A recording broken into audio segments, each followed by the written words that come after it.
Hello everybody, welcome back. It's really hot.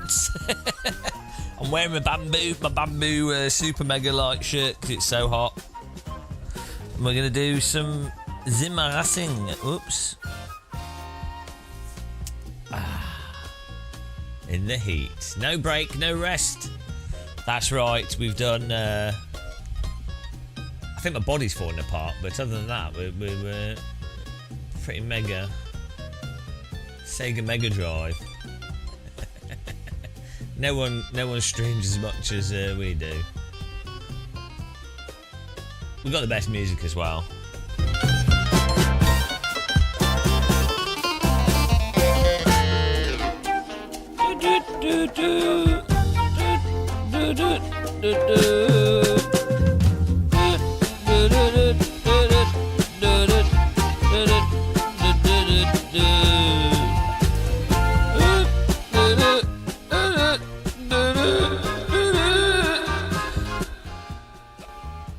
Hello, Freaky Leak. How's it going?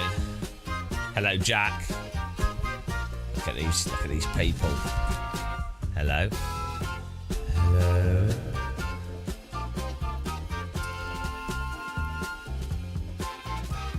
Oh.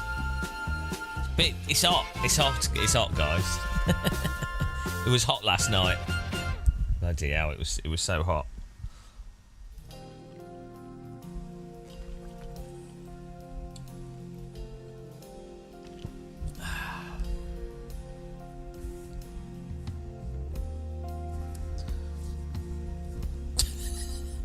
I think I've lost weight.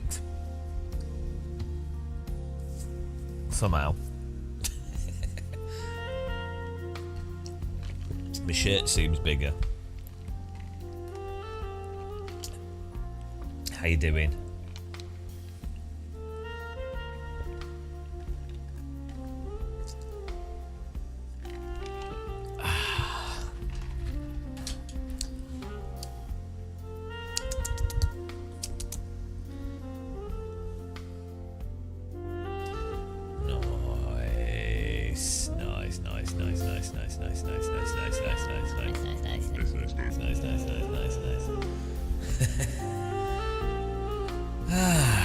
Yeah, I think we'll try the Formula 1 600. Oh, I wet the bed again. Every time. What's worse, right, is when you get older and you stop wetting the bed, you know, when you get to like 50 or 60, you'll start wetting the bed again. No, what's bad is, even when you're like, when you're older and you're not a baby anymore, you don't wet the bed, you still have dreams where you think that you've wet the bed. Like you'll be like, oh, I'm having a pee in my dream, and then you're like, and then you're like in the dream going, oh no, I'll probably wet the bed. And then you wake up, but you didn't wet the bed, but you still have the wet the bed anxiety. Like I've been woken up quite a few dreams where I'm like, oh, I'm having a pee in my dream, and then I'm like, oh, I'm gonna wet the bed. Oh, I've ruined my sleep now.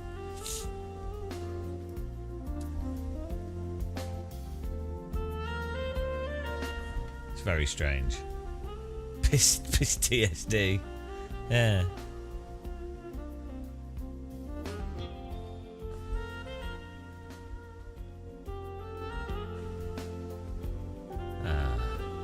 Why? Oh, I think we just missed. We just missed one, so we have to wait 10 minutes. We might do an IndyCar again, actually. 8:15. Yeah, we can. If this has got people in it, we'll do it. Hello, Thomas. How's it going, man? There's 17 people in it.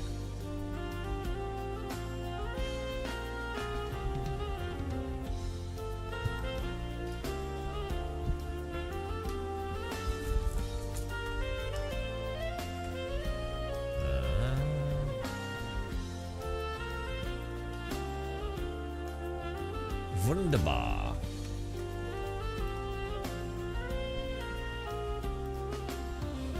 Oh! Oh, I'm so wrecked.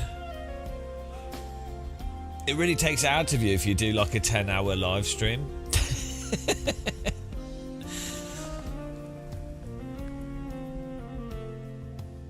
Who would have thought?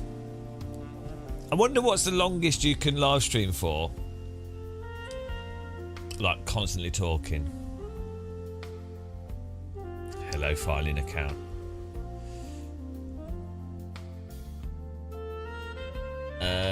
It's a bit too hot for me. It's like 20 something outside. Good morning, Mr. Ross. It says record high. I'm going to see what's going on with the weather. It is 19 degrees already.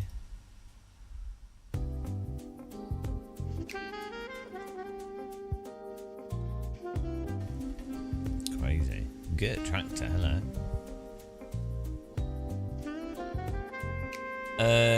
No, that's just YouTube. You can only there's no poking today, Dave Cam. You can poke. Sexy poke. Dave Cam with his stick. Bend over and get ready. Dave Cam's going to poke you hard. He's a very, very, very, very long, strong, sexy bold guy. It's a Dave Cam in his sim rig. Getting ready to give you a poke. Pokety poke. Dave Cam with his shaver, shaving his head. He looks like an egg that's been boiled and rubbed in oily Dave Cam. What a sexy, bold Dave Cam guy.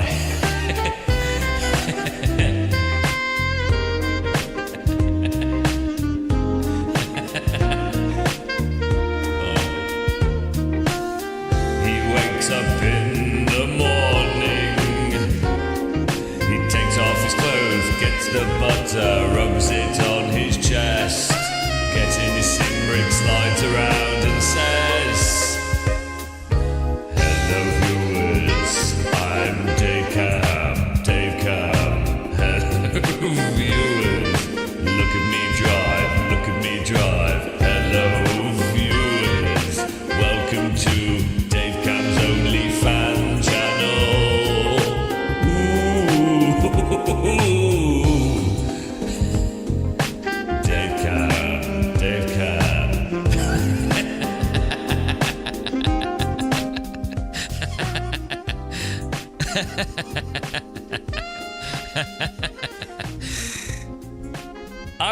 The thing is, it's the mental imagery.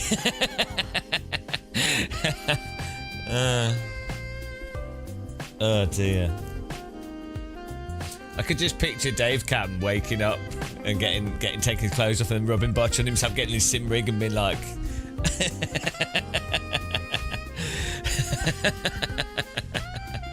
I can imagine, Dave, I could imagine you as an adult star. I don't know why, but I could see you being an adult actor more than Random Call Sign for some reason. I think it's the bald head.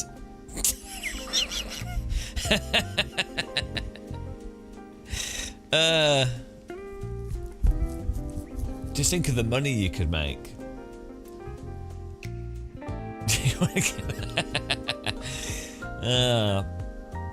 Just think how rich you could be.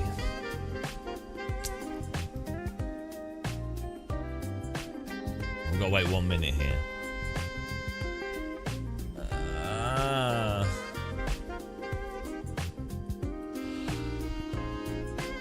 Woo! The T-boy, the fluffer.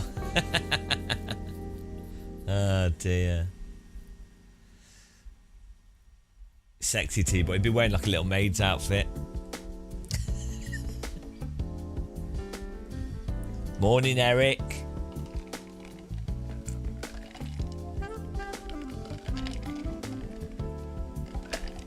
Is this like middle class of me? Ice water with lime in it. That feels disgustingly middle class. But lime and water is really nice. I've got addicted to lime juice and lime with water. Is that middle class? It feels right. No, elderflower would be middle class, wouldn't it? Some elderflower cordial, and then upper class or like a rich person would be some like Pimm's. Oh, what was it? I was at a boat race. What were they all drinking? I think it might have been Pimm's. It was really funny. I was at Hemley Regatta, and they were so like posh, and they didn't realise it. It was hilarious. Like, imagine everyone there, but I'd say almost everyone there was like posh, like, you know, to them it's totally normal, and then I'm not posh, I'm sort of whatever. But it's really weird being somewhere where you're like you're like this is normal to them, this is so normal to them. You're just like, what's going on? Oh, it's well good. Putting ice in water, lime texture. Yeah, see, in the north they put some coal in water. Umbongo. All right, love, get us an umbongo. I'm feeling posh today.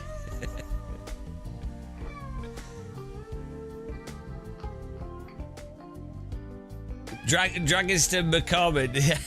I think it's a fun video, that. Yeah, it's so stupid. It was really good how it worked out, that last race, and it was really good that Matt Malone and that helped make it even better. Unlike Dave Cam. Dave Cam wasn't even... I know Dave Cam was doing stuff then. Like, how long have you been doing sim racing stuff, Dave Cam? Like YouTube, like 6 years? You started before COVID.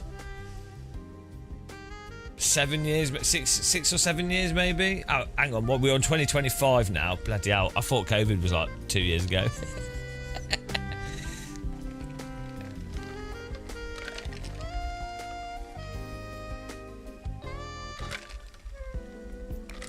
...2018, it's a terrible time to start. So what, when ACC came out? So your like view of sim racing, did you play Sims before then? This is why you're not as jaded as me.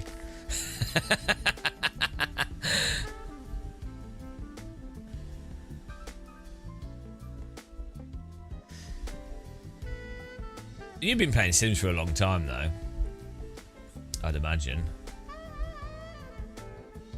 Talking about your videos, why do I keep getting Rebecca ancient video? Oh yeah, the Samsung, the Seagate HD video.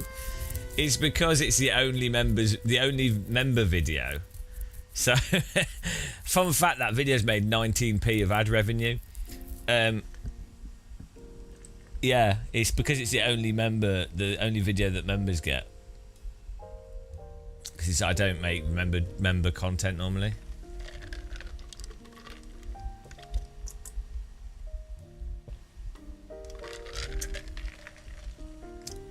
Oh, so you went... well, you basically just... GPL is basically just iRacing, so you never really... yeah, you missed the era, the sort of 2010 to sort of 2015 part of sim racing, where basically a whole bunch of stuff came out that fixed all the issues from like rFactor 1, GPL... It was a massive step forward, like Automobilista 1 being really polished, Race Room, Assetto Corsa 1, Project Cars 2, bit weird but kind of easy and accessible. So that there was a period where there was like a load of like a massive elevation in sim racing compared to the sort of previous thing. So you missed out on that. So from your perspective... From your perspective, things just stopped at GPL, like, and then you're like, oh.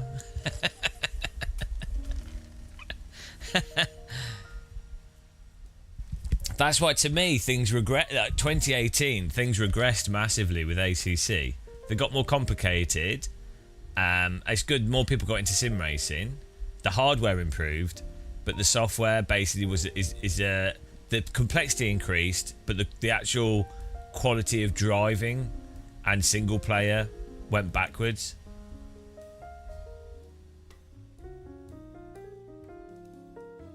You couldn't believe online racing was a thing.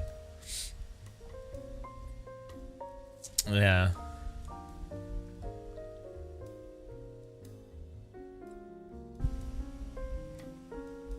Morning, Davil. Sports car GT. Do you know what? I really want to make. I really like the music in Need for Speed. The menu music. It's just basic 90s techno. But I'm gonna make my own. I really love the track. Such a good. I think it might be Need for Speed 2 menu music. It's just really good generic techno. Even Colin McRae Rally. What's funny though, listening to Colin McRae Rally music, when I originally listened to it, I was like, oh, this is amazing when I was a kid, when I first got it. And then generally I've always thought of Colin McRae Rally music has been pretty good. And in fairness, it is. But listening to it now, you're like, oh, you can really see that the guy had to like pump out the tracks really quickly. It's like you can tell by the way it is. But it's really good. Those soundtrack, I think that's a big thing missing. That's something. Dave, don't copy my video ideas. Driving game music video. The problem is it's copyright. The best driving game. Why Sims don't have good music anymore? And there's some interesting facts there. Like R Factor 2 had "Let the Bodies Hit the Floor" as their intro video. Was it "Let the Bodies"? What's this? No, it's not. It's like some metal band. It's a famous song. I forgot the name of it. But yeah, it's a shame that modern driving games. The last one that had its own good soundtrack, I think, was Project Cars 2.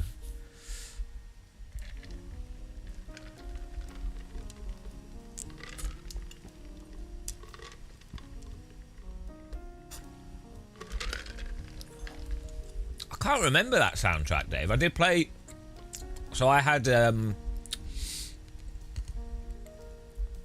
Road Rash on the Game Gear, which had terrible music, but I did play the PC version, which was the same as the 3DO version. You had a Panasonic 3DO, right?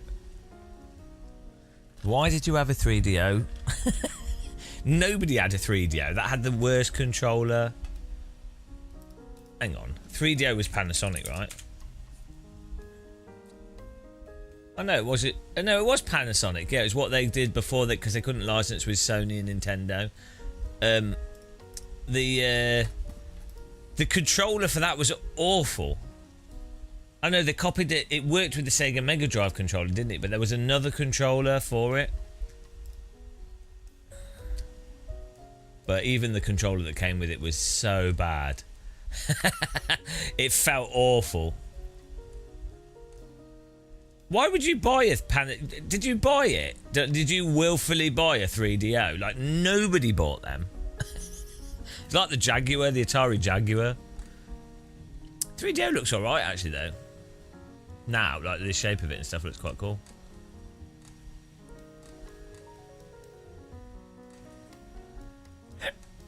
Because they integrated the 3DO into a DVD player, I think. Oh, yeah, I think the plan was they did the 3DO, but their plan was to integrate it into some other things as well. So you'd be able to play games if you bought like an entertainment centre. I think that was the original plan. Unless I'm getting confused with some old video game history here. Yeah, they're super expensive. Vortex. Imagine that you woke up today with 0 followers, no channel, and had to start over again from scratch. Would I do it? Brazil! Hello, Brazil. Well, I mean, I'd just do what I do. So I'd probably just still do what I do. I don't do this as a plan of what to... I'm not doing what I do as a plan to be doing what makes sense to do to make money and be successful or whatever. So I'd probably do whatever I do. I mean, so if everything was like totally destroyed, I would have to find a job to pay bills. so there'd be that, and then so maybe I would do that job, and maybe then I'd be like, well, I'm gonna not really do much sim racing. I'm gonna focus on that job. But I still, how much knowledge have I got? the problem is, the thing is, even if I deleted all my channel, all viewers, all subscribers and everything, I still know like the sim industry, right? So I know lots of people in the sim industry, or the companies, they all know me. Sadly for them. So okay, let's say my memory's wiped, and all the memory of all the other people were wiped. Yeah, well, the thing is, I could just... It would be really easy to just start a new channel, and then I'd be like, Moser, what's your latest thing? D-Box, what's your latest thing? What's, you know? And they'd be like, oh, okay. So it wouldn't be fair. I mean, it wouldn't be the same. It wouldn't be the same as starting a new channel. So I can't really answer your question. Although it is an interesting thing to think about. I think a lot of people only see the YouTube side of stuff, and they're like, oh, there's a YouTube channel, they get there's a video, they've got views from that video and the subscribers, right? People see that side. What people don't see is, you know, like YouTubers will know people in the different companies, right? And all these things, like stuff that's not like public as well. So but so let's say we'll just... I do drink coffee, Dave Cam.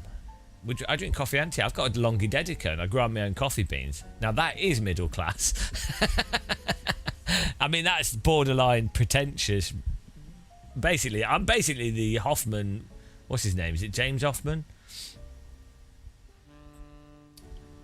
Yeah, I mean, I want maybe. I'm growing hair though. Look, it's growing out the side. It doesn't grow at the top. I need to shave. So let's say everything was deleted. I'd have to get a job. And then the type of job that I'd want to do now. The problem is, it's like, well, do I still have my skills? Because I can do, obviously, like, I can manage people. I can do video editing. I can do training. I can present things. So I could do a job of in presenting and things, but I wouldn't want to do that, really. Could work in marketing or events. Don't really want to do that. I probably want to work... I'd probably want to do something in the countryside, to be honest. Or something more like... Something actually decent. Because I'd be good at, like, helping... For like strategy and like perception and politics and stuff, like corporate politics stuff. I could probably do quite good with that, and there's a lot of money in that. So yeah, I don't know what I'd do. Oh, maybe I do comedy stuff. I'd probably want to do comedy stuff, but you can't. It's very hard to make money from that. So. But the thing, well, I've kind of already answered your question in that I always wanted to do whatever I wanted to do. So when I went to university, straight out of university, I started a company with some friends that were at the same university. So I started, and then that business didn't work out, and so I started another games company, and so I made web games. So yeah, I just do whatever. Like, I kind of... Yeah, it would just be whatever I felt like doing, and that I thought was a good idea and that I thought could work. And then that's how I've approached everything. I don't think it's good. I don't think it's a healthy way to approach stuff.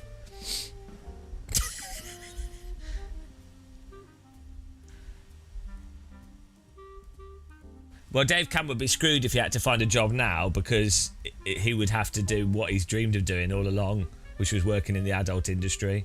So he would quite literally be screwed.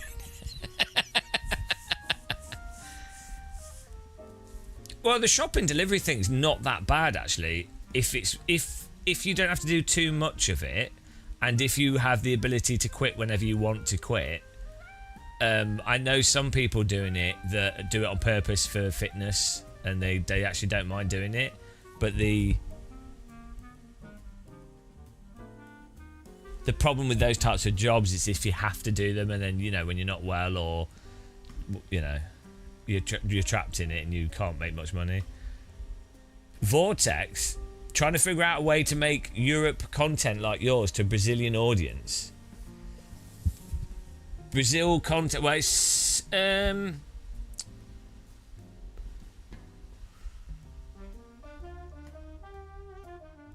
imagine Brazilians would still be receptive to sim races. I know, I see what you're saying, but why is this view tilted down so far?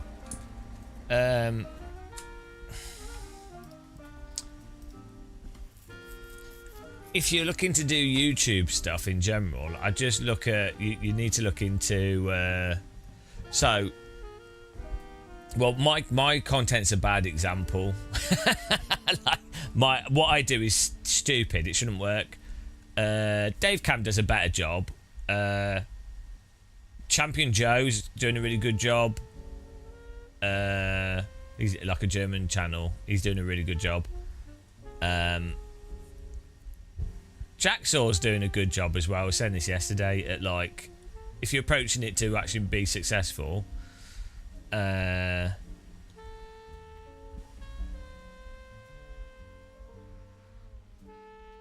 lot of YouTube is, if you wanted to have successful videos, you have to think, what would someone be looking for? Like, you're offering people, so you're either making something that's entertaining, i.e. it's funny or engaging. That's hard to define. You're making something that's informative. So you're putting out something there that's got information in it that people are searching for.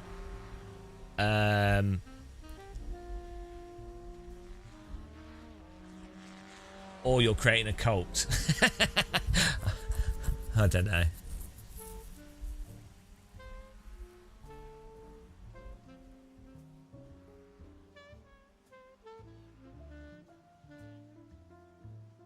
Dave Cam, it's because they want to relive. They want to relive the joy of knocking on people's doors and telling them that family members have died.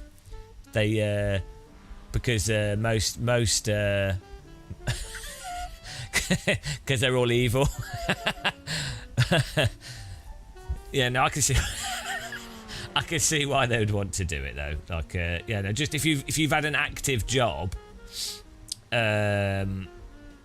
Yeah, if you've had a really active job, I can see why you'd want to continue that.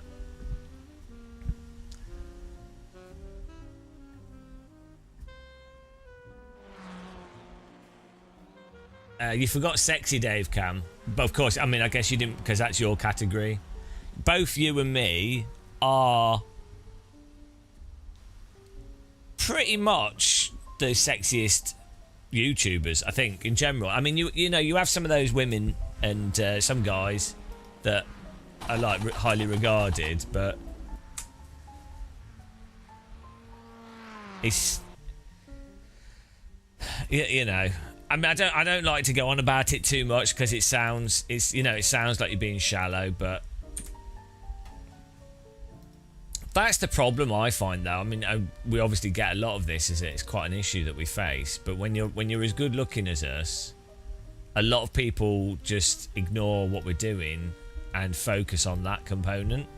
And I often feel like the message that I try, and the information and my shared talent and skill is just overlooked for how sexy I am. Probably. Internet would have shut down. How would it get him a muscle cult? Yeah, well, this is the problem I have, is that I really hate authority and cult type stuff, so I'm really bad as an influencer.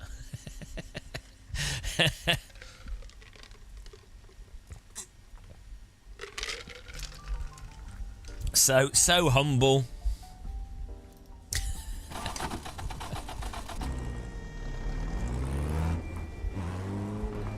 That is a big part of YouTube and Twitch, is people like to watch people that are similar, in a similar cultural, similar age, similar position. So it makes it a lot easier to sort of identify with the content. My arms are wrecked, guys. I'm not sure how long we'll be able to sim race for today. my arms are absolutely hammered. I've done too much sim racing. Bloody hell, my body's just not good enough. I physically can't take it. I mean, I guess driving for 12 hours a day is probably not a good idea, but... Curse this mortal flesh sack. Curses. Oh no, my wheel strength reset itself again. And the Moses off. Oh well.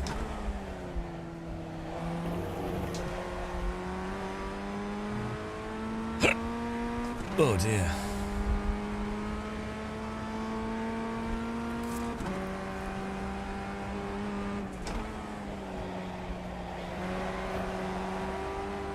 Oh, my chat's paused.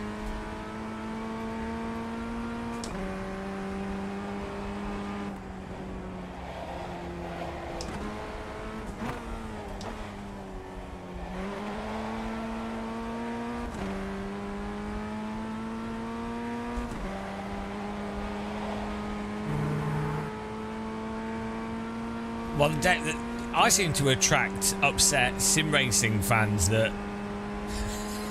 can't take any slight criticism of their video game, which is really weird.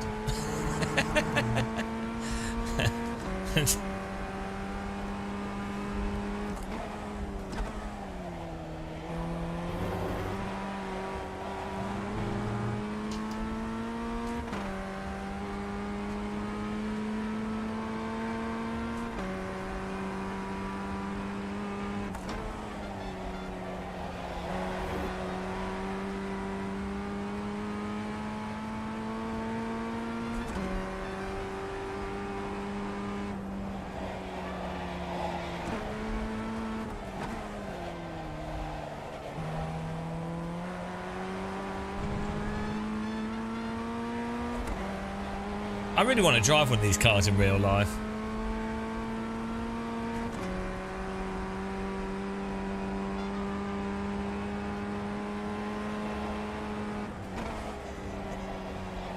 See, even a Formula Ford is out of my budget.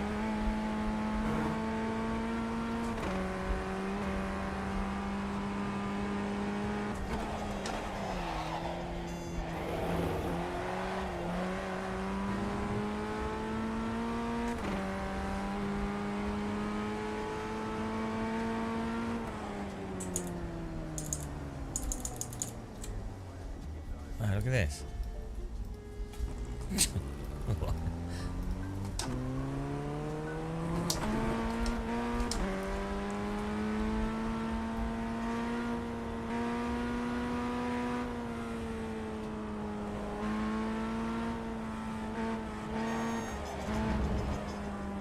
See?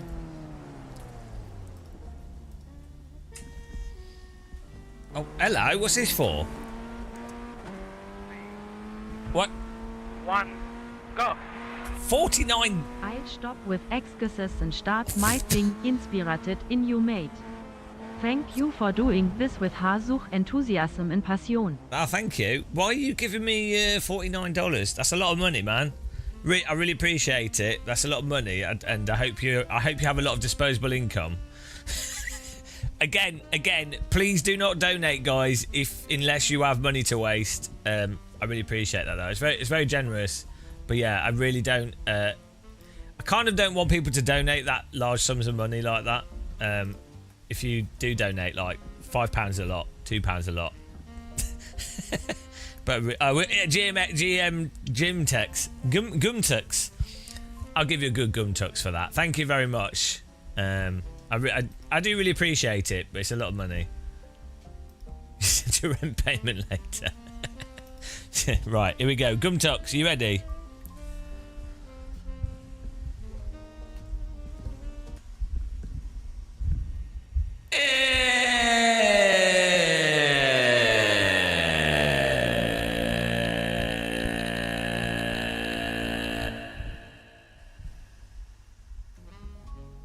That's pretty good. I think we could do. I'm going to do a double gum tux for that because that's such a ridiculous donation with more volume. In fact, we're going to start even higher. We're going to do the mega high gum tux.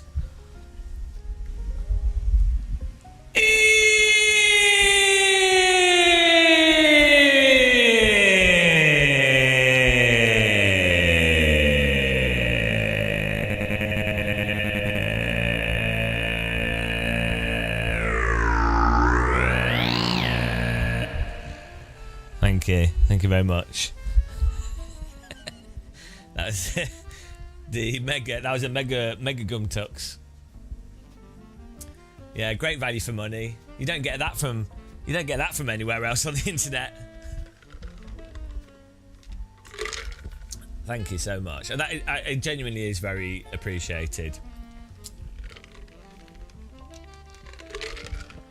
Where else? Probably in the mental asylum.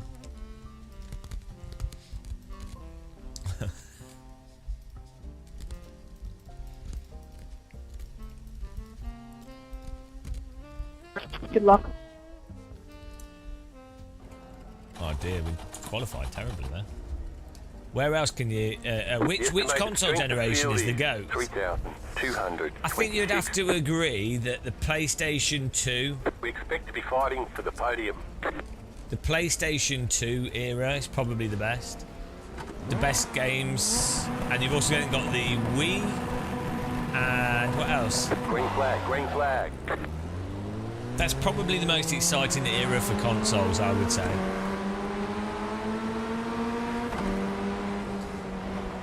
Car on your left. Clear. Don't slam iRace enough. Slam it!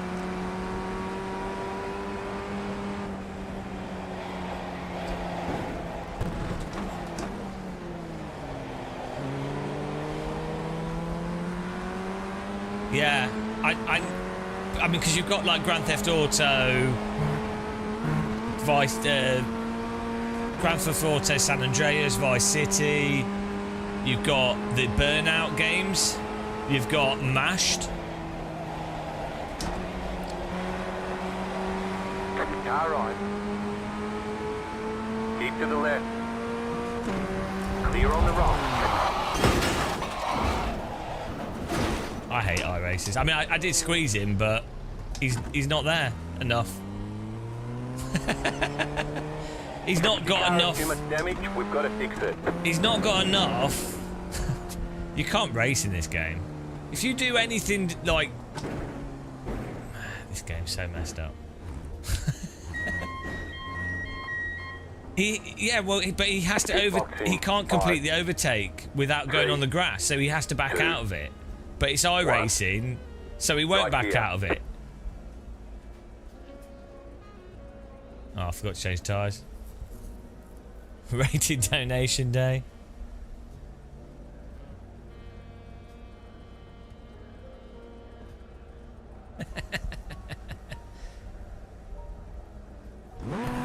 Why are we doing... Oh, we're going to take half an hour. I should turn the tyres off.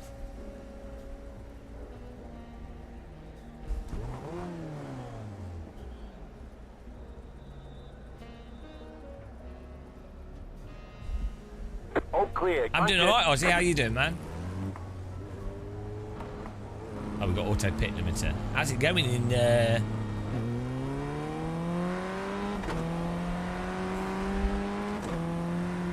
What are you up to?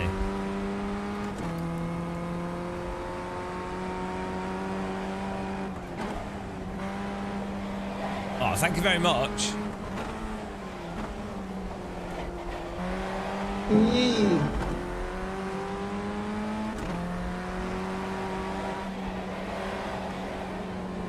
Car on your left. Clear on the left.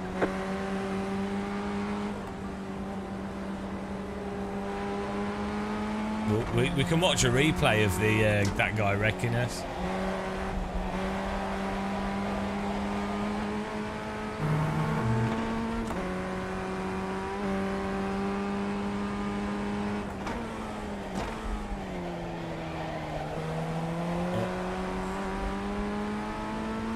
Thanks for subscribing. Appreciate it. The car in P1 just set the fastest lap. 1.957. Yeah, these would be really good cars to drive in real life. Like, it'd be just a fun experience, but they're too expensive. Like, if you're going to do a track day in these cars, you'd still end up spending like a few grand, or at least £800. So you might as well do. You might as well save up more and drive like an F4 car or something. Don't know how much. I'm not sure how much a test day in an F4 car costs though. Probably like £4 grand. But that would be awesome.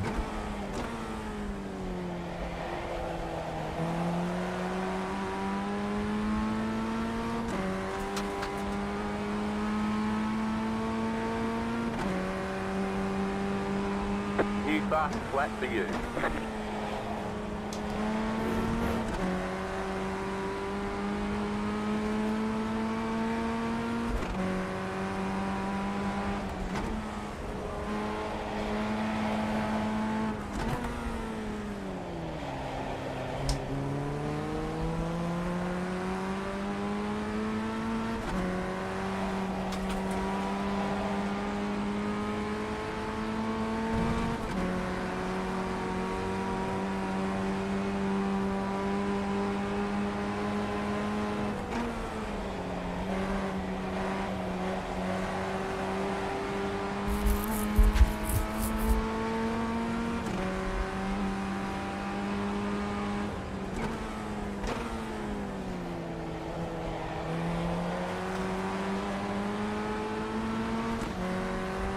Car in P1 just set the fastest lap.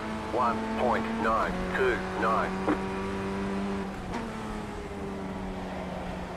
What time is the IndyCar race?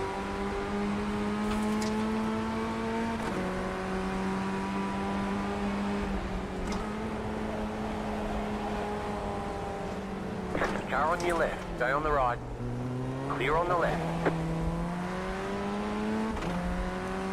I think we'll do the. We'll go for the IndyCar.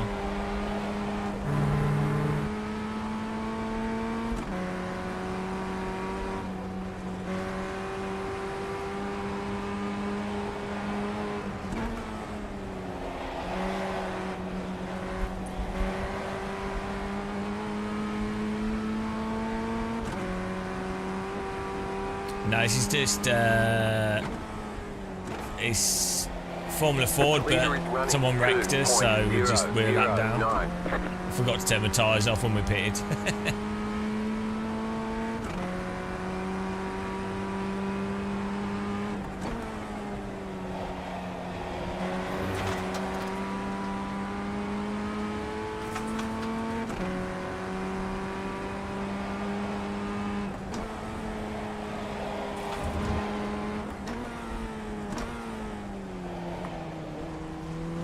Yeah, we'll watch a replay of it in a minute when the race is finished. Top squeezing oranges.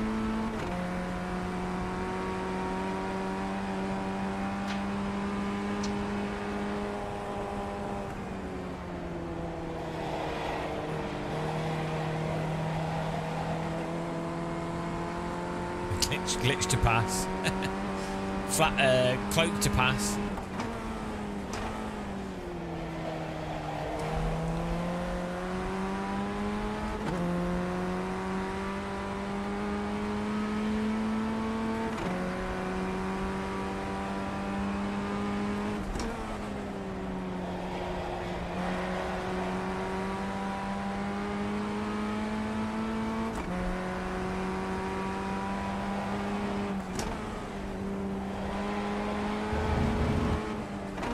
The UI confuses you. It's a weird one. I don't mind the. There's an incident ahead. I don't mind the UI so much.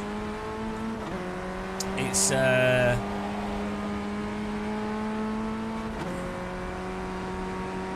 like most UIs, you get the functionalities there, you get used to it.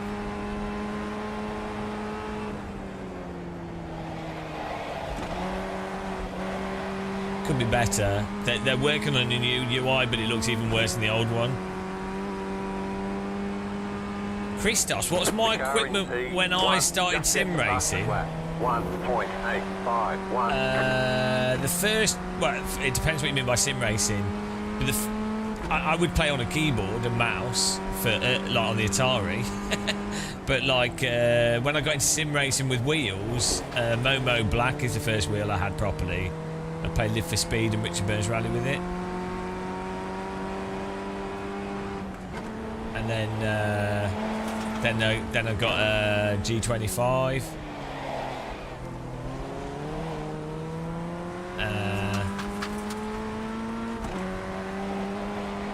Then I got, what did we get? T300. That was back at, I had a Momo Black back in 2006. Played Live for Speed, R Factor 1.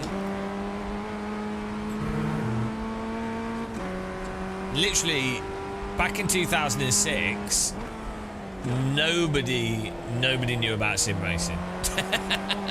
Even, right, I did a degree in games design, like games, well, 3D art and game design, right? There was nobody in the 3 years on my degree. There were some car fans, but they weren't sim racers. There were people that played like PGR, or you know, specifically wanted to get jobs in the game industry for car games, for like working for Bizarre Creations and things. But there was nobody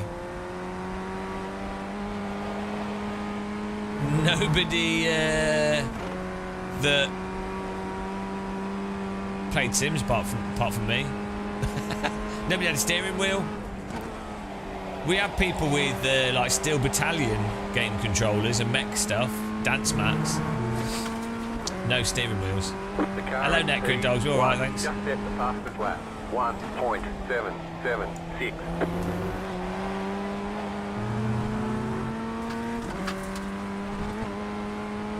Fleet car ahead. 7 meters Car stop on of the track. right. Car stop on the left. Go right. Go left.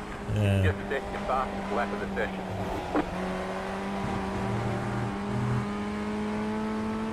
There was 200 and something pounds for that game. Was it 150 for the controller? I like how that game runs at like 30 FPS, which is quite funny.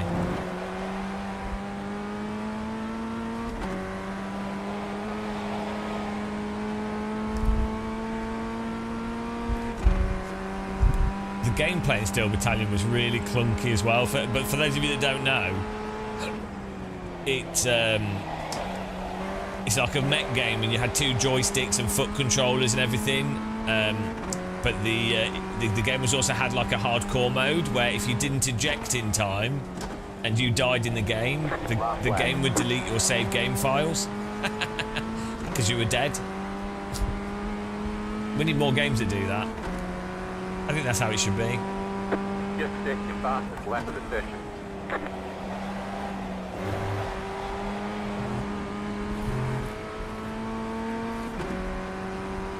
Yeah, a needle came out of the controller.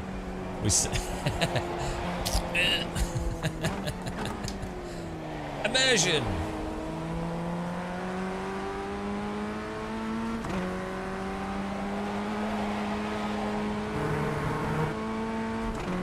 Yeah, I'm looking forward to it.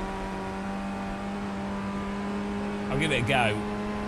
It's a shame that I don't think Race Room will ever be particularly popular because the publisher, the way the publisher's not put money into it, really, the way it's used.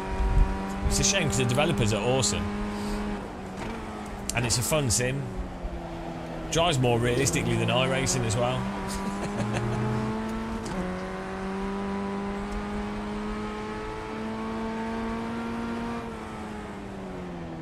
Right. There's the flag. It's over.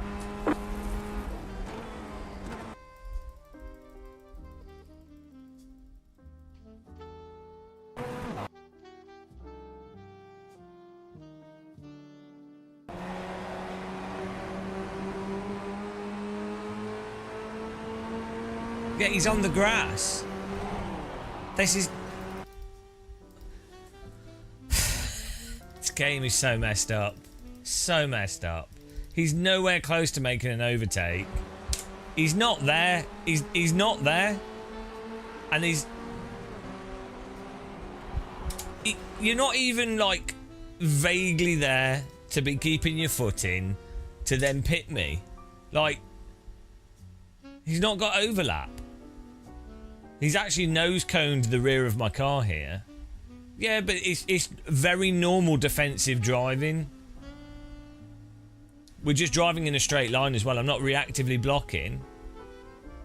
We've just come off the corner and he has to back out. It's racing. He didn't have a good run. He had no run at all. That's the point. If he had a run, he would have been next to us. He's got 0 run.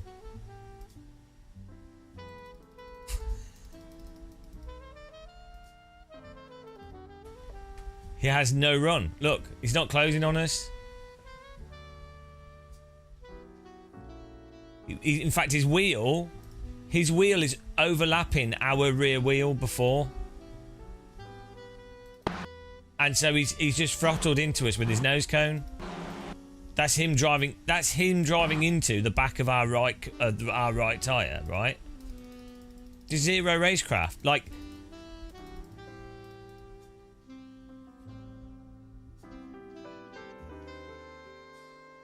I'm not defensively blocking either. We've just come off the corner, as you should.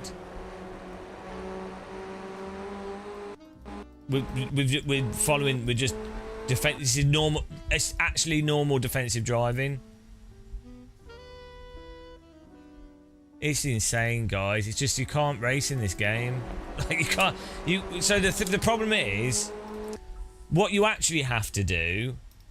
The irony is, because they don't enforce or moderate anything, what you have to do is block.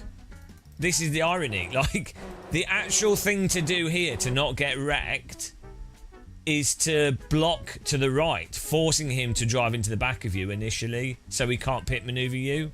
So, in order to not get wrecked, you have to actually break the rules of iRacing and intentionally block. Because if you come off the corner and you know that they've not got a run, and you know that you're driving the line and you're not blocking, you're following the actual line of the track, you're not reactively blocking or anything. If you do that, they will just drive into and pit you because they know that if they drive into your car like this, it wrecks the car in front. And it's, you know... yeah, so the actual thing to do, if you don't... Yeah, you could not race at all, but then what's the point of playing the video game? You stay on the... Okay, so you just stay on the left-hand side, and they miss the break point, and then they drive into you on the corner. So, okay, sure, you can just not race people. Fine. That's fine, you can do that as well, yeah. You cannot race people. That is a valid strategy, is to, yeah, as we've asserted before, you can just hot lap and be the fastest driver on the track and then not race anyone. You can do that. I don't think that's particularly fun.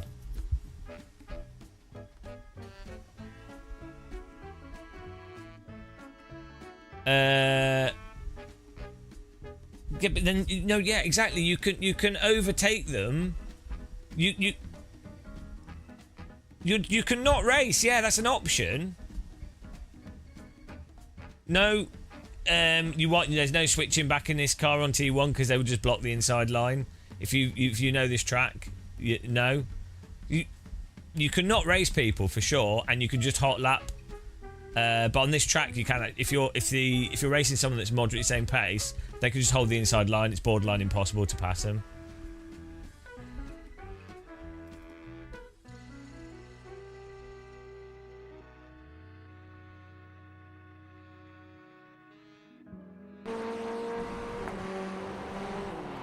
The thing is, the game it's like overreacts, doesn't it, from the contact? It shouldn't really do anything.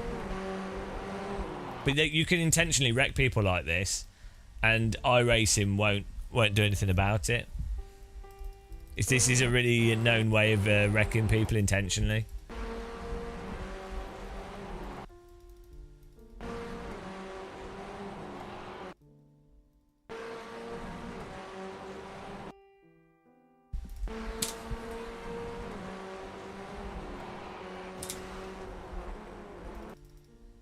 Also, yeah, if you're going to say this car should let this guy overtake, well, this car is a car length in front of this car. So, yeah, sure, okay, yeah, this car could pull over and just let this car through. But why would that? Wouldn't make any sense. There's no overlap. Yeah, but staying alive just for the sake, like, yeah, you cannot race. I'm just timing you out again because it's actually stupid. You get another timeout. You can have a 10-minute break. 10-minute break. There you go. Enjoy your holiday. No, head. I knew he would probably crash us because I know how bad iRacers are. But no, we missed the IndyCar race. This is like iRacing's time model issue that people defend, because if you list out the variables here, let me list them out. We've got time. Right. Actually, is there like a spreadsheet?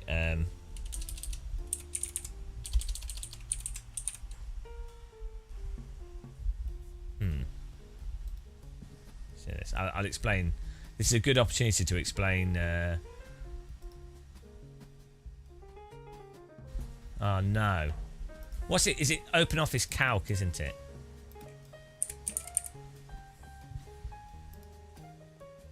OpenOffice spreadsheet. There we go. Right. Let's explain this. So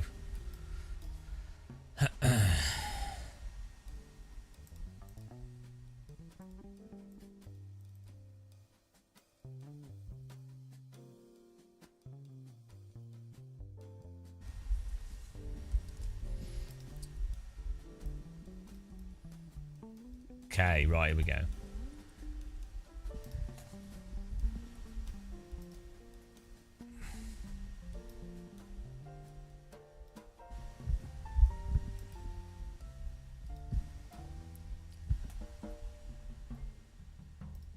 Right, what we're going to do is break this down and explain all the variables, and then explain why you can't properly race in iRacing and why it effectively ends up being a hot lap simulator. And this is a really good example, this situation in this race, of how iRacing in particular doesn't allow for actual racing. But also this does apply to all simulators and all racing, and there are some interesting aspects to this in terms of what you can generally do and overall strategy, and what makes more sense and less sense, and why you should do what you should do and what's more beneficial for you, whether or not your goal is to win a race, gain I rating, or to use racecraft and race strategy, or if you're more interested in actually just having fun or playing the game versus overall success, short-term success. And we can also explain the aspects of iRacing's physics, netcode, and overall design, and how this all applies directly to iRacing. This one incident lets us really encapsulate the crux of this video game. This is going to be very difficult for some people to really deal with, but here we go. So this car on the inside here, we've got another car in front. Car on the inside, perfectly fine. Both cars exit the corner at the same speed. Maybe there's a marginal bit more speed on this car than this car. I don't know, let's see. 168, 167. Maybe like a mile an hour, 1 mile an hour speed difference. But it's very obvious that there's no space there for this car, right? He's not side by side exiting the corner. As per iRacing's rules, you have to have overlapped to do a pass. That's just the rules of iRacing, not that that's the rules of motorsport. Obviously he's not going to get past this car, especially now. There's wheel overlap. It's not happening. He's going to have to go on the grass to overtake. That gap was never going to stay there. Also, car in front, it's just come off the corner. It's not a reactive block. He's just moving to the inside for the defensive line for that corner.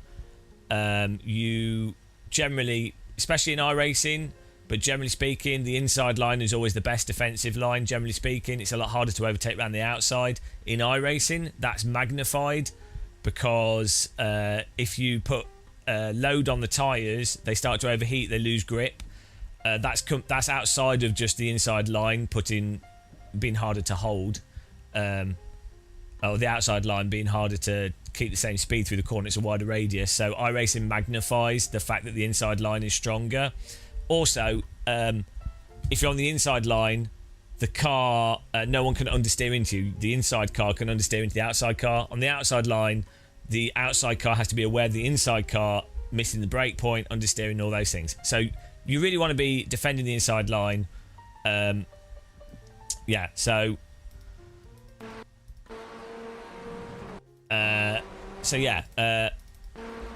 happens here? Car behind just drives, throttles into the car in front, spins them out. It's well known. If you do a lot of this car or Formula cars in iRacing, it's a well-known technique that you can do. Is this vehicle? You can swipe across the rear of the car in front, and that will pit maneuver them.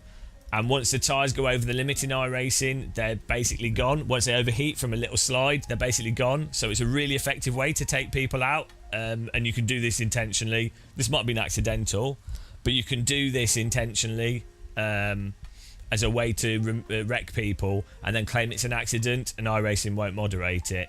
So it's a good technique to have. But yeah, they obviously just down the throttle and go through, and the other car gets wrecked. So arguments, the arguments that people can make is that you could say this car is going to have a run, and so this car needs to leave space.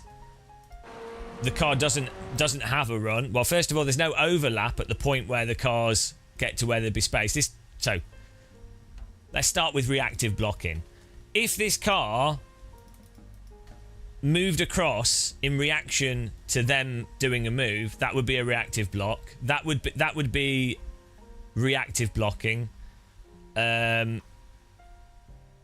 This car, if this car moves over in response to this car, that's a reactive block. If this car is following the trajectory or just going along in line with the track, it's not a reactive block. If this car's come off the corner and is maintaining a defensive line across the track and they're in front of the car behind at all times, that's just absolutely bog standard defensive driving. It's not a reactive block. But if it was a reactive block, then and this car hit them, they hit them because of a reactive block, which would be fine. It'd be a racing incident, but the guy that did the reactive block would be blamed, generally speaking. This guy would still be expected to back off to avoid the reactive block, but it would, you'd be like, well, that's a reactive block. So both cars exiting the corner, same speed, coming across. The variables. What you can say is this car could just stay on the left here, or move over to the left, or not defend whatsoever. Fine, and then this car will come up the inside, and then be on the inside of the corner. So that is a possibility. That is a possibility. However, when you then get to the next corner, this vehicle will be on the inside to potentially take out this car on the next corner. Also, on this track, if this car just doesn't defend whatsoever or even drive normally, this car, if they overtake them and they're both a similar pace on this track, if you always just hold the inside line, it's very, very difficult to overtake. So actually, it does make sense to defend earlier on if you can defend, regardless. But so the idea of just passively waving a vehicle through is not not necessarily a way to avoid a future accident. So people can make the argument, oh, just this car should just go right over and just basically wave them through or side by side through the corner entirely. Well, then there's a whole load of other stuff that can occur afterwards. So it's not necessarily by default a beneficial thing to do.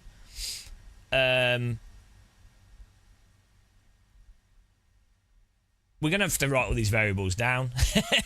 Oh, hello, Ben. What's this? Hang on. If you'd swiped right, you would have taken him out. No, so you just have to lift in this situation. I don't blame you though. But I think you drove really well. It's a good move. Like you did the right move for iRacing, and yeah, like you said, there's probably netcode as well. It's another factor to talk about with iRacing. It doesn't matter. It doesn't matter if your spotter calls it. The spotter's drunk in iRacing. Spotter's totally drunk. It doesn't matter what the spotter says. It's irrelevant. Even before, like here, doesn't matter. Like a spotter, the spotter can say, I'm not blaming you. I'm saying the it's just the nature of the game. So with a spotter, the spotter could say car left here, right? Because there's a tiny bit of nose cone, but you've then already got this. Like the car behind cannot be like, oh well, that's it. Because they're never going to complete the overtake. Just the nose cone sticks out in front of the car before the tyres. So, yeah, the spotter argument doesn't work because, yeah, like it doesn't make sense. Yeah, I'm not blaming Ben. It was a good, it's a good move. This I did say I'm not. I didn't say that you that this is intentional. This can sometimes be this can be used intentionally. Sometimes it isn't.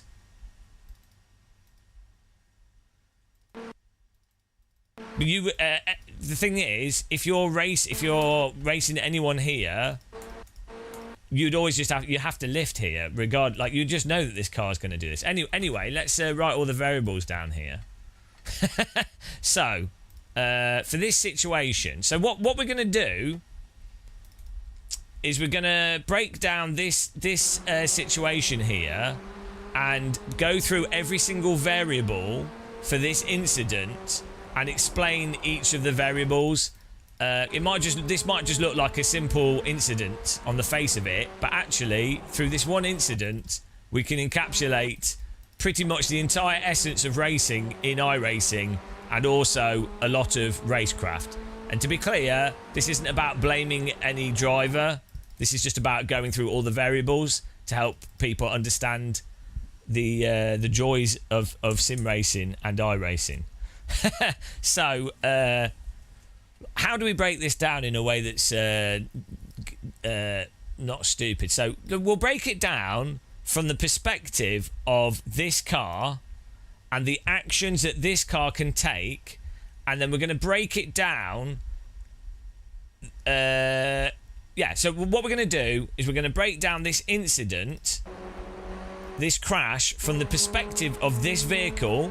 And we're going to go through every single option that we can think of and every variable for this incident to give a list of all the sort of outcomes and why a driver might do what they do and the results of that, and go through that in the context of iRacing. To say it looks simple, but as someone that's spent 5,000 hours playing iRacing, it's not simple. So. All the racecraft options here. We've got the spreadsheet going.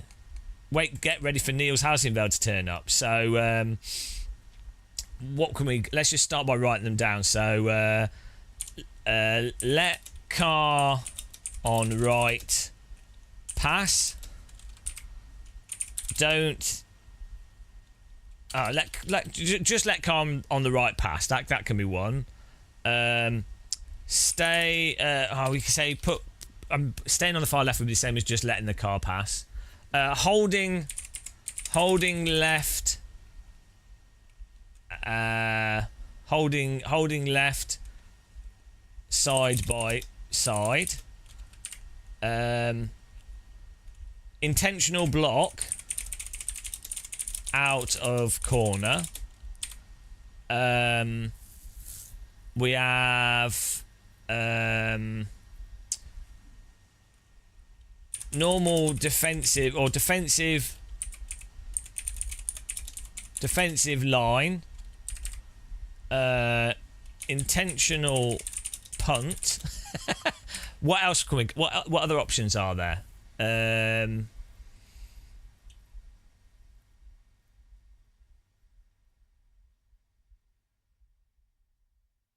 That extends out. That would be it's a reactive block if you to move to the inside straight away out of the corner, and because you'd be very slow and they would drive into you. We're going through this, right? So all the variables for letting the car. How can we break this down to the side of this? How can we? So if the car on the left lets the car on the right just pass. Fully lets them pass. Okay, so you're not racing. Just call it not racing. Not racing at all. So, well, you're just not racing. That's a result of that. I mean, you might not want to race. That's fine. So you'll probably gain safety rating. Gain SR. Cars behind might still catch up. So risk cars behind catching.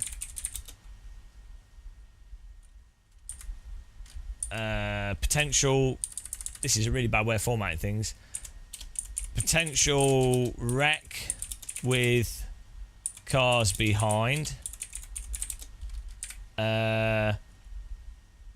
Stuck behind. Slower car. If the car in this situation, the car on the inside is a slower car, you could get stuck behind them.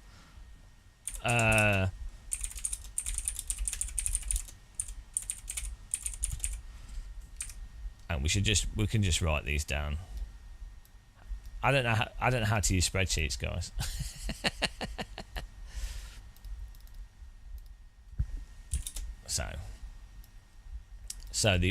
We're going through all the variables here.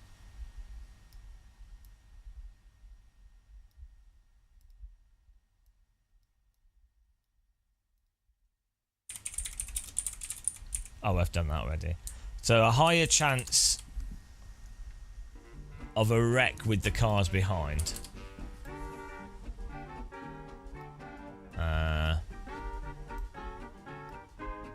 What else have we got? If you just let a car pass. Oh, they spin on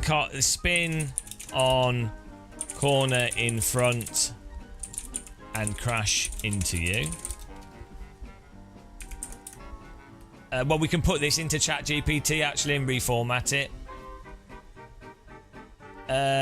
Vico writes, it's not crying about it. We're breaking down the incident because it's actually quite interesting to go through all the variables so that I've then got a list of this so we can then explain to people the actual nature of racing because this comes up repeatedly.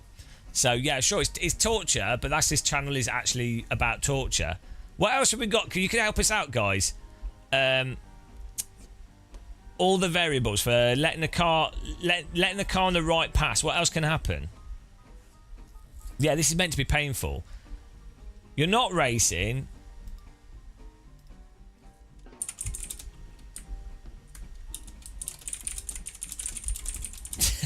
You're not racing. You gain safety rating. Cars behind can catch you more easily.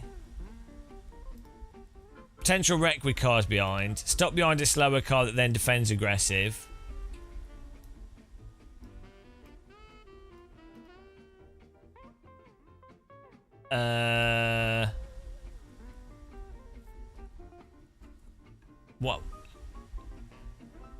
What else have we got? This is just for if you let the car on the right, you just don't drive at all. You don't race. Well, let's do the next one here. You don't care about the racing. Exactly. Who's here for racing?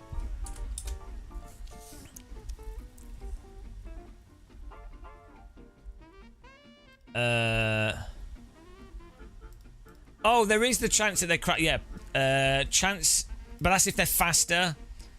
They have to be faster. Like they are slower, or I think they're slower. This is assuming that they are actually slower than you and the rest of the pace. But let's say if they're faster, if they are faster, they might wreck cars ahead. So, but in that scenario, it's actually worthwhile letting them through. But then they might.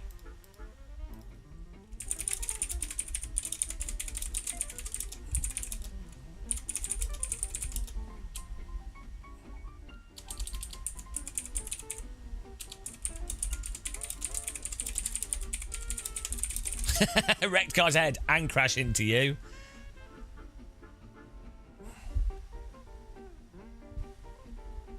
There's draft, so a slower car can catch back up with you even if you're faster than them. And they might dive bomb you anyway. Right. That's for that one. Hello, Jacksaw. We're going through all the variables of potential stuff in a racing incident. Oh, no lag contact from interaction. Right.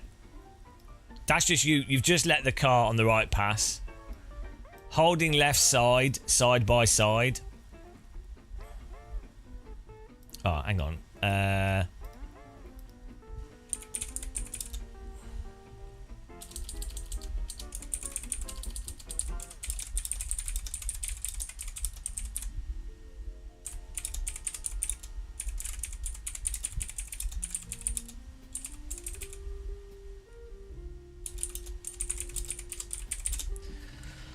Holding left side by side.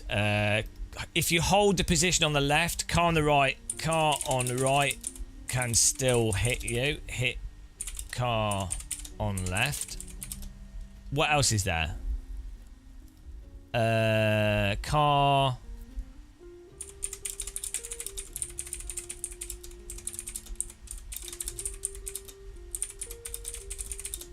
Car on the right, understeer to car on the next corner.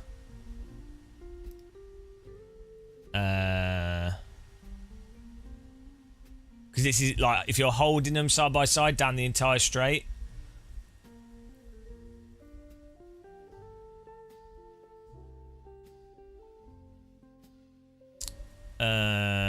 What other stuff happens if you like positives and negatives?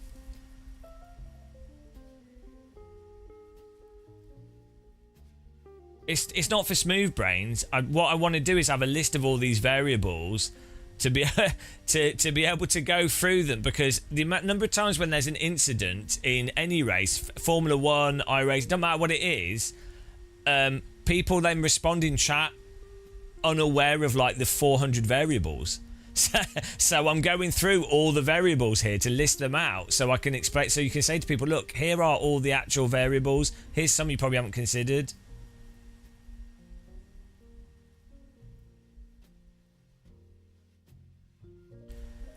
Yeah, exactly. The more you interrupt, car pins you on the inside.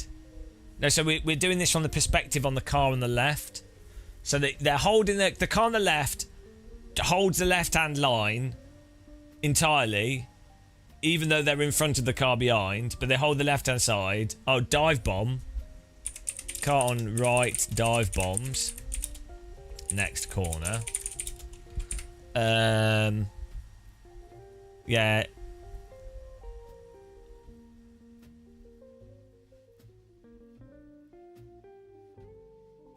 What else can happen if you were just going side by side? What do you mean by getting pinned unnecessarily hard?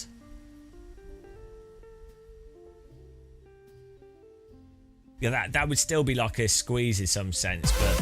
Oh, hello! Elgato Codler Pippa. You've invaded the spreadsheet stream.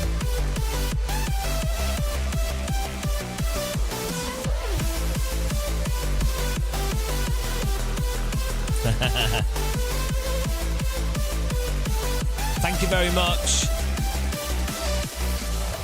Thank you very much, guys. We're breaking down.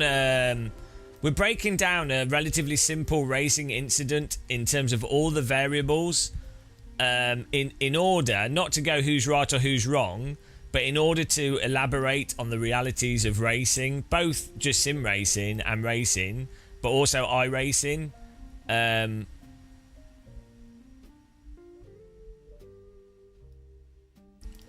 Risk of like so. It's just interesting. Risk of lag contact despite space. yeah, we're making it bigger. Yeah, welcome along, guys. I really appreciate the raid. Hope everyone's well as well. This is a boring live stream, but if you like tea drinking, it's a great place to be. Spreadsheet of justifications for debatably poor racecraft. Well, it's for both drivers. It's not really about which driver's to blame. The point of this is to go, these are all the variables to be aware of. It's like a poker cheat sheet. Obviously, whatever I do would be wrong, so that's good to keep in mind. And the streamer is always wrong, which is fair. I think it should be like that, to be honest. I did say risk of lag contact. Oh, yeah, good point. Risk of big net code crash. Who has a Walkman? Turn it off now. The Walkman? Are you teaching in like the 1980s? It's been the phones now. They lock them up, which is good. So yeah, car here, car on the left. It's just holding their left line.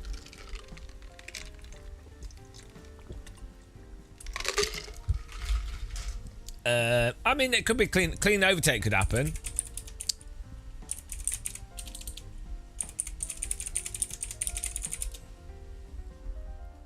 That would be the best outcome. that would actually be nice. Car still hit car on right can still hit car on left just from the straight.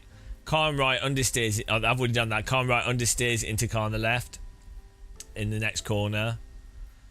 Car on right dive bombs next corner. Car on right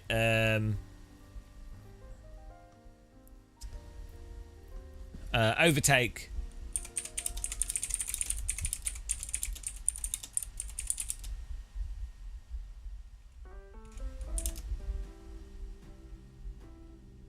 Car on right overtake and blocks.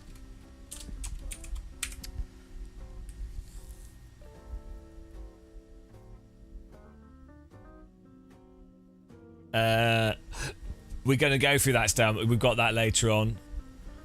Anything else you guys can think of? Holding for the car on the left stays on the left, but holds on the left hand side. Hold door. Can any of you guys think of anything else? Car on right still hits a car on the left. Car on the right understeers onto car on the left next corner. Car on the right dive bombs the next corner. Risk of lag contact despite space. Risk of big netcode crash despite space. Clean overtake from the car on the right. Car on the right overtakes and blocks.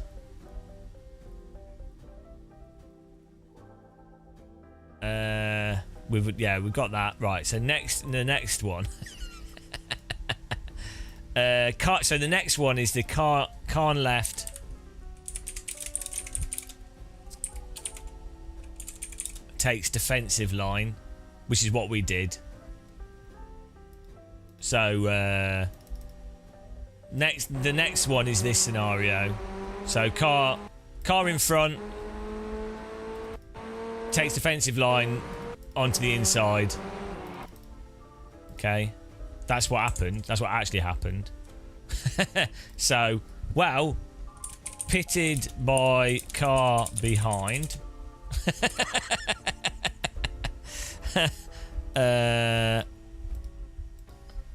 Car behind throttles into rear. Your boy Lando needs a reset. What I'm doing? God, what were you playing, Mr. Conda Pipper? I hope you weren't playing F125. Get accused of not knowing racecraft. Car behind lifts. Sorry, car behind lifts. Car behind lifts and stays behind.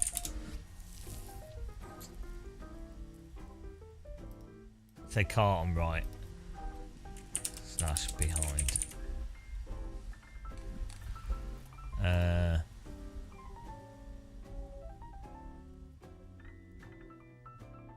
Car behind goes fully on grass and loses it into car right. Car behind goes fully grass. Car left avoids. Rejoin. Oh man, we've been through this so much. What else is there? Yeah, car behind goes grass. Wrecks themselves. Oh man, you guys have been through this. We've all been through this. Like we know all these variables. You just every one of these. There's a flashback.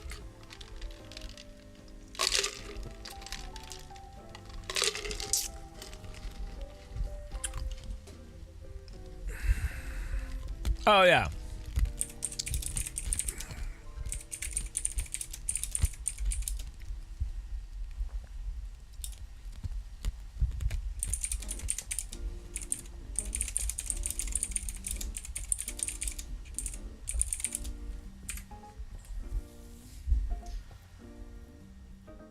Top Gun move. It's yeah. Oh, by the way, Jacksaw, are you getting an aircon? Did you get enough donations to get an aircon? Jacksaw's cooking. Jacksaw needs an aircon. Ah, car behind.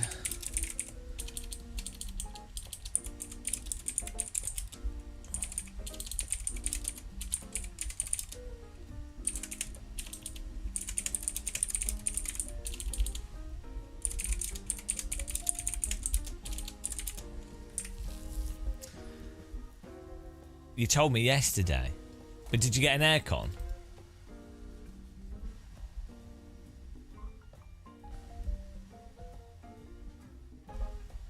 No, car behind screams on voice chat is in every single option.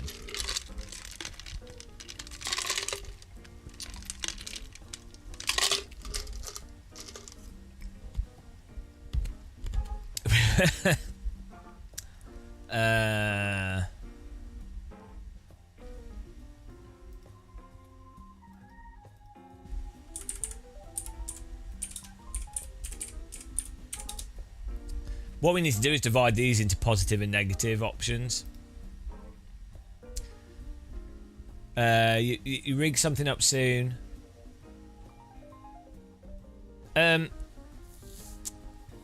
Okay. I don't know what's the humidity like in your shed. If it's not too humid, you can get a fan that blows that's got a mister on it. But you probably don't want that blown at your sim rig. But put some fans on your sim rig as well. That's what I do. The pace car is out of control. Blaze, thanks for following. What else we got here? Oh.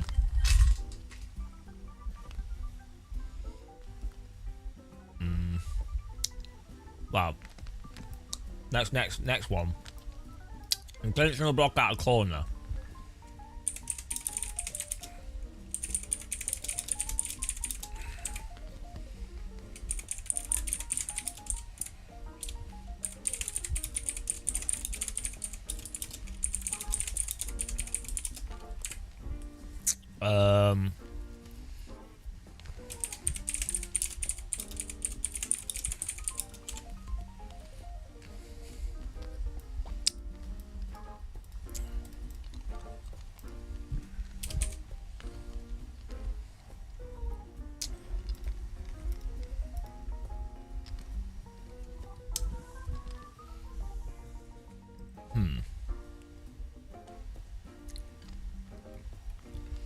What can happen if this car intentionally blocks out of it? Okay, I lose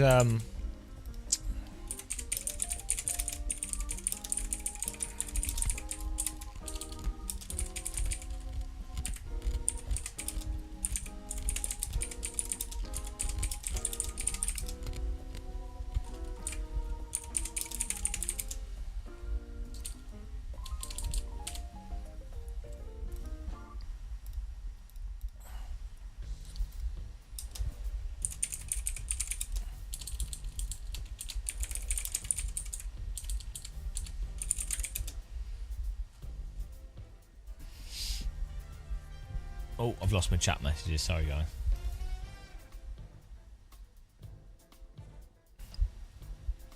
Oh, yeah. Intentional punt.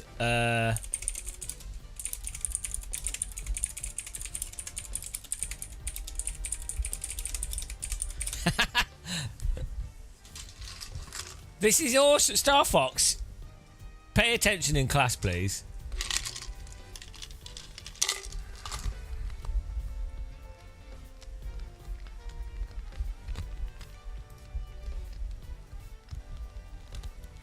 We're breaking down an incident and going through all the variables.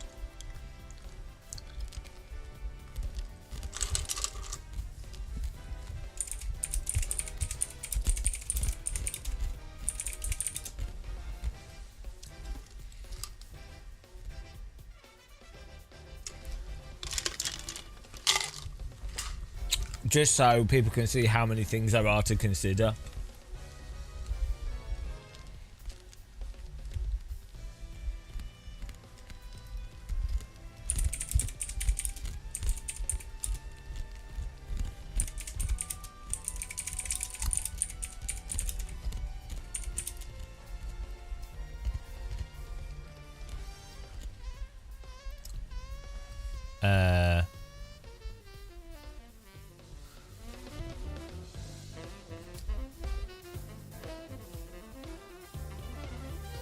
Game at ice.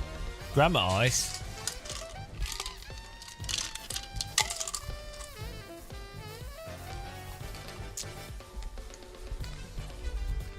I've been I've been captured by Neil's house involved.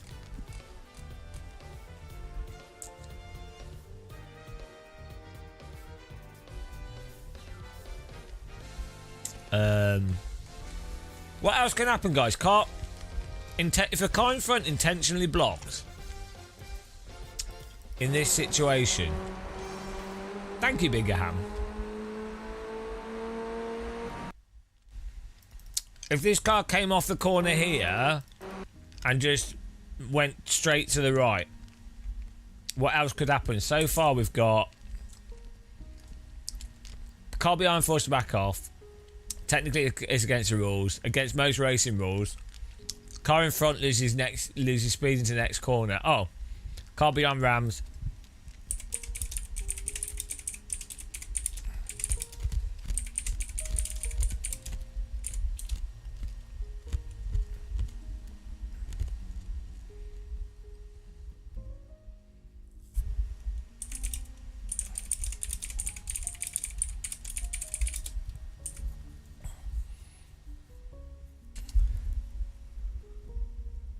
False advertising.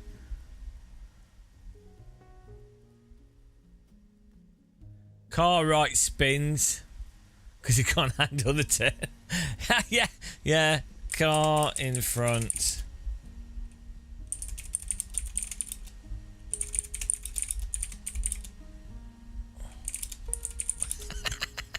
That's a good one.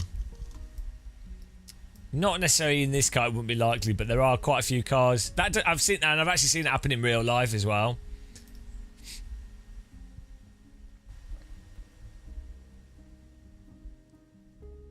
See, I knew Niels would appear. Niels is like, oh. If I tuned into Game of Muscle OnlyFans, it's what I've been waiting for. Sure, this is what I've been wanting.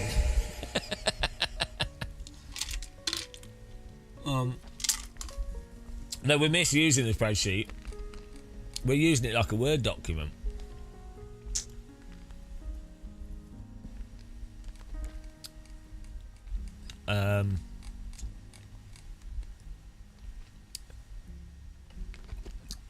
I can't talk whilst I've got ice in my mouth. What we're doing, for those of you that joined us, we're breaking down what is seemingly a very simple racing incident. We're breaking this down, and we're breaking down all the variables. So, because every time there's a crash, people always go, oh, you should do this, you should do that, and like, well, actually, guys, if you've got like 20,000 hours of sim racing experience, there's more things to consider than the 3 things you've considered. So, for the sake of ruining everyone's life, we are listing every single possible option from the main actions that this car can take. And then we can also break these down by the positive results and negative results, and we could also ascribe a likelihood for the actions. So you can then we could then go, when something happens, we can then go, oh look, Game of Muscle actually took completely the correct action. Because when we actually look at all the numbers and do the math for this in this completely rigged scenario, turns out this guy has ruined his life sim racing and has actually considered all these things built into his brain because he's been tortured. If he could, yeah. The thing is, a lot of these things are also dependables on skill level of the person, ping of the other person. No, so the way you use ChatGPT, so this is actually a good way of using a large language model, like what I'm about to explain. If you ask a large language model to just do this, it will just throw out a load of garbage. It might give some interesting stuff, but what you do to use a large language model in a good way is you list all these things out, and then you ask the large language model to format it in a clear way, and also you can ask it to then you can sort of set, you can choose, you say before, like in this document, you say, well, this is more or less likely, blah blah blah, and then you can then get ChatGPT, so you can go, right, organise these, kind of how you'd use a spreadsheet if you actually set it up properly, but you can get it to do it with language, basically, and get it to format things really clearly. And so basically the point of this is we can create like like if you ever play poker, there's the statistical poker cheat sheet that's quite good if you're a new poker player, which explains the odds of if you had a pair of kings or ace 2 or 2-7 or whatever, and like the flat odds of if you were to put those cards down against other cards, like if you're in the table and you go in with those cards, it will tell you what the likelihood you will win, just the pure math, outside of like the variability of player skill, what people tend to do. It's just like the fact is, if you've got a pair of aces or a pair of kings, statistically they're like a 7 and a 2 are like generally the worst cards statistically if you're just blindly playing the cards, right? So if you didn't know how to play poker, or if you're really inexperienced, only playing pair of kings, pair of queens, pair of aces, ace king, ace queen, you know, if you only played those cards, you'd probably lose less money and you'd probably win money against really terrible players. So yeah, this is kind of what I'm looking to do, is create something similar to. The point of this is not to give someone a procedure to go through. The point would be is that someone could look at it and go, oh, that I hadn't considered that variable. I hadn't considered that thing. I hadn't considered that thing. And then to be aware, and then you're aware of it. And then, you know, the other thing of this is whenever you see a race crash, like this is constantly in Formula One. They have the Hamilton Verstappen crash or stuff, or when there's a crash in Formula One or racing incident, people only pick 3 variables that happen to be the variables that back up their argument. Right? They ignore like season strategy, the basic psychology of always being the one that's in command or domineering position. They ignore the 2 or 3 things that happened before the incident. They just ignore loads of stuff, and it's like, well, hang on. And then it basically comes down to, a lot of it comes down to, I'm a fan of this driver, or this driver's from this country, and we're the media that supports this driver, or it comes down to the person's completely arbitrary preferences on what they deem to be the more important things for their perception of the sport, right? Whereas it's just a really silly way of conducting a conversation about if you're trying to attribute blame, or you're trying to attribute intention, or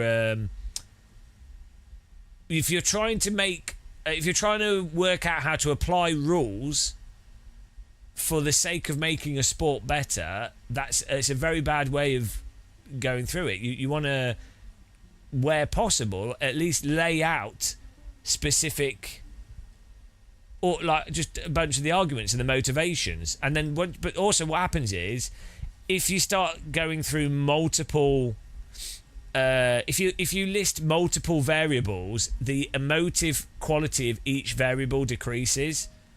So at first, if you only list 2 things, Verstappen wanted to kill Hamilton or whatever, or Hamilton wanted to kill Russell, I don't know, whatever.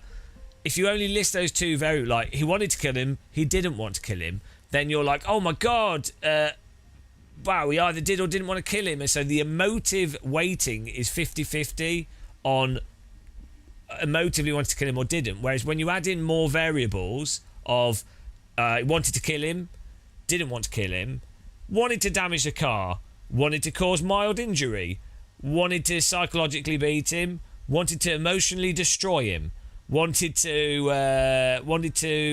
tease him, wanted to tickle him, wanted to make him laugh, wanted to make him cry, wanted to exploit the rules, wanted to show that Formula One's stupid, wanted to show that Formula One's amazing. Do you know, if you list out 50 things, when you look at it, you can't help but be like, oh, hang on a minute, you lose the emotive.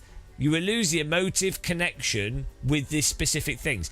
And incidentally, on that topic, this is precisely why you can get very evil people in power that keep doing really evil things, because if they do one evil thing, everyone's focused on that one evil thing. And you're like, oh my god, that's really obviously bad. We need to do something about it. If someone does like 40 evil things, people are like, oh, I don't know which evil thing's worse than the other one, and they're all different, and they're all slightly less and more evil, and which one should we look at? I don't know what to focus on. I don't know what to care about anymore. There's so much stuff. Oh, I can't be bothered. So, yeah, interestingly, these sorts of things actually apply to lots of stuff. I guess it's, I don't know what it'd be called. It's part of critical thinking, I guess, but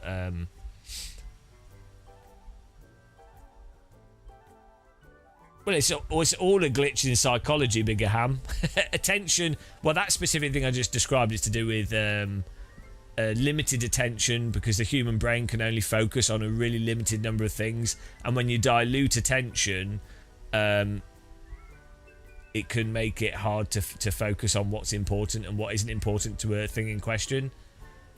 Humans only have a certain amount of RAM to in their conscious memory to. So this is actually another interesting thing. People have a certain amount of conscious mind space. Some people have a lot more than other people. But people generally, most people have quite a lot of subconscious mind space. But the subconscious mind space is normal. It's not. You can't pick out individual things precisely. The end result of subconscious mind space is like a general gut feel, a general emotion that is describing to your consciousness you've had a whole history of actions and things happen, right? Loads of stuff's happened, and you then have an emotive feeling that drives you in the direction that you feel from your experience is the correct thing. And yeah, unfortunately though, that's open to a lot of manipulation. It's very efficient. It's actually, that's how our large language model in some ways works. Takes loads of complex stuff, but then kind of turns it into a, yeah, it's not quite the same actually, but anyway, we're getting off track here, guys. We're getting off track here. We're trying to just work out all the variables for this situation. So, car in front intentionally blocks out of the corner for the car behind.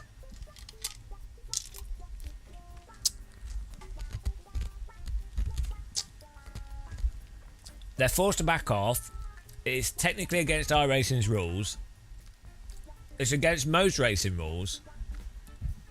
Car in front loses speed into the next corner. Car behind rams car in front, wheel damage. Likely to induce intentional punt in the next corner.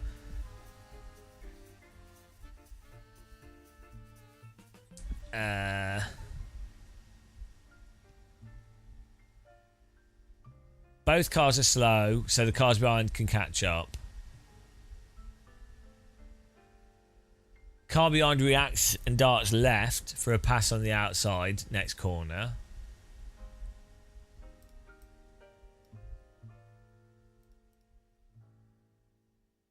Car in front spins from turning too hard.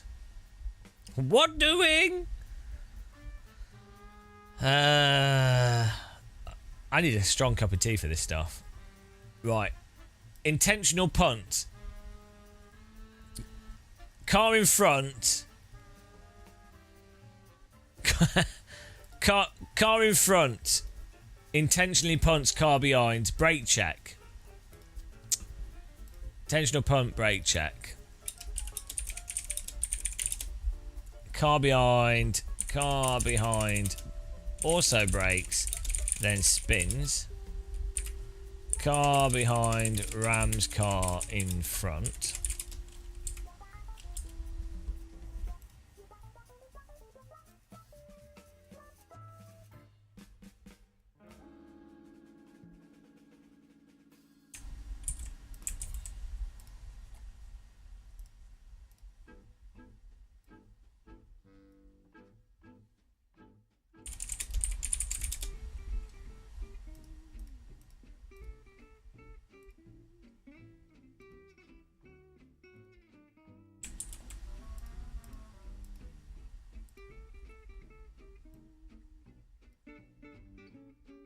I mean, we could just say wrecked or not wrecked.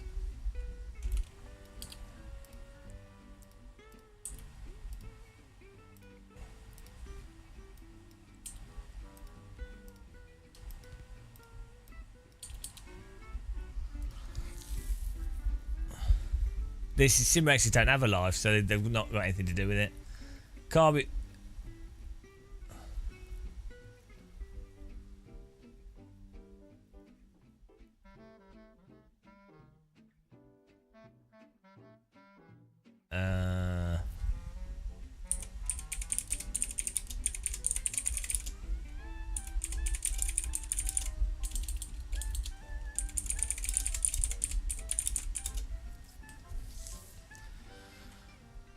Yeah, you can't really bump draft in this because it's a bit weird.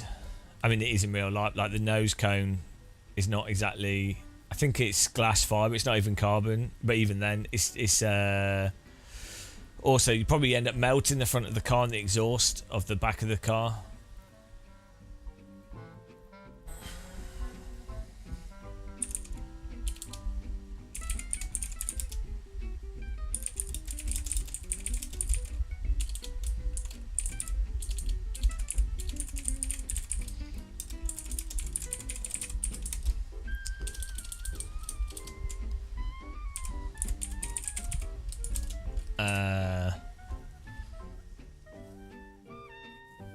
What else we got? The car in front intentionally punts by brake checking the car behind.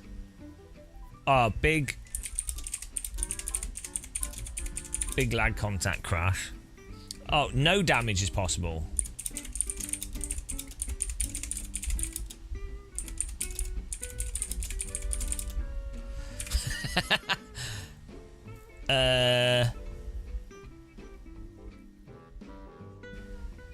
I think we can think of more. We'll have a break from this because this is too much school for me. I'm getting PTSD, getting school pain. Right, what do we call this document?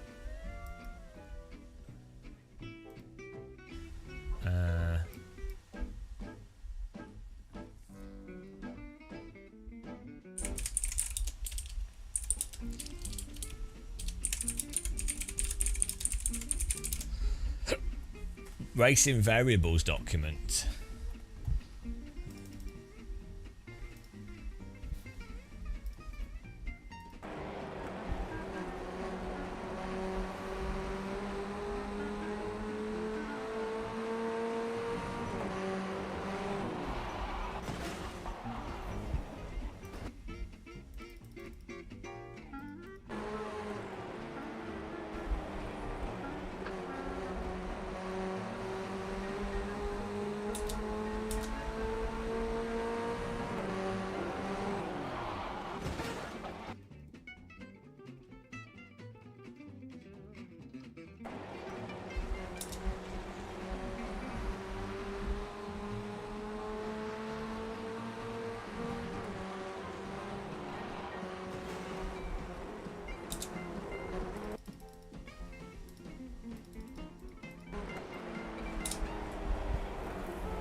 Yeah, no, I think it'd be good to put in a video. Right.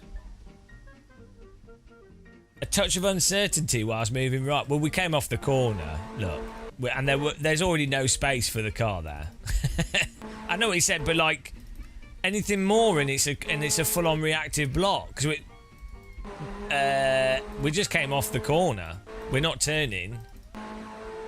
I'm actually turning left. We're just driving. The line we took is actually the guy that drove into us said it was there was some netcode as well. So who knows how far he was on his screen. iRacing's weird, but we're actually turning left. We're actually just driving. This is a thing that I've learnt with iRacing. If you drive perfectly, you are punished for it. Like if you drive in the absolute textbook, actual perfect way to drive, you will be punished. You are better off on aggregate. The way, I mean, obviously perfect is, you can define that differently and you go, well, surely perfect's the ultimate, the better end result. That's obviously the case as well. But the actual better way to drive in iRacing, generally speaking, is a very specific way of driving. And so doing what I did there was actually safe, clean, makes sense, and what you'd expect a race driver to do. However, the best thing to do in this scenario on aggregate, I would say, is to block, which is against their terms and conditions. But from my experience of iRacing, it makes more sense for this car to dart to the right to block this car outright.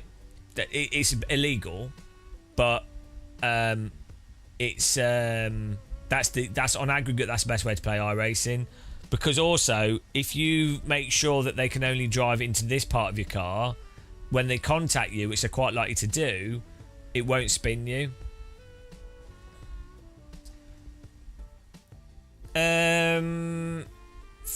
Freaky League. Well, so it depends what you're doing. If your goal to get points in iRacing, if that's your goal, don't race anybody at all and just hot lap.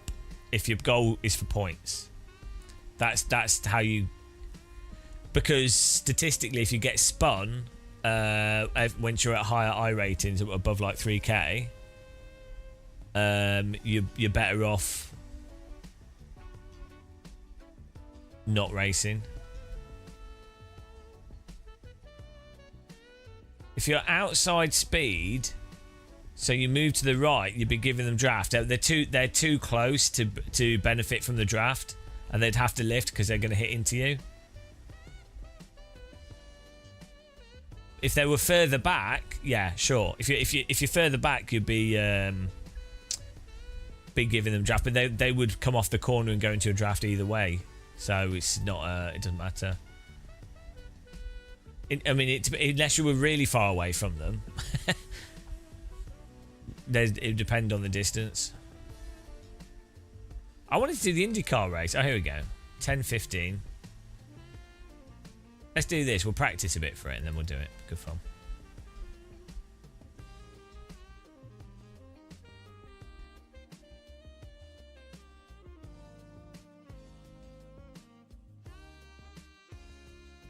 What did we learn, class?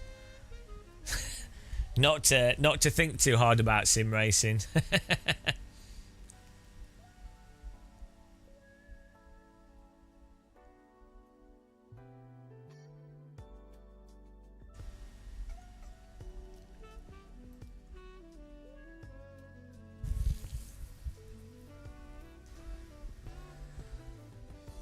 Well, that's why I said to the guy that we had that crash with in the race, it was actually a good move by him because iRacing won't enforce it.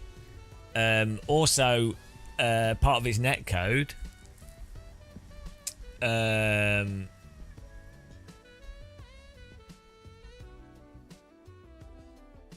part of it was netcode, and what he did would just be considered a racing incident. And also from his perspective, he was probably just laggy. So I don't think he was trying to wreck us.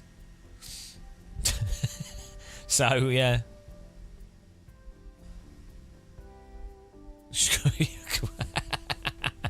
It's a good strategy.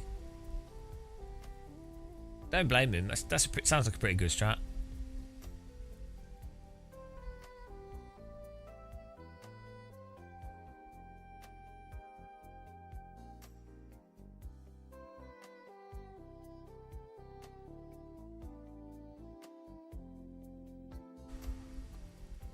This track looks like an emaciated arm muscle.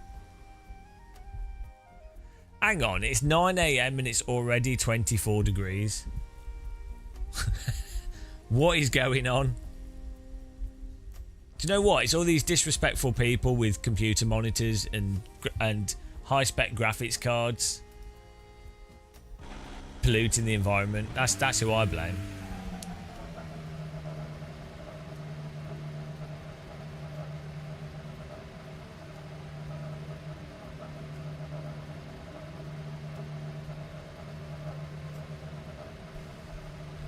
Yeah, I think you can get quite good viewership by just being really... If you're really, really over the top, it's a good way to get viewership because you'll rage bait older people, and then younger people will be like, oh, wow, he doesn't care.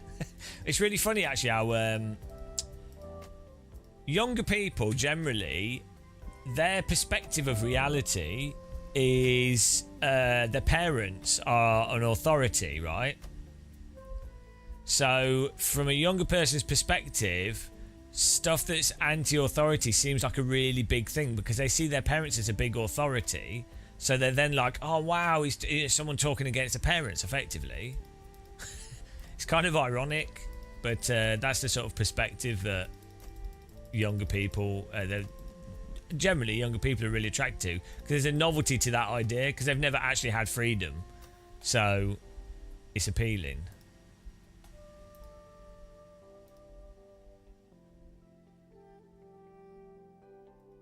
He just shouts abuse at other drivers. I like the XKD stuff where he's going mental and he just doesn't brake for the corner, and he just like pure understeers into another driver, and he's like, "Oh, what are you doing?"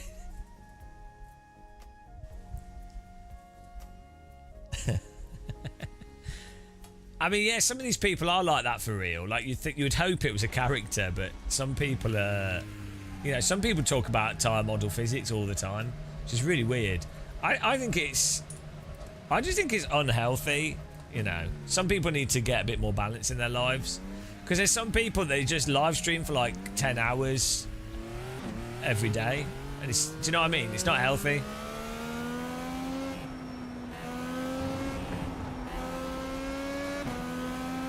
Alright, we need to put the Prime Chicken tyres on.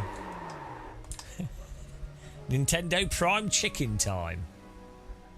Promised. I know, where are the Prime tyres? Prime time.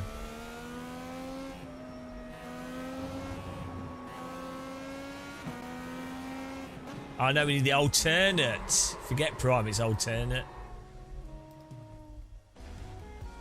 Maybe he's on steroids and so he's always angry. It's possible. Yeah, that's Ian. That would be really really unhealthy.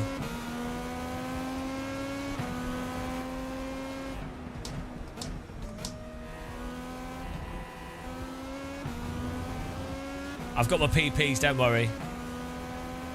We're still moaning about time. When does it stop? It doesn't. It doesn't ever stop.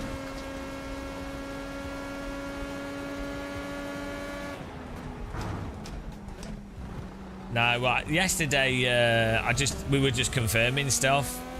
I'm now consolidated it, and we know categorically that iRacing haven't fixed their tire model, so don't really need to. That's it. You know. We will do a video. We've got plenty of footage and comparisons and things, and so we'll probably do a video at some point.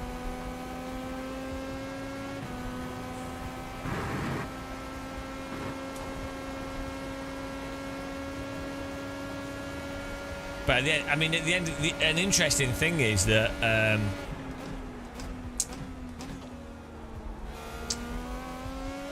it's interesting that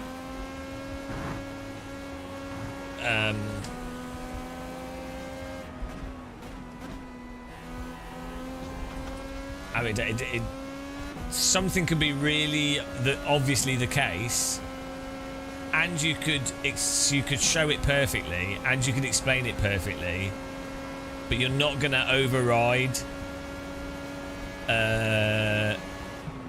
It's interesting the degree to which the brain is protective over things that it's decided to be protective over. You probably need that for a lot of stuff, like but it is interesting. I don't think Mario Kart even has a tire model, you know. I would really like to look at their physics in the newer games and see if they've actually put more advanced physics into them. But it's I'm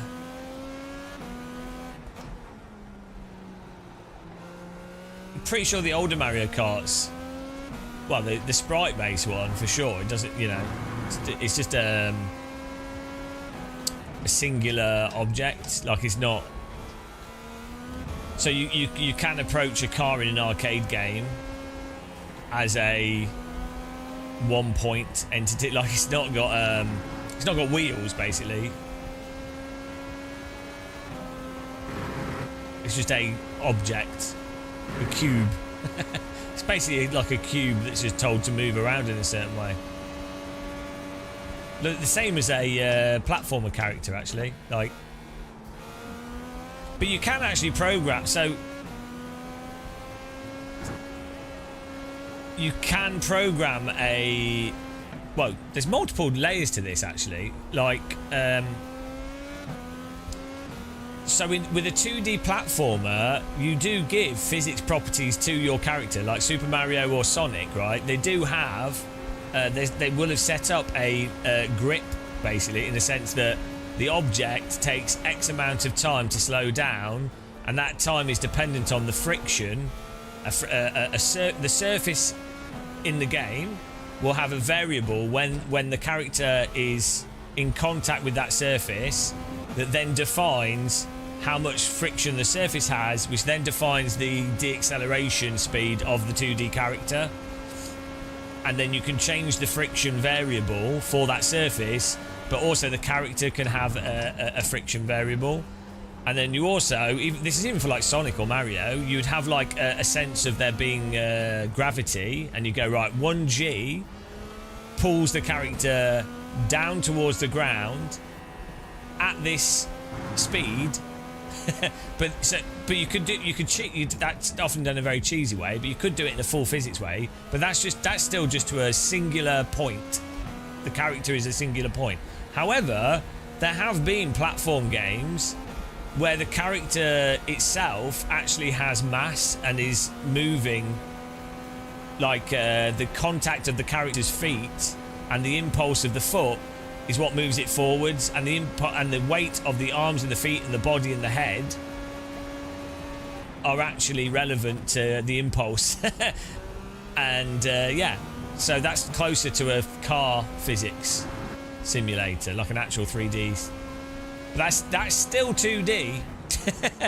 And it's mental, really. It's quite interesting. It's such a shame that it's not necessarily going to be snappy in a way to frame it in a way that's interesting for people on mass to really get into.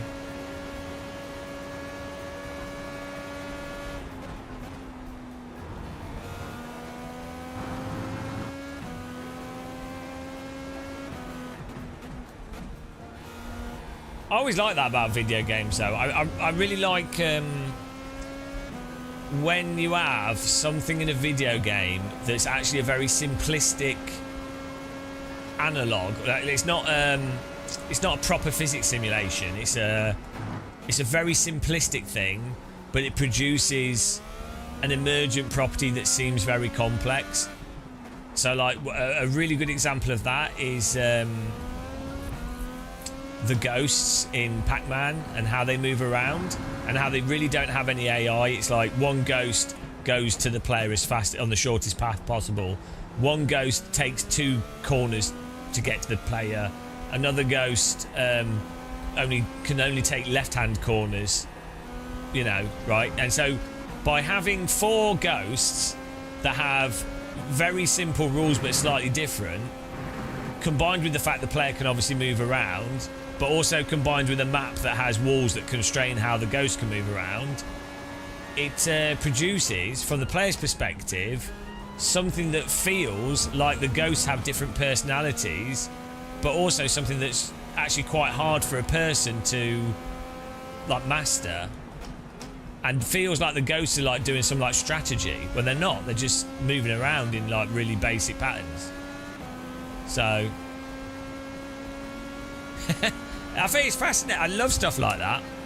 This is why with AI in first-person shooters and stuff and driving games, developers often go down like this ridiculous, insanely complex AI process of like, well, you know, the AI knows where the player is and the AI has different motivations and crazy stuff, right? When actually, sometimes having like the most dumb AI possible, but it, like the Pac-Man ghosts, but you design levels that make that dumb AI seem intelligent. Sometimes simple, and I think for games, simple's always better because it's a lot easier to work with. Then that gets us to tire models. You can create incredibly complicated finite element tire models. but you can't engineer a specific result from them. However, you could make a nice, neat and tidy empirical model which you can then engineer a specific result out of, and it's still deep and complex enough for your average player to not really be able to get to the point of exploiting it. There you go.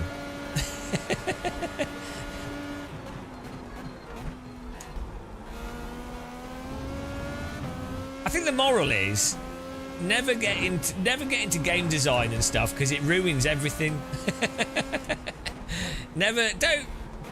Don't think about things, guys, at all. Or do. It's quite enjoyable, actually, I think, thinking about stuff and then being confronted by the irony of how stupid a lot of things are, and then the fact that you still don't know anything. So it's just lose-lose all round, really. What is so stupid? Life is so stupid, guys. All of it is so dumb. It's actually incredible. It's so incredible. It's so... like, you know when people look at the Grand Canyon or stars or space and stuff, that you're like, oh, that's amazing. A waterfall. Oh my God, spectacular. Whoa. Right, that you're like that. Okay, great. That gives you a sense of like awe, and like some people it's religious or whatever. Right. What inspires that degree of awe in me is the sheer stupidity of existence. like, I'm not even kidding. It's genuinely incredible. I think like Hitchhiker's Guide to the Galaxy hits the nail on the head. I'm not sure if it is nihilism. Like, so nihilism, I think, has been co-opted into a negative connotation. There's components of nihilism that I think are true and agree with, but then that unfortunately the word is being sort of co-opted into someone being just, well, like what you see with like some of the billionaires now. But yeah, in principle. Also, it's like the Dada art movement. I kind of, that sort of idea that like stuff, everything can be absurd, but it's not a justification for not identifying that there are still certain patterns, and that there is probably an objective, a measurable, replicable reality. That is something that exists. So that's one of the things that I find a little bit irritating with nihilism and being absurd, like absurdity and stuff, is that then people use them as an excuse to basically be irrational. We should load up Live for Speed later. I'm actually dying here though, guys. It's so hot. I've got an aircon blowing. I think it's just too hot for the aircon to work. I guess it would be even hotter if it was off, but bloody hell, it's so warm. And it's only 9 AM. Jesus Christ. Can this fan go more? Oh yeah. I think it's probably like 30 degrees in here. Like, it feels like 27 in here, and it's 24 outside.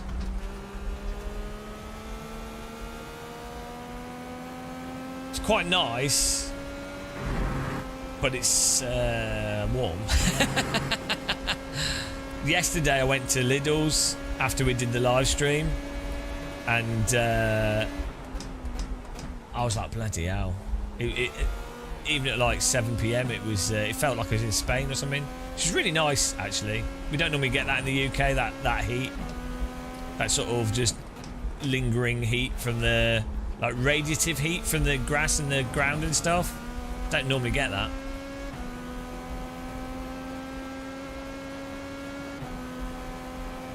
So it's quite nice. It's just weird in the UK. I was with one of the guys from Overtake in Germany, right? Mikael. The pace car is out of control. And he was really nice. He took us to... so I wanted to see Berg Alps, but it was closed. So he took us to one of the castles in in the Eifel region, really beautiful part of Germany, near the Nordschleife, because we were also driving this car around the Nordschleife, and we're walking up this little path, and I go, it smells amazing. This is amazing. We don't have this in the UK. And he was just looking at me like I was insane. So what on earth are you on about? But like, if you're British, we don't have that kind of pine, like the pine needle sort of dried footpath, dusty, ambient smell. We just don't get it in the UK. Really, like even in like Cornwall, Devon, it's too moist. It's too like damp. I'm sure you guys know what I mean. That sort of Spanish dusty path smell. You get it in the south of France. You get it in Germany. Dusty soil. Moist. Nice.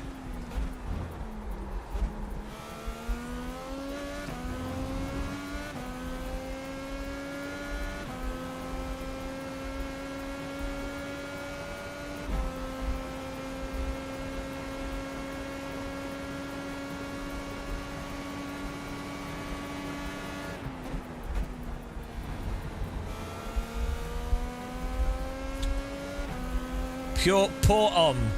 It's a really good smell. I love it.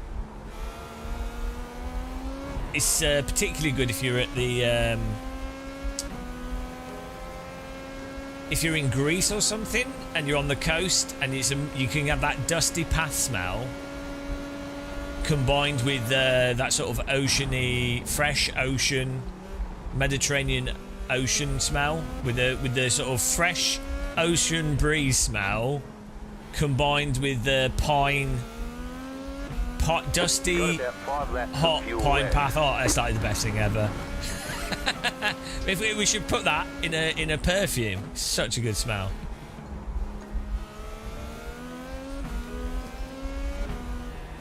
What's that about the nose?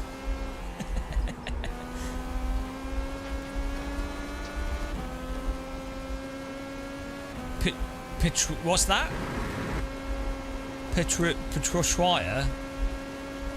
What's that?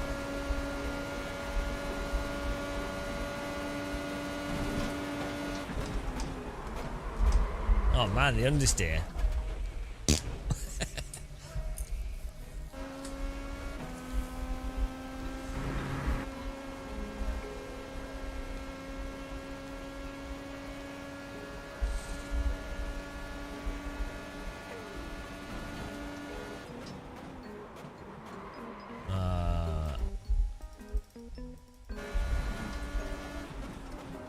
I know what you mean, yeah. Especially when it's like a giant thunderstorm. Oh, Breakbosh was on 61.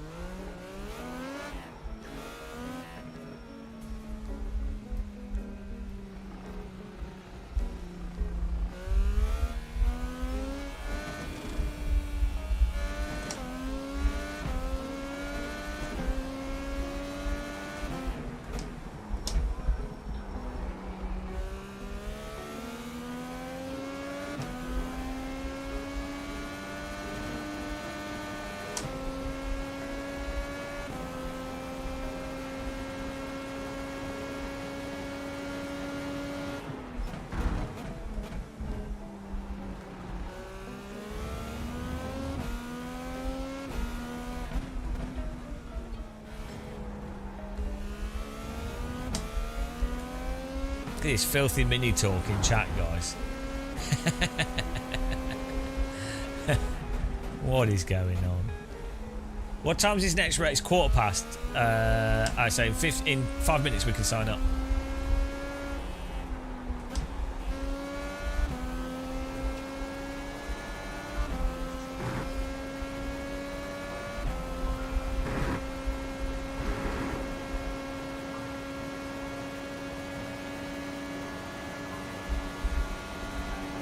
nice steering wheel in this car.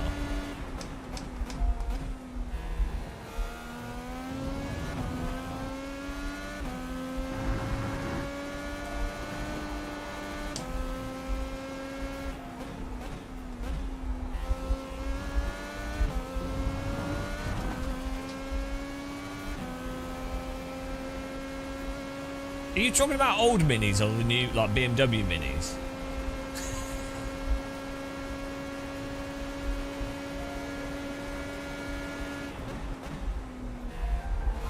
I don't even fit in the old mini. My head pushes against the ceiling.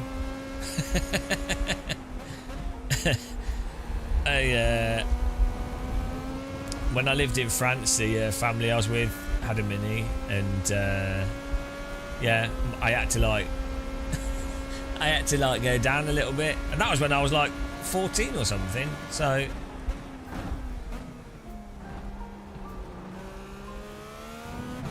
was all right if you. I knew someone that had one with bucket seats and they were lower. That was all right. But if, with the standard seats, I couldn't even fit in it. I'm not even that tall.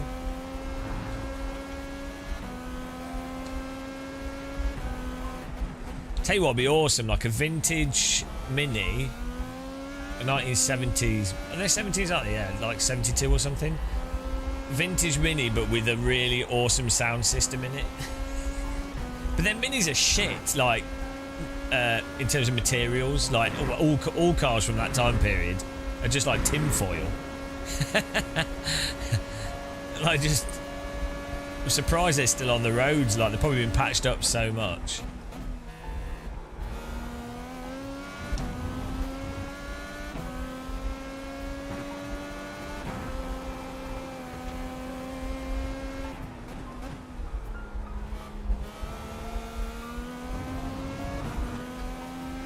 Don't pull back the floor mat. Well, no, it's a good way of looking at the road, isn't it? I remember you could see the. It wasn't a Mini. I knew someone with like an old Ford car. This would have been like 2000s or something, and sitting in the back seat, you could see the road, like those like holes in the floor.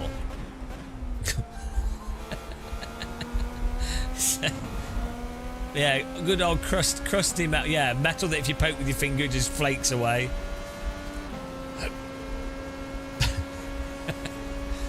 That's a real car. A real car should be falling apart. If part of your car has not fallen off during a journey, is it a real vehicle? Can you imagine how bad those cars are in accidents, though? Like...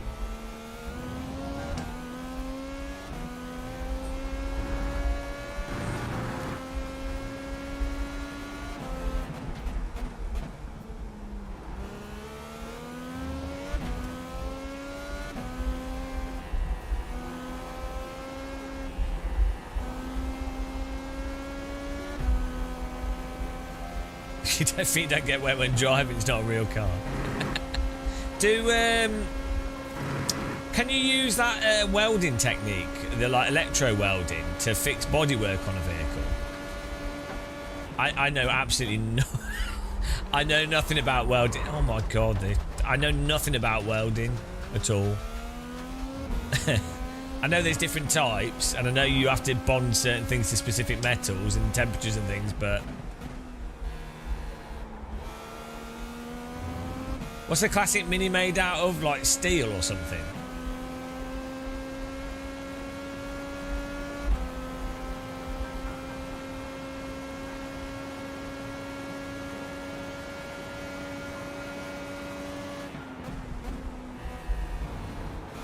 Cheese?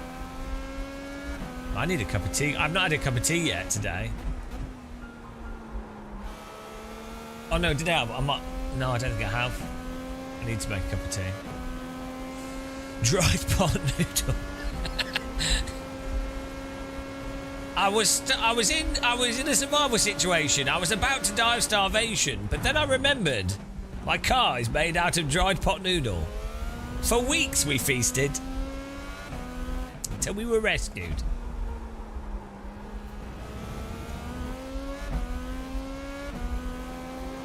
Yeah, cars are mental in the 90s. Like, my parents had a car, the exhaust fell off it, the wheel fell off it. Like the suspension collapsed.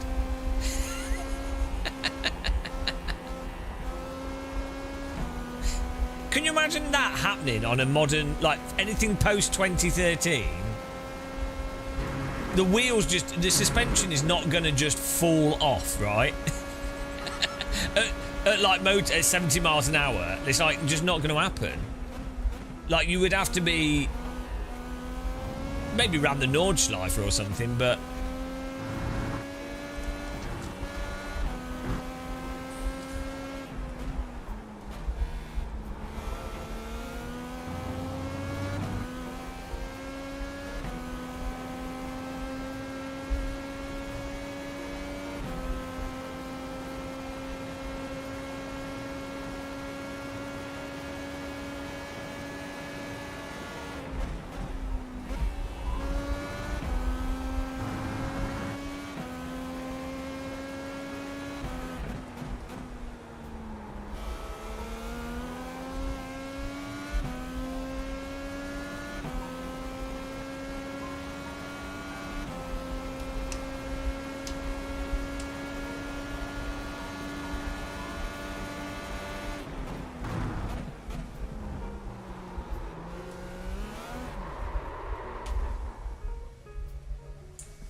side up to this. Ooh.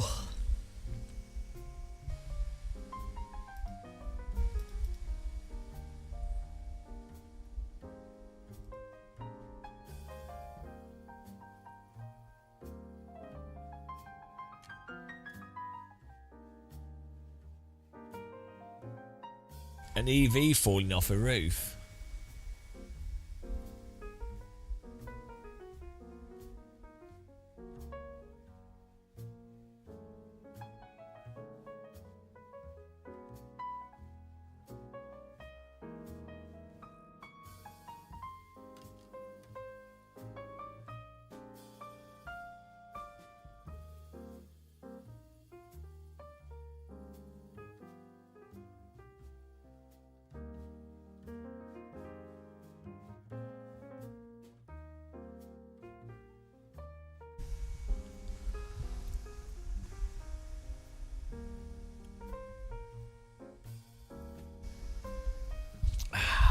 Man, it's hot.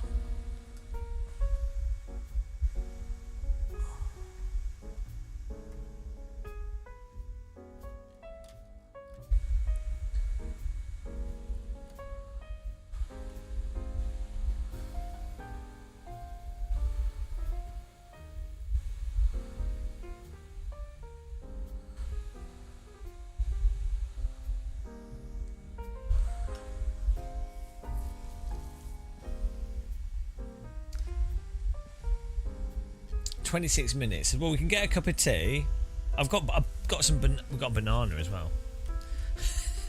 Well, I'll get a banana, a cup of tea. That'd be nice. Nice.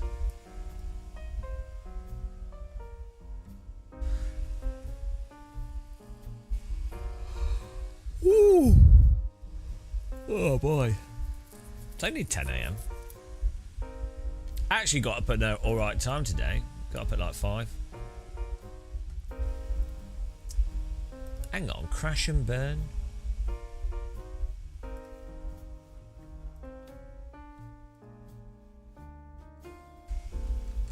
Don't remember that.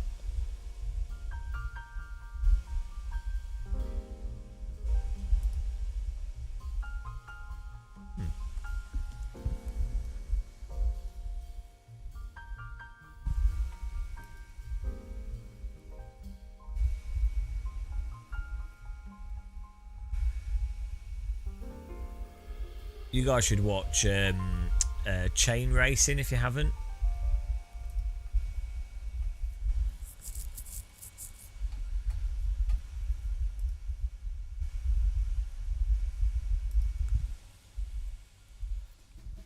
Ooh, Let's get a banana and a cup of tea, guys. I'm flagging.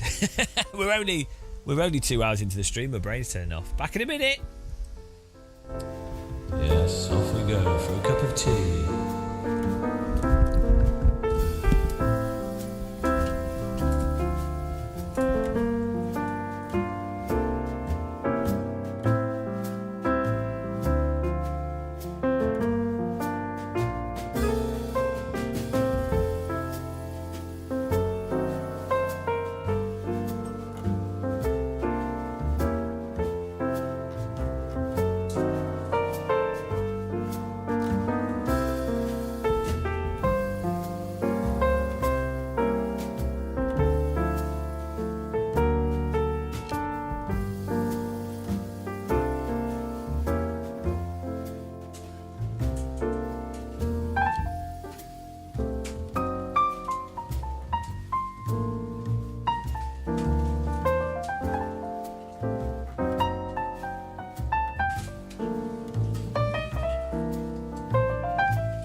I just thought of a joke. What is Michael Jackson? Well, what was? He's dead. He's dead. He's dead, guys. Sorry, guys, but Michael Jackson's dead. What was Michael Jackson's favourite drink?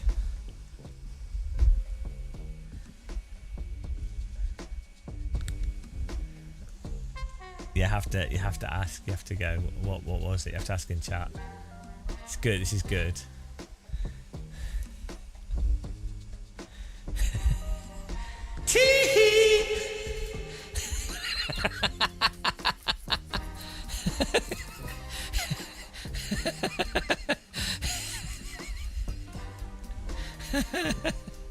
My terrible jokes. They're awful.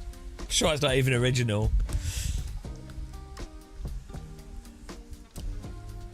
Unsubscribe. It's good. It's good. I don't know why it popped in my head. I don't know why it popped in my head. I don't know why. I was just thinking, you wake me up.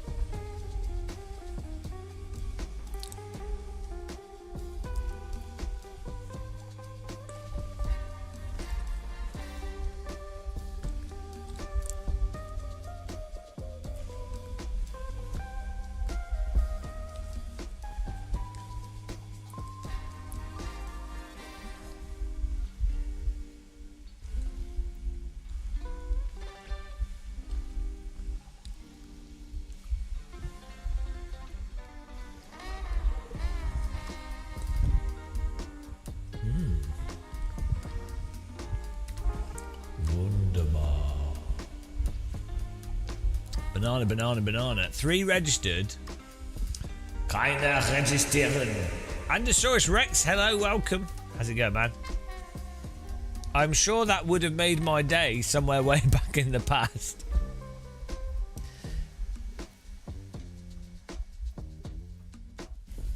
I might do some glider flying later. We should do some real world glider flying. In fact, thermal's probably mental at the moment.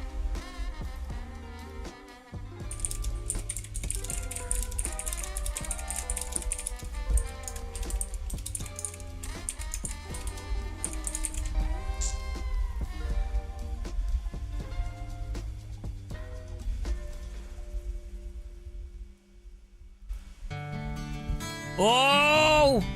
Hello!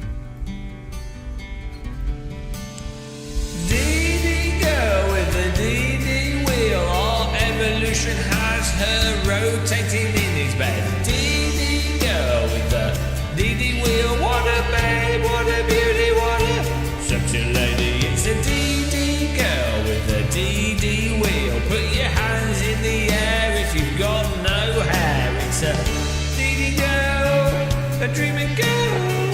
What a beautiful, powerful babe.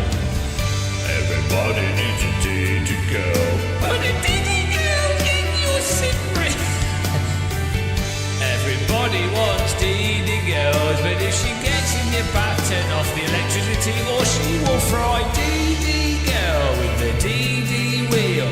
Beautiful, powerful servo motor legs. It's a DD girl with a DD wheel. AccuForce, Fanatec, Moser, rinsing your cube. It's a DD girl with a DD wheel. She likes to use a Thrustmaster. DD girl, what a servo babe.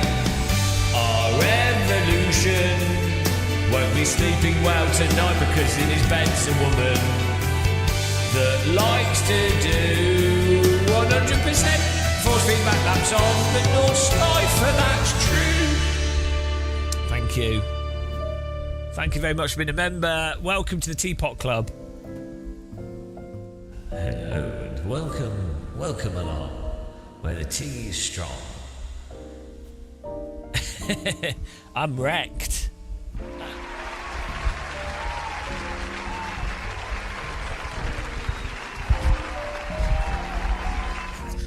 Ow! Oh no, just banged my throttle. My OTAS. We'll add you to the list. You'll be featured in videos, sadly. In the list that's there. I hate it when people point in videos to stuff on the screen. For it irrationally really irritates me. Click on the button. I don't know why that really annoys me, but it does.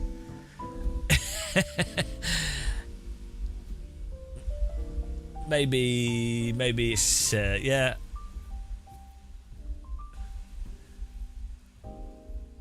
It's just something that gets to me, guys. Something that gets to me. It's one of those things. Yorkshire Gold, yes. Hang on, Yorkshire. Oh bloody hell, the teas are. Everything's warm today.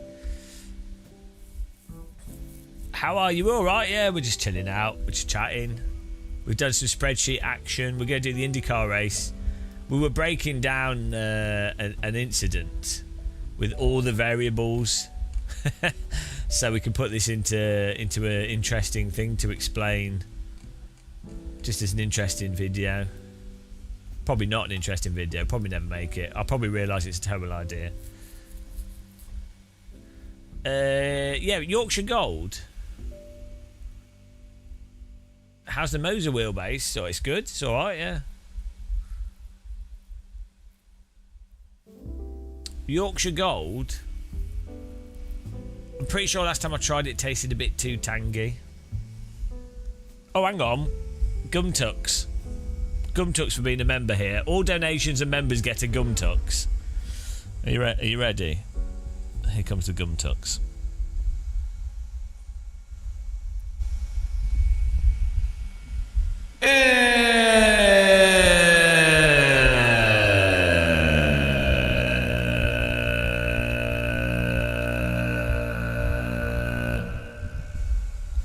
Hope you enjoyed that.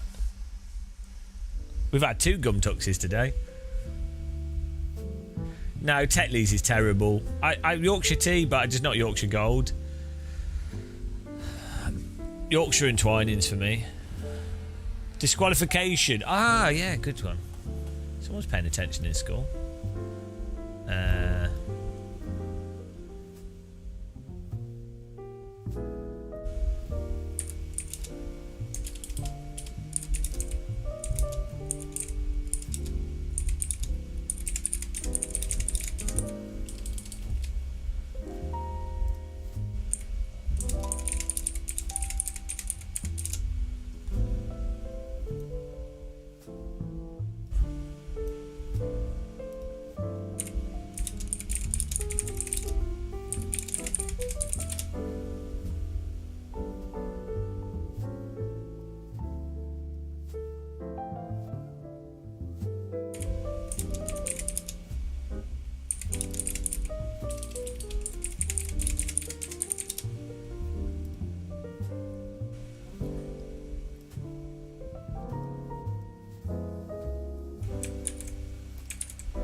Added that to the list.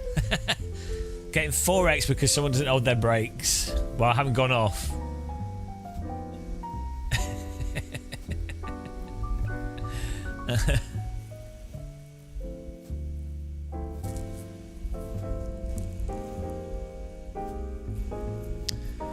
Hang on, Tetley's and PG Tips are both pretty terrible, aren't they? Let's ask in iRacing. No one's joining this race. Hello? Hello? No one in here.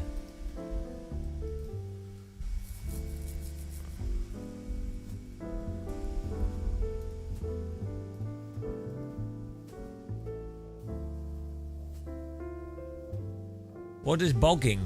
Do you mean banging?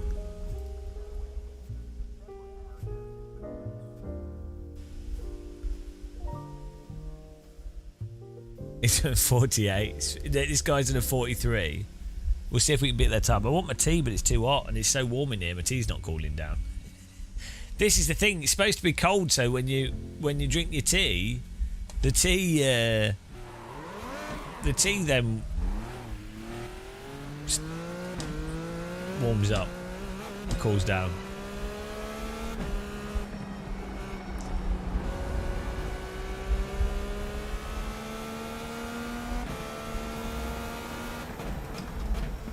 Hang on, why does it keep resetting this car's camera?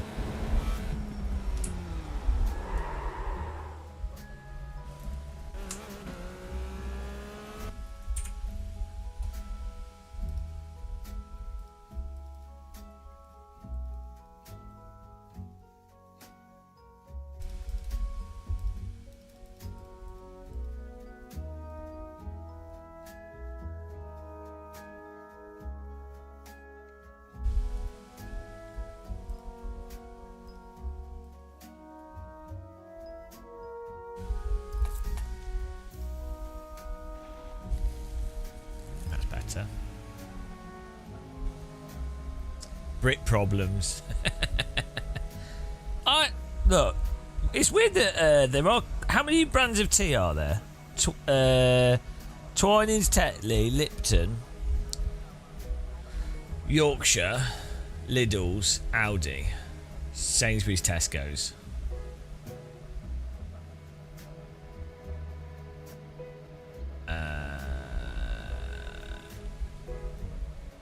Teapigs. We're talking about big brands here, not like small. Teapigs is for rich people. Barry's. I've run out. I think can't count anymore, guys. Sorry, there's no bigger number than 10. There's at least 10 or 15 big brands of tea, which is crazy, really.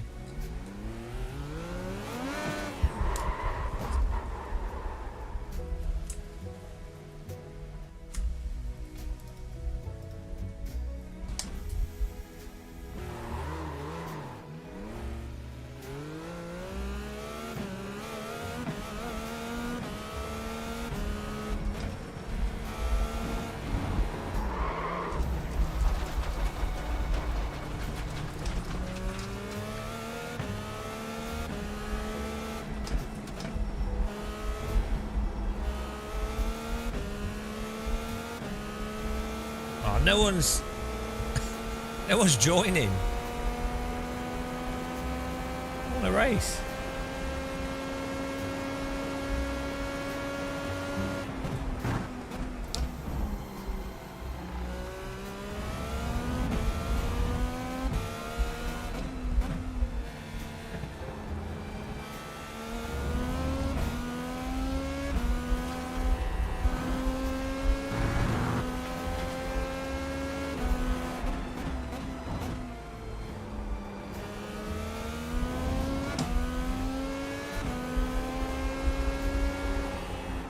It's funny because it's a better car than a Formula One car.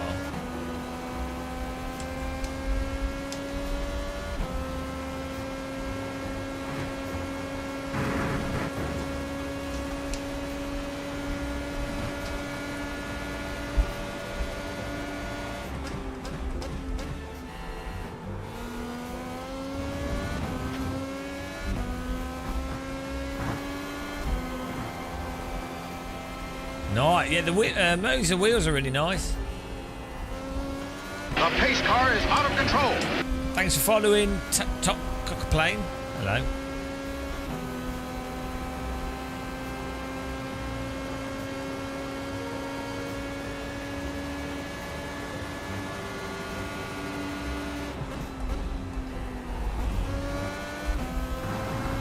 This is a really fun car track combo as well.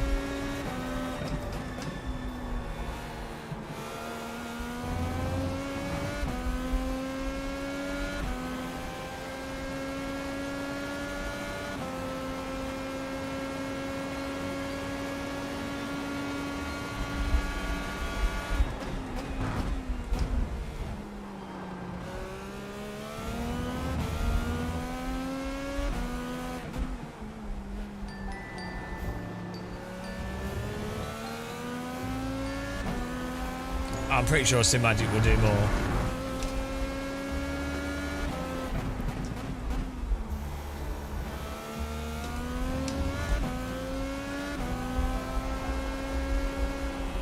Oh wow, you can go through the arena corner with the PP open.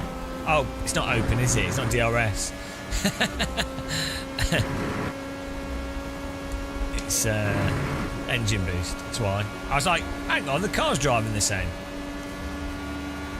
You only really need a circular rim and a Formula rim and a GT rim, or maybe an oval rim. Like, if you wanted to cover all bases from a pragmatic thing, a bog standard circular rim does everything. But if you wanted to be covered, it should go official. There's 5 minutes for people to join. We'll give it a go. Yeah, why not? I don't care.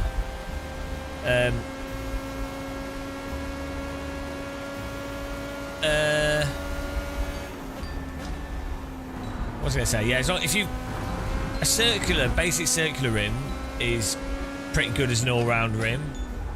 But yeah, if you wanted to specialise rim size, you'd want like a GT3 rim, a Formula rim that's small, and you probably want like an oval rim, which you could maybe use with vintage cars. So like a larger rim that would be suitable for both oval and vintage.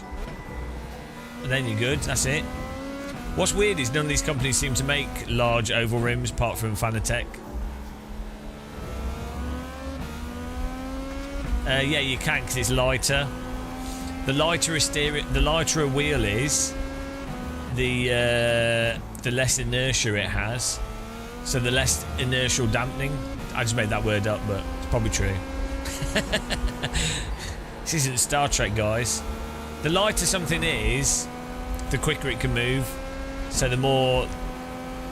There's going to be there's going to be like rigidity, there's going to be a whole bunch of stuff. But yeah, basically, if the steering wheel's lighter, the larger it is, the more leverage you will have on your side. But if the wheel's totally rigid and also light, then you should still feel the same sort of details. But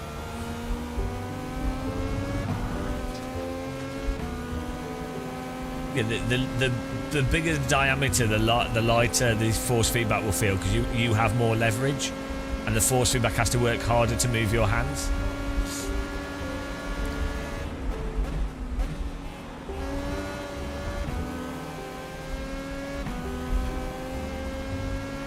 What's an eccentric rim? I'm a bit of an eccentric rim.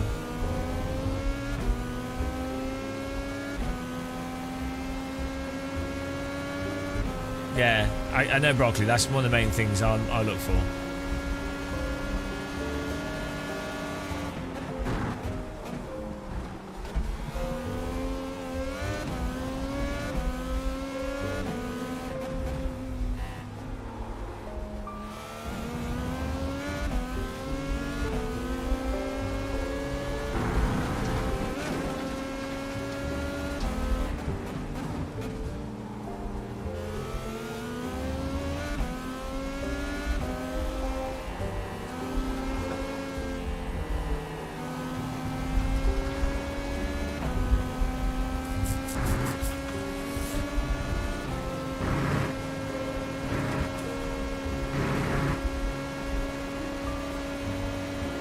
I wouldn't use any inertia settings. I turn all damper off in the pit house software. So it'd only be if you run stronger force feedback and your wheel's overactive. I wouldn't use inertia as a setting on a force feedback wheel as well. But do whatever you want. Do you know what I mean? Just mess around with the settings and see what you enjoy. That's the fun of owning a force feedback wheel. I'll show you my settings with this car. What does a woman and a pub have in common? They both have wet carpets. I don't know what. I don't know.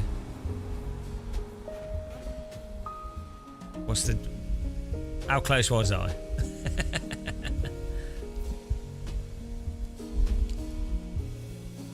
Oh, liquor in the front and poker in the back. Okay.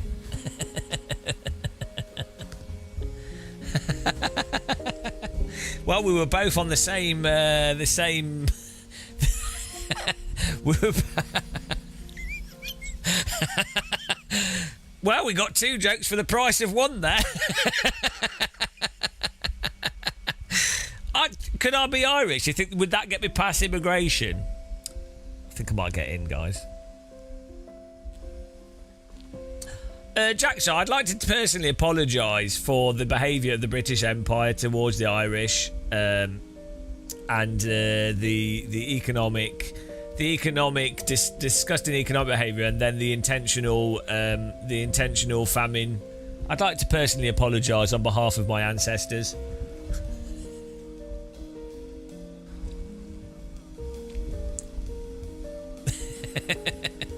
Just to be clear there. But could you please?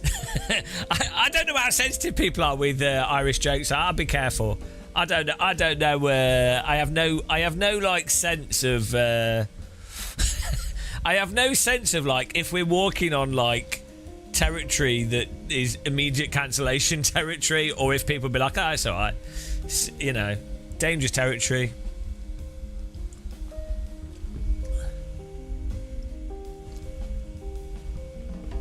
Send me money.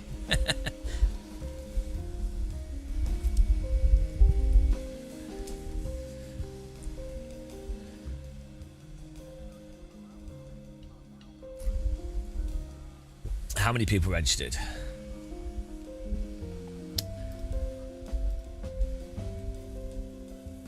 What are they going to do with their little green hats?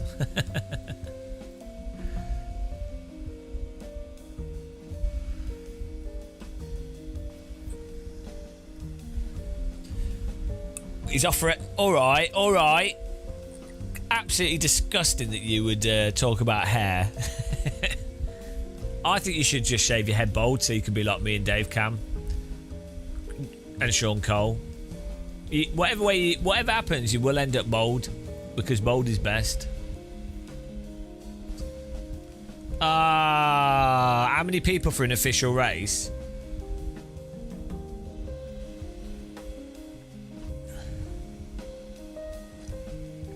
Man, this tea's well good. We can win this.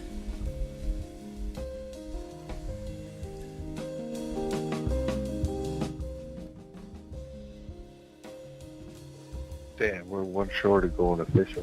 That's all. People can't handle fine American race cars.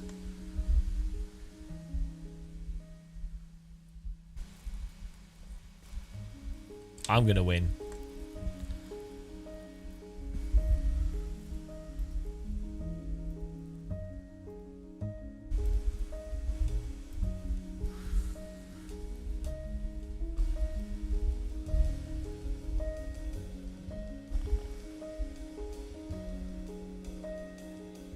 It's only an 8-lap race.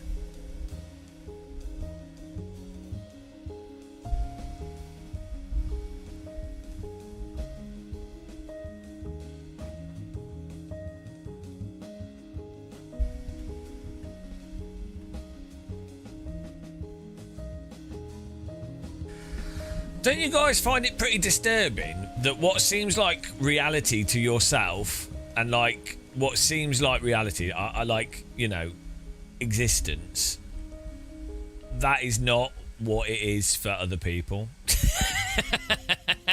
Like, isn't that a bit disturbing? That everyone's living in their own matrix effectively. Some people closer to others. But isn't it like it's actually really disturbing? Like the assumption you would make is you know, there'll be a lot of crossover. There will be like a grounded thing that's occurring, generally speaking. But the fact that some people will have like a specifically shaped view of reality that's utterly in contrast to another person's, like their perception of what is a tree.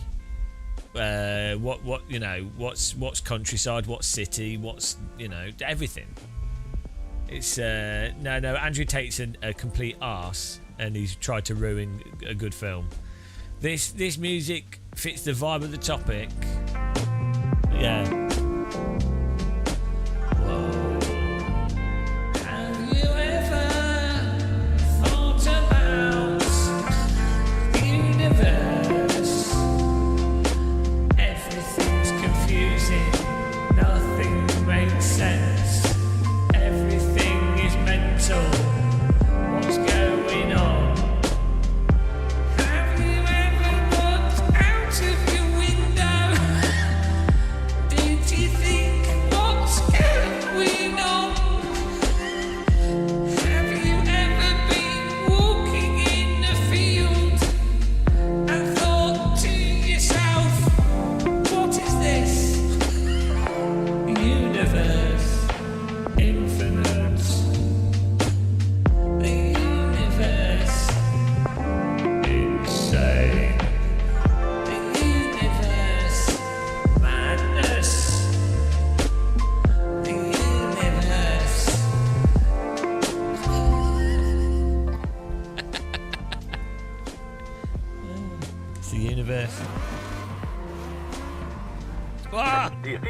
like the way you're driving. I don't Your like laps the won't way count this physics till you engine's reset the car and behaving. Start over. Does it matter?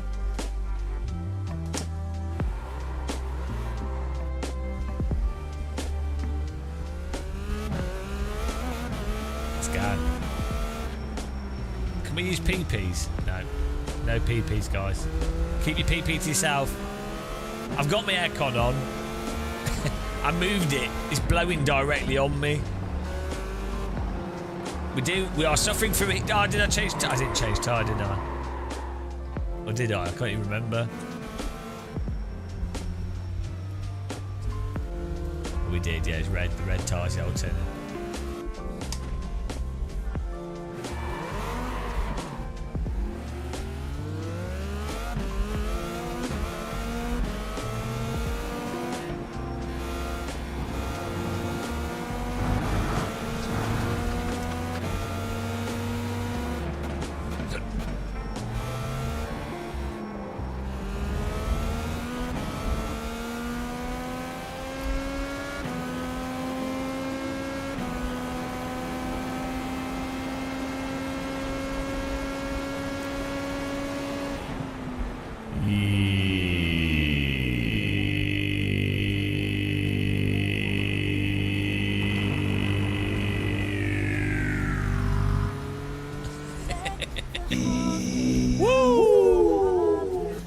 Oh, it's Christmas. Tis the season to be jolly. Fa la la la la. Please shoot me now. I hate Christmas music like that. Dear God. There we go, it's better.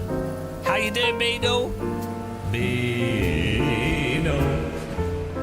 Hope you're well.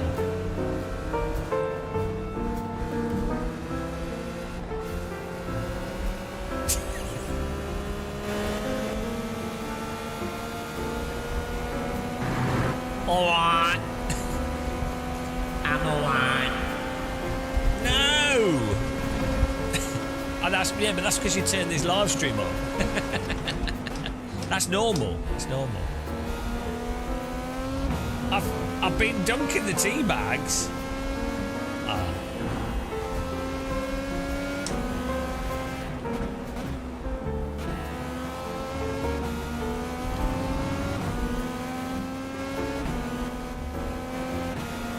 Green, green, green. Okay, here comes your first time lap. Dunking the tea bag. I mean, you can interpret this as an innuendo. My voodoo tea bags.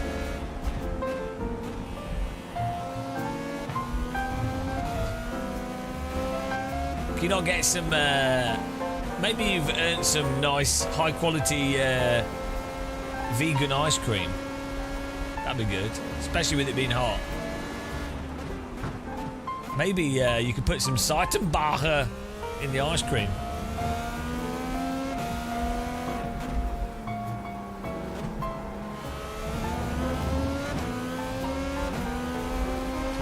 Yes! Not for me, any. Typical Beano. I've got ice cream. I'm buying it for you. I nearly bought some ice cream yesterday, but instead I just got a salad.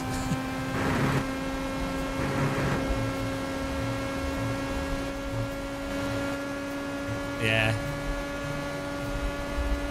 Seitenbacher! Seitenbacher! They've actually just they've changed Lidl's, and they're doing new muesli in Lidl's. It's all changed.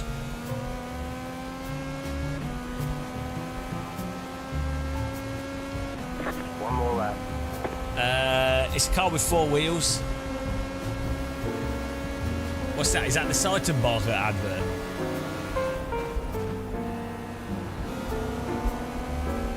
Put this on next, okay? I'll have a look after this race. Alright, we'll have a look after quali. Yes, it's a new Indy car, but no one drives it.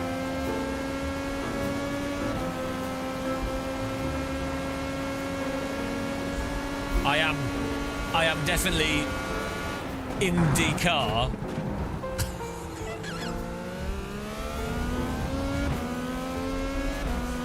What does Tony Kanaan say when he gets in a vehicle? He says, "I'm Indy car."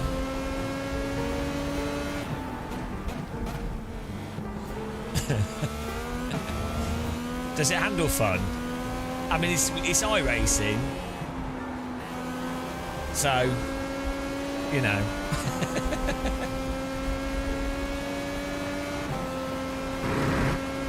Anyone know if aircon exhaust chemicals? Probably. No, so aircon exhaust should just be warm air. Like, so an air conditioning unit is just a refrigerator. So the chemicals it would leach would be plastic from the exhaust pipe that's heated up, or plastics in the air conditioning unit. But not really. Shouldn't really. If anything, it could filter some stuff in the air. Oh, hello. Hello. Yeah. Thank you very much, Beanal. Right, let's look at this. Where did you post the link? Let's see. What is this? 4K. Oh, Last Christmas. Last Christmas. I listen to this every year. It's like Guantanamo Bay torture. Thank you for the twime. Twime? The twime sub? I don't know what happened there. Twime. Beanal, have you experienced the Gymtex? Because with your membership, you can now experience a Gumtux. Would you like one? I think you would. I think you'd like a Gumtux. I could do you a big one if you like, or a small one. What kind of Gumtux would you like? A big, small? You got 10 seconds to decide because the race is starting.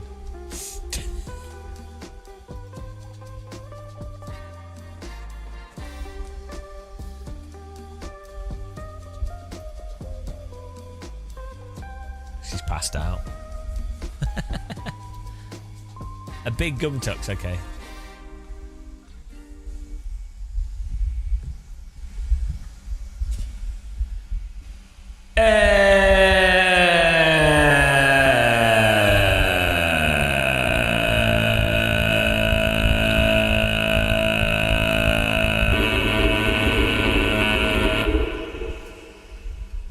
That Gumtux broke the EQ then.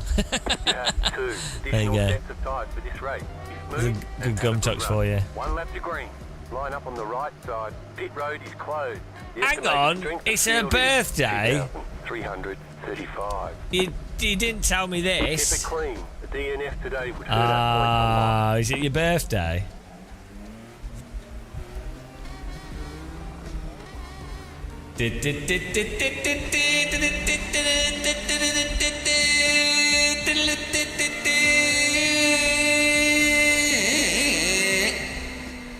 Happy birthday to you.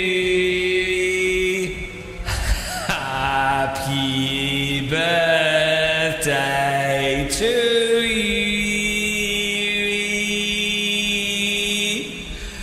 Happy birthday, Guido. Happy birthday.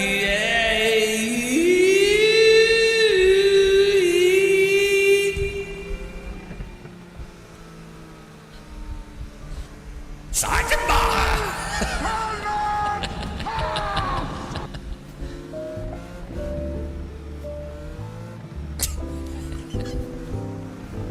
Imagine that being on your birthday. That's the worst part of a birthday, really. imagine being in pain on your birthday. That's the worst birthday present ever. Happy birthday. Here's some pain. Here's some debilitating pain. Oh, thank you. Thank you. That's a present. I always wanted that. Oh, I really What's in this box? Oh, let me open this box. What's for my birthday? Chronic pain. Woohoo! Happy times. Catch up, 1, car.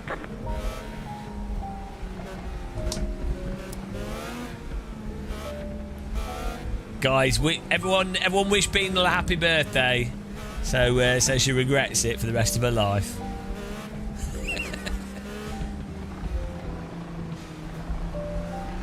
1 year closer to expiration.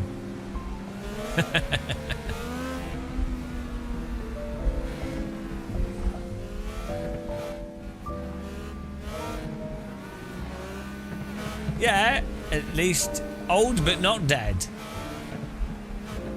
Beautiful. Solar orbit complete. Travelling through space. Eating Seitenbacher. From the sun. The world's greatest solar orbiting Seitenbacher eater.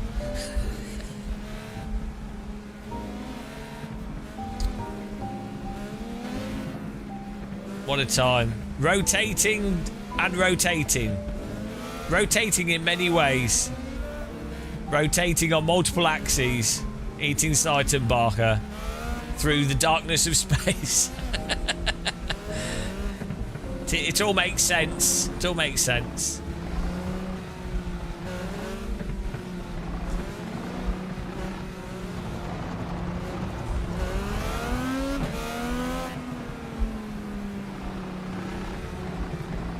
You don't feel like you're rotating though, do you? That's the thing.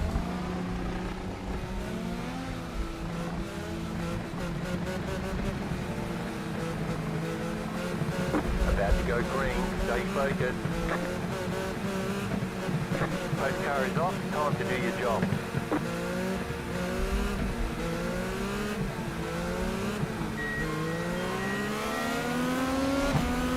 Green, green, green.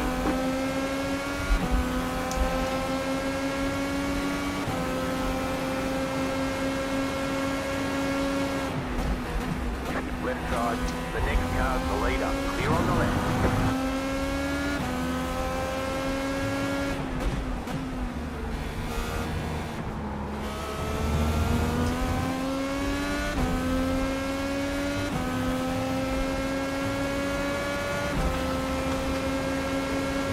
Car on your left. Still there. Keep to the right. Still there, hold your line. Clear.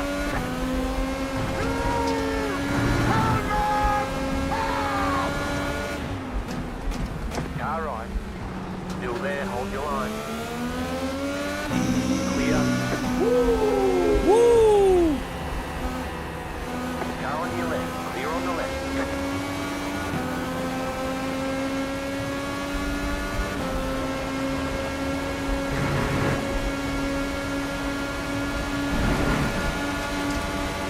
Right side.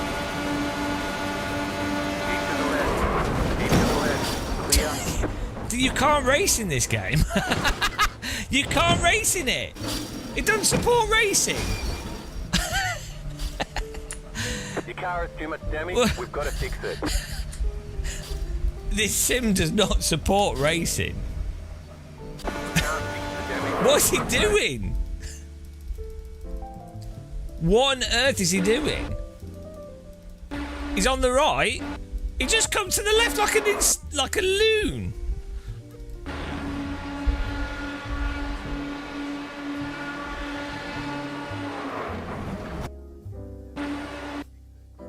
What?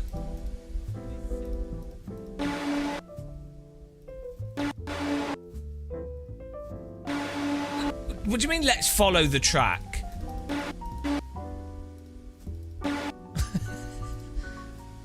I think my car is going around. We're following the track. I'm holding the same exact line of the track. I'm absolutely we've actually moved to the left. From my relative position here, look at the track. We've actually, look at the track. It's decreasing. The track kinks here, but I am turning left. We're holding the same space. Right? We are holding the same space here. Holding the same space, right? I'm holding a line because you want to compromise his entry into T1 so he has to go slower, right? That's just racing. That's really basic racing.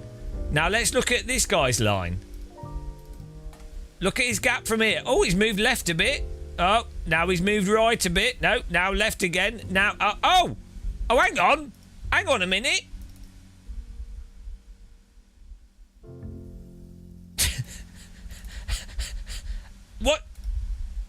What are you doing in this car, of all cars?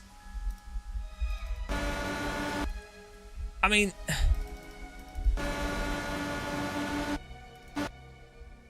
Just...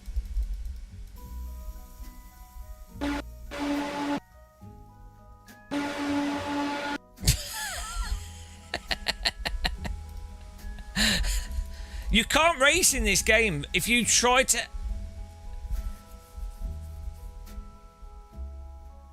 No, I'm holding I'm just holding the line through here.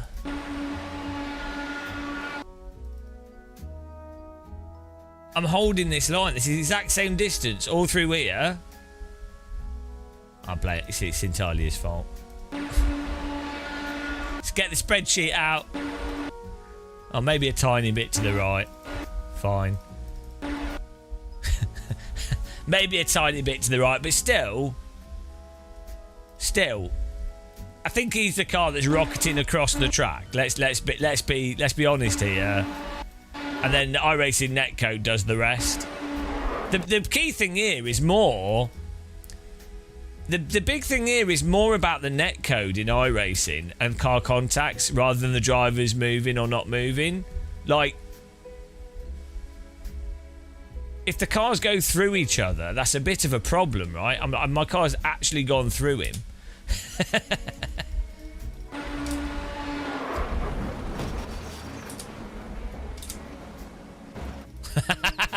Look at this.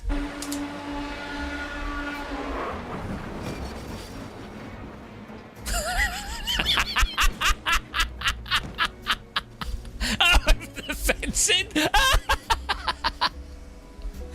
I mean, the crash is worth it, to be honest.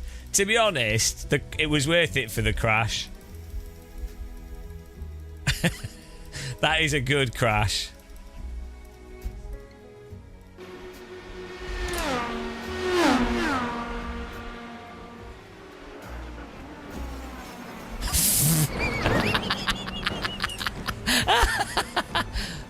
Hang on, we can watch it from the view of the other car. Right. From this view, it's going to look like it's entirely my fault.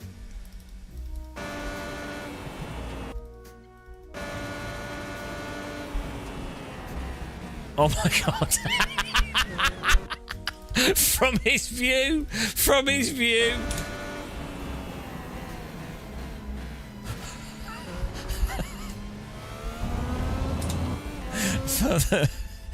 Oh dear, that's so good.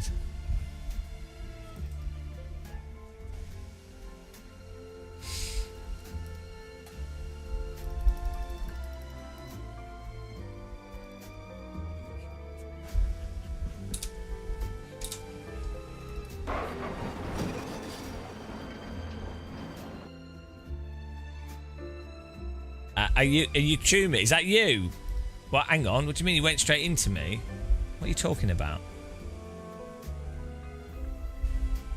Scott, knowing how bad iRacing Netcode is, do you think pinching that much? I'm not actually pinching that much, to be honest. I'm actually just I'm actually holding the same radius from the left of the corner, so it's actually not even. It's very mild squeezing. It's really not actually pinching at all. So, like, if you watch the corner, that's not. And also, it's going around the corner, right? We're holding the same gap with the side of the track. I'm effectively driving in a straight line through, like, not driving a straight line, holding the same gap through the thing here. So it's very predictable, right? Whereas the car on the right you look at the gap to the edge of the track.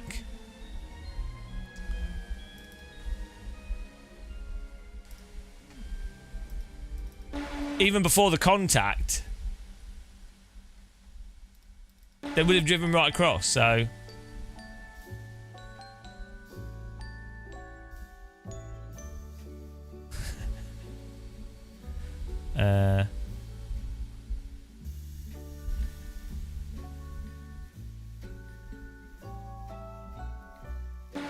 No, but you don't, you know that there's a car next to you. You've got ears. It's mostly just netcode, though, to be honest. Neither driver did anything that bad. We both squeezed each other.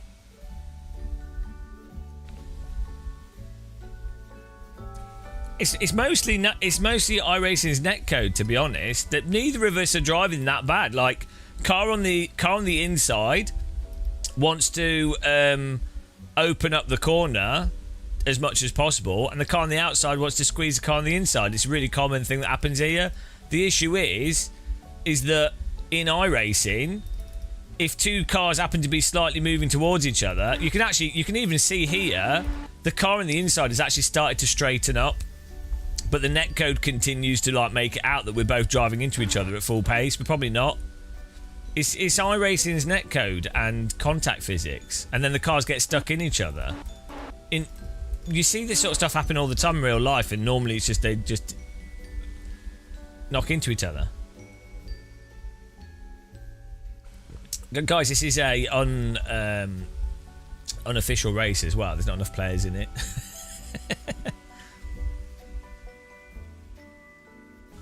Yeah, I'm not having a go at the other driver. It's just funny. It's just no, it's unofficial. No. It's just iRacing's netcode is really stupid. It just doesn't allow for, like, actual racing. And it gets, the faster the cars, the worse it gets.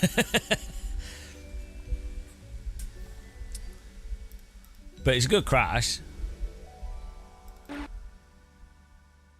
I know the car's alright, actually.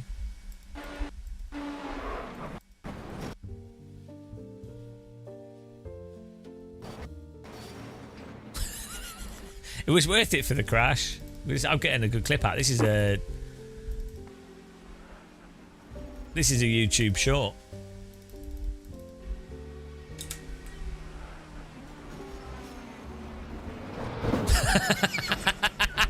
Well, good.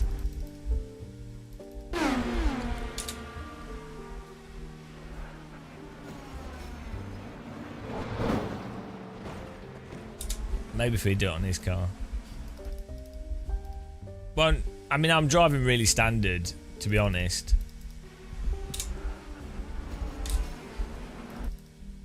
Like, it's not even aggressive driving on the grand scheme of things.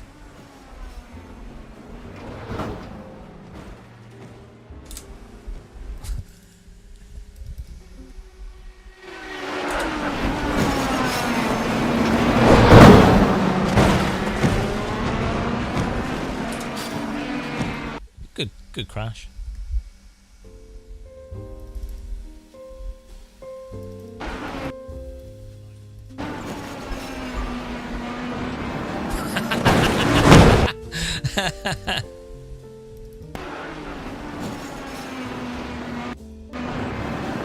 The way.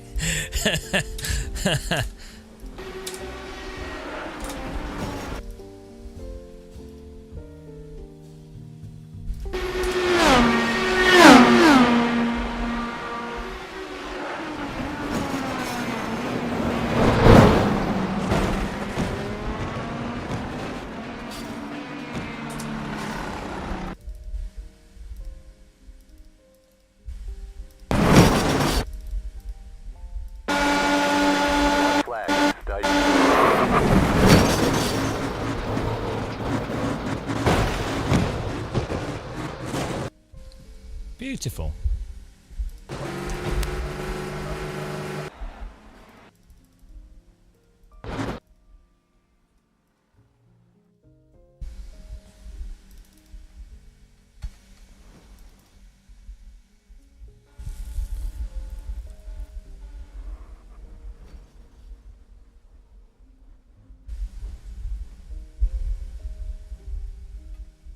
No, you can clearly see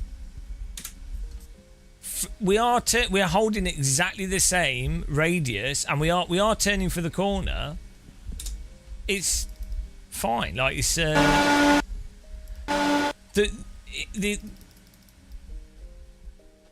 it would be so it would be the it's like if you're on an oval track or anything. What's relevant is not the fact that there's the corner in the track or anything. It's like if both cars are fully within grip, the movement is the movement relative to the like edge of the track, right? Like the actual track position movement. So if you have a track that's like this, if someone is holding the same exact, it's in grip, there's no slip or anything, it's not about the sort of racing line through a corner because it's sweeping across and what have you. I mean, I don't think it's unfair to argue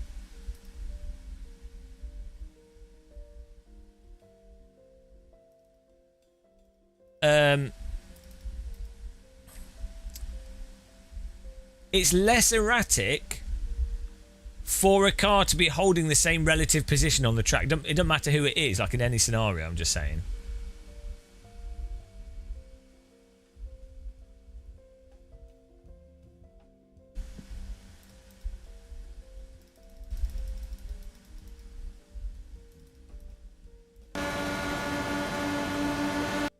But look before the contact.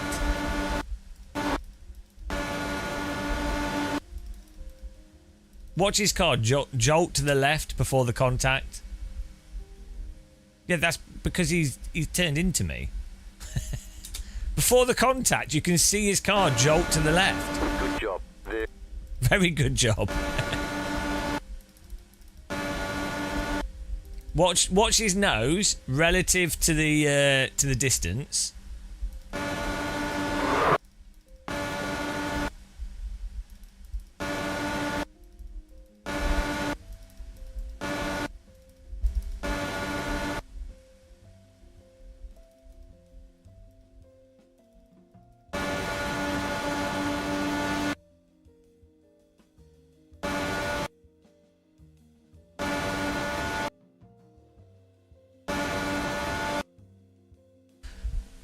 Another aspect of it would be my car's turning to the left, right? The road is the road's moving to the left, and I've not turned as much to the left as the road, right? So let's say we've effectively gone a bit right relative to the road, okay?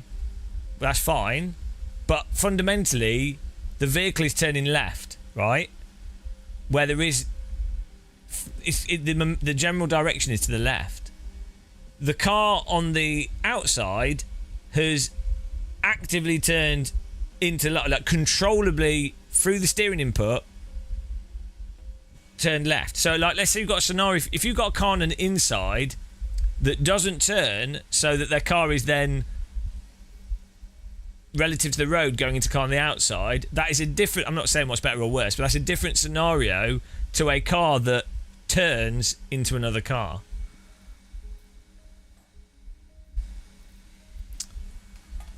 It's a good crash though. Yeah, the problem, it's mostly just netcode. Like both cars should have just knocked off each other at worst, really. I mean, if there's a wheel contact,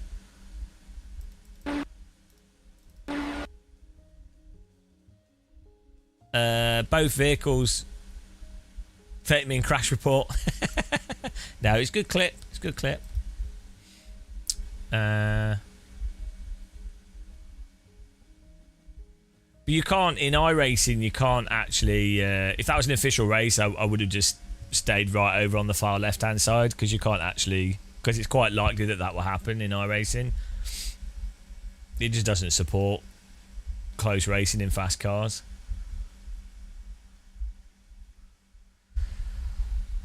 Let's do one of these, I think. No, let's do one of these.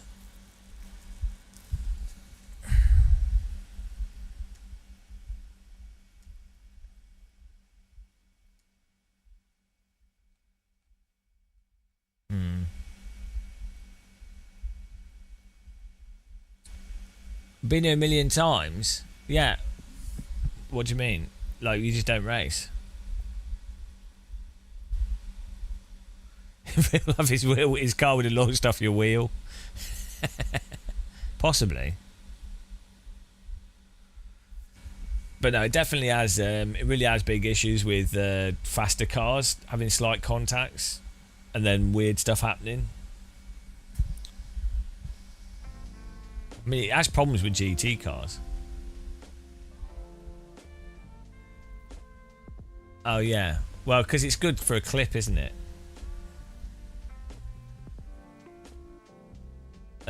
Jack, just do whatever you feel like.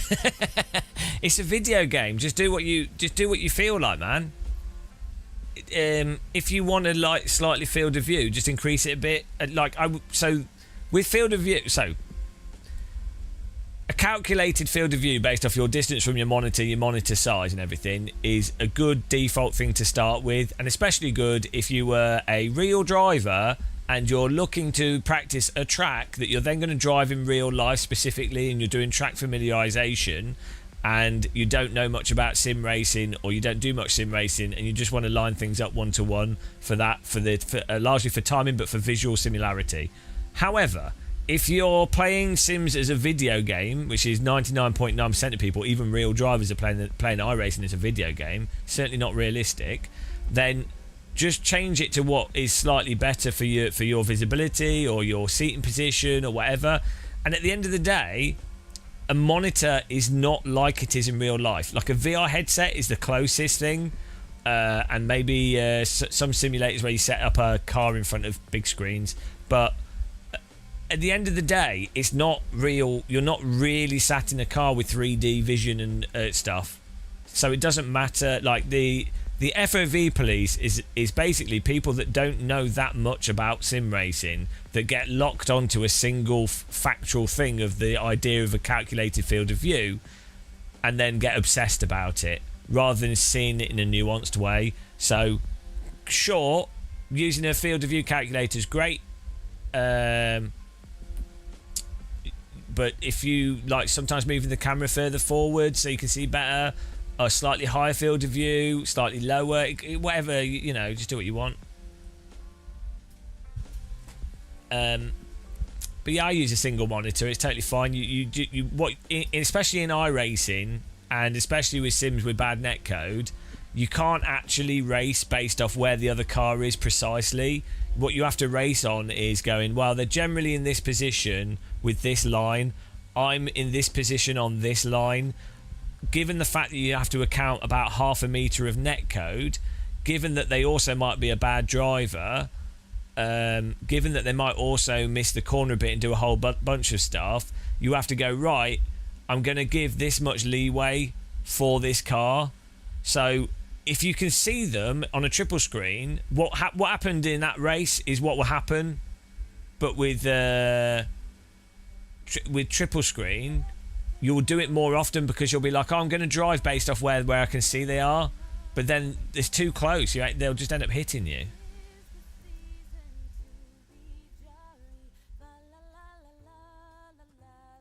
Why are we back on Christmas music?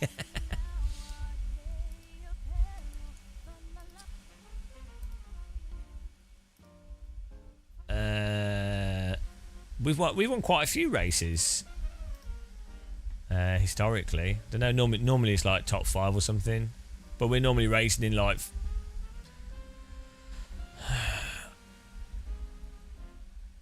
let's see, 5th, 2nd.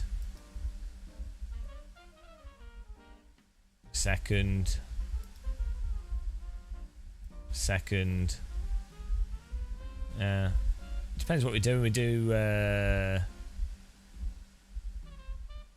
like week 13 stuff. 2nd, 4th, 7th, 3rd. 3rd, 7th, 3rd, 5th, 5th, 4th, 5th, 4th, 3rd, 3rd, 4th, 4th, 2nd, 3rd. No, like last week or 2 weeks ago.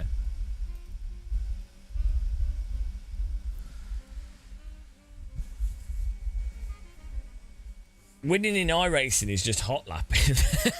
It's just hot lap. That's real life as well. Like raw track pace, qualify at the front. There you go. In iRacing as well, with these sort of ranking systems, a good way to win a lot of races is to make sure your iRating is lower than your actual skill level, and then you'll just win easy because you'll just be faster than everyone. Just qualifying first, done. Track IR is not good for sim racing, generally speaking, because it just means that when you move your head, you're moving the camera, which then makes it harder for you to. It dislocates you from being able to see movements of the vehicle. It's good for truck sims and stuff. Good for flight sims, but yeah, I mean, some people are happy using Track IR. You can set it up in loads of different ways, so you can set it up for driving sims so that only if you turn your head, like let's say you turn your head really far to the left, it then it just goes quick to the left on the screen. So you basically you've then freed up 2 buttons on your steering wheel. So you just set up the view curve for that, and that's good.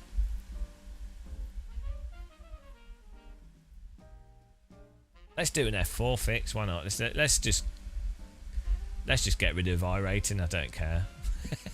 after this update, I just don't care about iRacing at all. I was hoping that the tyre update would make the cars drive like cars, and so I'd be like, oh, that'd be, we could put time into it and actually use basic driving, like normal driving, so which would be fun to hot lap and actually drive because the skills would be applicable to other simulators. But as they've not actually addressed any of the physics, it's just pointless. Other than just racing for fun.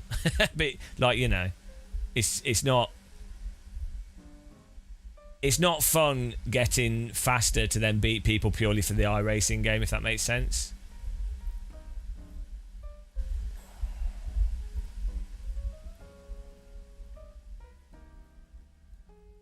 Because once you get to about 3.8 iRating, 3.8k iRating, you basically have to be, for someone at my skill level, you have to hot lap a lot to get up to pace, to get up to the specific track pace, to then be able to keep,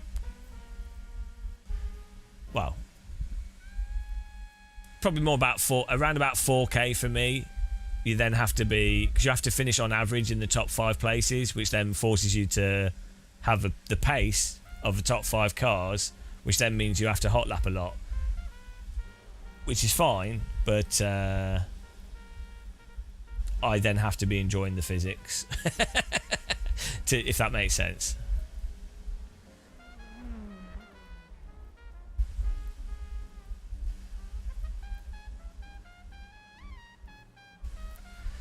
Well, if you're on a single screen as well, you can tap the look left and look right buttons quite often, just to quickly glance, which is, if you think about it, that's quite effective. Like, you can hear there's a car next to you and you know where they're likely to move, so you just tap the button.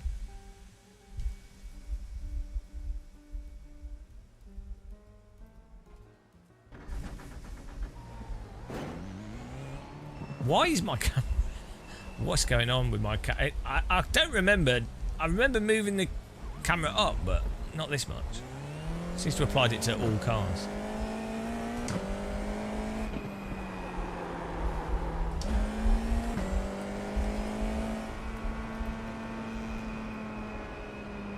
Slow car ahead. Go left. Car 44. Just set the fastest lap. okay. 29.492. Car stopped on the right. Well, the game of iRacing doesn't make too much sense, to be honest, as a game in terms of so I mean, I don't know, like, but you could argue it's not meant to, but most people think it does, like the iRating thing.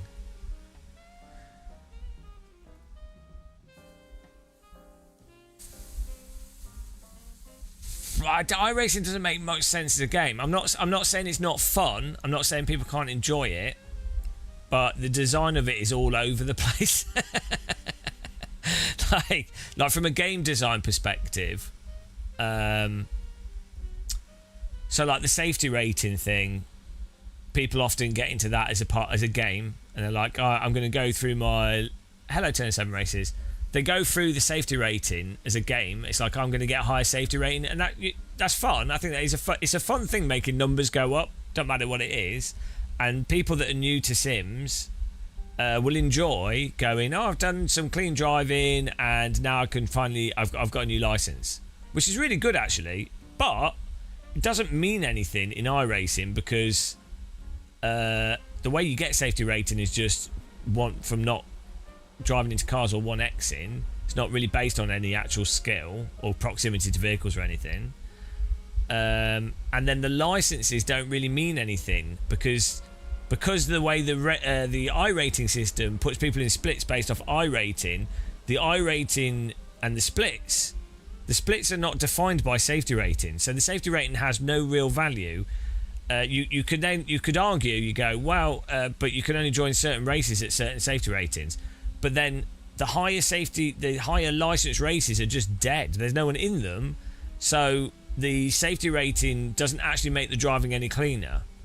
And then in the stuff that's active, the safety rating doesn't encourage people to drive that much better because the more active stuff is already like C license. And then even if you're doing GT3, which is B license, the driving is terrible regardless of the safety rating, and then what happens is it's terrible. Then people just farm the safety rating, but still drive badly. So the point I'm making is the safety from a game design perspective, the safety rating does not mean or make any sense at all when you actually know how it works. But it works if you don't know how it works. It's a nice thing to see some numbers go up. So the iRating thing, in theory, would work, do some carpentry.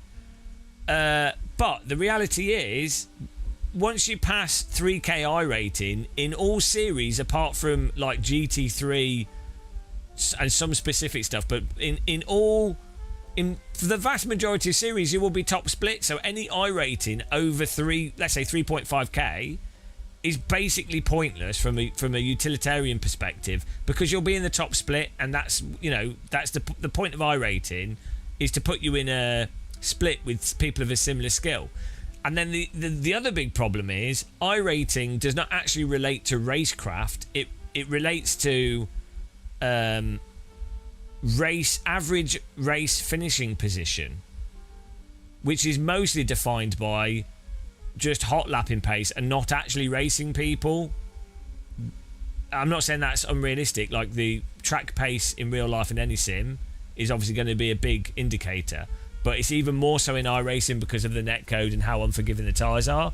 So not only do you not get put in better splits because there is no higher split than top split, also you have alter counts. So even when you're driving different splits or different ratings, it doesn't get matched properly because a lot of people in F4 or other series are not even using their proper account, so that breaks an ELO system. So it just, like as I say, from a game design perspective, I mean, nothing's ever going to be perfect, obviously. It's very hard to design even a good, moderately solid system, but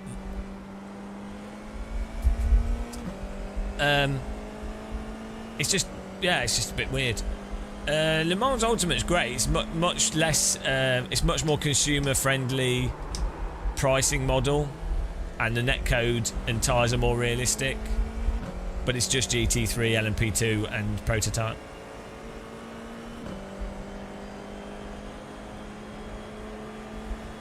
Because we play LMU and iRacing.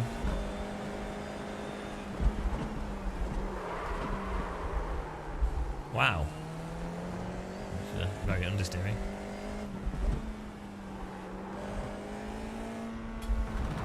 So yeah, no, it's just interesting when you actually think about it. But most people, the thing with driving sims is they're relatively hard games to play at a basic level, just to do laps and finish a race. For 95% of people is too hard. So 95% or so of the user base of a driving sim are not even close to actually understanding the actual thing at all. So it's all irrelevant, really. As long as it seems like a fairly legitimate structure, that's good from a commercial perspective. Okay, here comes your first time 77 back. Racing, yeah, exactly. They actually, if they moderated races and actually enforced it, then yeah, that's the thing. Not these goggles, because these goggles are just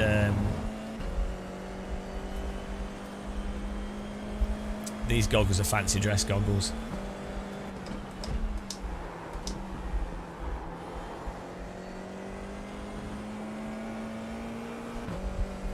Yeah, I think a lot of people will stop iRacing. I think LMU has put a lot of pressure on iRacing, because you would have to be absolutely brain dead.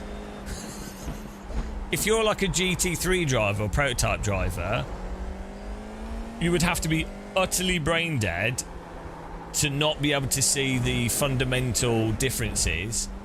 You might still enjoy one or the other. I'm not.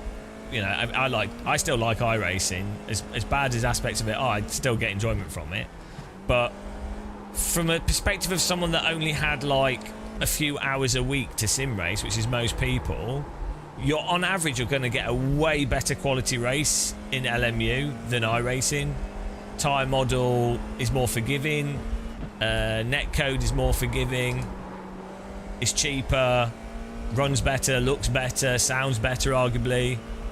Worse in VR, but yeah, like, so iRacing for sure are going to be looking at stuff like LMU. Like, so the reason why iRacing has had a free pass over the years is because no other sim bothered to put ranked split multiplayer into them, even though it's the most obvious thing that they need to do to be successful. Like KW, like Race Room, for example.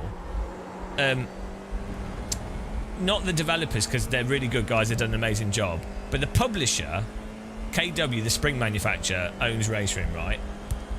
Could have, I don't know if they owned it early on, but like, my God, Race Room could have absolutely have killed it if they just at launch or soon after launch put in a basic split-based matchmaking, and they would have made a fortune from people buying all the content and everything. So it's so much cheaper than iRacing. You can buy the whole thing for like £40. Drives better than iRacing, and there's more. And they would have killed it. It would have been. They would have done better than like. Basically, all the GT3 drivers would have played it instead of ACC before ACC came out, because it had all the features. Drives fine, great netcode. It's like such an own goal. But it never had the split-based ranking in it.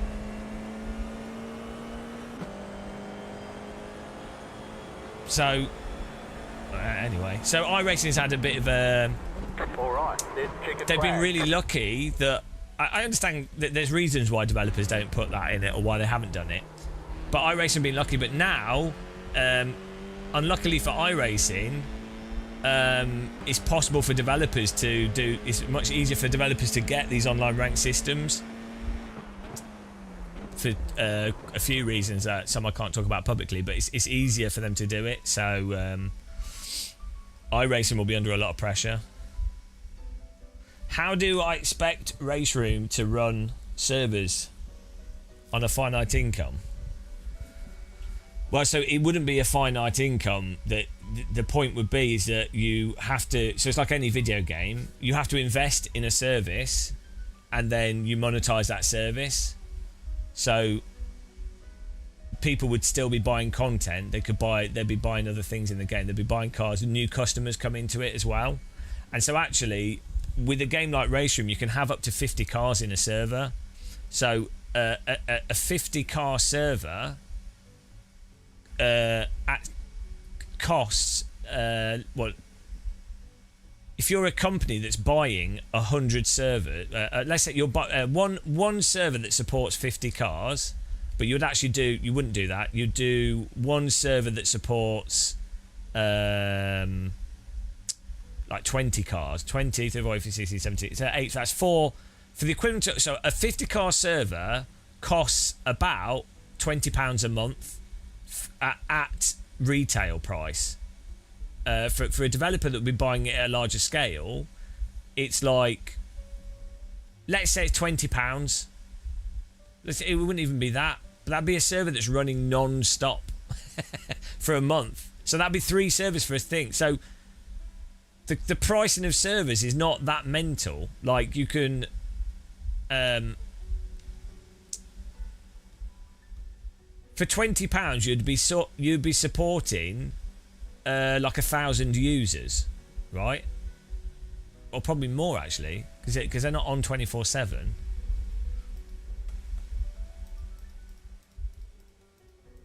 So, but yeah, it's just part of the service that you offer. Like, it costs a developer money to develop the simulator. It costs them money to market it.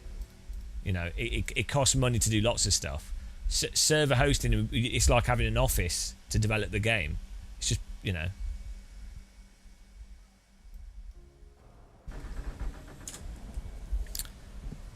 It's more of a cultural issue and a development bandwidth issue. Is that 829. to develop an online game with online structures, you have to design the game around that. Initially, a game it's hard to get just the basic features of a game working, and so there's a whole design thing around it and everything. So I'm not saying it's easy. But the point is that iRacing have been incredibly lucky, and they deserve it in many ways. They were first to market, and the Red Sox owner invested in it. But it's really, you need, if you're going to do a sim racing game, you need split based multiplayer. It's same with like Rocket League, FIFA, and any like sports game that's high skill. You have to have split-based multiplayer. Otherwise the game doesn't work. It just doesn't work as a game.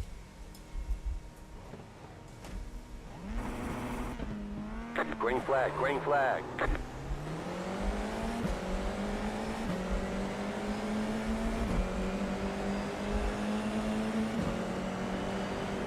You're in the middle, 3 wide. Clear on the left, 2 wide. I mean, this is awesome. Having this many, ahead, clear. You know, loads of F4 cars in a race. Yeah, that's pretty cool. Surprised how big the grid is, actually. Car on your left. Keep to the right. There's an incident ahead. Clear on the left. Left side. So if you're not aware of the physics issues in this, Mate, what are you doing? netcode issues, then it makes it a lot more fun. Still there. Still there. Hold your line. Clear.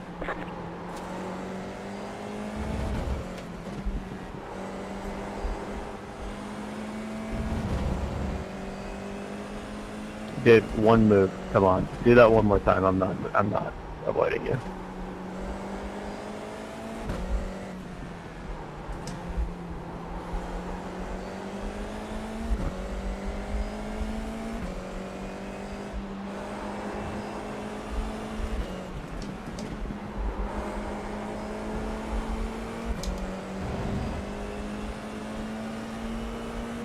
So many first left-handed, dude.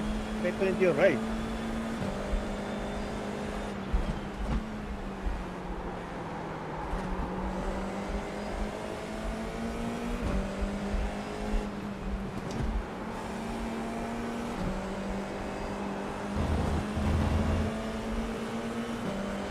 Left side. They've made this car Keep to the super right. floaty now, though, which is really weird. Stay on the right. Clear on the left.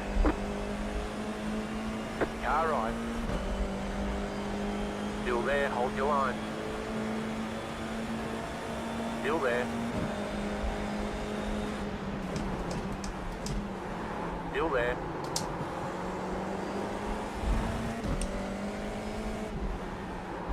Clear.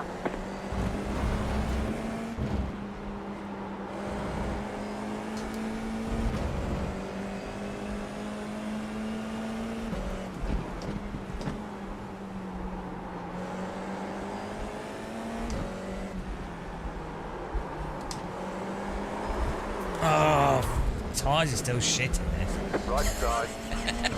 Clear on It's the still right. broken. Completely broken.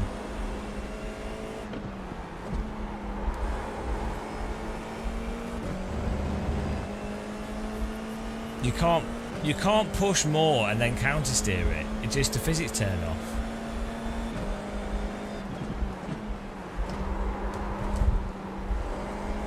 And then you've got this there, like on the brake set, see that sort of weird. They've actually made it worse. Like they've actually somehow they've actually made it worse. Incredible. Right side. You're on the left. 3 wide. Yeah, I Right side, think we're 2 probably just wide. gonna have to stop playing iRacing in Keep to the general. left. Keep to the left. Keep to the left. You're in the middle. 3 wide. Clear. 2 wide. Clear on the left. Car right. Keep to the left. Stay The, on the the left. crazy thing is Clear. that look, incredible. They've made it worse. That's what surprises Infinite me. Behind. Right side. Still there. Oh, Hold your Suki, line. you're such a fucking moron, dude. Clear. You're such a Right fucking side. moron. Clear. You've got wheel I can't damage. play this. It's awful.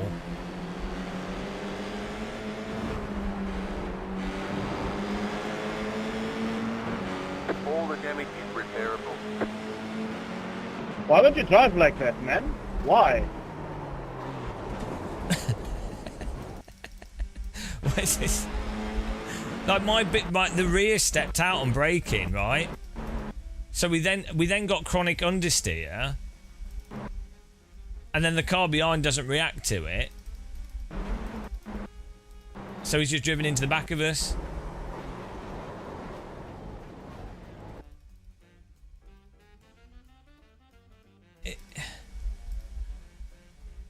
I can't believe iRacing get away with this.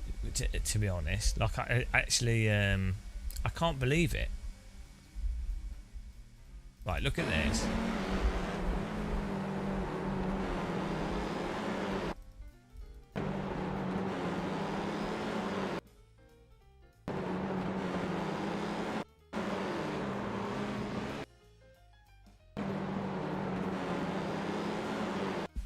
Wrecks people's races and it just disconnects. Yeah.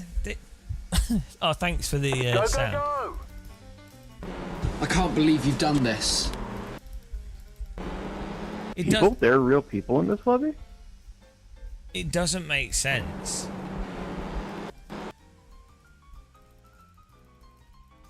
They're so iRacing are so lucky that people are clueless.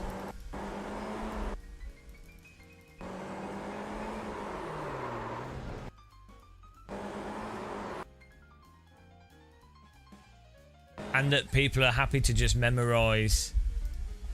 They're just happy to memorize exactly what you can and can't do and then drive under that.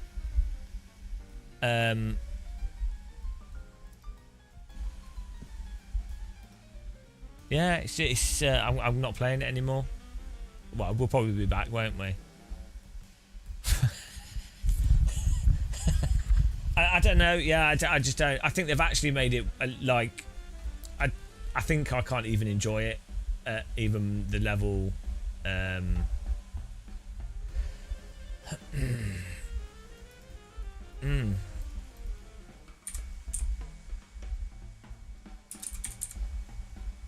Yeah, they're really fortunate that people can't work it out.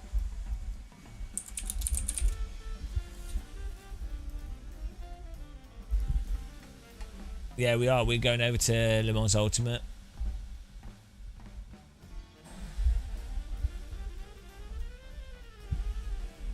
Right. There should be an update to LMU this weekend.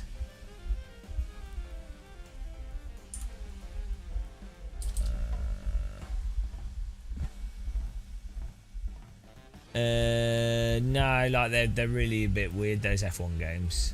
I can see why people enjoy them. I can see why people have fun playing them and what they do, but they're not. It's one of the downsides of simulators, I'd say, is that once you play a really good simulator, it can ruin the driving in stuff that's could otherwise be enjoyable, but like, so it's not like a snobbiness of stuff. It's like if you've played a simulator that allows you to counter steer, and then balance on the throttle and basically drive, right? If you've played a simulator that allows you to drive, Richard Burns Rally, Live for Speed, AC, AMS1, it then ruins any driving game that's presented as you're playing it with a steering wheel and a pedal. Anytime any of those driving games don't allow you to drive, iRacing, F1 titles, there's a whole bunch of them, it ruins the enjoyment of them, because you always feel like, oh, why can't I do something? It's like if you remove jumping from Super Mario. It's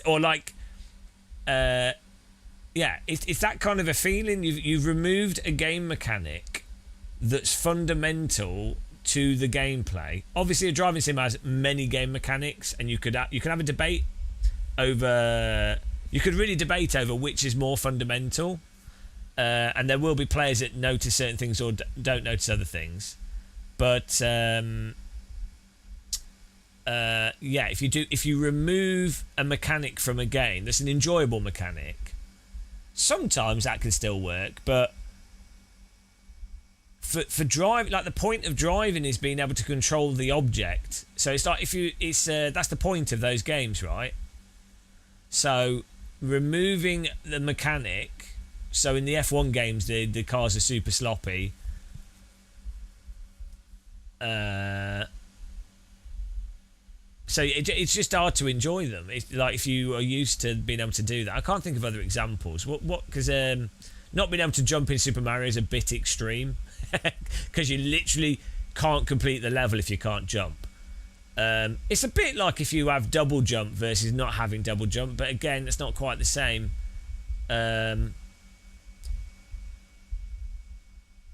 What would be a mechanic that you have in a game now that everyone... Oh, iron sights maybe is probably somewhat close. Like when you've been playing in FPS games...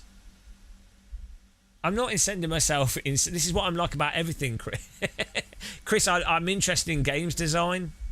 This is not me having a mental breakdown. This is just us talking about design and the aspects of stuff. Like, so some people will just talk about where they're finishing in a race, what gear they're in, and whether or not they hit the apex, and they'll just do that for their whole thing. Which obviously that's more expected, because that's normally the meme of motorsport coverage, and there's nothing wrong with that. But what I like to do is, because I've done work as a game designer. I'm interested in game design. I like thinking about things and looking at them and stuff, because I think it's more interesting. Not that I'm thinking about them in a productive way. But then that's also where you find humour in stuff as well. But yeah, iron sights.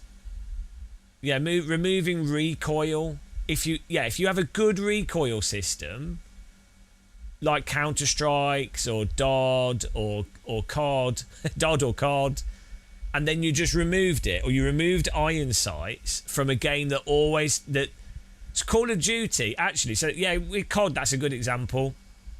They didn't have iron sights because it wasn't a thing in original like Doom and Quake and stuff. It wasn't a thing.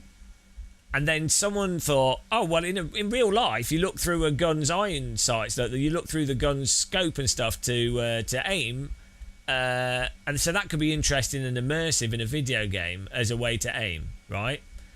I think it kind of probably evolved from the sniper thing as well, because you did have sniper scopes in games, but also it's like a literal thing. It's like, well, you look down the gun in real life, so that'd be cool. That's cool. It's immersive. It's a zoom, but it makes sense. So if you have that established in your game as a way to aim more accurately, you have normal aim, hip fire, but you also have iron sight zoom, and you do that for years, but then you took it out of the game, you would be like, where's my iron sights? Like, do you know what I mean? You and even in new games that come out that don't have it, unless it was like Instagib or some like super mega fast action game, if it's presenting itself as somewhat realistic, you'd be like, why are there no iron sights? Why can't I right click to look down the gun? If a sim shooter did not have that, you'd go, well, this is shit, right? And I think people would be adjusting that, they'd be valid. So when you have a sim or driving sim like iRacing, and you can't counter steer basic slip without the physics going to shit, if you've got 20 years of sim racing experience and you've played all these other games, of course it should be mind blowing to people, but it isn't. Because probably they only play iRacing, or they're so bad at the games they don't realise that. That's the thing. It does depend on the type of shooter, but that's why I said if you've established a context. Right. Let's try LMU here. If we get this working without it crashing. Update. Oh, they might have hot fixed it. What day is it today? Thursday. Oh, they've already launched a hotfix. That's good. Hopefully they fixed the 19th of June. Oh, here we go. They're back from fixed selecting standings, fixed the wrong track name, driver labels, fixed resetting dents, fixed game crash, fixed DNF cars not being ordered, number of laps, fuel, fixed time differences, online fixed, after resume, game crash, setup in fixed, they fixed the setup issue, that's good, fixed chat, engines, invisible. Fixed users receiving 100% worn tyres. Great. Well, let's redo the title actually for YouTube, seeing as we're doing LMU update.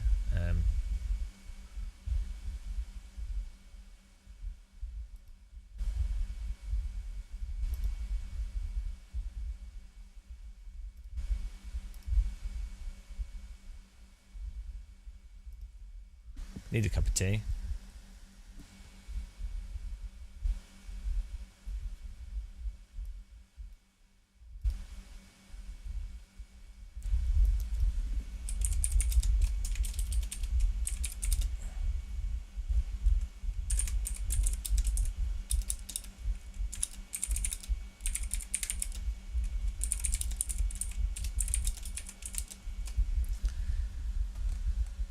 Let's check. change the title. Le Mans Ultimate. Beautiful. Save. I just need to message someone.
If anyone needs a hot fix, it's Irish is melted time. They need a cold fix. Oh no, yeah, you're right.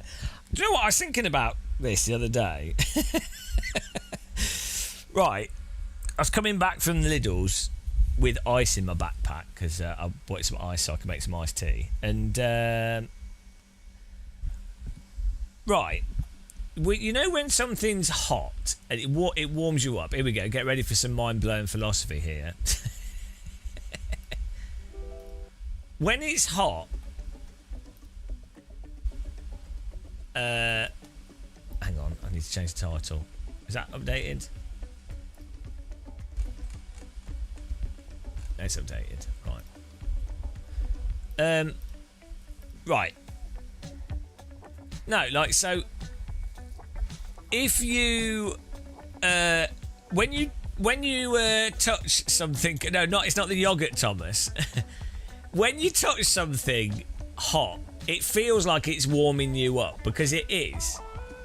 When you touch something cold, it feels like it's cooling you down, but it's not. You're warming it up. So I was thinking, really, when you touch something cold, it shouldn't feel like it's a cold thing cooling you down. It should feel like an energy. It should feel like you're an energy, like you're a science fiction character sending heat into things, right? It shouldn't feel, and basically it's probably semantic and like sort of egocentric perception of reality and the framing of it, because when you're touching something cold, you are feeling your warmth leaving your body into that thing. You are like, but you don't think of it that way, do you? You think of it as being you're being cooled. It's cooling you. So, but it's yeah, just thought it's a bit, you know, yeah. The yogurt thing's a whole nother that's a whole nother thing. The cold yogurt, when you've consumed something cold, you're equalising your temperatures. So have you actually cooled down? Well, kind of, but you've had to use energy to warm the yogurt up inside of you. So really, it's not really helped you cool down. Yeah, when you touch something cold, it should go as the heat comes out of you. But then that'd be really annoying, because if at any time you're warmer than the environment you're in, you'd be like. So you go walking on a cold day, you just hear people going.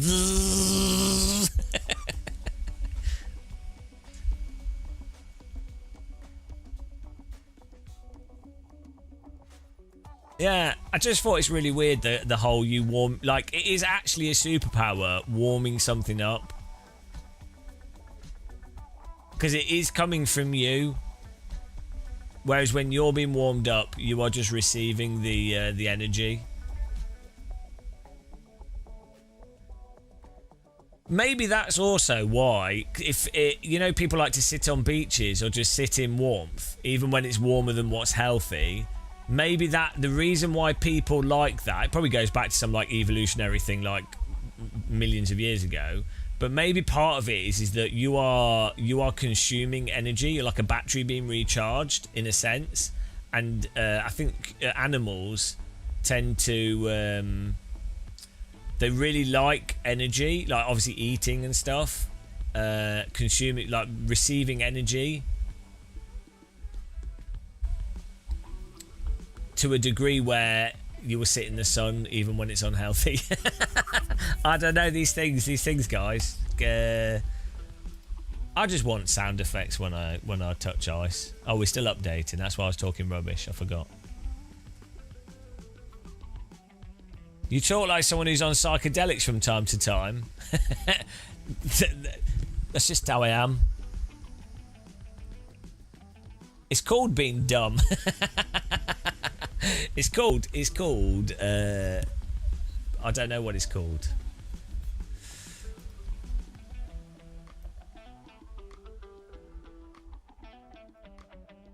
I don't need psychedelics. It's not for me.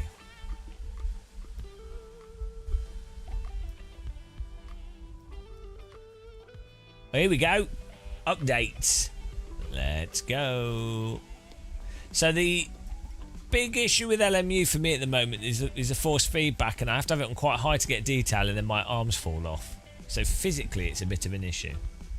That's a good thing with iRacing is I can have the force feedback really quite low and still feel quite a bit of detail.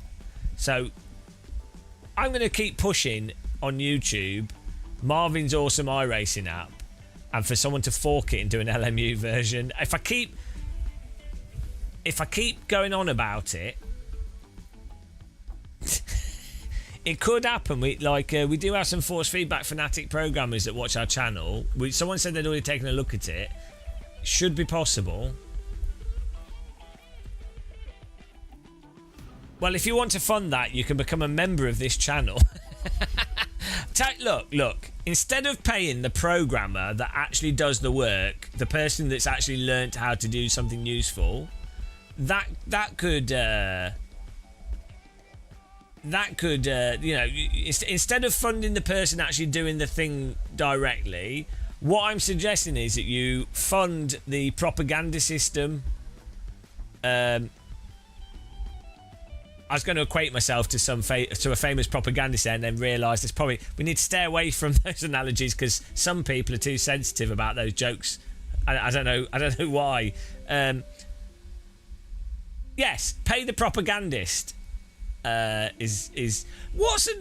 propagandist could I compare myself to that everybody would know, but it would not be deemed as a controversial comparison, even though that is ironically funny? What could I go with? Stalin, maybe Stalin. Even though Stalin's policies murdered millions of people, so he's pretty bad and should be controversial. Yeah, there you go. Think of me as... That's great, Matt, because I hate the Daily Mail. So, yeah. Treat me like the Daily Mail. Greta Thunberg's not a propagandist. Propagandy. Yeah, the Daily Mail. Treat me like the Daily Mail of sim racing. And I send the money to me, and I will we will promote it. You're worse than Stalin. Yeah, Stalin didn't have any gulags, none at all. I don't remember any of that happening. I don't think there was any famine in that time period in Russia. Glorious Stalin, what a great guy. I quite enjoyed that film. What was the comedy film? The dark comedy. Is it Death of Stalin? I quite enjoyed that film. Thought it was pretty funny. Thomas, have you seen that?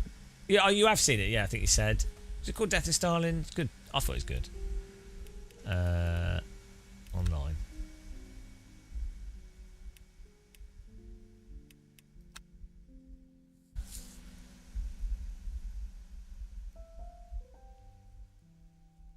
I've not seen that, Niels.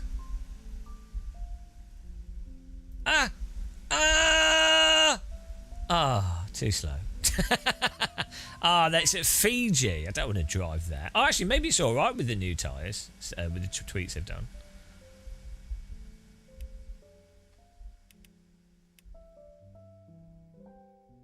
let's have a look. I like the James May in Japan, and it gets this little toy, and it can't say it keeps calling him Bim. Have you seen that? Yeah, I tell you why it annoys you, because the cars, all the corners are at like unsatisfying, sloppy angles, so you never feel like the car's ever hooked up, and it never feels like you're not in a annoying corner. The whole track is like, it's not like most racetracks that are like, oh, straight corner, bit of straight, bit of a dick corner. It's like, it's like corner torture.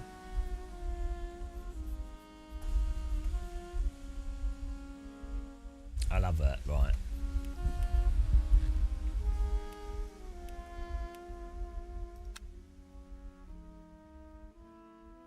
Prototype fix. Sebring, here we go. It's for the better that we missed the other one. Ben hits.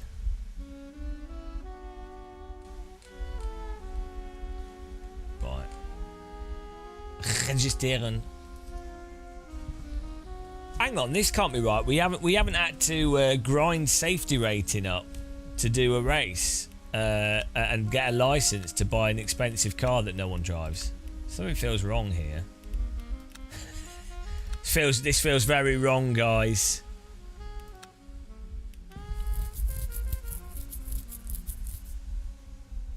Right.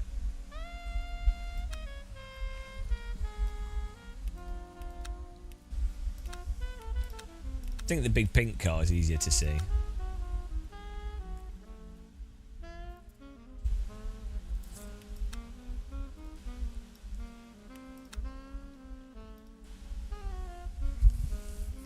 I always confuse pink and purple. In my mind, pink and purple are both the same sort of colour. I refuse to believe.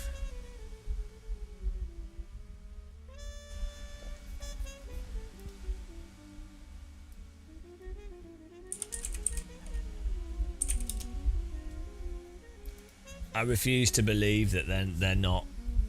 It's like turquoise and blue. They're both blue. I mean, one, I guess it's green and blue, but do you know what I mean?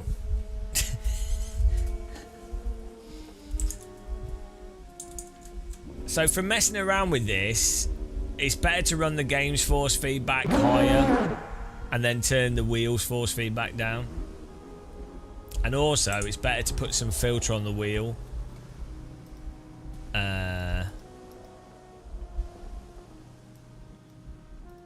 Than the games, but I think we still need to have the games. Hang on.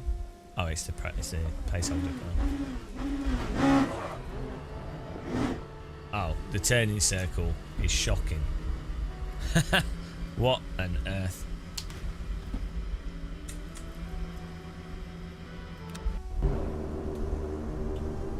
What? See that in the background?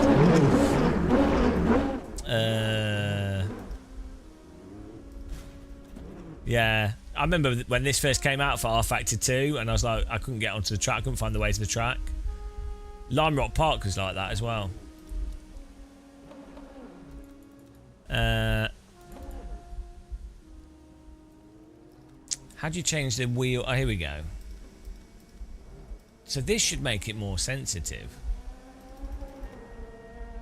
Although there's 13 to 1, so that should be more sensitive.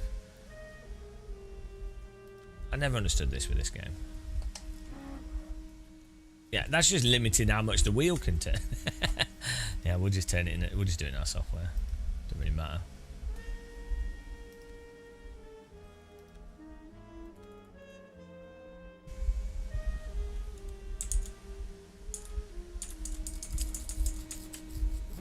I don't necessarily recommend doing this, guys, because it will mess up the force feedback a bit.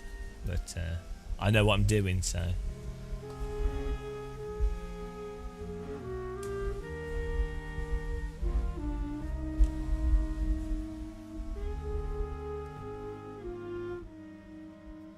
Oh, right, so it's not.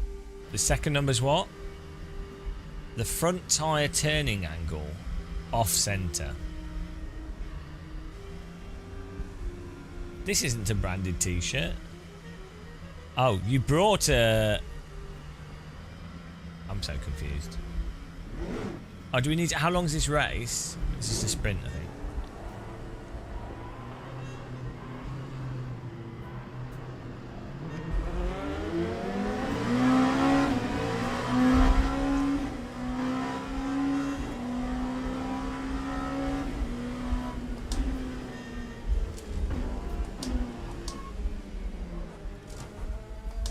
Well, that went well.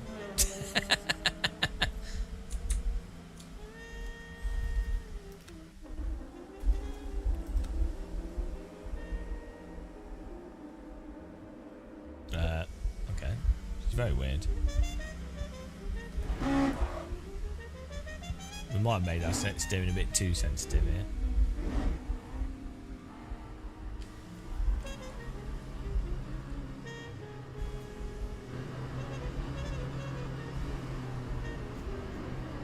Well, that's the thing I'll remove. What would be the fun in picking up a driving simulator and it just making sense? Are you mental? How is that enjoyable? How on earth would that be enjoyable? Where's the puzzle?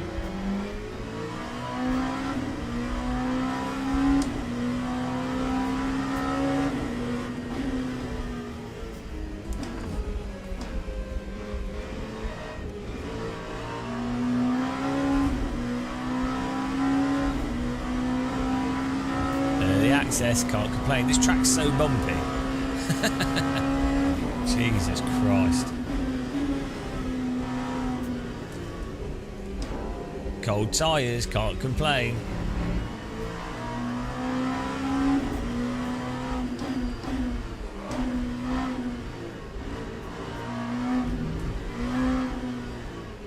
Why is my frame rate so bad? Hang on. Oh, people are joining the server.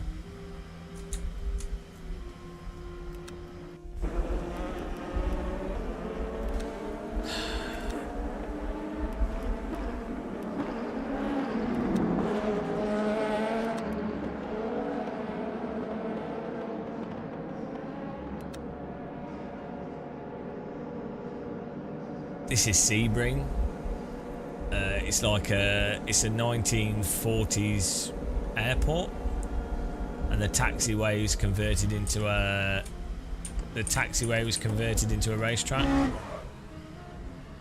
There's still actually a runway. There's still actually an airport off to on the other side. I think it's on the right. But I would actually quite like to fly to this in Microsoft Flight Sim. That'd be awesome. They're doing well, they used to do an air show here. Then there was an accident. I don't think they do anymore. Yeah, the pause, the looping audio. That's the R Factor experience, Niels. What I like about sim racing, what I really, really like, is that things kind of gradually moved forward up until 2014 with like AC1 coming out, Project Cars 2. You know, people trying different things, some fundamental things fixed, and then we got to like 2019, 2018. And everything just went backwards. ACC, you know, iRacing just continued to do whatever they do. But that's sim racing.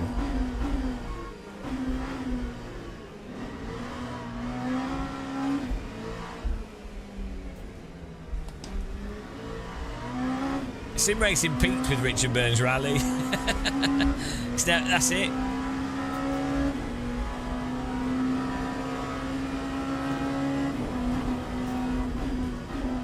Hang on. This is not the racetrack. Why am I doing this?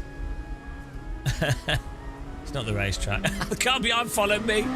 Or is it the racetrack? We're doing some ludicrous line. Yeah, sim racing.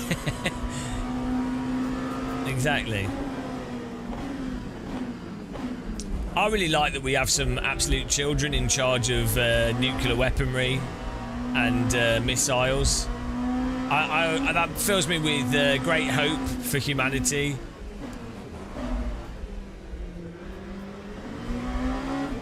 Nothing makes me feel safer than religious zealots with intercontinental ballistic missiles.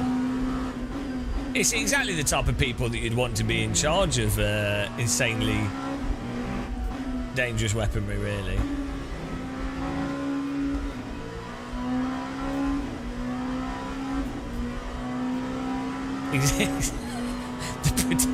The predictive quality of it, I mean, actually, maybe it's not predictive. Maybe racing sims are actually the universal linchpin.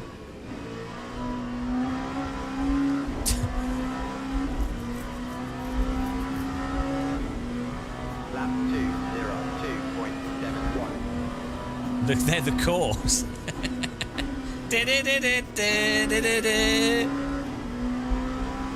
Given how stupid the universe is, it wouldn't surprise me.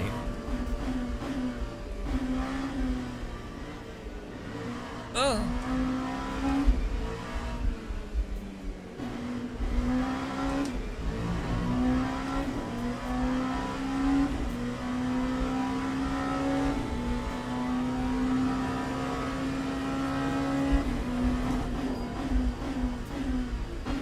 I mean, the news and stuff is so depressing. I just I mean, anyway.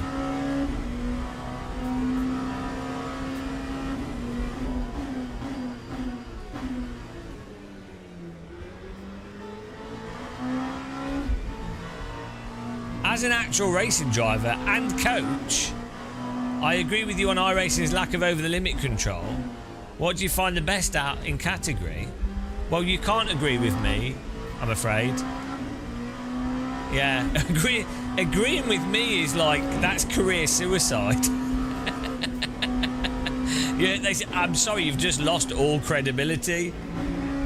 You're no longer. You've actually just lost your passport. Off to jail.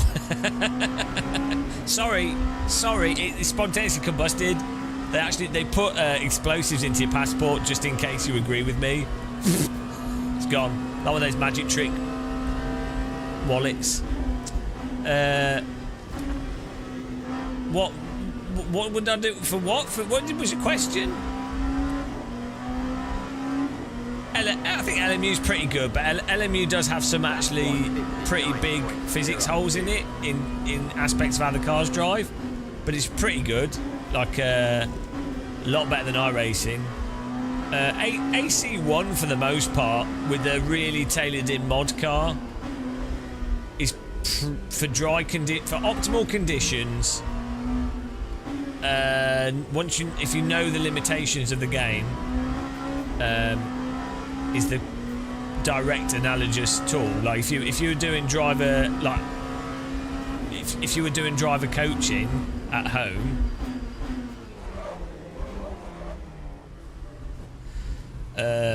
Yeah, if you were like training up a driver, you would just use AC1. That's what you mean. What are the big holes in LMU? Lack of force feedback. that's not really physics, but it really lacks feel for where the tyres are in the slip curve under the limit before you go out massively over the limit. There's a thing in R-Factor 2 based games where it's like the car responds to you do an input and then the car responds to it, and then you have to wait until you do a next input. So there's like this back and forth input response, especially when it comes to getting into slip. And then in terms of combined slip, exactly as Neil said, yeah, you can really dial in a car, you can really mitigate a lot of the things with the sim that's not good for that specific thing that you're doing. Combined slip in R-Factor 2 is... Oh, why is he not going?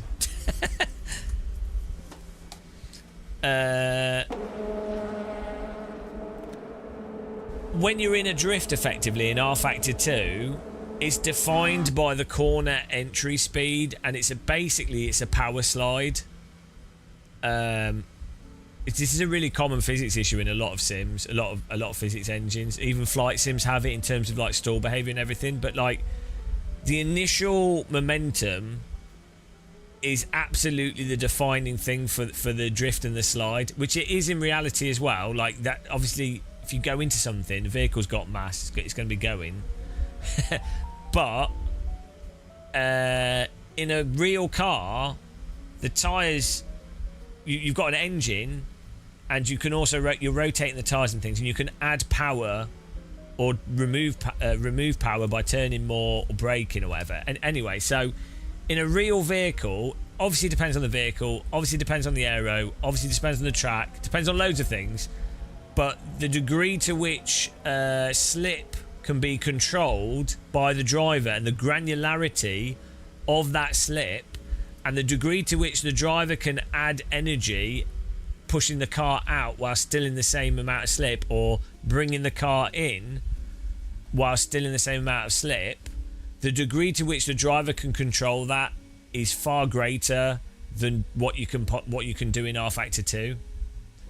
And AC1, the reason why AC1 in particular feels, and AMS1 as well in many ways, but the reason why those sims feel more like real driving is you get that really granular control of being able to add or remove energy from like that drift, that slip behavior.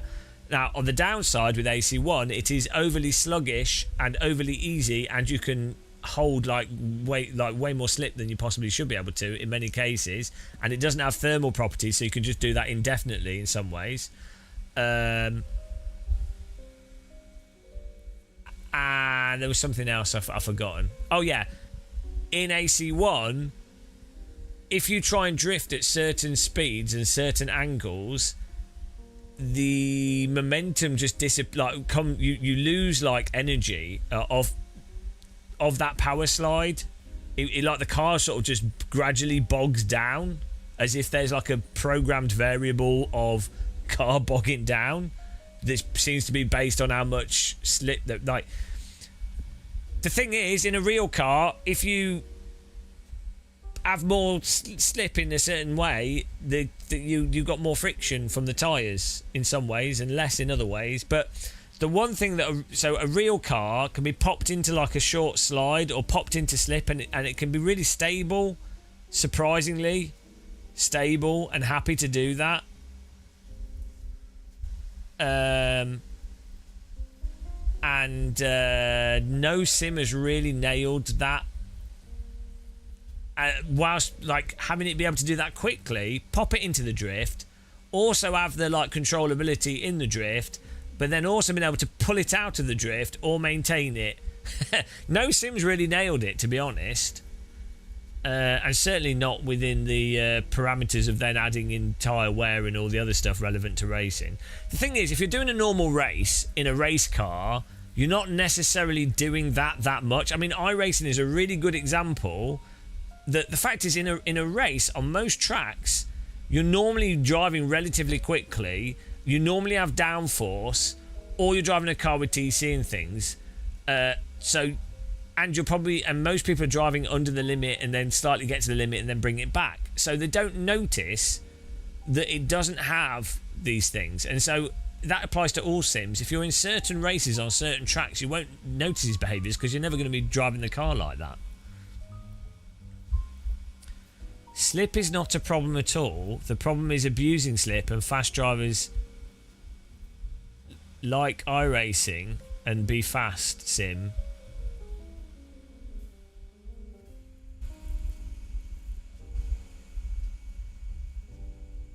well, no, that's part of it. So what I'm describing is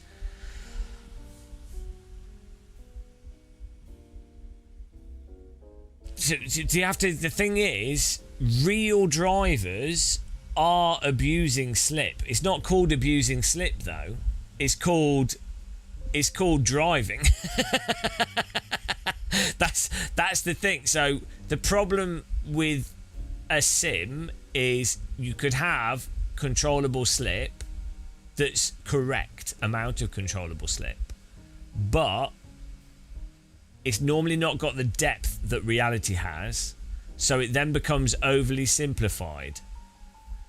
And so car setups can also, the way setups affect vehicles in simulators ultimately ends up being oversimplified, in that there's almost always an exploitable degree to which you can set up a car. Like there'll be a thing in the video game or the driving simulator where absolutely there's one type of setup that absolutely is better, and then it's a case of going, right, now let's go through all the parameters and set up the like what slip angle is the ideal thing, and then we'll just do that over and over again because it's too static. So yeah, that's another thing as well. But driving in slip is the fastest way to drive, generally speaking. Like, that's race driving.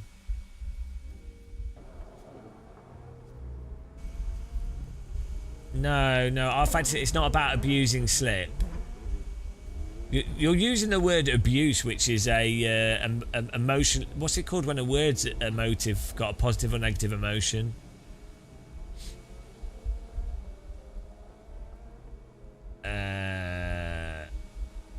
Yeah, you have. iRacing does not have controllable slip over the limit. The tyres turn off, so it doesn't have a thing that exists in all real cars. Is it? No, I think it's like a pejorative. Yeah, pejorative. iRacing. So this is the reason why I have a stick up my arse about iRacing is it's not about subjectivity of too much controllable slip, not enough. You could have that discussion with LMU or rFactor 2 or rFactor 2 versus AC and what have you. You can argue over too much or too little controllable slip, AMS2 versus AC, whatever. That's a conversation. You can have that argument. I have a stick up my arse over iRacing because it does not allow controllable slip. It does not allow snap oversteer. It does not support one of the fundamental components of race driving, which doesn't necessarily matter that much unless most advanced and comprehensive racing simulation software in the world. It's also the most realistic. That's a problem if you market your game in that way, and then lots of people believe it when it's just not the truth, and then lots of influencers repeat it. Even real race drivers repeat it. Even driver coaches repeat it. Like, it's just not the truth. And I have a problem with lying. That obvious, like that egregiously lying. So that's the problem with iRacing. That's why I have a stick up my ass about it. If they just said, "Oh, we're trying to make a good game. We've not quite nailed it yet. We're doing the best," I'd be like, fine.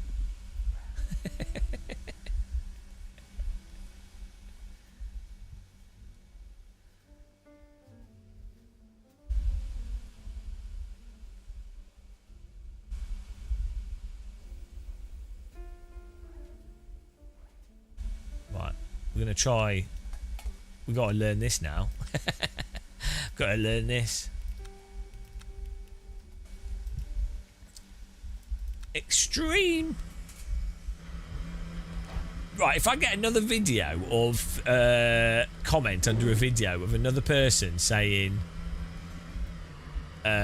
just play what's fun. Hang on, what's this seagull doing?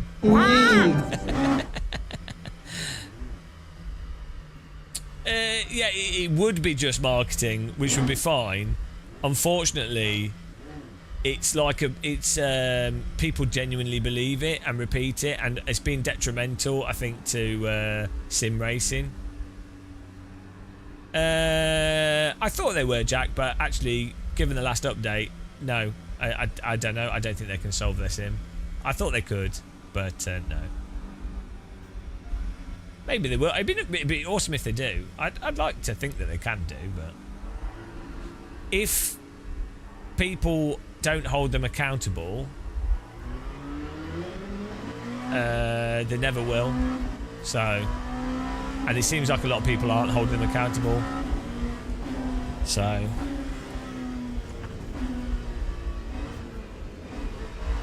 And then, so this is the thing though, right? Look at LMU, like Steve Hood, who's a sort of in charge of LMU, the development, right? The job they've done is absolutely phenomenal, right? And granted, they've built it on top of rFactor 2, Studio 397's work. So, you know, got a different framework there with a fundamentally better tire model and fundamentally better framework. But iRacing's had 15 years. But look at the job that the guys at Studio 397 have done in terms of getting the integrated ranking stuff in rFactor 2, but then doing that with LMU, developing the content and tweaking it and dialing it in, but then also taking the feedback of the users and the criticism, and within a year, dialing things in to the degree that they have with such a small team under ridiculous financial pressure. It could have been really quite likely that they would have been they were beyond Busto, let's put it that way. So it's very likely that, and imagine what it's like if you're doing a job and you're like, well, I'm working really hard on this highly technical project, but all this work could be for absolutely nothing because I could be sacked at any moment. And, you know, so the management that Steve Hood's done and the work that they've done on LMU is all, like, really, really deserving of, austerity works for in a business context. No, it is really impressive. So...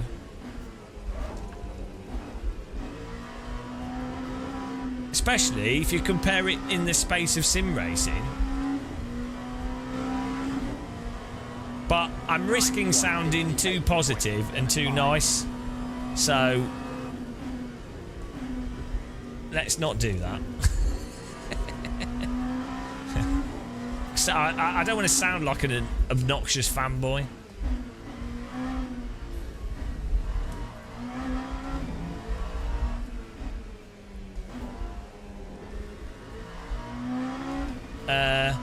If in your life the only thing you've driven in iRacing, you what? I don't know what you're saying. I mean, I'm not agreeing or disagreeing. I can't follow the comment. Sorry. Ah, yeah, paid DLC in early access.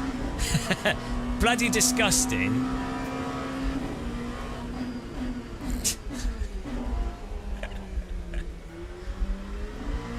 That is the beauty of iRacing, though. It does give like a really good comparative framework. At the end of the day, no other video game is as egregious as iRacing in being anti-consumer, having subscription plus monthly fee to access content plus discontinuing content.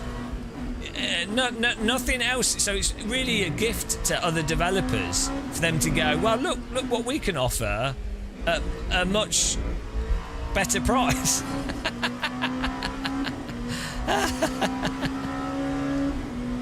So really, we should be grateful. But if you've watched my recent video, you'll know the more expensive a simulator is, the more realistic it is, because obviously you have to pay for realism.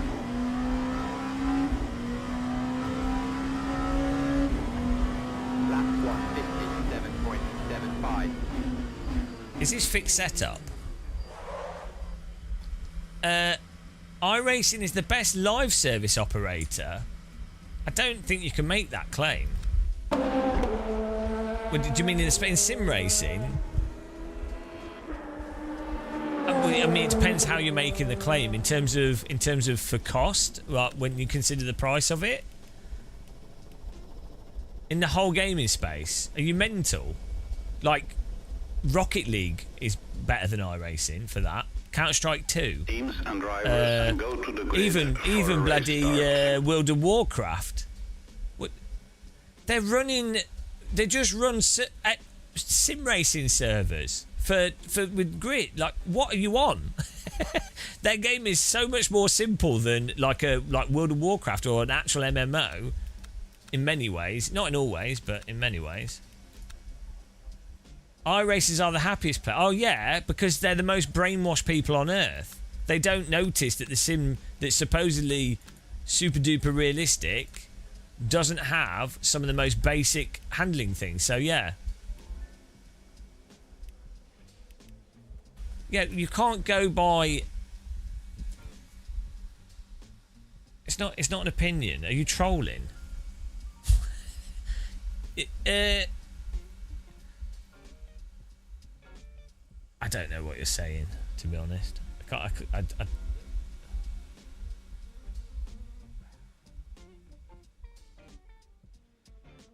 What doing?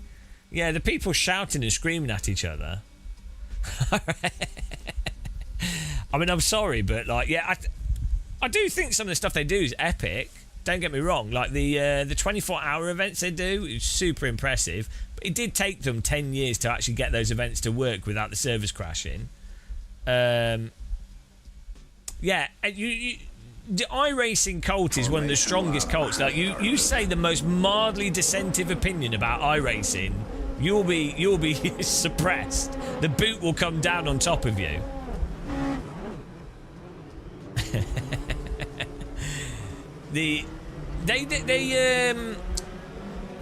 I've received death threats from ACC players, but the efforts that iRacers have made are on another level. I've received I've received email death threats from iRacers, direct email death threats. I've had iRacers contact businesses I've worked with to try and get me cancelled. I've had iRacers clip live streams to decontextualise stuff to try and get us cancelled. I'm stalked over Reddit. Like, if I post on Reddit and say anything critical about iRacing, they brigade my posts.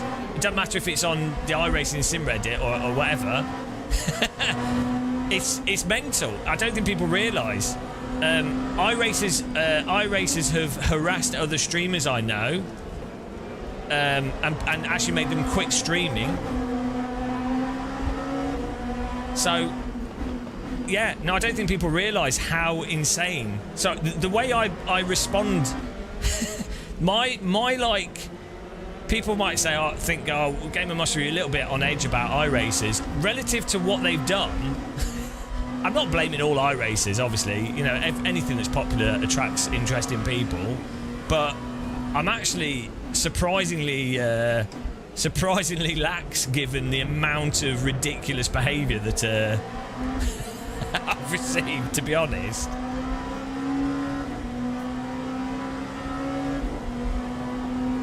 It's just I'm just saying, be aware of it. It's like a really bizarre cult-like thing. It just happens with any popular game, to be honest.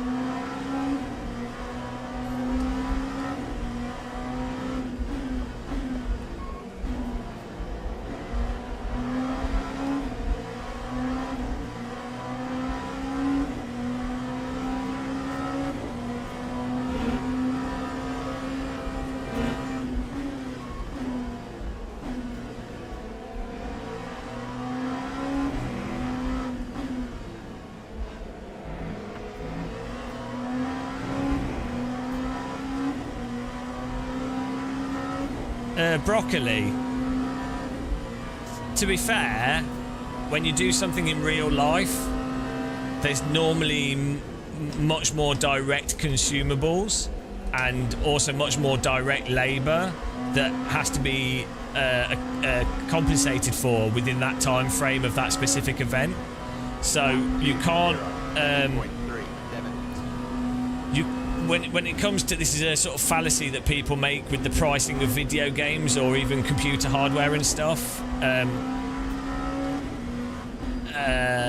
Like, you're not using tyres when you play a driving game, whereas when you go go-karting, you know, they have to employ staff for that one-off event. They have to pay for the maintenance of the go-karts and everything. So there's a lot more consumable costs in real life stuff.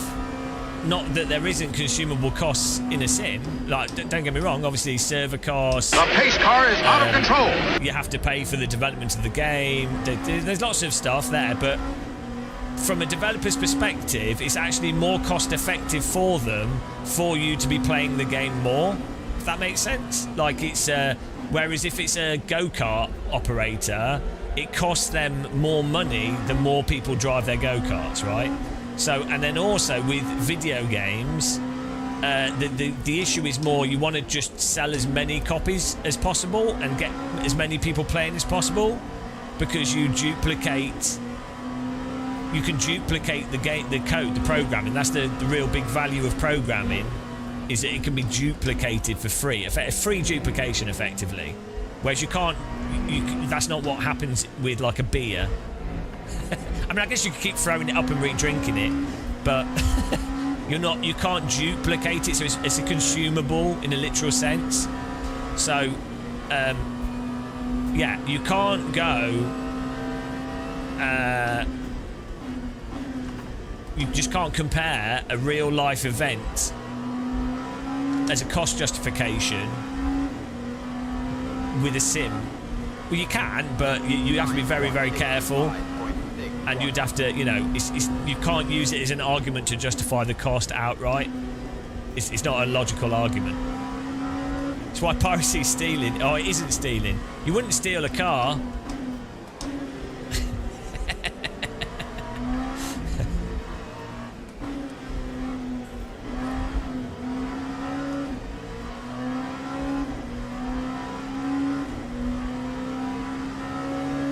Well, also people confuse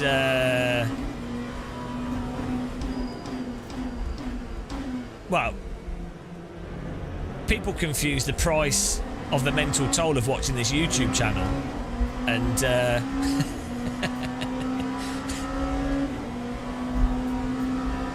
these guys are quick in this.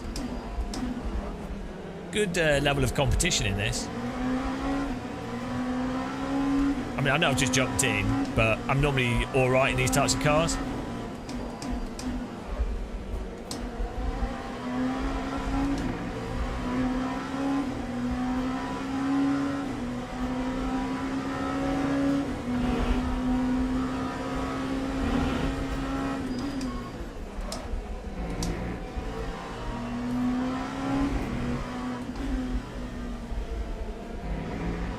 I'm struggling for pace.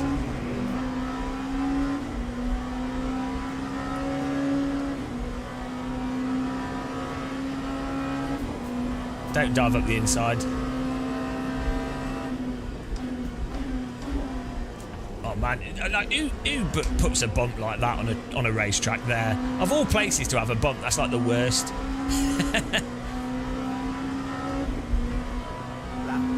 Yeah, iRacing is effectively like. Oh, okay, good move. I didn't defend it. It is a really good. Like, to be clear as well, I think you can have fun playing iRacing, and I don't think it's necessarily bad value for money for a lot of people. I like the voice. There's a lot of good stuff in iRacing. VR support's good. Nice lens scan tracks. So again, to be clear, as much as I have grievances with their business practices and the physics, it's not universally terrible. So just to be clear. What was I going to say now? I've just... Oh, yeah.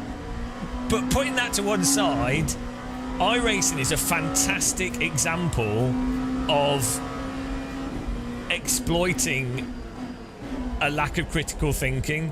Outside of... There are people playing it that are genuinely having fun, and it does have genuinely fun mechanics, like a lot of games. But the pricing structure... The lack of...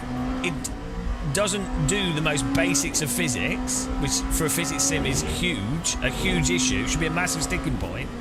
The netcode that doesn't allow some of the most fundamental aspects of racing, stuff that's been solved in other sims 10 years ago. Like... the fact that because it's a sim, it gets a free pass. It really shows you how much you can it's gaslighting effectively, like, and using the like the fact that it's a simulator as an excuse makes people not be critical in a similar way, like the average person. Yeah, they have increased prices. Time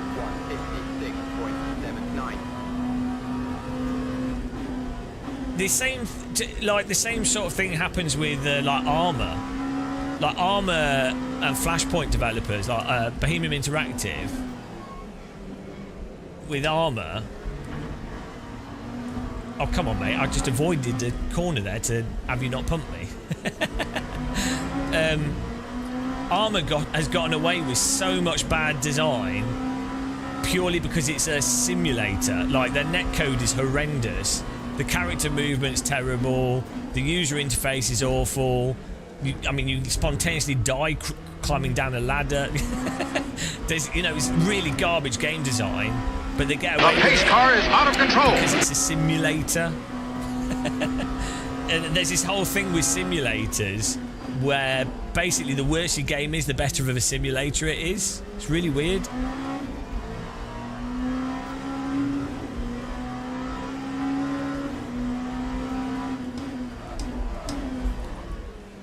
And this guy's attacking me hard.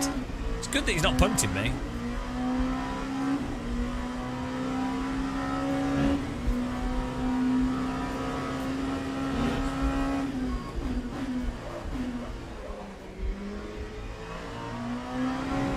Extreme realism.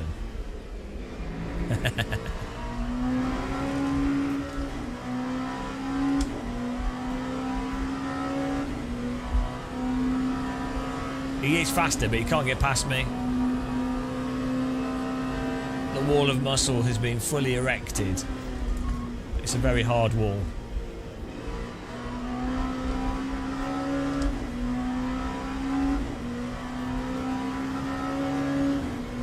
Lap 158.60. Lol. I clearly don't know what some of the other drivers in this know in terms of race line and break points. What? Okay, we're going to go for 3 on the TC.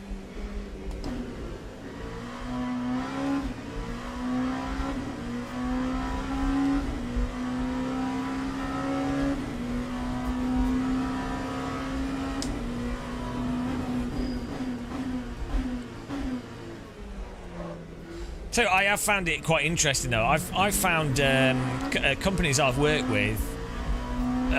One of the things that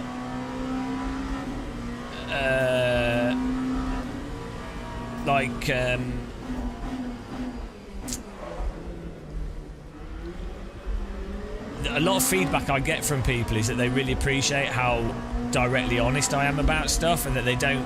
A lot of businesses don't get that feedback from other people. And now obviously in business people are overly polite and nice to you because that's just how people are in business, but like genuinely speaking, it's actually not paid, but like it's been quite beneficial for me, the relationships I've formed in business, purely from the fact that companies know that I'm going to tell them how it is. And it's ended up being quite good for them. And it can be hard because people tend not to be critical in business. It can be actually quite hard. It can be quite hard to get that, you know. Time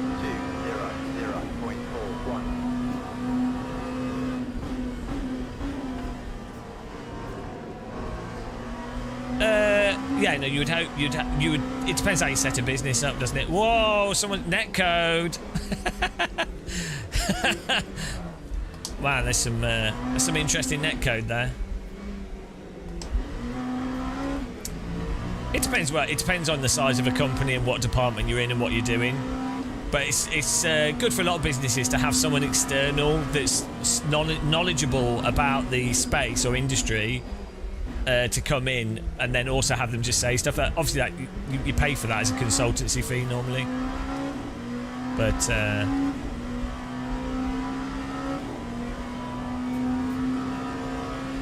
a lot of companies set themselves up so they can do that internally. But it can be very hard to actually set up as a good process. Bloody hell. Yeah, you external, The pace car is out of control. External. This is a boring conversation, guys. Sorry. External consumer feedback. The problem in the sim racing space is so many of the consumers are cultists. Not just for like one sim, but for like lots of sims. It's a really big problem in simulators.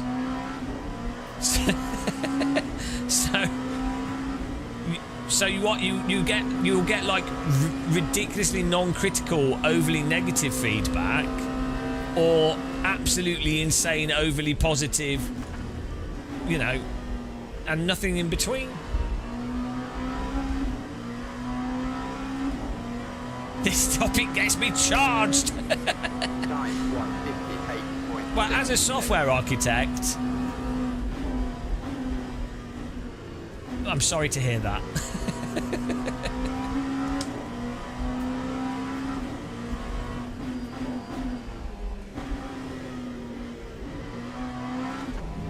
Rip.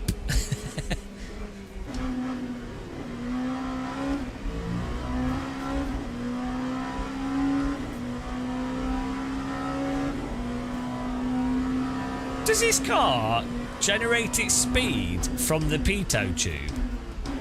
Or is it just using the pitot tube as a... for telemetry?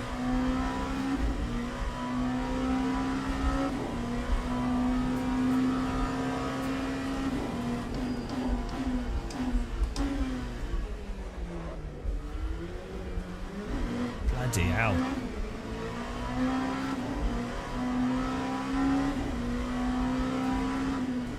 This is a really hard track to drive quickly. The rears want to lock up.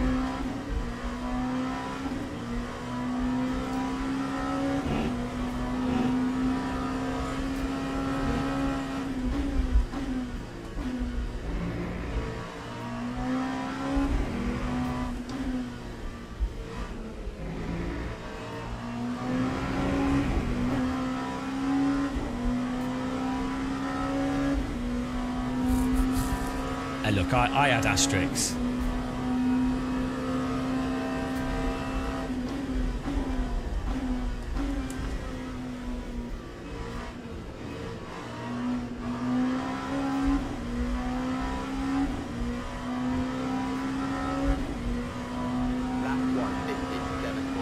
Well, that's what I thought, Broccoli, but...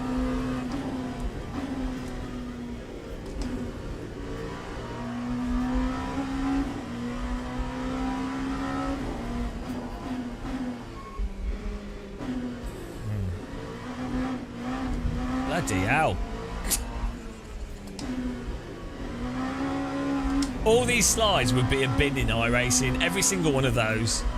Every correction. All of those would have been a bin. The tyres wouldn't have come back. The car would have been in a protracted, drawn-out slide. It's absurd. Like when you... Anyway. Just when you... Anyway. I need a cup of tea.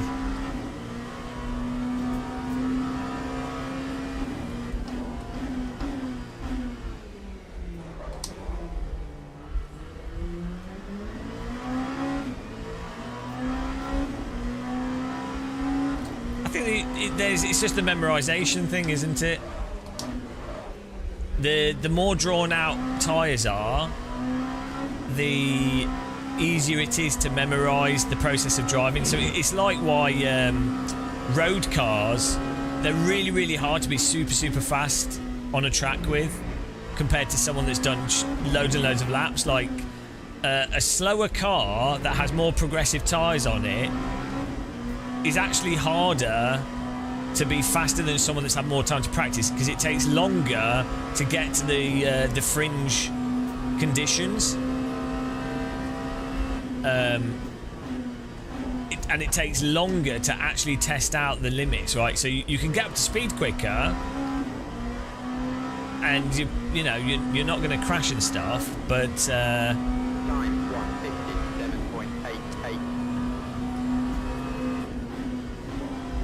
yeah, it masks the fail conditions and it rewards time. Whereas a faster, more snappy car, well, the fail conditions are immediate.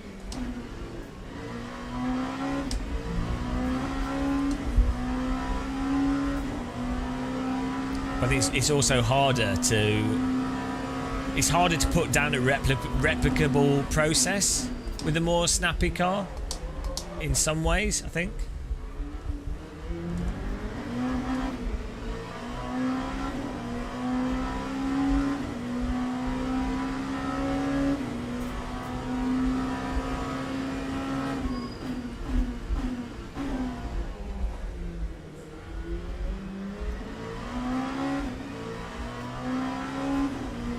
Oh yeah, well, yeah, exactly. There's a whole braking process.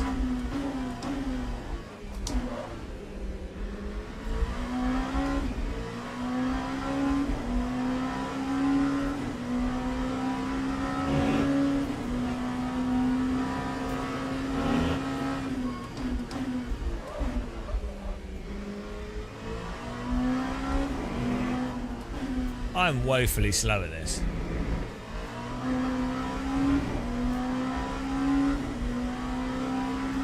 No, he's not that much faster than us, I don't think. He might go for a dive, but...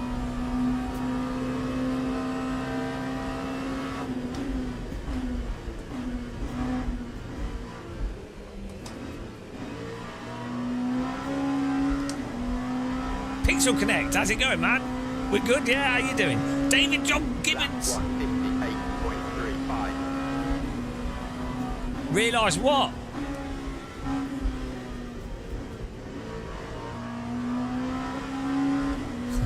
Guys, check out Pixel Connect. German YouTuber. He does sim racing stuff. I was in Paris with him recently. We were eating canapes. It's awesome to bump into you, actually, chat. We've done some rent sport stuff together as well.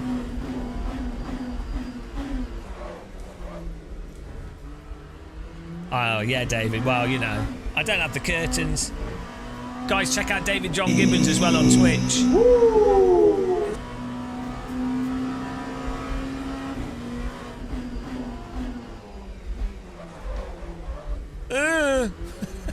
Keep on steering.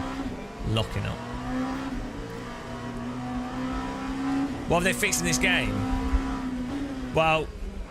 The developers of this made a really stupid decision and made it that you can catch oversteer, which is, frankly, as someone that plays iRacing, which is also the most realistic simulator, the fact that you can just catch oversteer in this sim indicates to me that this is a Simcade title. They've clearly made a mistake with this game. Yeah, I'm pretty sure they're doing an update this weekend. And I'm pretty sure they'll make the default GT3 setups a lot better. Which is... It was pretty dumb.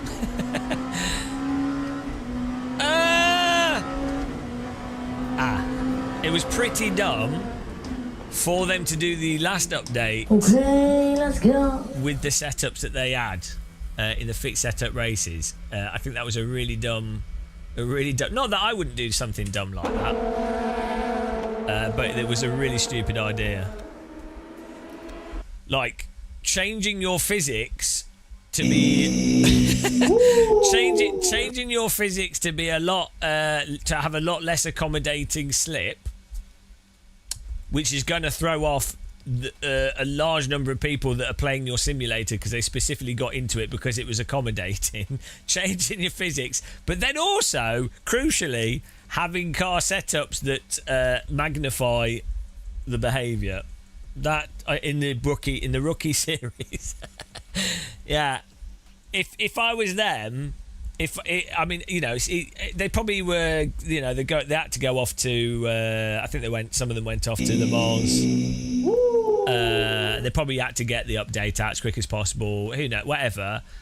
But yeah, it would have been better to actually make the default setups really safe, following on from the update. But yeah, he did go to Le Mans. Yeah, you're all busy partying. You're like, the stress of the game. Yeah, see, guys, that's what developers do to you. They just mock you. I hope they treated you well. Did you get? I hope you got like a nice little like lounge sesh. I think they earned it though. To be fair, apart from David, he didn't earn anything. But I think they earned it. I think this game will have promoted endurance racing, and will do.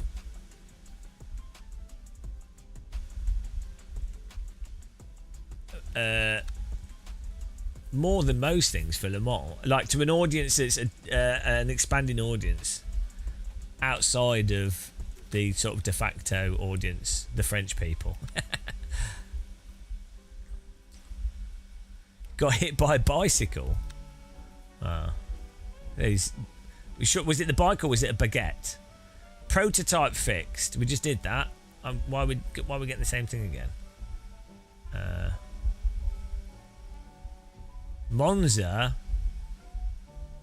How long's this race?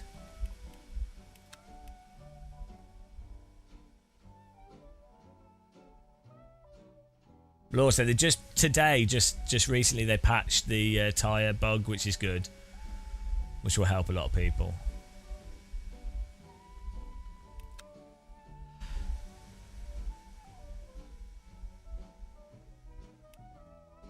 You should have brought your curtains, David, and you could have got all the drivers to sign your curtains. They'd be like, "What? Why am I signing curtains? How long is this race? 54 minutes."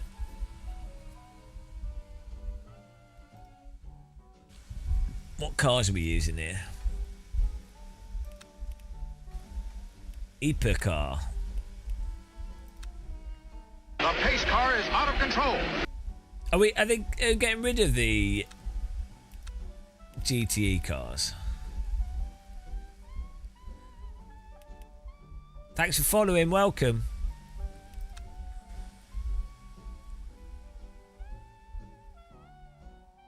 What car should we go for, guys? If we do this, we need some setup here.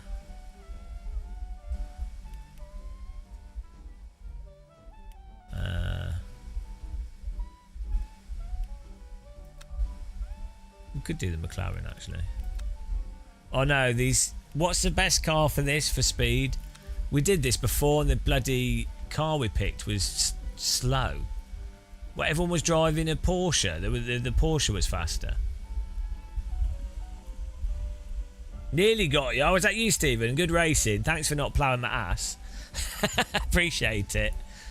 I was slow on that track. Yeah, you were catching me. I couldn't quite.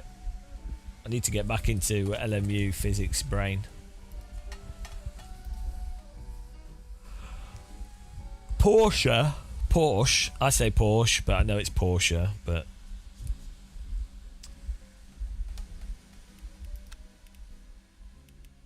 they don't really drive the hypercars in this. So they're a bit. I'd like them to change the tyres on them a little bit.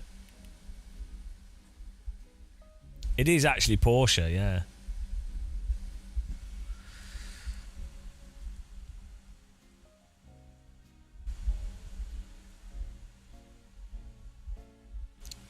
Pixel Therapy. If Project Motor Racing has solid physics and good online experience like LMU, yeah,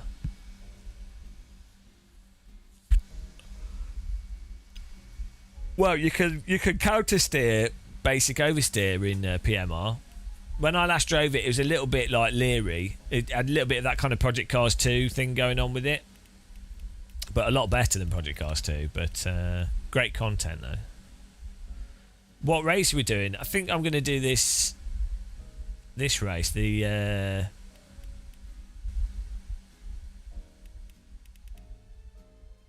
We'll do a Ferrari. Why not? I'll be boring. But did you want me to do the Lambo? I never drive Lamborghini. So we can... I don't like the dash. We could drive the Lamborghini though. I never drive it. Let's go for it. We're doing this, the WEC Experience race.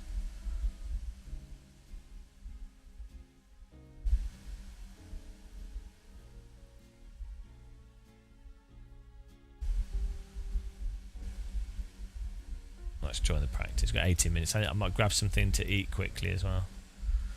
I'm starving. Oh, it's 1 PM. Blood, where does time go? We've been streaming for 5.5 hours. I thought I'd only been live for 2 hours, guys. What on earth? I thought it was like, oh, it's 11 AM now. Oh no.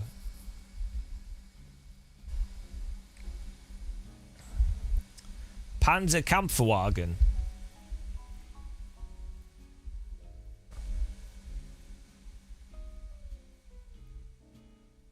Time flies when you're losing your sanity. That's what it feels like. Right, I'm just going to grab some food in a second. We're grabbing food and then we'll do we've got some racing. If anyone can tell me exactly how to... Oh, is this fixed setup, this event? Is this fixed setup?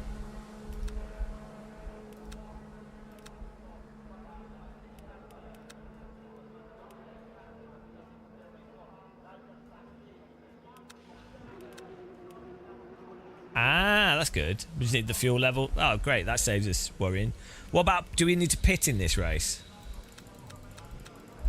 Yes. No. I might need to rebind some buttons.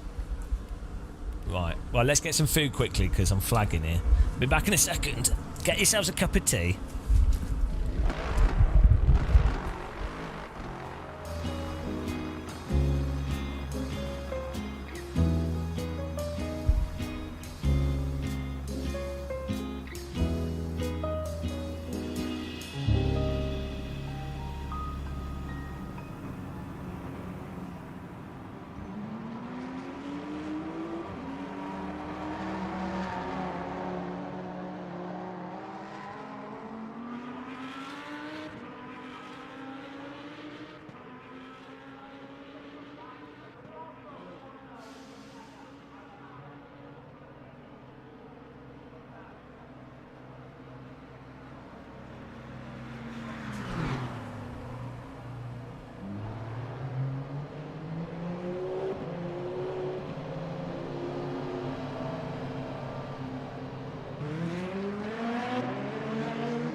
there, guys.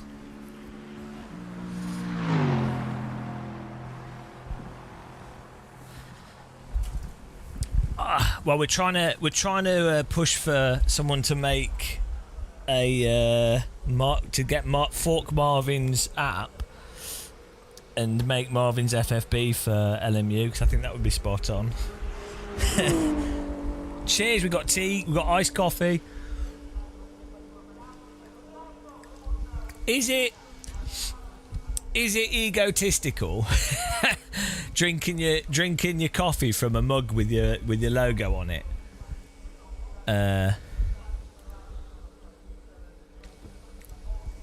Huge error. You gone too far when you're doing that. Really, I just feel like it. You know, it was it's a test mug for the merch.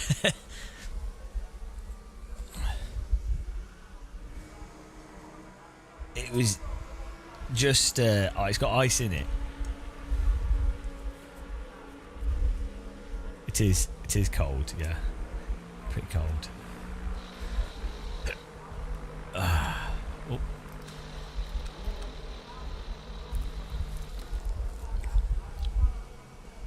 Hello.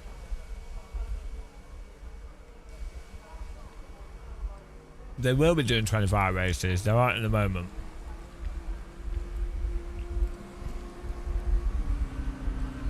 Hello, Navotas.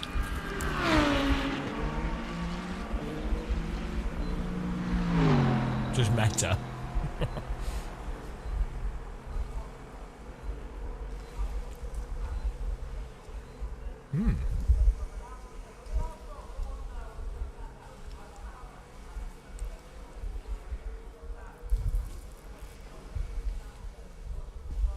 Just cheese and tomato on a kebab bread.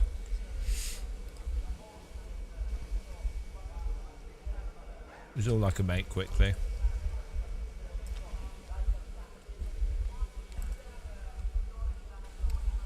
I wonder what your wife wants to do. Just lock your wife in a cupboard. Sorted. Great tips there from me.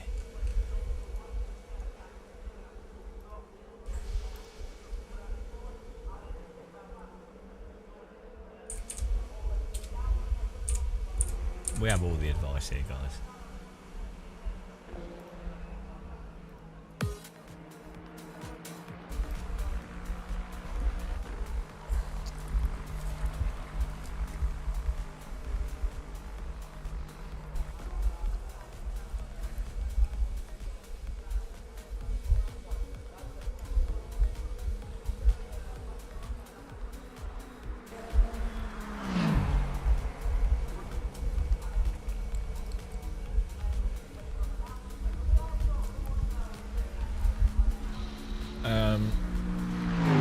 It's only the LMP2 which had some tweaks.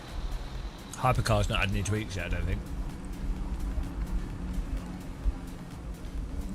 LMP2 and GT3. But this just recently, this was just like a patch for some of the little bugs.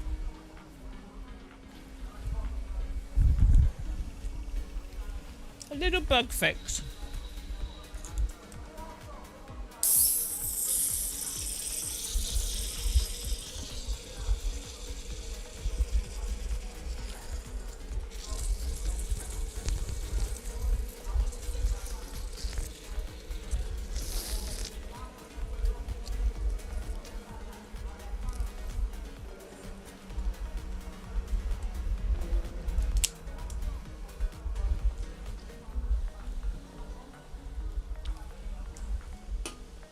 Glug, glug, glug. Non-alcoholic beer. We're just refueling. We've been streaming for 5.5 hours, so.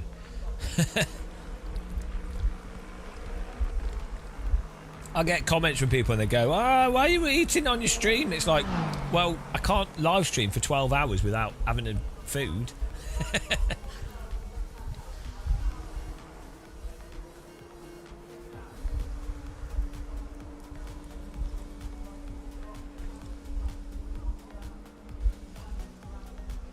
Are there doping rules in motorsport?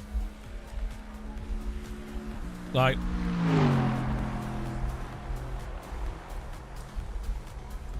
what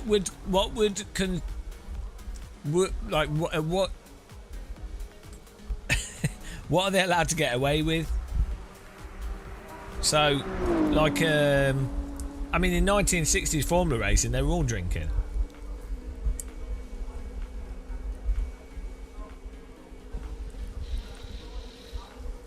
Pixel therapy, just the virtual energy is just think of it as a single fuel level, basically.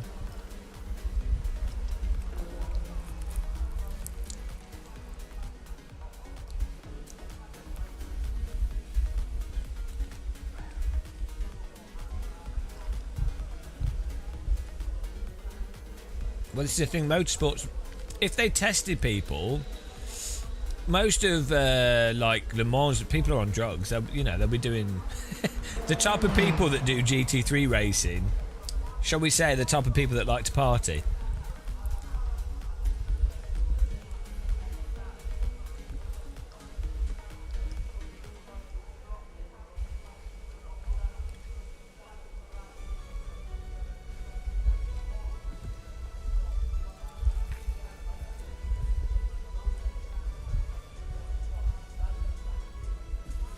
But yeah, for a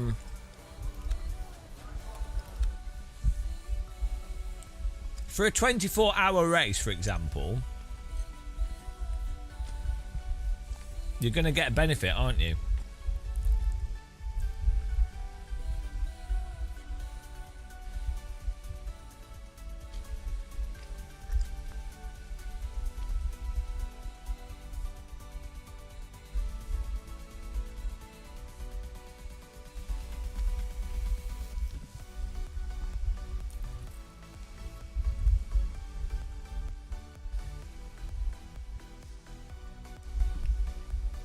Yeah, the heat would be horrible.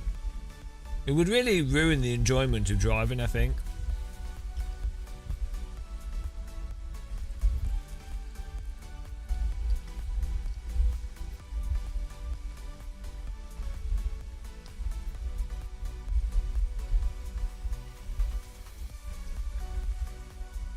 I think, like, it's probably worse in the hypercar because it's so much smaller. But I don't know, maybe it's probably pretty bad in the GT car still. They should just add aircon to the spec. You might as well. Aircon, sound system.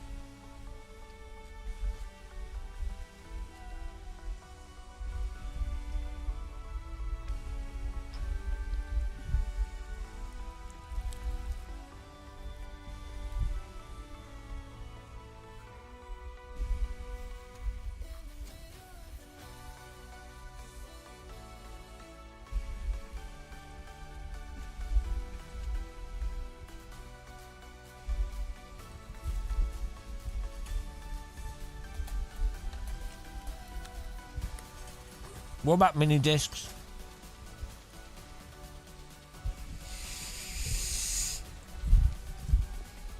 Yeah. The problem is if you've ever put on a fire suit as well and a helmet. Fire suit, helmet, then cockpit with no airflow.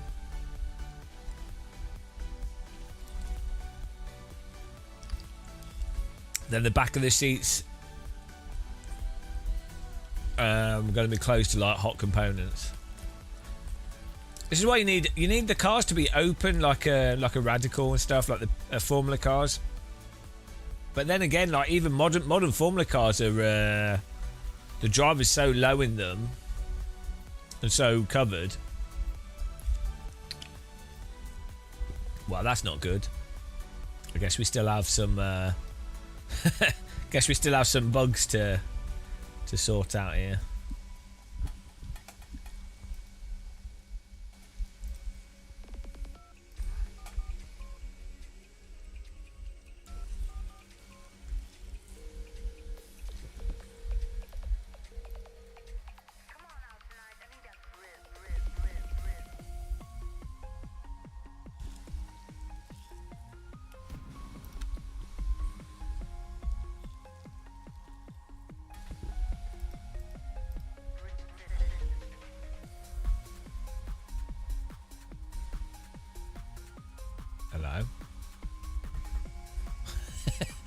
Hello.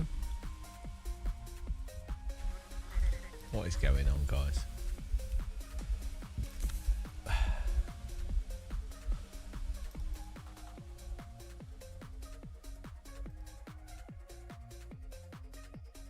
Well, this is a problem.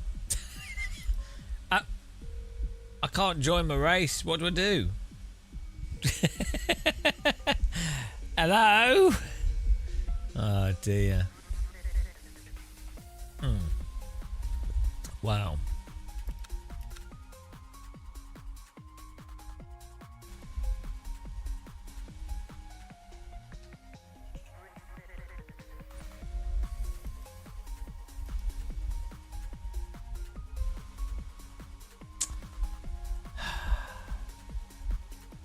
No, you need the animation to help you think about the decisions you've made.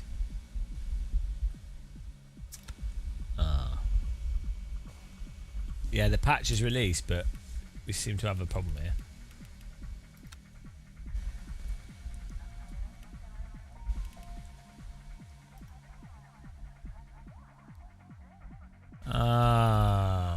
No. I've been scammed. God, you can't.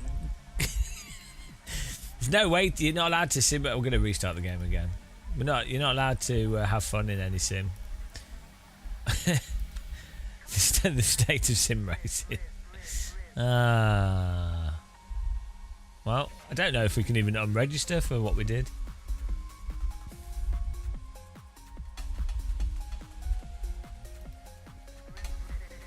Rip. It's weird.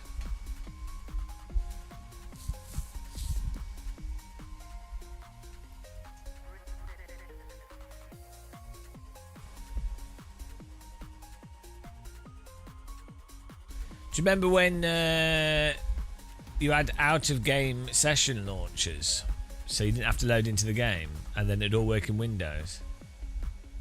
Yeah, we can't get into this. I can't think of a way to force it in.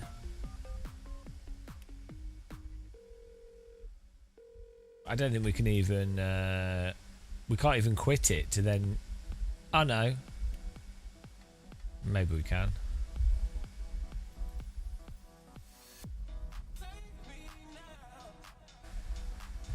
Yeah, they did a whole system that was quite good, and then they were like, no, terrible idea.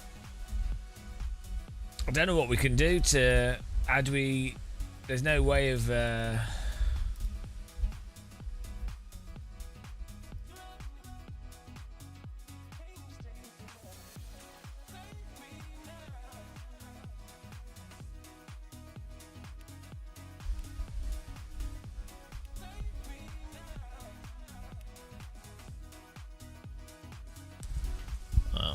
We ain't doing that race.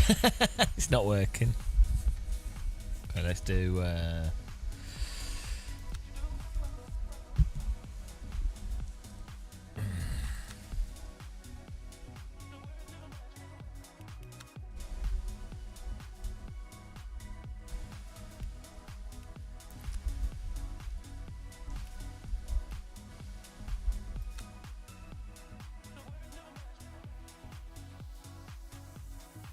Yeah, they've banned me. Oh, this starts at 2:20.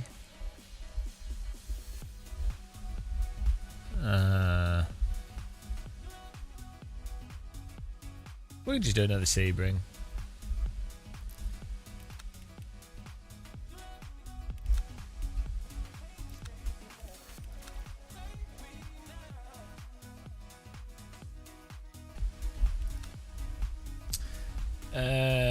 MS2 is a bit weird in its physics, to be honest.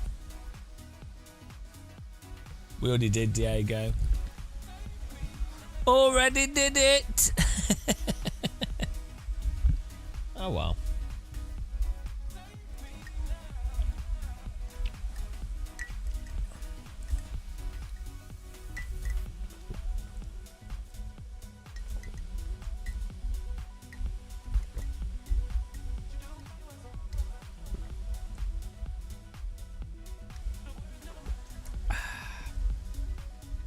this is all fixed set up, this one.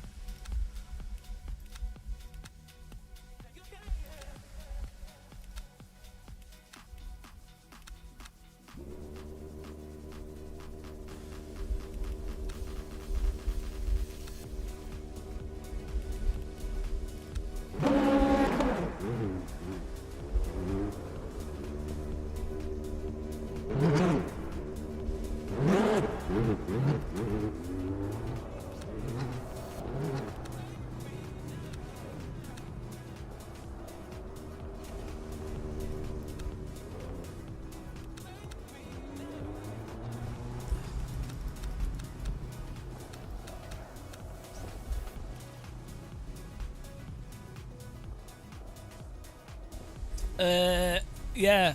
The only big issue I really have with MS2 is it's very slidey and weird to drive, but it just makes me motion sick with its camera setting.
Try this. We need to do some glider flying.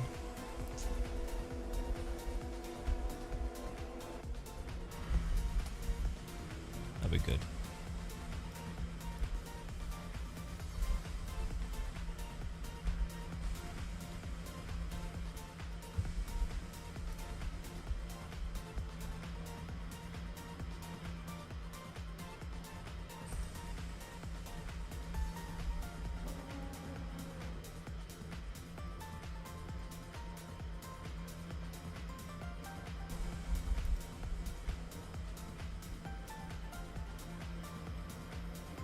Okay.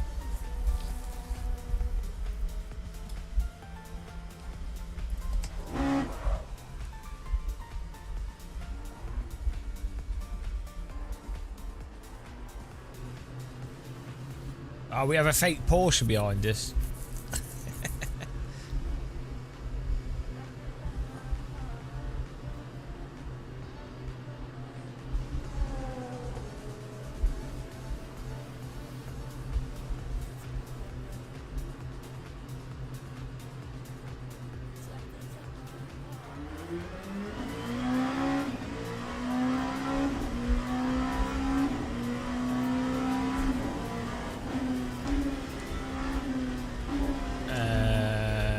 Yeah, I don't know. We'll see.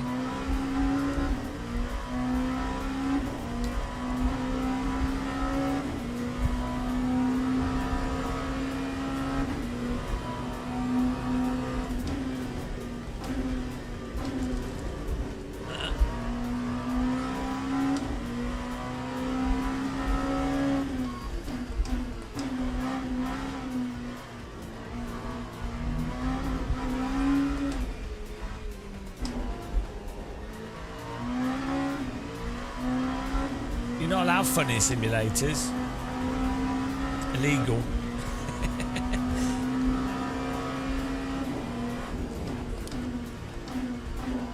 Hang on.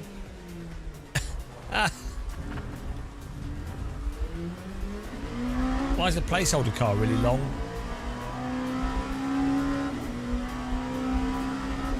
Should we be even further on the dash? Can we cheat even more? We sat right on the dash.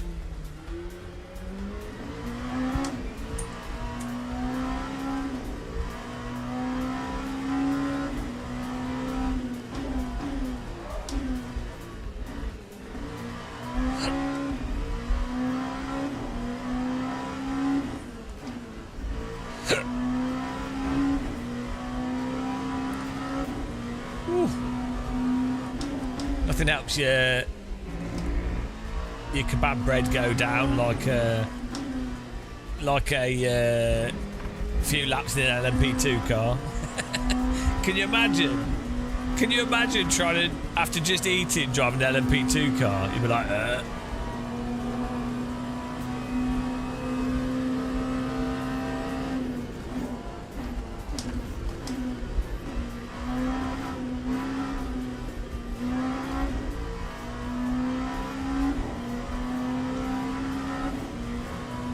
Lap 2:00.79.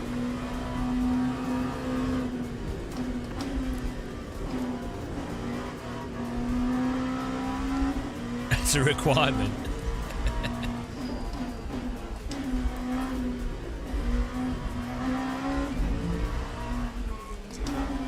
Hello, Jason Murphy.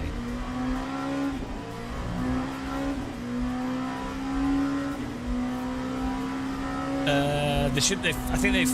I don't know if they fixed the setups, but they've fixed some of the bugs, like the getting 0% tyre bug and what have you. I think this weekend there's going to be another update, unless that's what they put out now.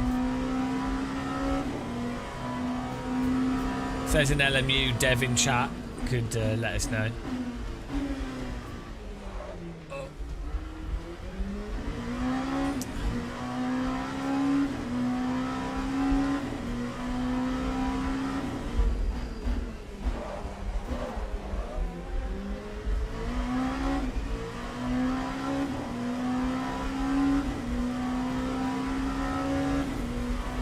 Fun fact: Dave Perel does his. He actually does the setups whilst he's driving.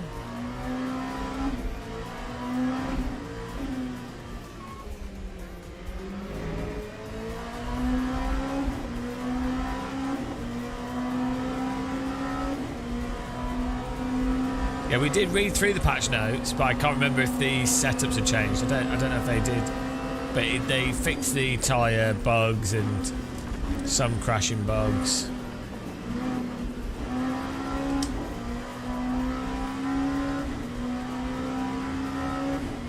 Actually, with R-Factor 2, you can launch into servers and join sessions external to the simulator.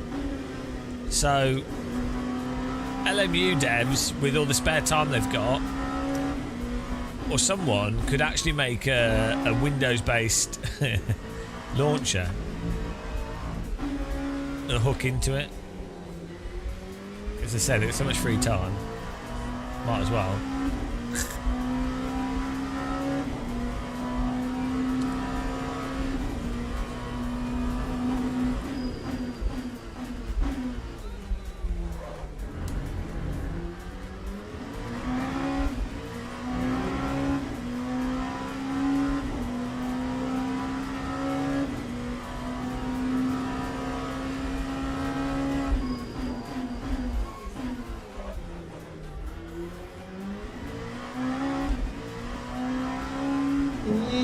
Thanks for subscribing. Welcome.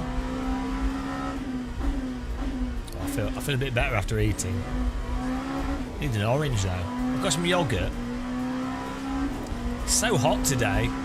I've even got aircon on and a fan blowing on me on my sim rig at full power, and it's warm. My aircon's like it's struggling.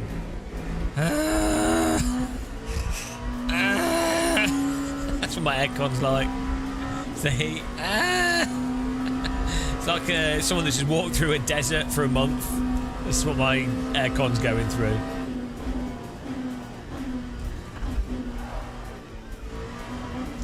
I know, I've got a cup of tea next to me. We've been drinking lots of tea, it's all fine. Alles gut. Lap 1:56.54. Right, here we go. Whoop, server dead.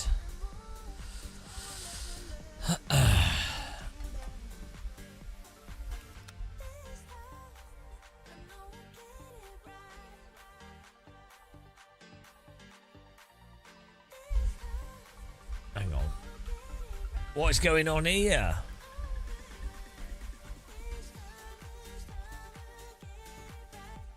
Oh, it's not up yet. It's stacked both of these. I wonder if this next one will work. Do you have to buy the cars or not? So the basic game, the base game, should get you, I believe, all the daily beginner races. So these, I think, or you get cars, you get the cars and tracks to be able to do them, I believe. The daily beginner stuff.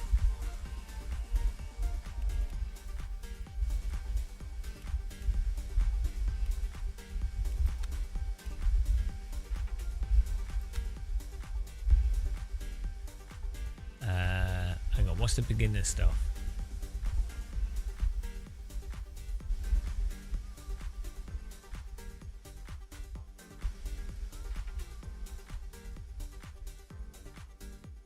But Jason, it's confusing. George Alfonseca. Is that Fonseca from the audio Fonseca? Chilling out. The audio legend Fonseca. Get some right legends. Oh, look at that. What a legend! Legend! Sim racing legend in the chat. What a nerd. How's it going?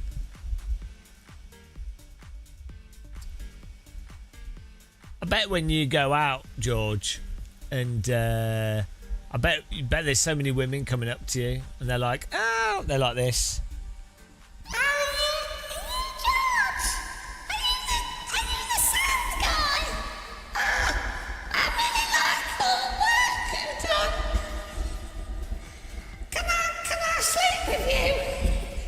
Every time he goes out, it's really hard, difficult. But that's the problem with sim racing, guys. I bet he has to go when he wants to go shopping. The whole shop has to be closed. It's like Michael Jackson.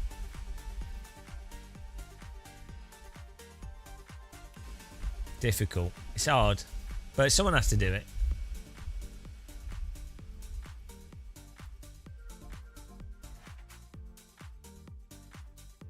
Oh, here we go.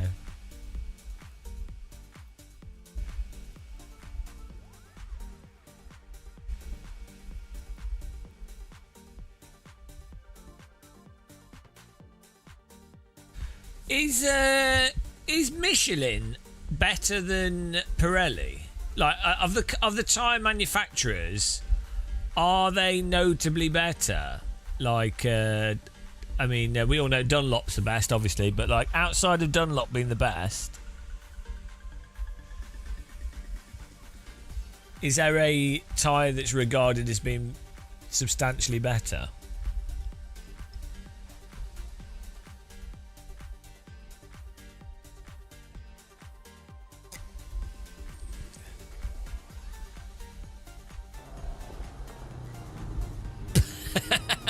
The laggy way the cars join the track just looks really funny.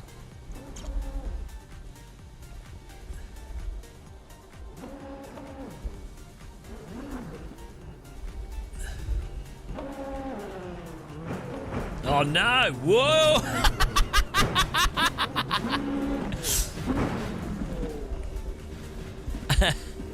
Just look at that in the background.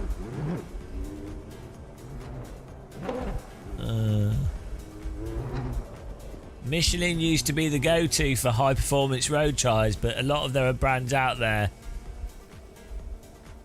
including Pirelli.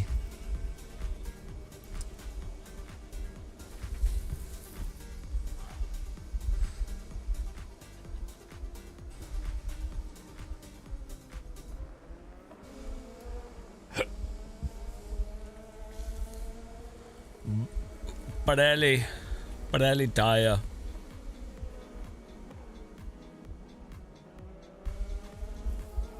I think they should make it that all race drivers should have to have a mustache. Even female race drivers. They have to wear like a stuck-on mustache.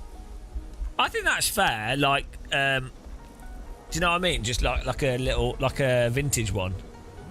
So they look like Dick Dastardly.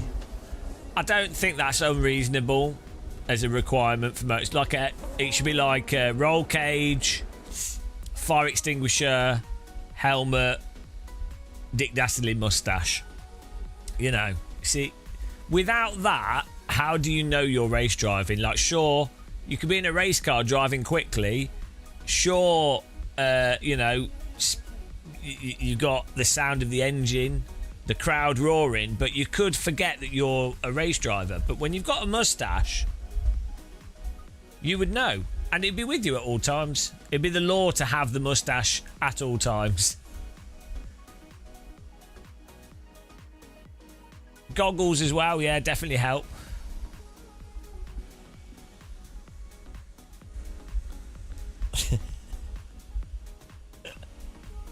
Oh, we're qualified. I wasn't paying attention, guys. My brain's off. We might have to go to do some gliding soon because my brain is cooked. I've done too much live streaming and sim racing, and yeah, I've actually it's gone.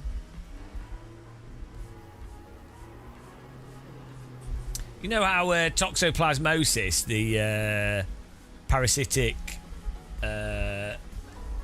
virus, is it a virus or like a bacteria? I don't know, but it infects rats and makes them go towards cats, but also infects people and makes them like cats more.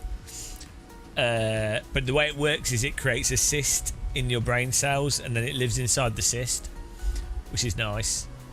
I feel like sim racing has done that to me. Like even when you've cured of, eventually they die. You have to keep being reinfected, but eventually once they all die, your cysts are left behind. I feel that's what's happened to me with sim racing, is that my brain's full of sim racing brain cysts. Like I've got like like a form of dementia from sim racing.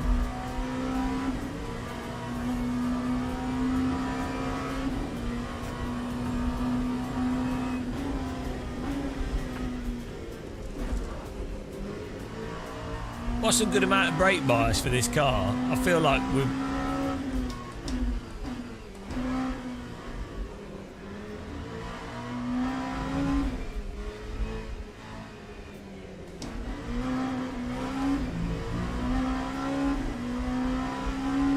Simularis vulgaris. I genuinely do have brain damage from sim racing. I'm telling you. It really does if you do a lot of it.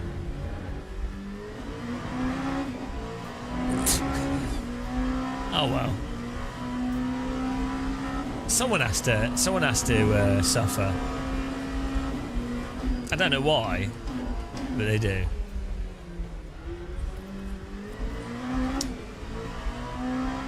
Oh, here's another request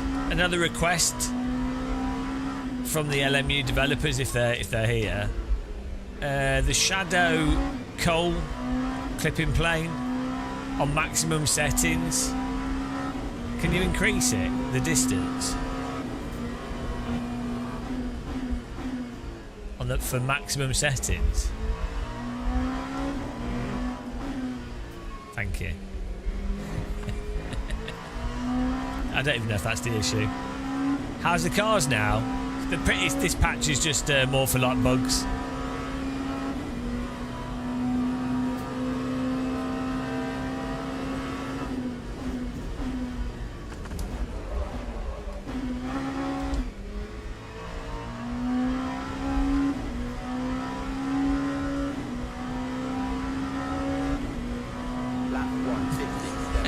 Look here, Lorenzo.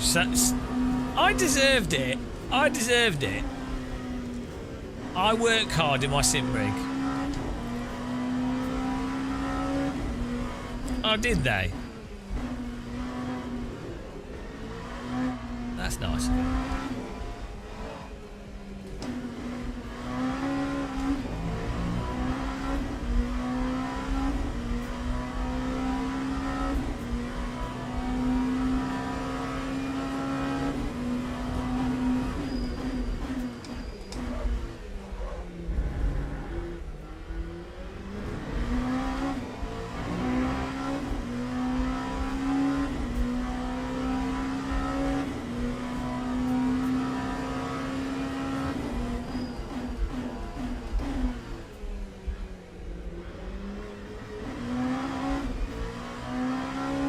Guys, his clouds just changed.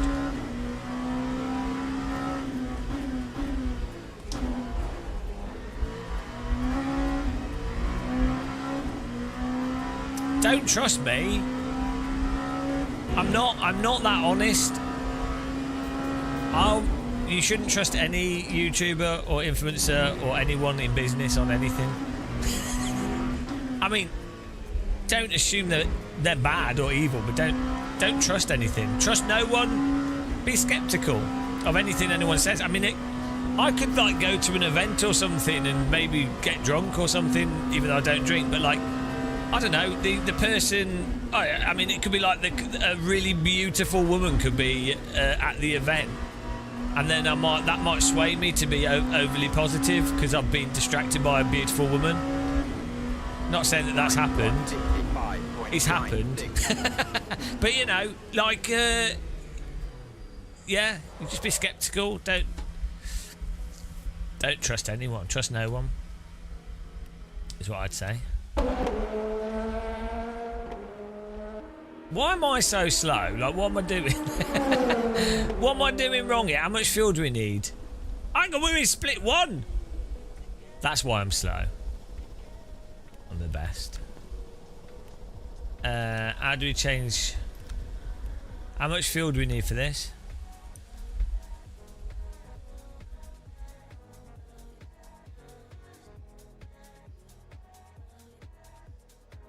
How many laps was it?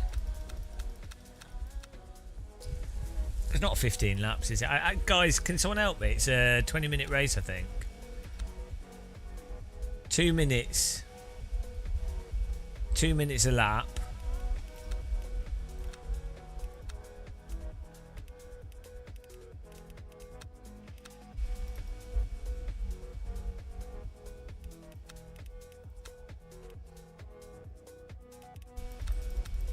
So like 12 laps of fuel, yeah. Hello, Random. How you doing, man? Random calls. And drivers go to the grid for a Thanks race. for following. Random call sign, guys. Check out his channel. What a legend. It's Random Call Sign. Call sign. Call sign. Call sign. Call sign. Call sign. Call sign. Call sign. Call sign. Call sign.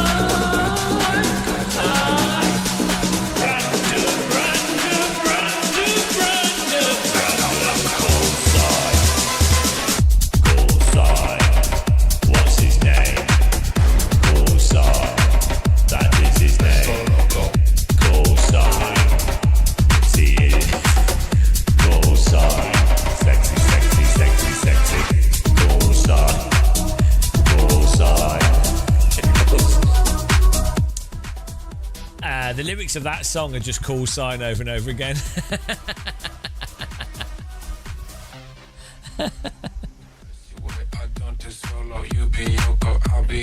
He's so sexy, he's so cool.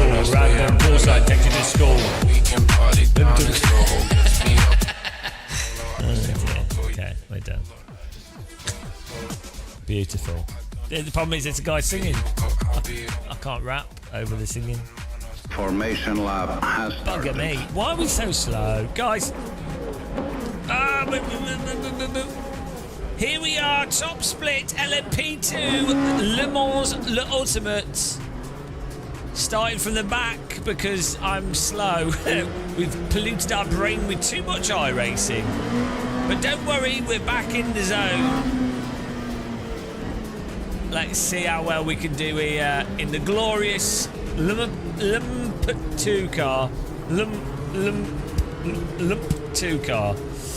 Strategy for this race: finish ahead of 20, third place where we're starting. Not spin, not crash. Avoid the bin. Learn the track a bit. Learn the break points a bit. Have a fun time. Let's. Well, and DQ. Here we go. Here we go, guys. Look at all those cars. What a sight. Love LMP2 cars. Green flag. Green flag.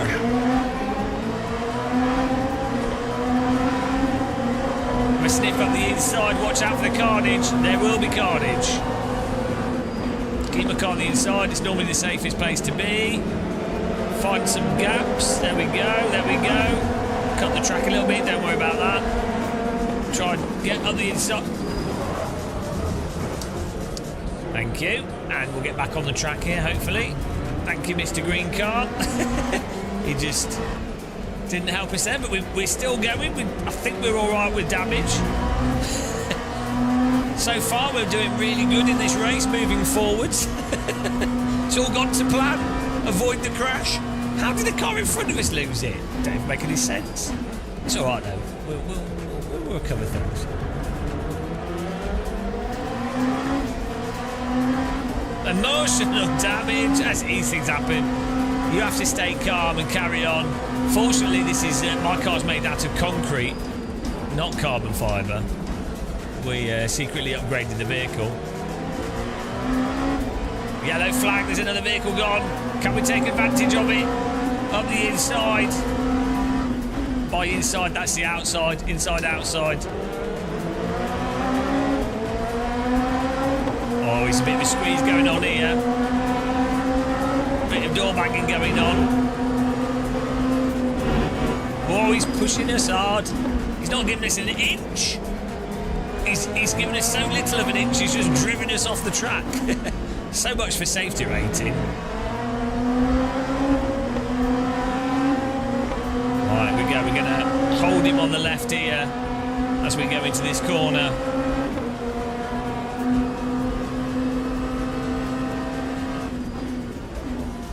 Accident in front.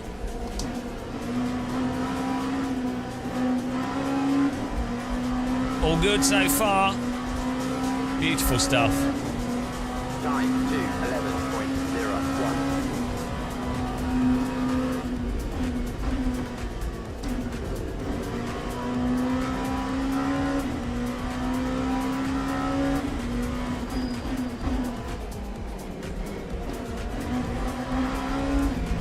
Try and get back into the pack here, move forwards, get a feel for things.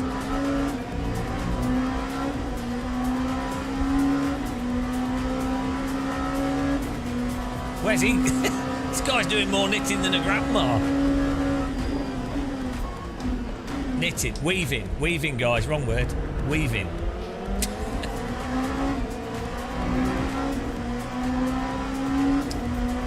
He's made a basket in his cockpit. Oh, we do have some front damage, but that's all right. Car's pace seems okay. What a mega send! Sega mega send. 32 bits. 32-bit overtake there. Oh, he's done a 64-bit overtake. I installed the CD drive. He installed the memory upgrade. More references for 90s children's, guys. If you subscribe and click the like button. Look at that. 17th, we're moving up, we're learning, we're improving.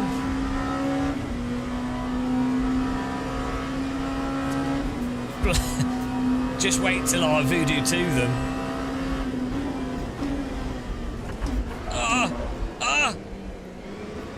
I had to we were sort of stuck in the line that we were on there, and he was parked in the line that we wanted to be on, so we just had to flop through there. But we're up to 16th, guys. This is progress. Sometimes just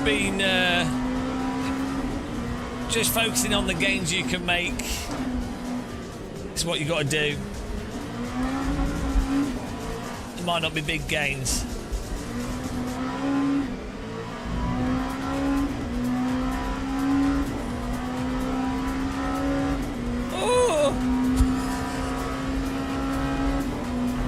Pretty good driving from me here. It's currently 300 degrees centigrade in the UK. That's helping me focus though. It's added to the realism of this game. 5 minutes down. Understeer. Not quite worked out the braking of this car yet.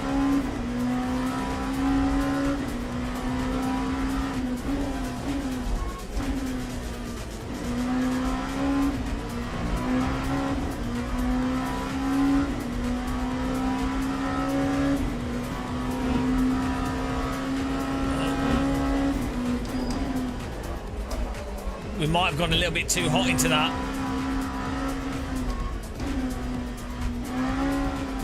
Completely legal. Great rejoin there. I was doing the Joker lap, guys. I'm a big fan of Rallycross. I like to incorporate Rallycross into every race.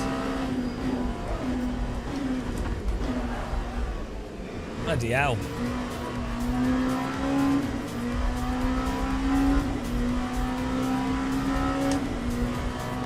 That time was a 1:56.20. Oh, I'm struggling to get the car to turn in. Oh, there's a car in my ass. Defend the inside line there.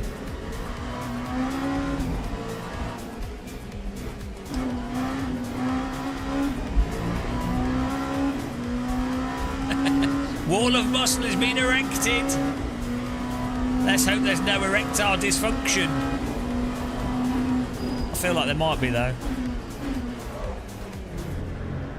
Oh God, I'm struggling to get this to turn in.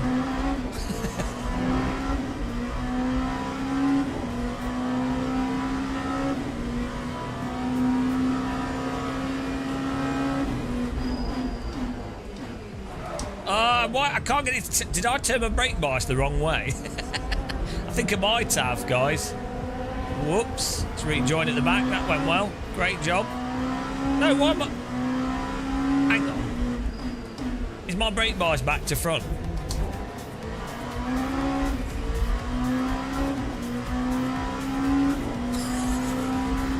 Hang on a minute.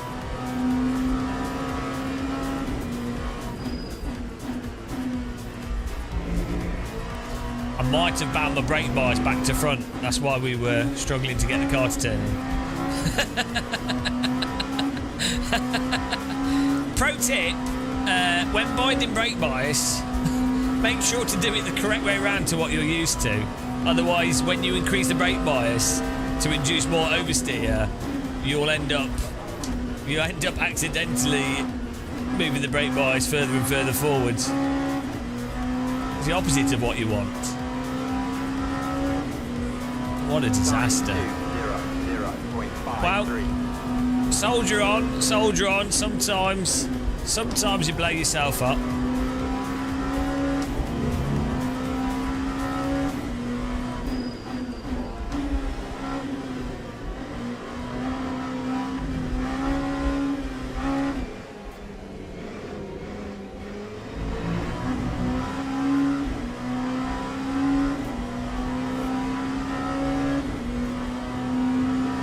Oh, they're dancing in front of us.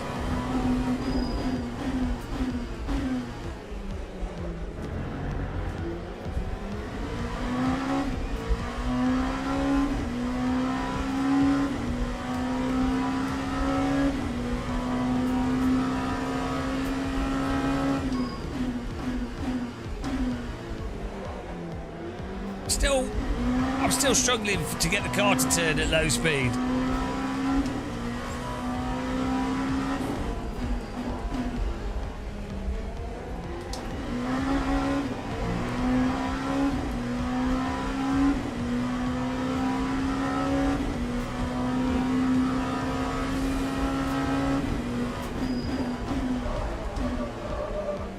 Wow, the rears are locking up.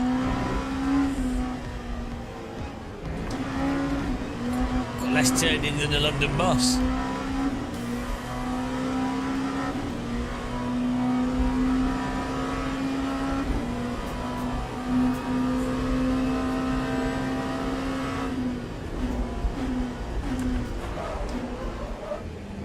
Hello. Why am I? Is it the? Maybe it's the. No, it's like I say, it's the front wing damage, but it's doing it on every corner. Time 1:56.50. Thanks for subscribing.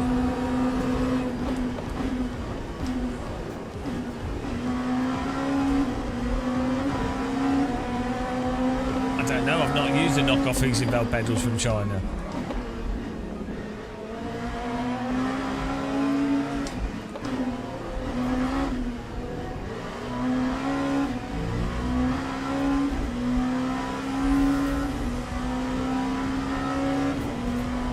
I need more oversteer.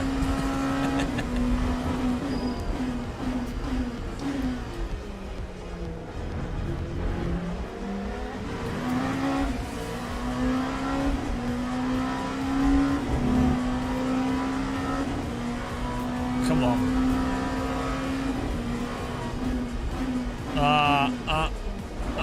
What? Why are we not getting oversteer?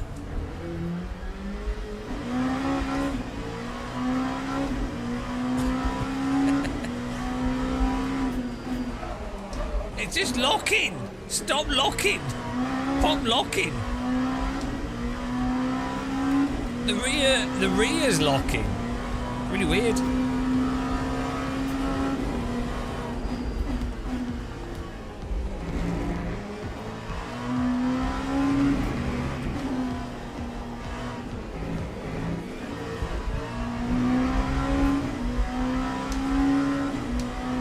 Oh, that's helpful.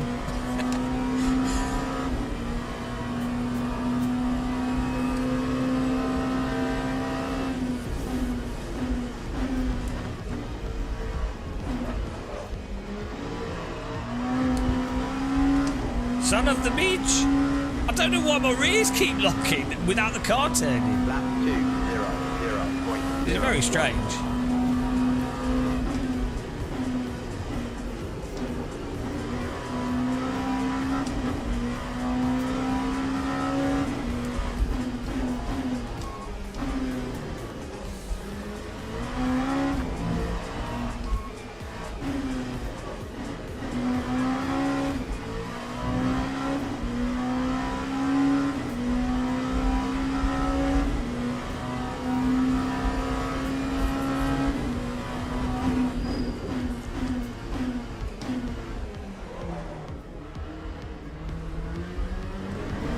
Oh no, the green mean machines behind us.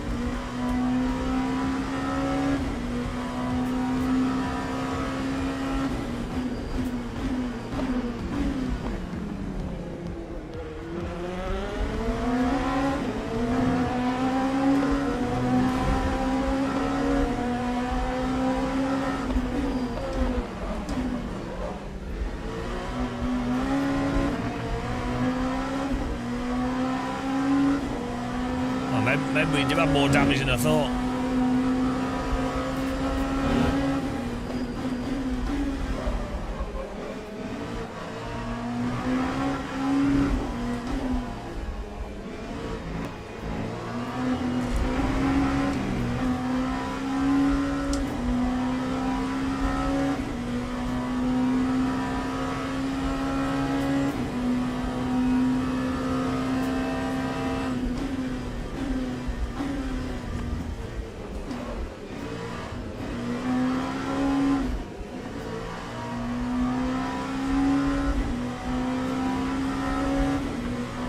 Lap 157.75.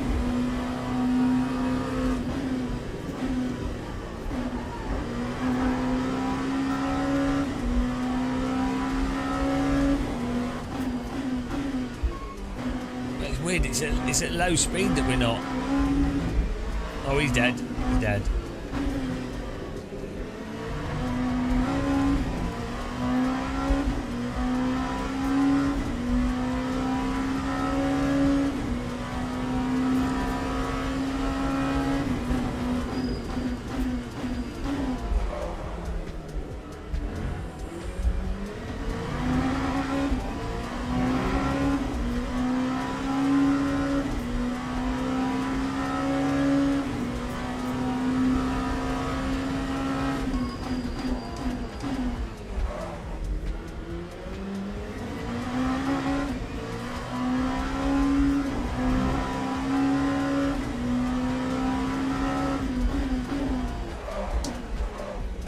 He's gone up. He's done it as well. Brutal.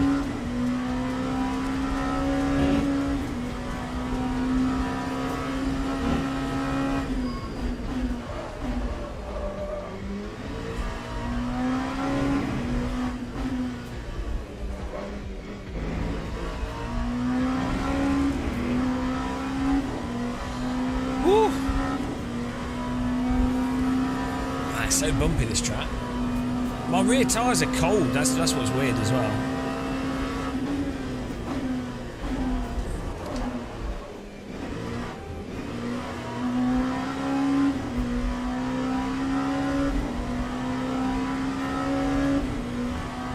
Time 157.33.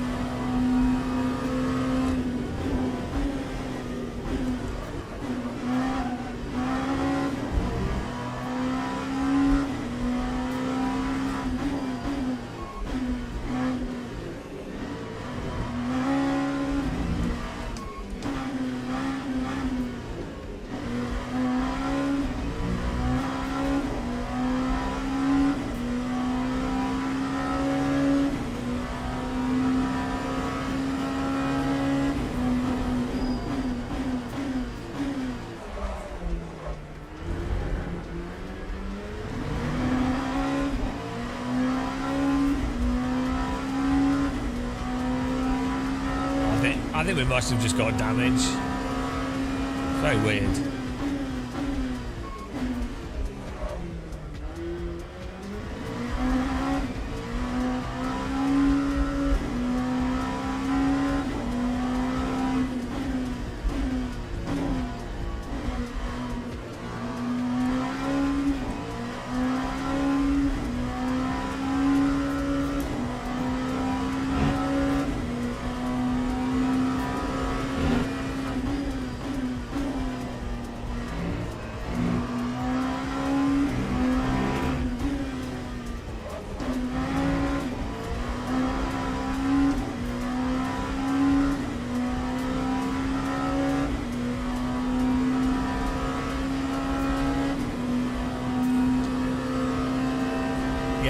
But you have to keep in mind that at low speed you're on mechanical grip, not aero grip. So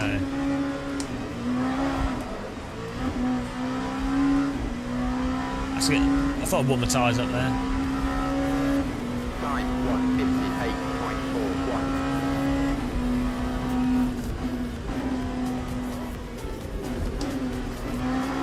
158.41. So low speed and late corner understeer. Basically, I tell you what this car needs. It needs a more locked.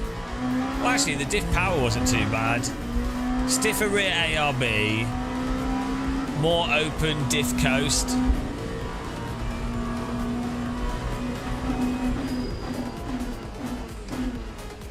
Basically, that's what I'd go for.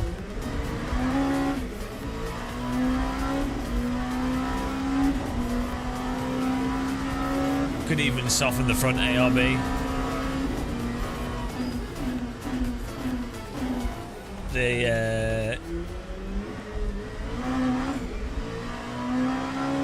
Yeah, a lot more diff coast.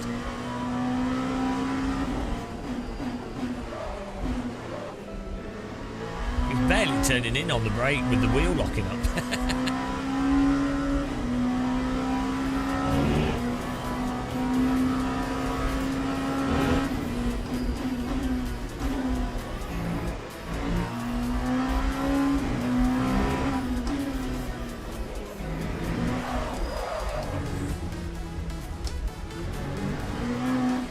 Yeah, so I like driving on the throttle to try and get the back to turn out, but then obviously you go over the limit.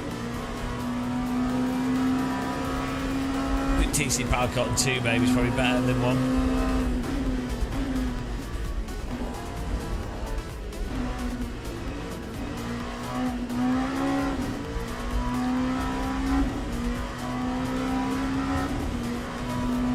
Lap 2, Yeah. 0.59.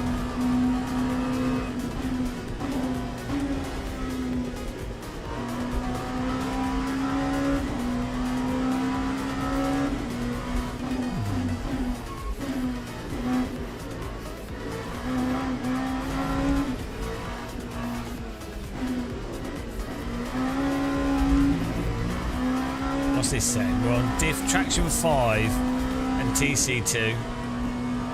Remember that, it's got good settings.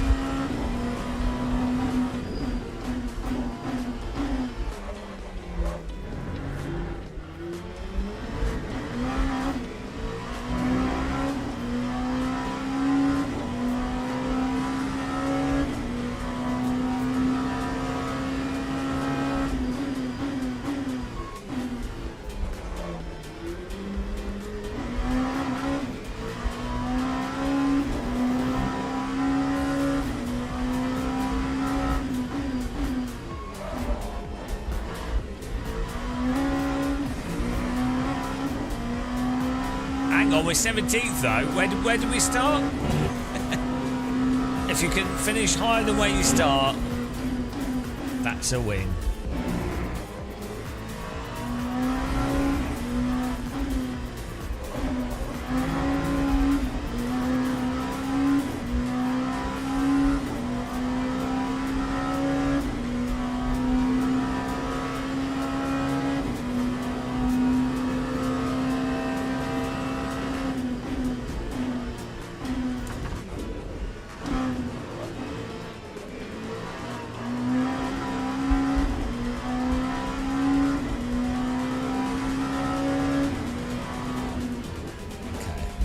Not too bad. Not too bad. Could have been worse. Could have been better. We finished the race. 1 lap down.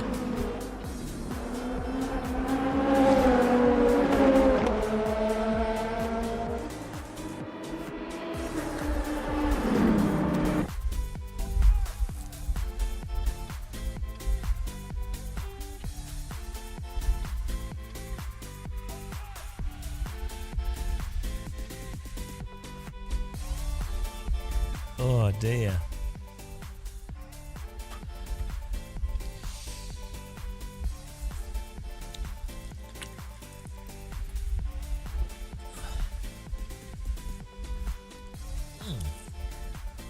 We gained 6 places.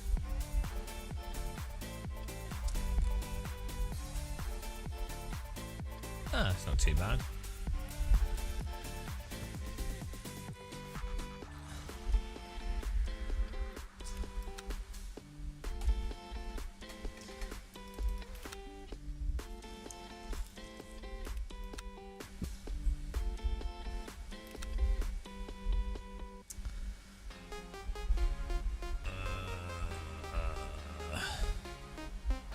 Here we go. We'll try this again.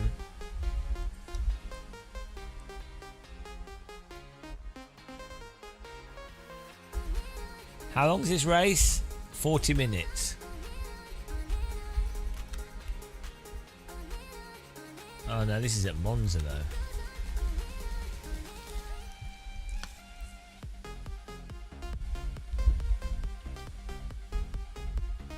We want to do this one stint sprint.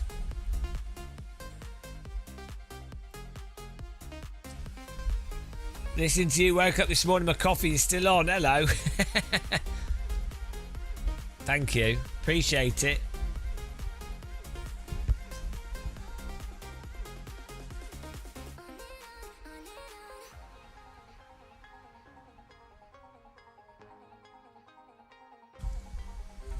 Oh. We can try this and see if it works.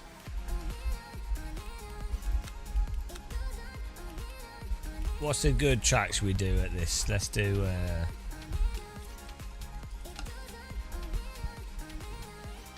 could do Ferrari.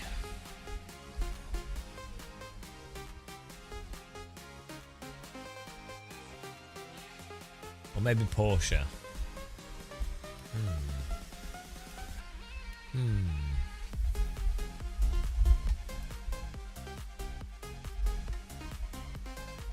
Always same car. It is.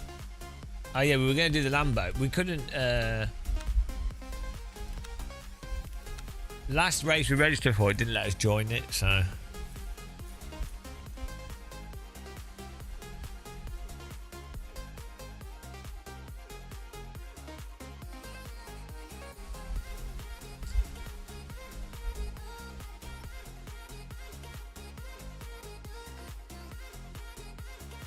What's this? What's going on here?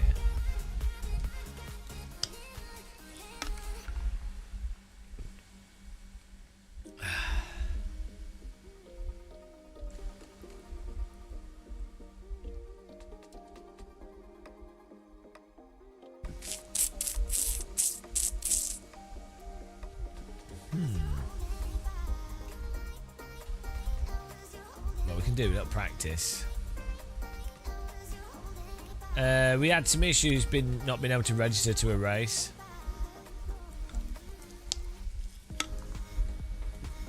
But Other than that, it's mostly been okay.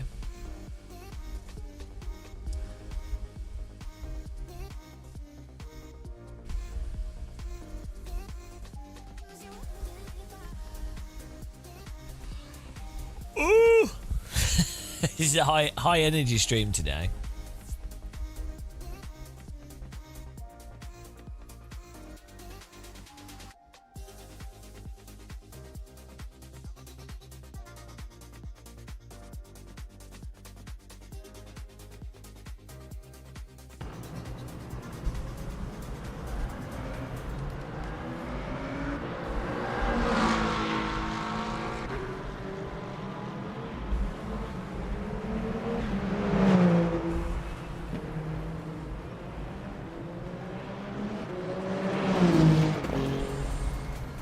They've done an update to one of the cars in Rennsport. I don't find Rennsport to be particularly realistic though in its handling. It's sort of on the it's on the slidey side. I find it quite nice to drive though. It's weird because AMS2 slidiness annoys me, whereas Rennsport slidiness I find quite satisfying.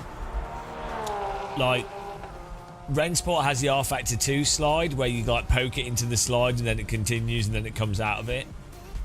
Whereas AMS2 slide is like on the throttle and you're doing like steering. So it's weird.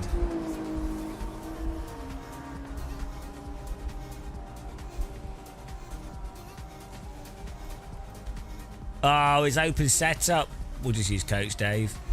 Do we pit in this?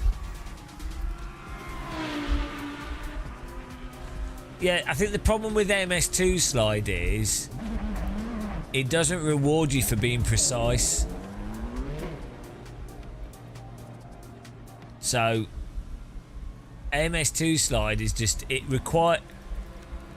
So normally when you're driving better in a racing sim, the faster you're driving and the more precise you're driving, the less inputs you're making. In many ways, it depends obviously, but like in a sense, the only time you should be counter steering is because you've induced the oversteer or you intentionally counter steer oversteer that you've done on purpose. It shouldn't be that you're wrestling the car with the steering in a somewhat arbitrary way or just driving from the wheel entirely.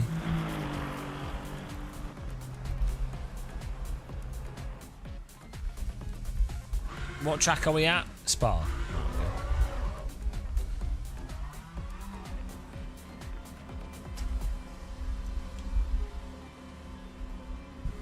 See. Yeah. Can't believe they took that out of the game. It's the best part of R Factor 2. Ah!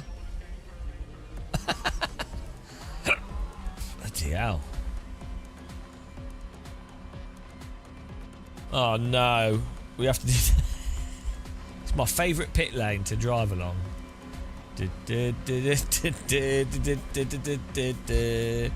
It's like we're playing ACC.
Hang on.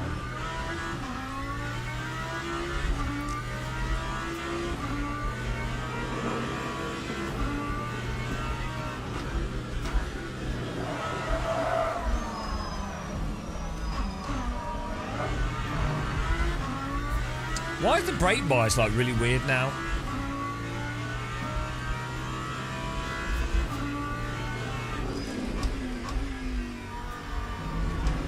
Should be like...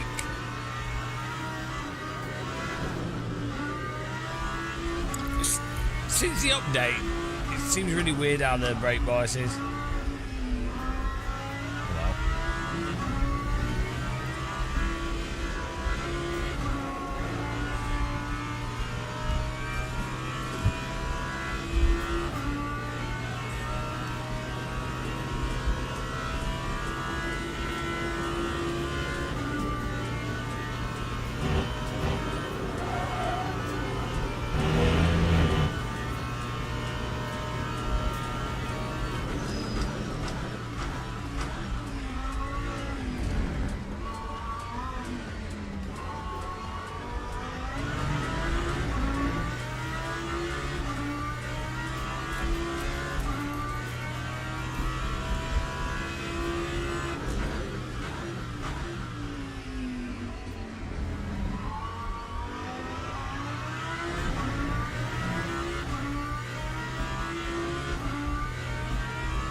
Dragging the rear around there.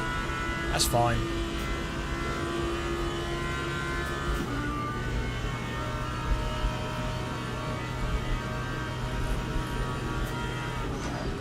Kunos are going to be at Spa 24 next week if you're not doing anything.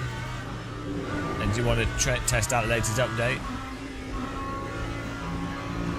Spa 24 is a really good race to go to as well if you wanted to watch a 24-hour race. Way more chill than a lot of other stuff. Good event.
Time 2:24.86. The pace car is out of control. Thank you for following, Dr. Physic.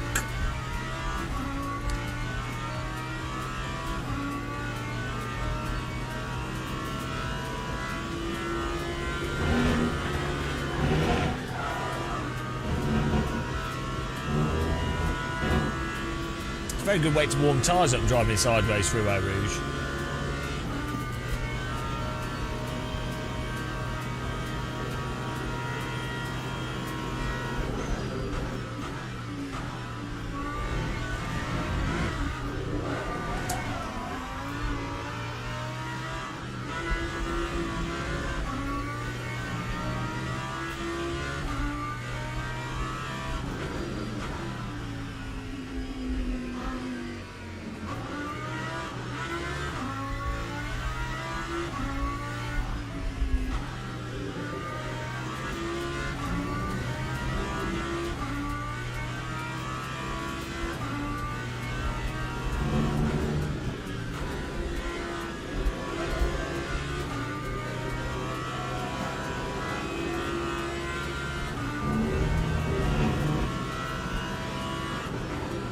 What on earth is that? Like Peugeot. Bloody hell, why is the rear getting crazy?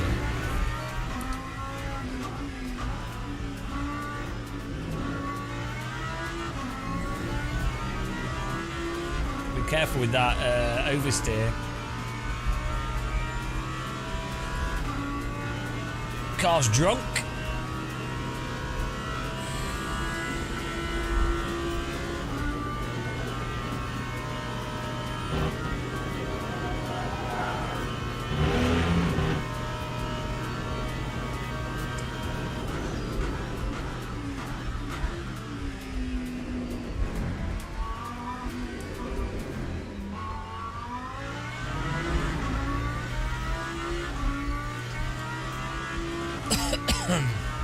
Lap 226.42. Now this title's Simcade because if you get in a big slide you can just catch it. Which isn't, it's not realistic. iRacing is the most advanced and comprehensive racing simulation software in the world. It's also the most realistic.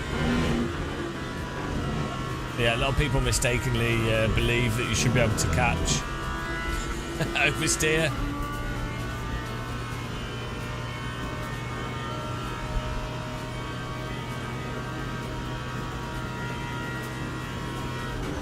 The pace car is out of control. Thanks for following.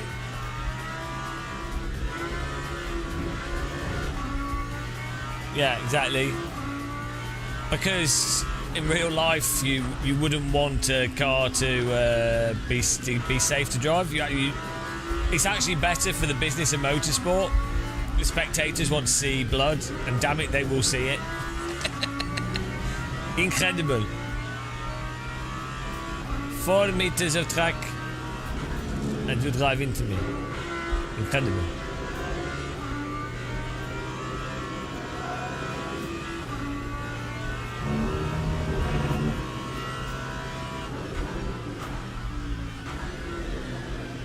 The pace car is out of control. Thanks for following, Josh and Ater. And who else? I missed the other person. Thank you. Appreciate it. Welcome. We might hit 90,000 subscribers on YouTube today. If you all go and subscribe on YouTube, that are watching on Twitch, that aren't subscribers on YouTube, 90,000. Think how many people that is. Most of them are elderly people that have died of old age, so most of them aren't alive, but still, not bad going. Half of them are corpses.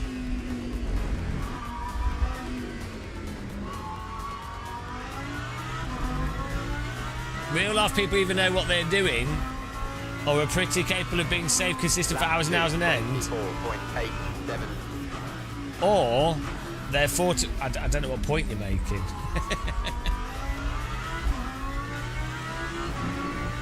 Like,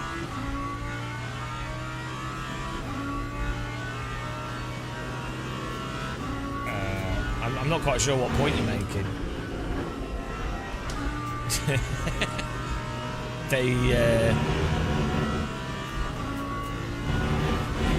There's a big range in GT racing. So did you watch the support race for the 24 Hours of Le Mans? Did you see what P1 and P2 did? Or was it P2? That was P2 in the support race. So obviously not the slowest of drivers. And a few brain cells missing.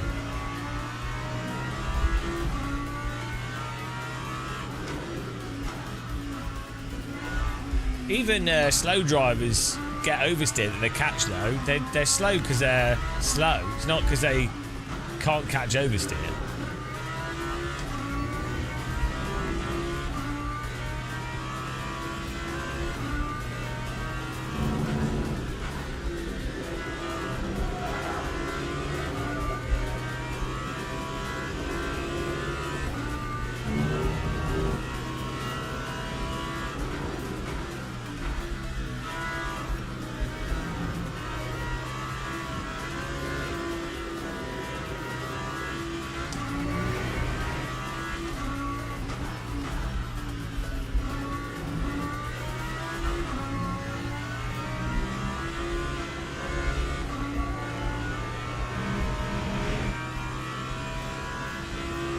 That's true as well, yeah.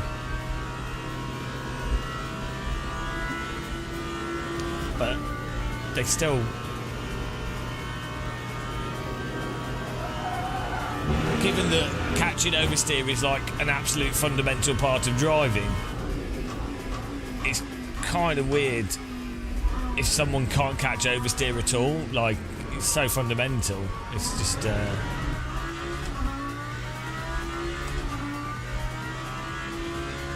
Even if someone's a bit of a noob and they've got into GT3 because they've got money, they probably will have done some building up to it.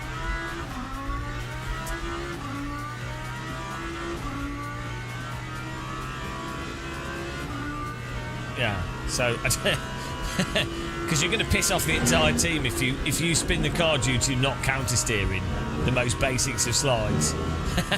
You're not going to make many friends, are you? People will be pretty annoyed with you.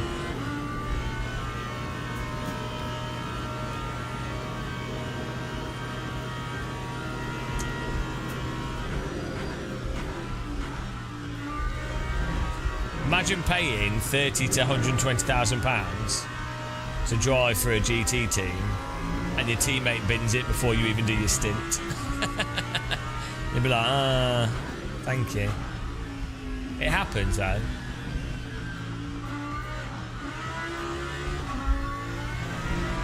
To be honest, though, yeah, people have so much money they don't care. Some, obviously, a lot of them do, but some people are just so rich. It's just like, well, you know, it's like how people don't care overspending on coffee.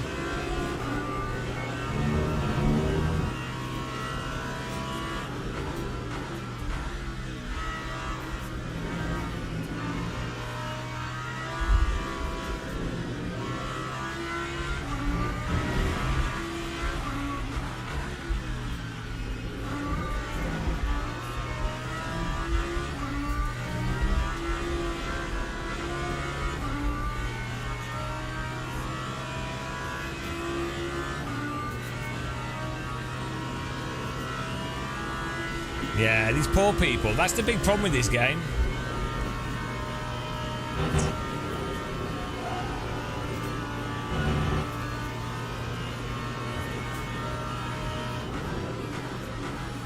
The big disadvantage of this game is that poor people can play it. It's a great thing with iRacing, is that it keeps the pause out.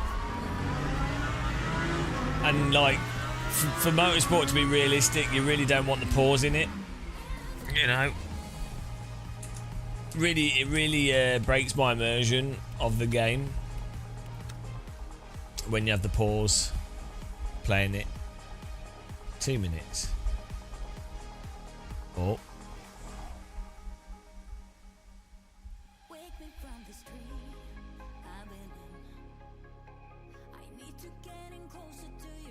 Bloody peasants, yeah. If you haven't got a diamond encrusted carriage, what are you doing with your life? Let's be honest. Who doesn't have a diamond encrusted carriage? Anyone in chat? Exactly. Miguel, dad drives bad. Did you think? Do you think they need to update VR pit crew so pause can change tyres? Yeah. Jockum, I do unfortunately think that the sim racing community has been lulled into a type of driving that's far away from actually driving a car. It's called playing iRacing. Zitril, I like iRacing mainly because I can be fast with tight setup. You don't necessarily need a very loose car. You just need to you just underdrive your way to victory. Yeah, iRacing it's like bobsledding. It's just hot lap and then drive under the limit and roll into the it's a very passive way of driving, which some people enjoy. But if you like to attack and push, and or if you expect cars to drive like cars, it's kind of a bit, you know. You would have, as we keep saying. We spent yesterday 12 hours yesterday, absolutely, you know, just testing this, even with the GT3 update, which is supposedly fixed, you can't drive oversteer. In the world, hang on. iRacing is the most advanced and comprehensive racing simulation software in the world. It's also the most realistic. In the world, it's in the world's most realistic racing simulator. It does not support countersteer and catching oversteer. It doesn't support it. Yeah, well, in a sense, Kit, we went through this yesterday. We'll do a video about this. It's hilarious. We tested it quite extensively yesterday, and yeah, you can't. If you induce oversteer, so the back's actually coming out, you know, like a snap oversteer, to the point where you have to countersteer rather than just a little bit of a like nudge. The tyres are done, like the grip's gone on them, so you can't then drive it off, and you also can't hold combined slip properly. So yeah, it's quite funny. Hang on, it's not me that said it, it's iRacing said it. iRacing is the most advanced and comprehensive racing simulation software in the world. It's also the most realistic. It's the most realistic.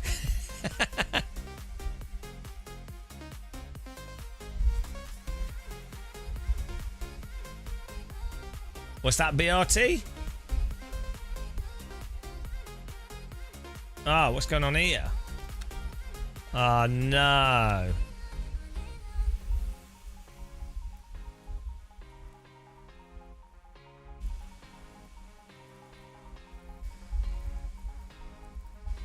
Remember, cake's a made-up drug.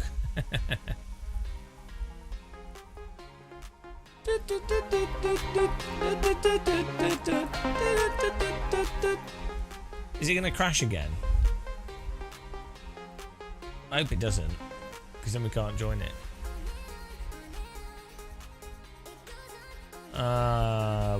This keeps crashing whenever we try and join these larger events, and then we can't rejoin it. Yeah, this.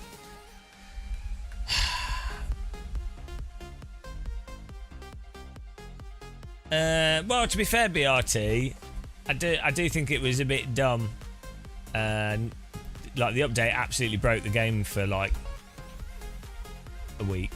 So for a lot of people, for the average person playing it, I can't do anything. Like, every time we try and do this, it crashes, and then we can't rejoin the server. So this is a bit of a problem. Yeah, it still does crash a lot, it seems, or have some bugs in it.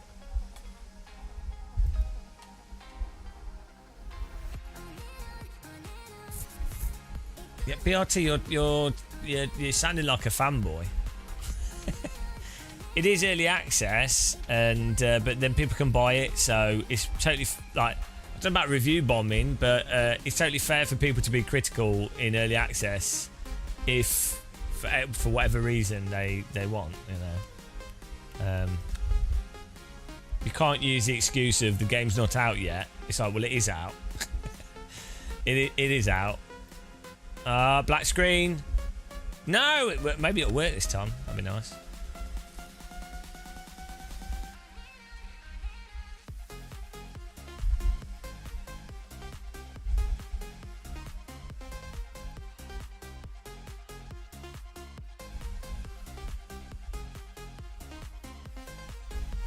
Early access can't complain, yeah.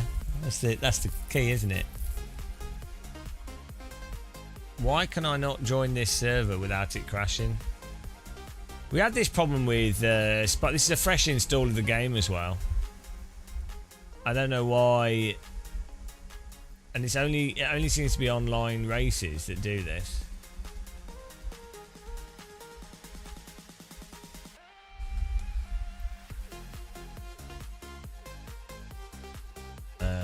Yeah, for some reason we can't do that event.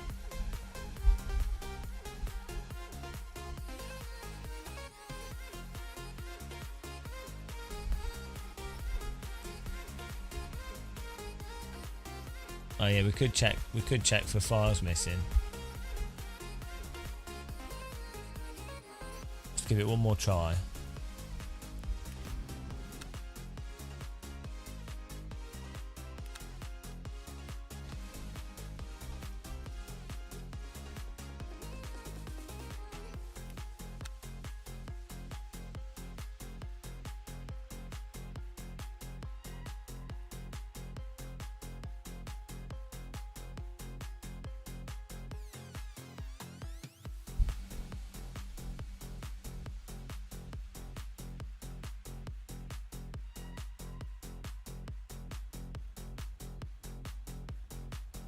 Well, it went back to 0. That's new.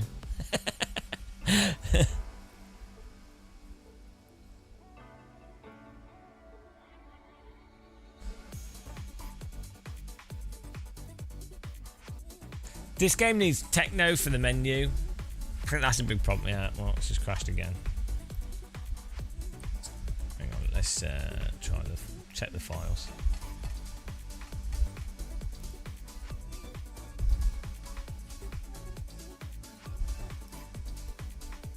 The pace car is out of control. Go home and play Tetris. Thanks for following, Jay Costa.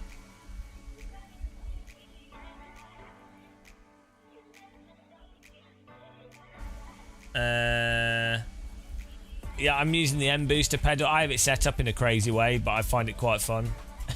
So I have it so that we're only putting in 36 kilograms of force before the resistance flats out, and then it's set up as mostly node cell with a tiny bit of movement. But it allows me to be super duper precise with my input, especially at the 70% input. So we've got a little bit here that's really easy to do for like just dabbing the car through a corner. And then braking, you kind of just want to go to like here. It's not perfect because the pedal does, you see it like the way it resists, it wobbles a little bit. But it means you can brake to the 75. It's not ideal.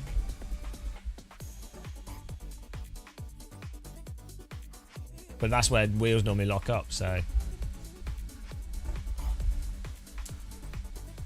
Yeah, I don't know what they're doing. Moser are being really weird with their people are having the same problem with the yoke, which is a bit lame. I wonder if they had some manufacturing supply issues or something, who knows.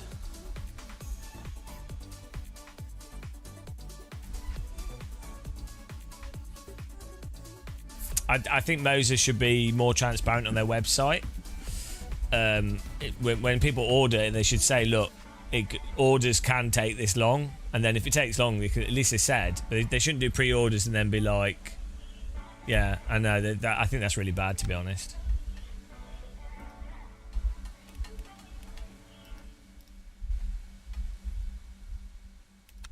There might be some files missing.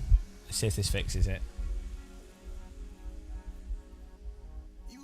I don't know why they do it though, because there's no bit like I've said this to them. Like I speak with some Moser people that work at Moser, like or the English speaking people in Moser. Oh, we're getting in. No, it almost got there. It got a little bit further.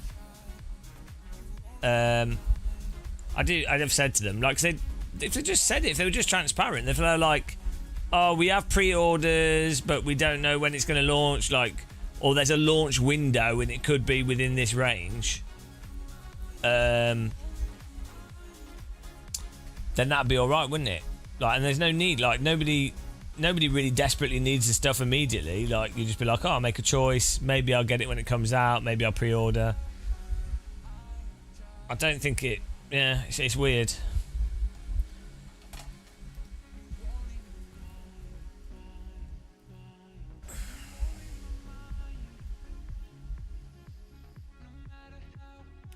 But yeah, with Moser stuff, it seems like they've got loads of their wheels and stuff, wheel bases and wheel rims. They're really good with that.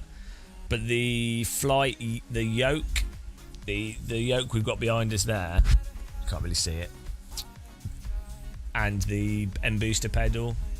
So maybe they want to do even more stuff with the firmware on them. I'm not sure. I don't know.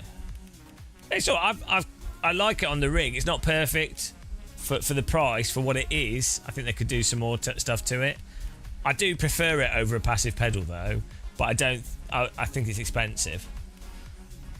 Oh, you still can't join another race for 20. Keeps telling you you're still in a race. Yeah.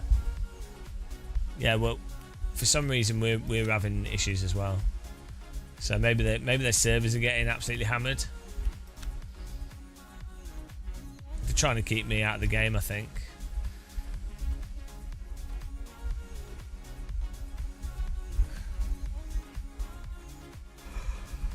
I don't really want to do another Sebring because we're getting get murdered in it every time we do it.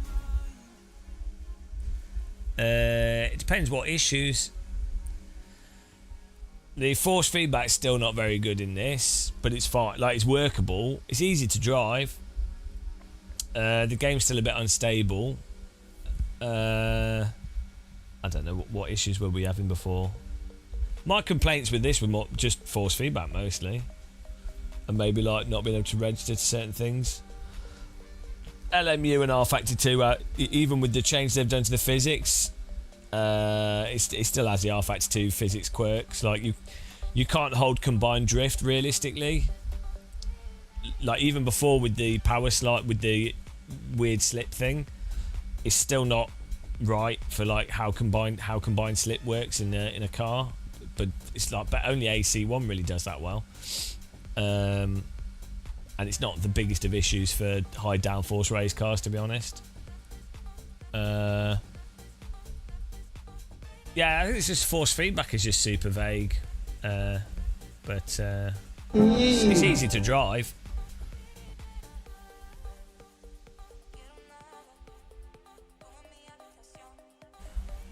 You do say ACC and then go back to LMU. We'll do another one of these. Why not?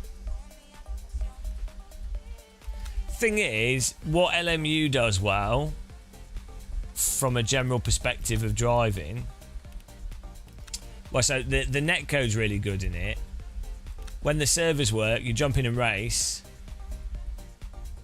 You're gonna get Geek Imp Sim Racing. You get like pretty decent racing. That's the rFactor 2 was like that since 2012. Like the netcode works quite well. Yeah, that's so.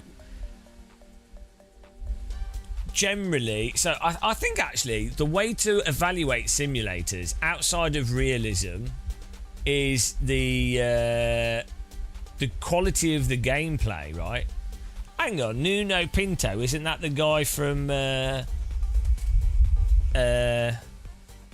he makes sim rigs? Was it a race driver? Yeah, no, so like evaluating a racing sim based off frustration is probably a good way to organise them. So like, for example, iRacing does not allow you to catch counter steer. It doesn't work. Tyres get stuck. Well, that's going to make racing frustrating. Netcode, it's going to make racing really frustrating. But you can get races and there's lots of people in them and you can do the team thing nice and easy and the launcher works and the VR works. Not frustrating. Force feedback with Marvin's app's fairly decent. Not frustrating. LMU, cars, catchable, easy to drive. Even with the update, it's not hard to drive. Like it's very drivable sim. Setups are nicely done in the game. You know, you can get into a race. Car contact's fantastic. Force feedback could be a lot more detailed, but you know, like the general end result, it's a weird thing. Like Race Room is actually very good, like as a product. So one way you can like look at video games in general is from a technical perspective. does it work is kind of a problem that a lot of sims have. They tend not to work. They tend not to work. That's the problem with sims and video games. So like that was the problem with EA WRC. Didn't matter if it was good or bad or what the other stuff was. It was like it didn't work. Like it paused and stuttered and everything. The force smoothness you can always get in LMU through filtering and just wheel settings. They did with the GT3 cars. They did improve the dynamics a little bit, but they're still incredibly vague at the limit. It's a difficult thing to with GT3. Well, these types of cars, it's quite difficult to get good dynamic range from them. They're the type of cars that are quite hard to.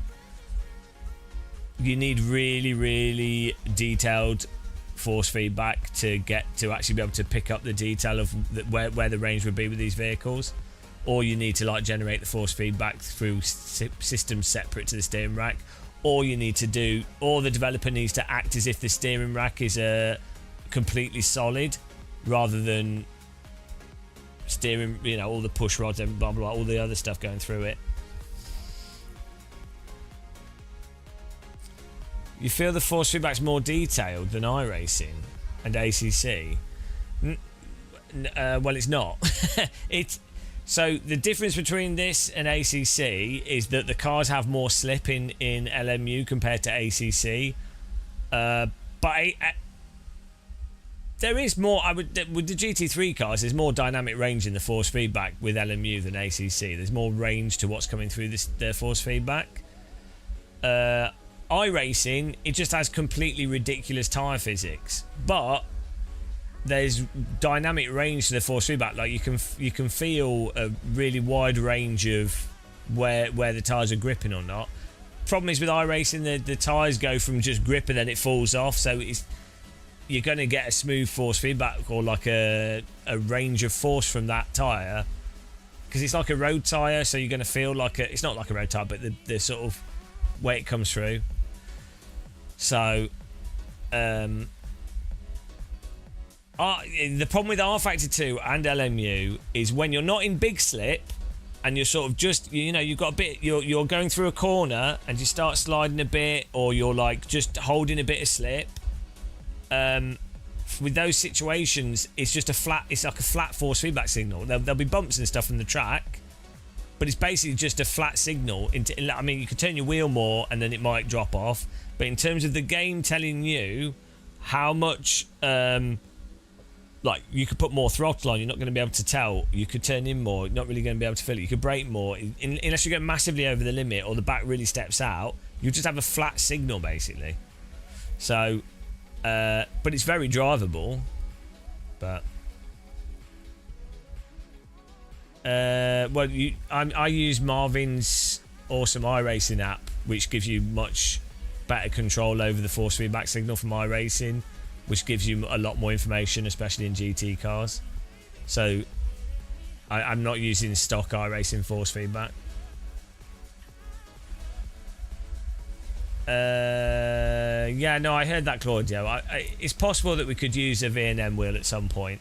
Also, the AccuForce wheel has telemetry options as well. We just need to try it out. It would be interesting. What I'm pushing for at the moment and trying to encourage is for someone to...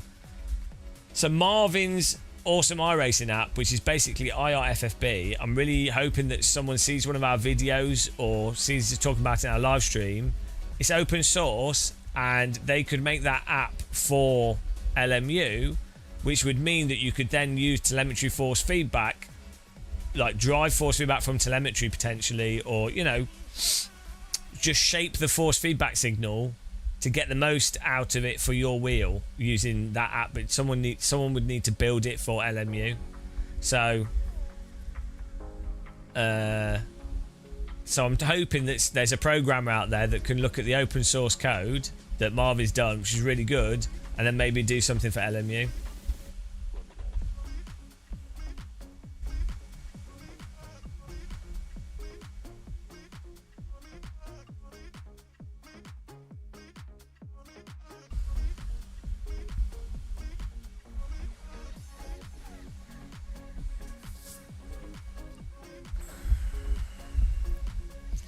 It would depend on what telemetry is locked down.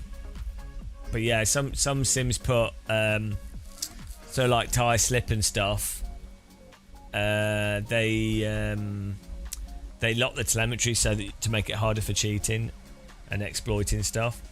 But this is partly why some people in the industry are working on trying to create like an interface way that's maybe encrypted, so that mostly for like active pedals and things can communicate with the sim without it being a problem. But have we? Do we have 1 minute, or have I gone insane here? Oh, what's going on here? Event underway. Oh, there we go. Hello, Tortellini. Are you going to Spa 24 for esports stuff?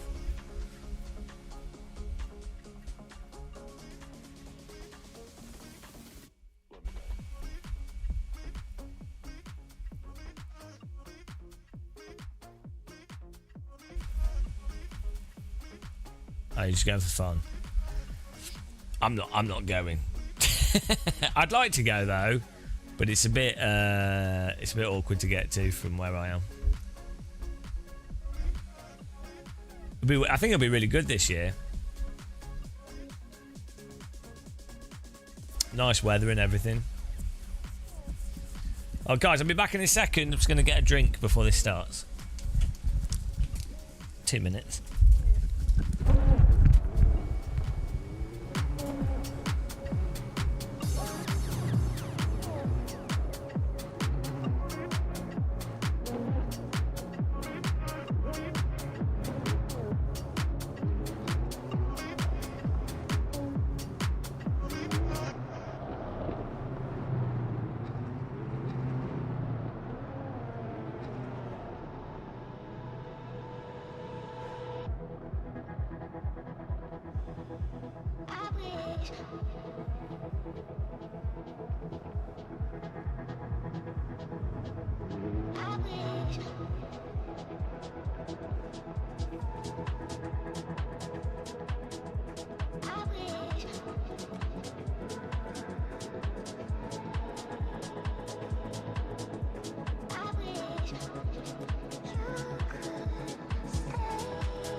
Mega chair height.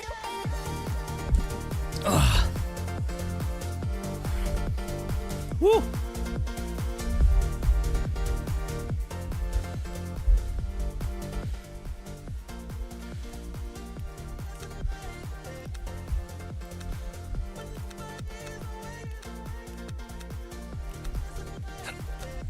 Don't think we're gonna get. Oh, we're not even gonna get a lap in. Oh well. Oh, it's a nice colour.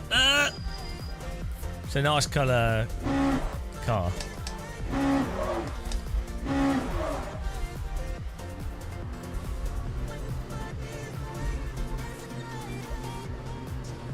I know, sorry.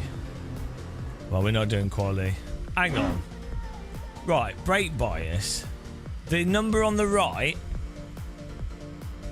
The number on the left, is that front? And the number on the right is rear.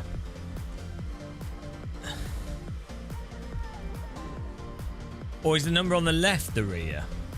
And the number on the right is the front? Because this is... It's behaving... Maybe we just had damage. Yeah, that's what I thought. But then... Why is the brake bias so far back? The car still wasn't rotating.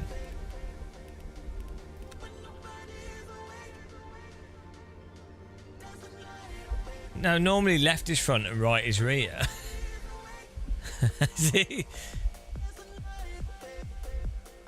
Yeah. But the...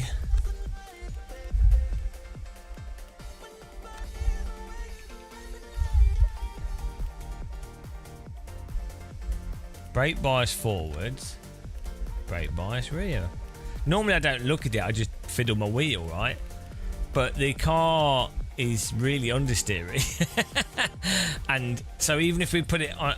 So normally...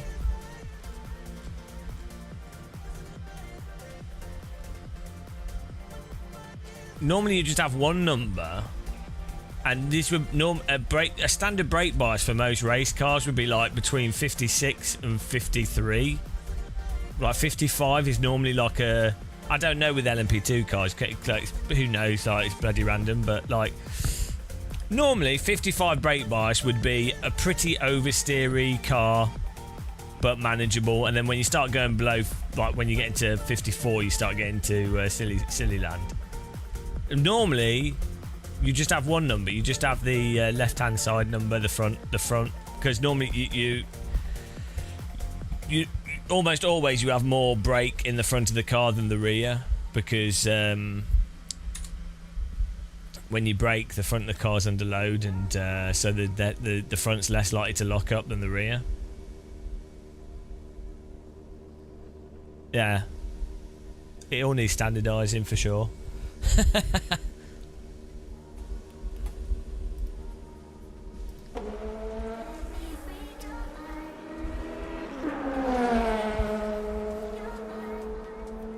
Why do you don't need you don't need values for both the front and the rear if you think about it, because you can only increase and decrease it. so you only need one number. Like why two numbers is just confusing, right? Because then you're like, well, which is which? if you only need one number, you go, well, it's brake bias to the front. How biased to the front is it? If it's like 100, well, it's 100% front. If it's 50, well, it's biased 50-50. There is no bias if it's 50. So it's a case of more information is less information, really, because it actually just makes you question what's going on. So this game needs techno music. Look at my car.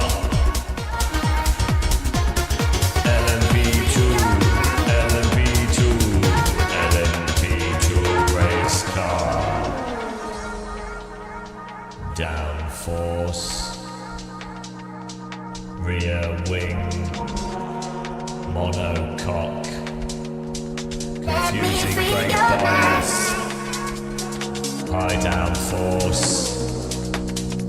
It's dance music, alright, shut up. I'm saying it should have techno. it should have techno. Look. This is just like generic house club music, alright? Mind you, if we took the lyrics out of this, sped it up.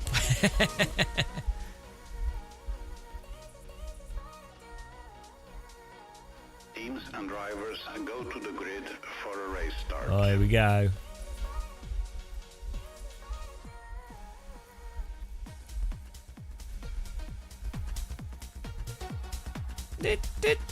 Oh, how much fuel do we need for this race? What was it? How much fuel? 45. It's not going to be 15 laps, is it? That's fine. But it's terrible music, is what it is. Guys, fuel. I need fuel. We're starting in the back. How many laps? 20 minutes. It's fine. We'll win. Whatever. I don't care. I'll take the ballast. 5 kilograms of ballast. Easy. Probably have like 10 laps too much fuel. Oh well. We need to give these noobs a chance. I'm pretty good, so you know, when you're at my level.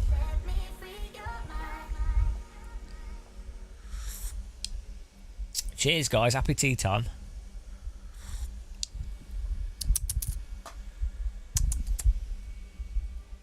What are we waiting for? Oh.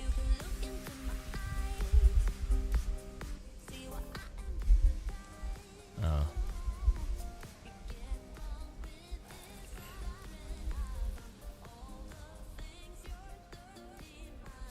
Formation lap has started. That tea was too hot as well. Here we go. Time to lose some front end.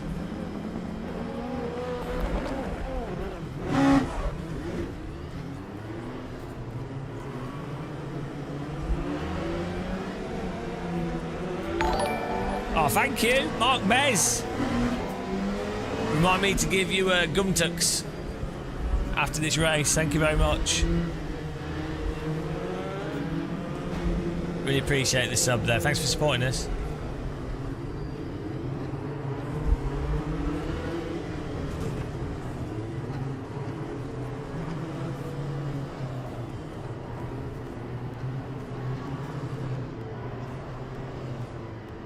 One gumtuck's ordered.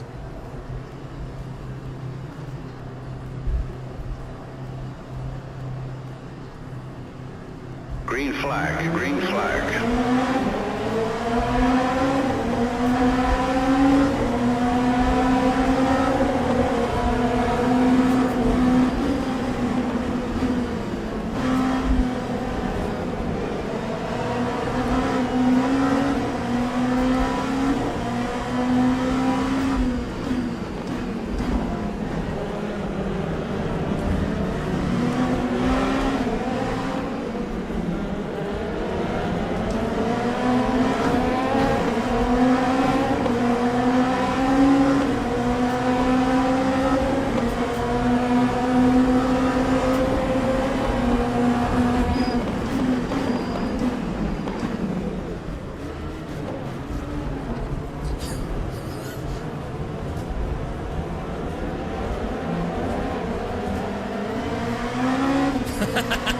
Replay's gonna be good.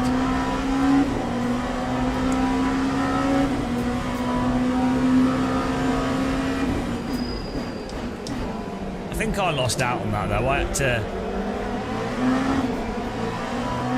had to drive off the track because the road was blocked. That was a triple screen VR moment.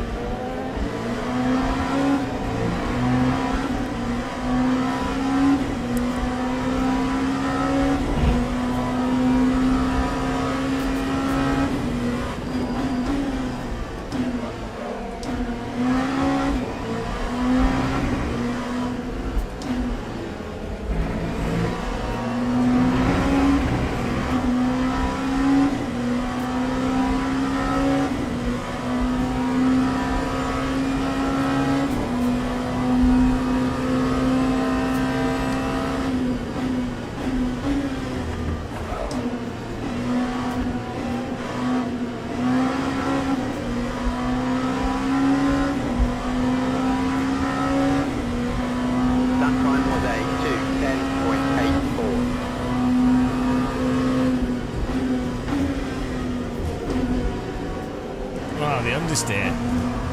What is going on? Bloody hell. Mega understeer through that corner. I don't get it. We were like riding the brake. It's the, I guess it's the setup. It's just not a good setup. It just wouldn't hook up.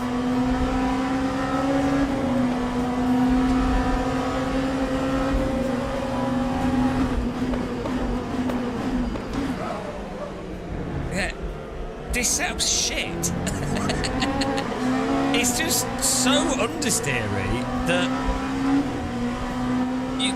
Oh God, what is it with developers putting garbage understeer setups on everything?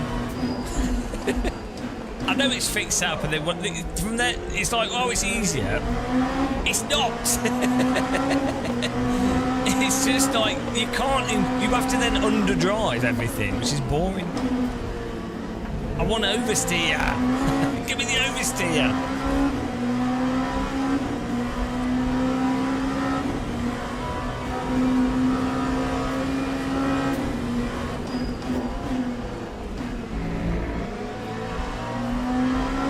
Give me the oversteer, guys. Come on. To the rescue. Yeah, we're moving all the brake markers. Yeah, that's why I was confused. It's like the brake bias is just causes the rear to lock up, but then it still understeers. It's a really weird setup.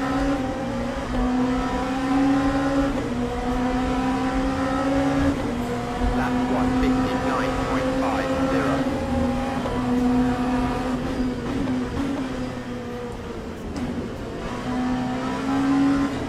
The problem is, you have to.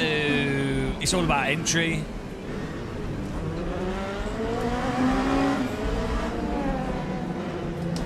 Or more about entry, like because you can't actually induce the oversteer. Yeah, because oversteer is always faster.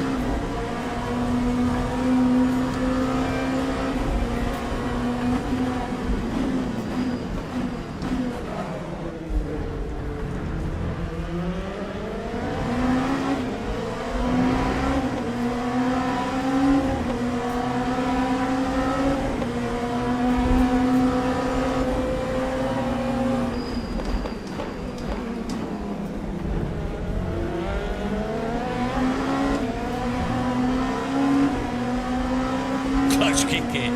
It's a good tip. Like the rear is locking before we get oversteer, and then you understeer even more.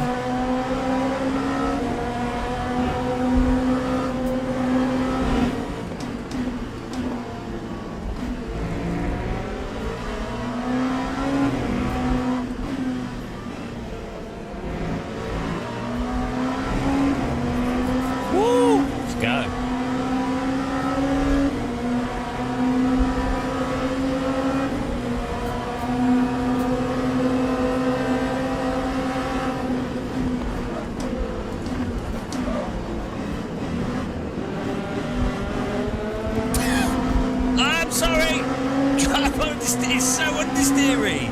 It's absurd. Brake bias forwards will induce even more understeer. Oh, come on, man. I moved over to block him because he was going to drive into us. That did not work. Oh, look, everyone's understeering everywhere. Oh, you noob. What are you doing? Just ram me. Come on, man. Oh, God. There we go. Goodbye. Take down. I think he earned that. He was ramming me. Oh, my goodness. Traffic jam. Yeah, I'm realistic. If that was our race, it would have been dead 3 times over.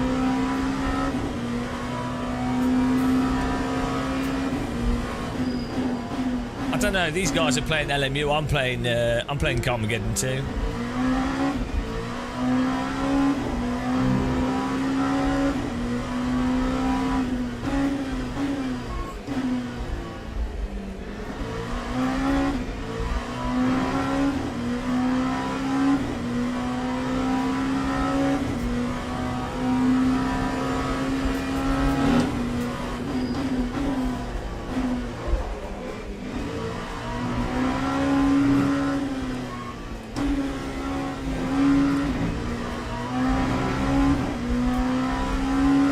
split one.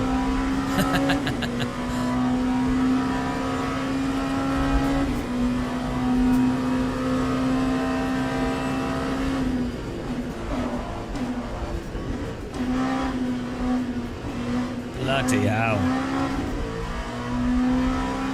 What's funny is, it has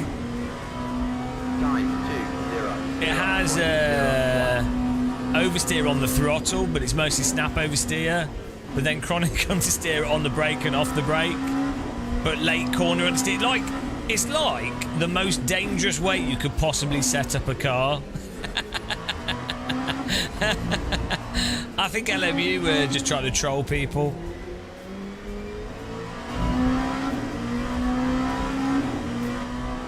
LMU devs were like, well, do you know what? Tell you what, we'll make it understeery, but oversteery as well. And we'll also make it so understeery that you'll move the brake bias back, which will cause you to induce more understeer when you lock the wheel.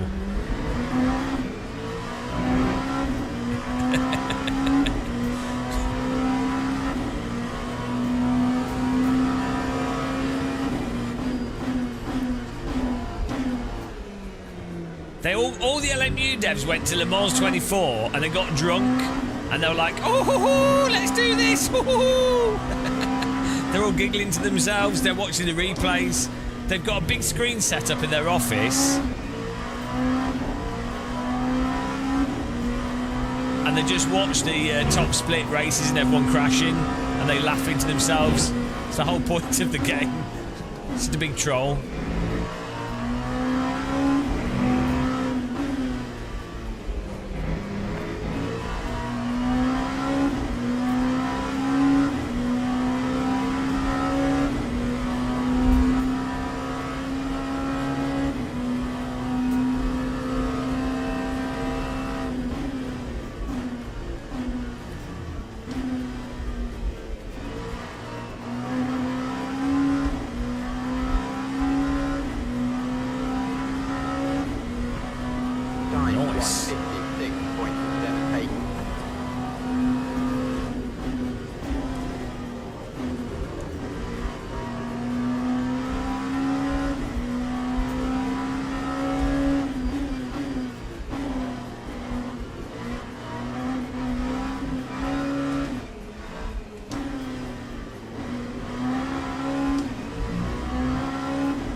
Bloody hell.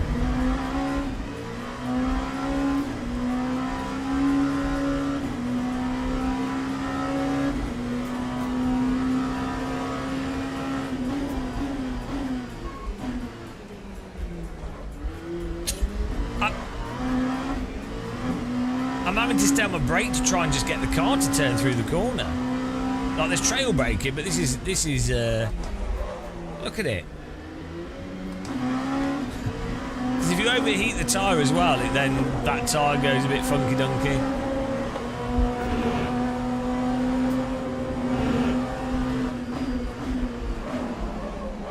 And now they start locking up all the time.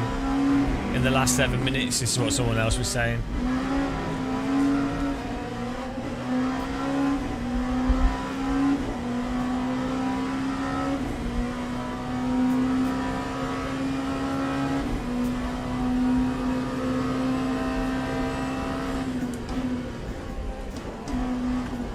It's the rear right that's locking as well. It doesn't make any sense. It should be the front tyres.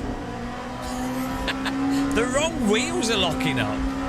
They've managed to... iRacing has this problem where the rears lock up rather than the fronts on braking.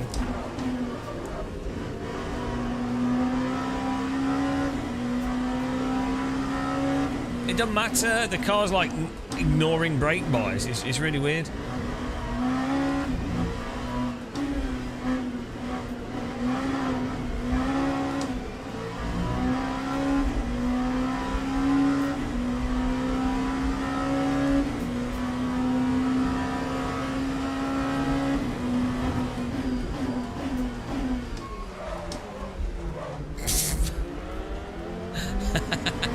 all just melting the wheels through there. This car doesn't have brake migration.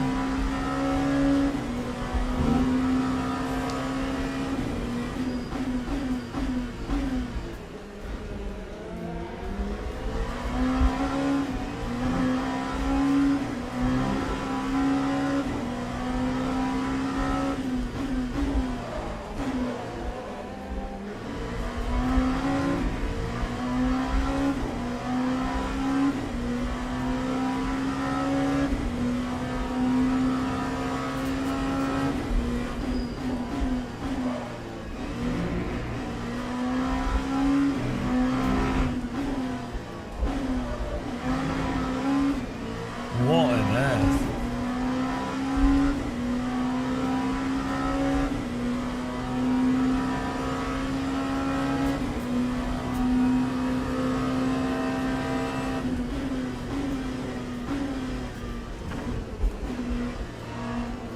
That's a wall.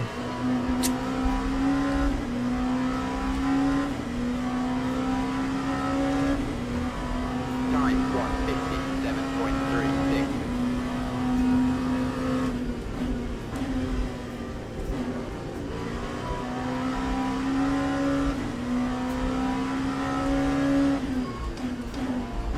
He's just done it.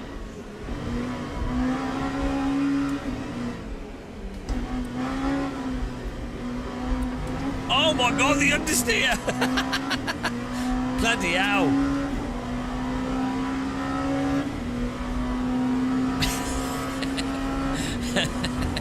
Oh dear.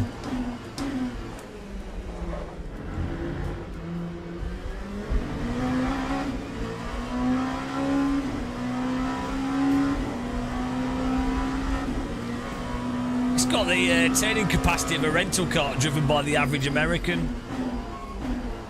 Ooh, what can it mean by that? What can it mean by that? What can it mean? What can it mean? Is he mean? Really mean? MC, blackout muscle, blackout crew. Put a donk on it. Is it blackout crew? Oh, that'd be your jam, Beano. Oh no, he's jamming me. You'd love a bit of blackout crew. It's proper British.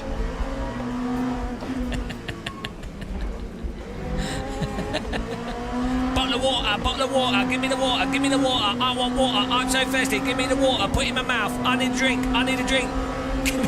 Give me a drink right about now. Gonna stab you with my knife. I need a bottle of water. Evian.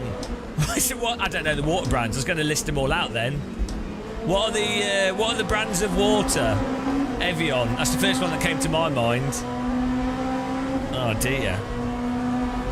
What other brands are there, guys?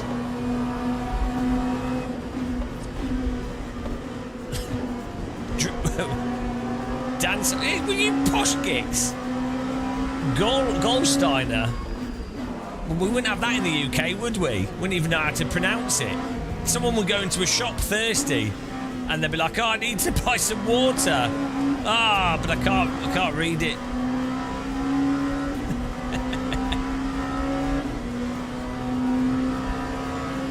Aquafit. Well, hang on. What's all this posh water that you guys are drinking? Turns out all our viewers are posh people. Oh, could I have some blue flamming bling water, please? You posh gits.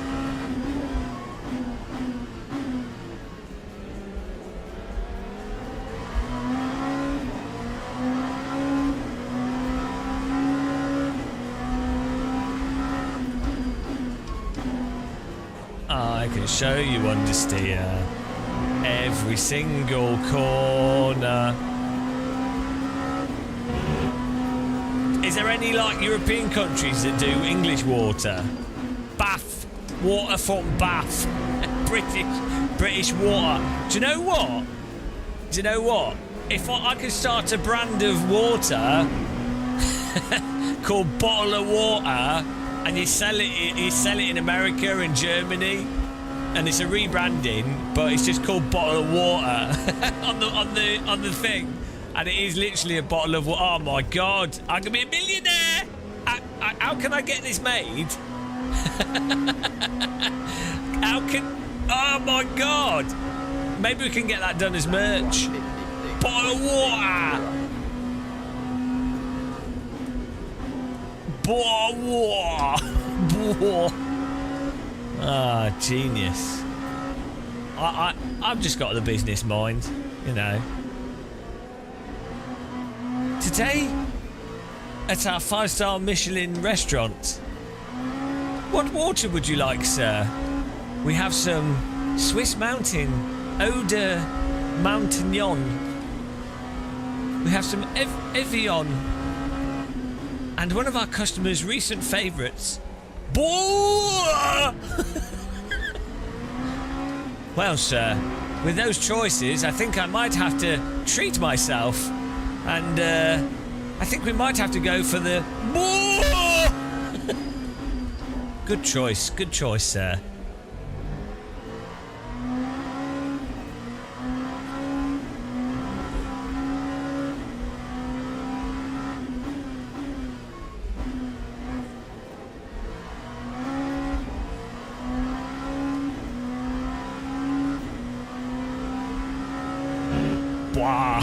Whoa. That's Finnish water. Oh my goodness! Can we have some turning? Bloody hell.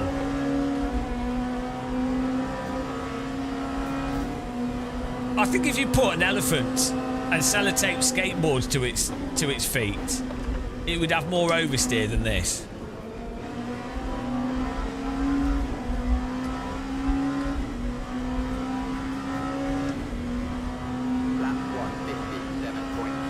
No, the brake bias is knackered. It's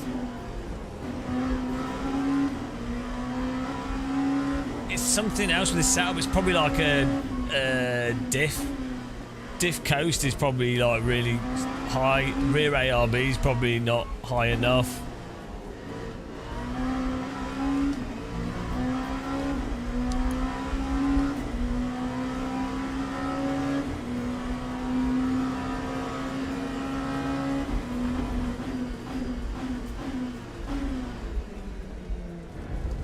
It's like mechanical as well, so at low speed,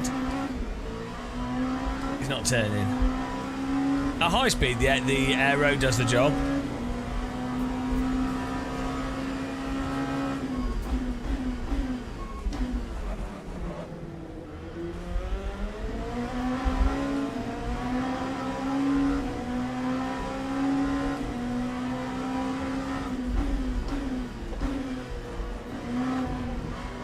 Where's the car behind going?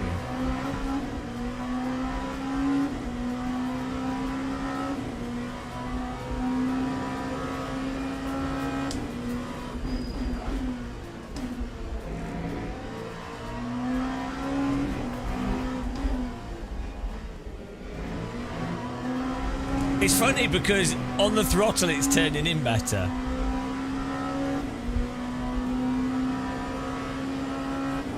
Look, whoever came up with this setup, I don't know what's wrong with their driving style.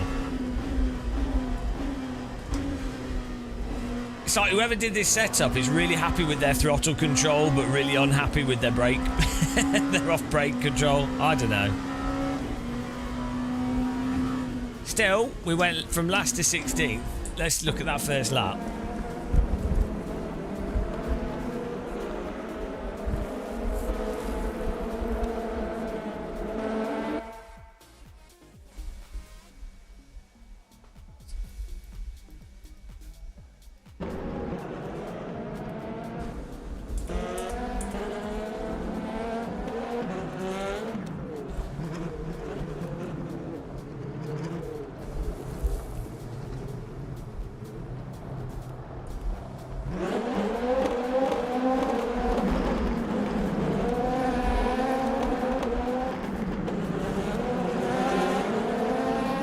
Got through all this.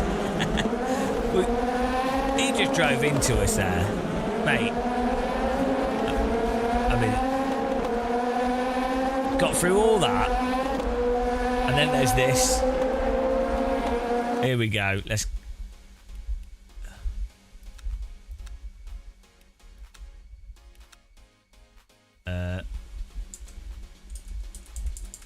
Here's the jam. Get ready for this.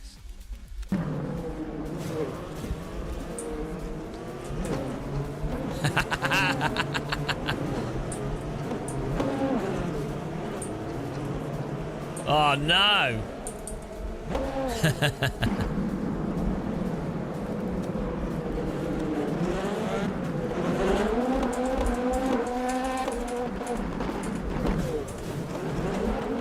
That was great.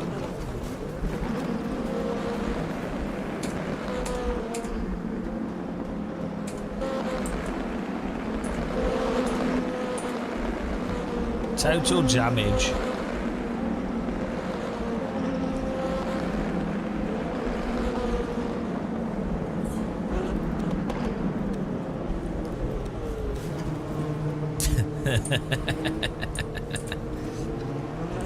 Beautiful.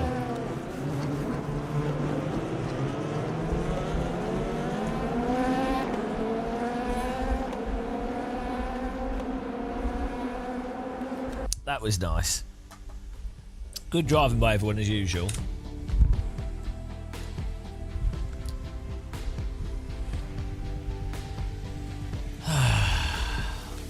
Yeah, it's a shame about the setup. There's nothing we can do with that. We just have to drive more preemptively. I'm now going to eat really appropriate food for live streams. Oh, we're losing so much rating. Ah.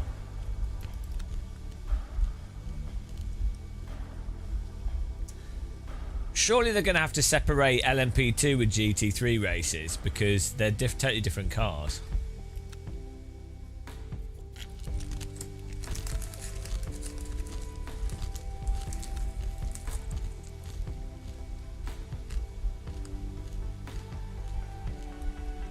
I want to do this race, but it crashes every time we try and do it, and then we lose tons of rating. We were silver, we've gone down to bronze.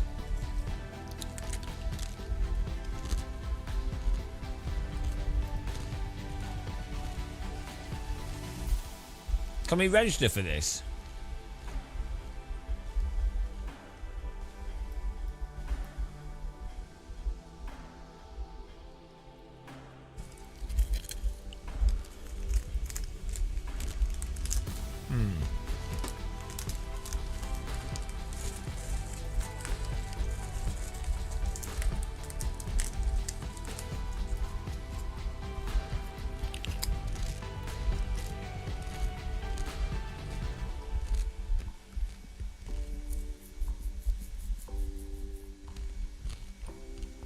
You can host servers on AC with normal internet if you want.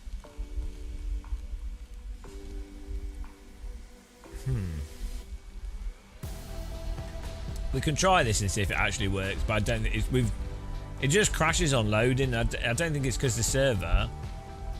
I think it's a bug in the game. I don't know what the bug is. It seems to be this event. We've done a fresh install.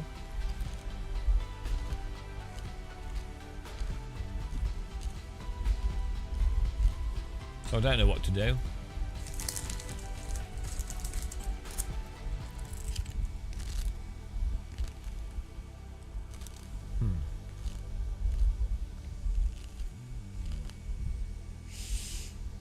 Crisps in your ears, guys. You like that?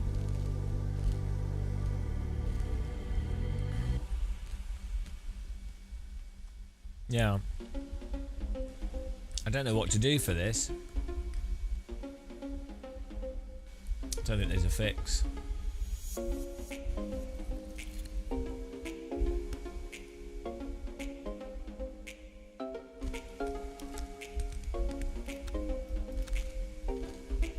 We're trapped. What's this track? Oh, I don't know this track.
30-minute race. Do we need to pit in this one?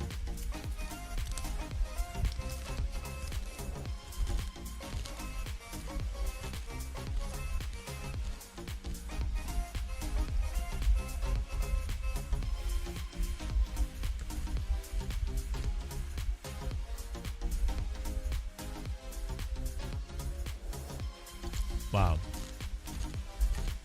Maybe we need to. We can set the controls here.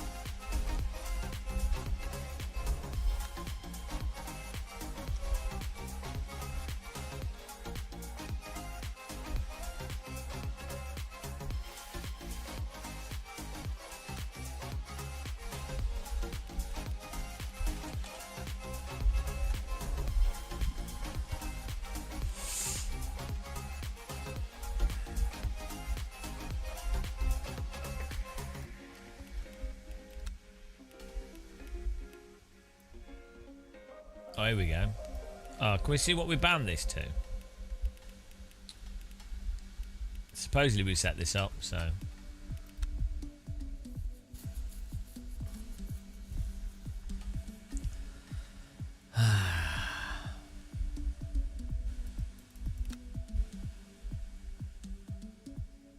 Inception.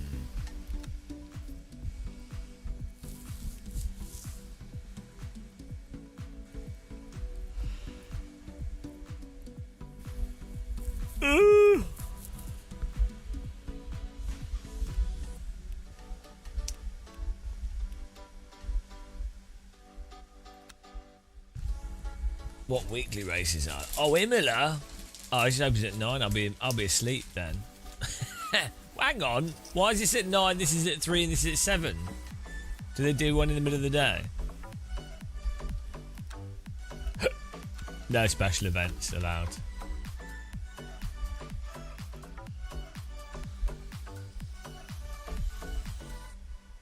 This is still broken. The 220 race is still there. Can't join it. Thinks I'm still in it. It's finished.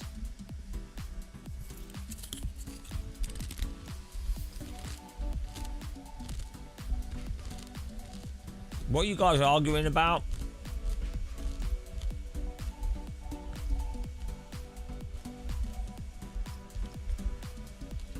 I have no idea what's going on.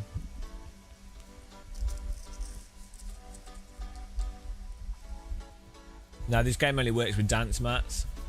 It's a bit of an oversight. But the developers of this title were fed up with how fat sim racers have got. So they were like, right, how can we make sim racers not so ugly and overweight? And so the game only supports dance mats. But you can get a good range of dance mats. Fabric ones, solid ones. The pace car is out of control. Thanks, Squigs, for following. Welcome to the dance mat zone.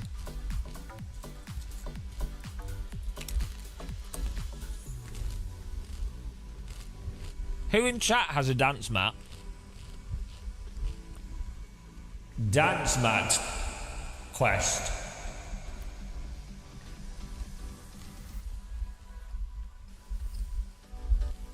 I've got a dance mat. It's only a foldable one though. I always wanted a hard one.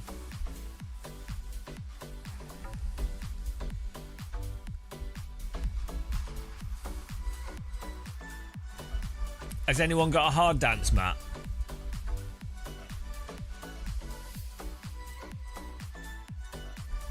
I bet I could beat everybody in chat on dance mat. I bet I could beat all of you. I'm willing to put it out there, guys. I bet I'm better at DDR than all of you. That's right.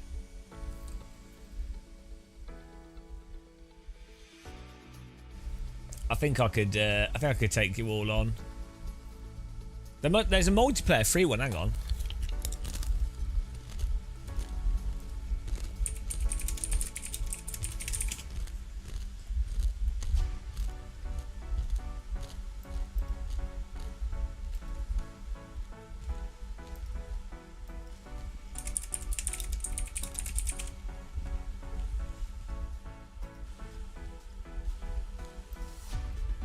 I'm pretty good at these games.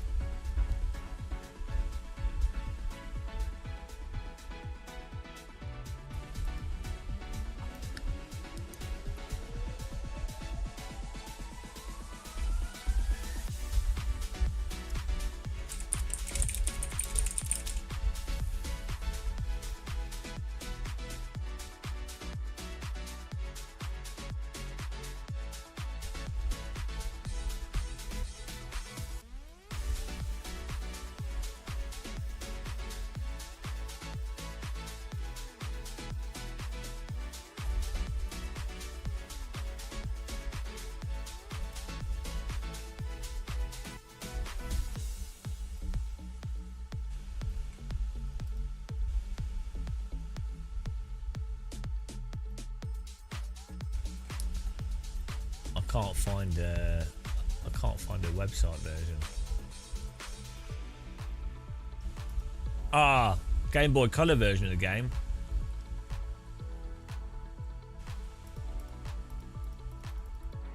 Look at this.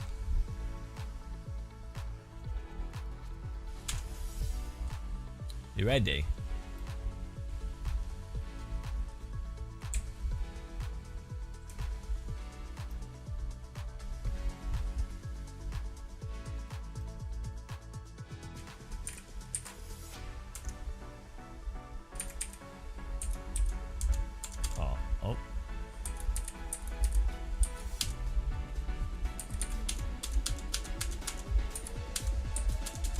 Oh no. Buttons down. Oh. Oh no.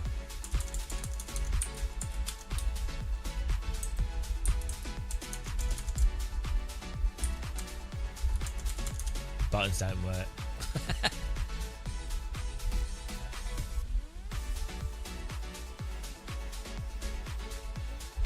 Shift, enter. Oh, we go.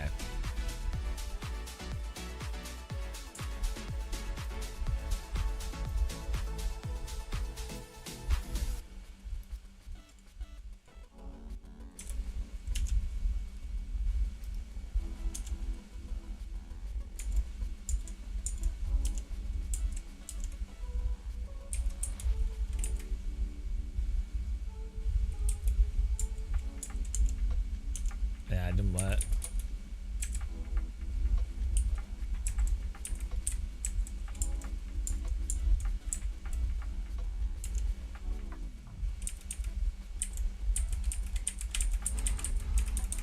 It didn't work, didn't work. Oh well. Forget that. Forget that idea. That's what I get for trying to show off my dance skills. What's going on here? Why can't I join? Hello? The game's not working.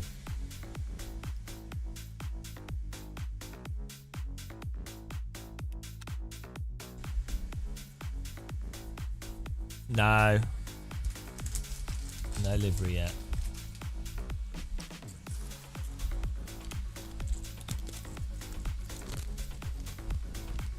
Doha. Qatar.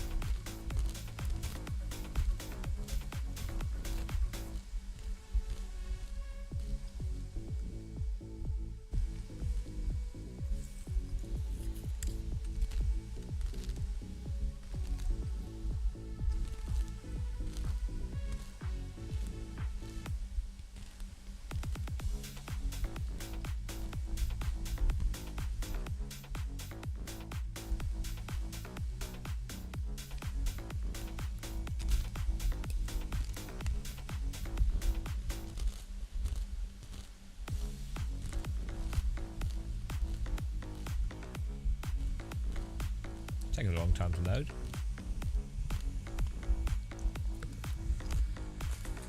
What are the best foods to eat whilst live streaming? I think tortilla crisps are probably up there. Nothing's as who doesn't like having someone eat crisps in your ears? That's one of my favourite things. I'm helping give you the cinema experience. Having said that, I think I might go to the cinema soon, just to remind myself of how much I don't like it. Let me watch the new Naked Gun film, maybe. Popcorn.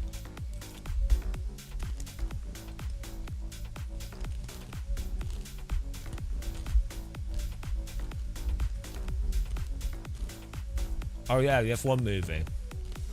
That looks like it'll be really good. Strawberry cream roulade.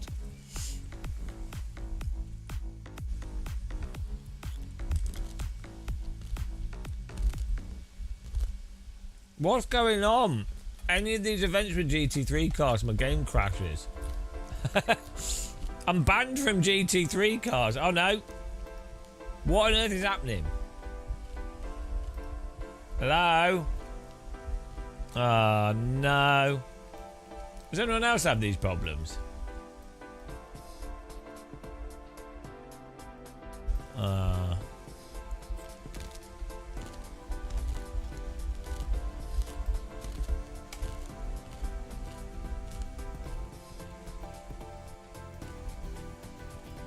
I'm not sure what the issue is.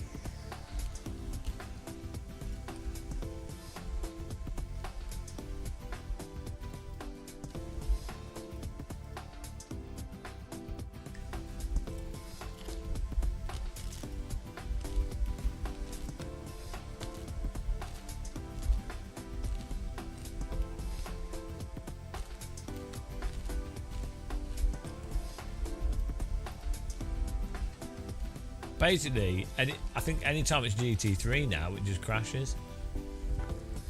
Really weird.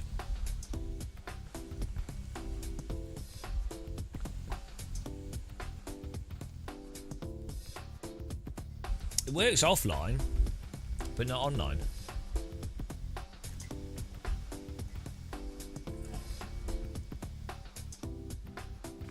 Maybe we need a different car. Maybe we pick a different vehicle, it might work.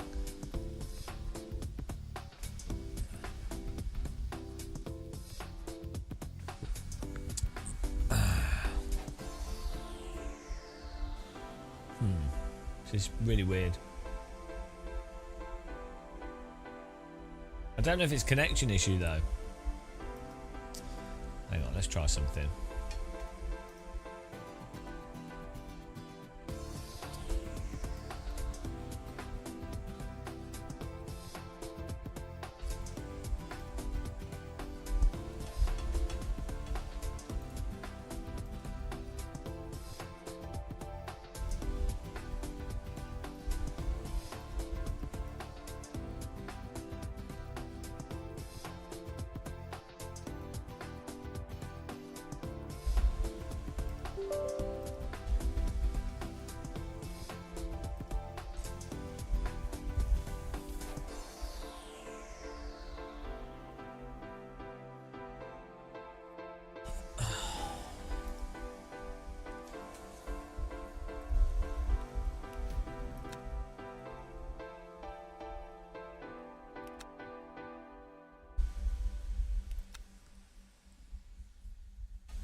We have an LMU cursor. We don't have the game loading though. Maybe it's when the grid is past a certain size or something. Ah.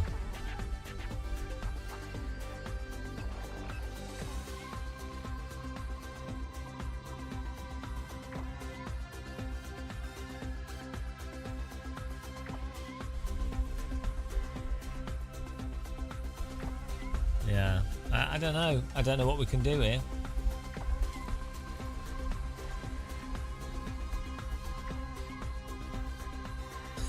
Bugs fixed. Not quite. Can't complain. Early access. Yeah. Let's try turning number of visible cars down or something. I don't know. Trying to think what variables are different with the GT3. Obviously the vehicles are different. But what's different with the session? Let's turn the number of visible vehicles down. I don't know why that's somehow that's seeming like a good thing to do.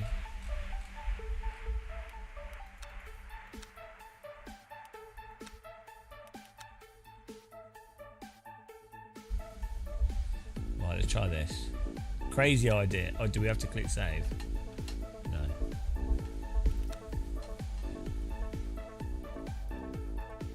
Oh, it's gone. No, it's a crazy idea. Visible vehicles.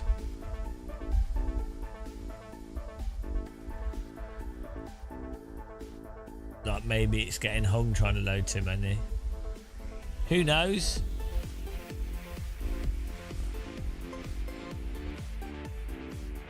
I mean, you still have to load them even if they're visible or not, but I don't know.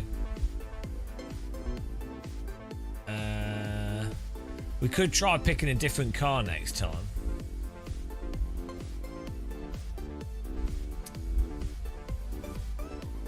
It'll be when it loads into the track. Or is it loading the cars? It loads the track and then it loads the cars.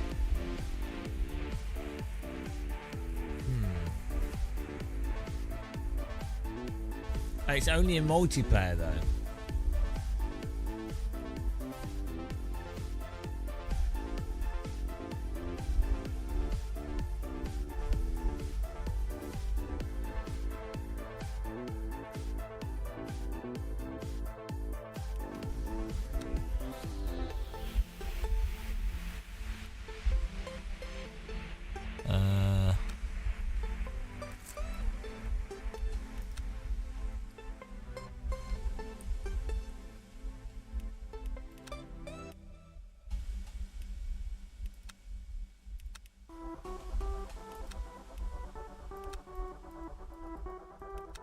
I can't actually see what I'm clicking on here.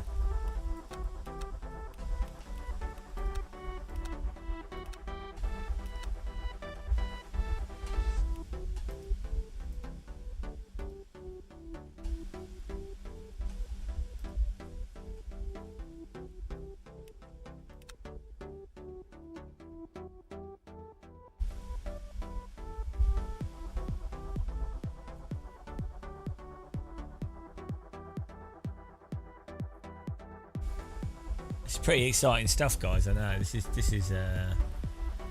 keeping you all on the edge of your seats. I realise.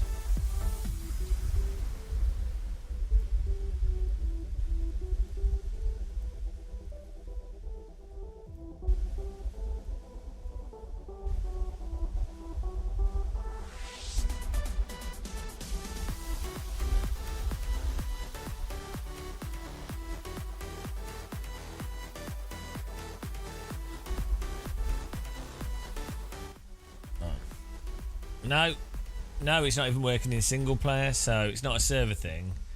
Is it the hypercars then? Let's see if it does it with GT3 cars.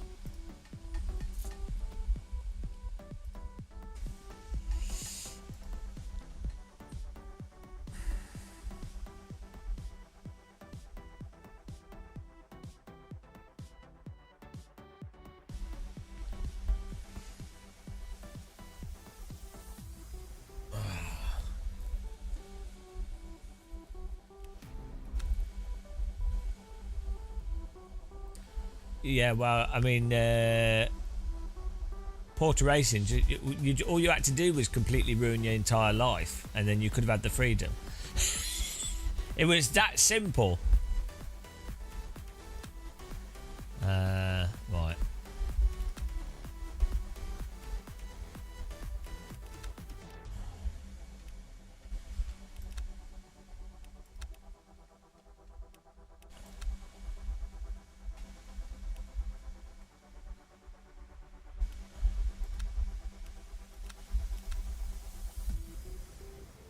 only GT3 this time.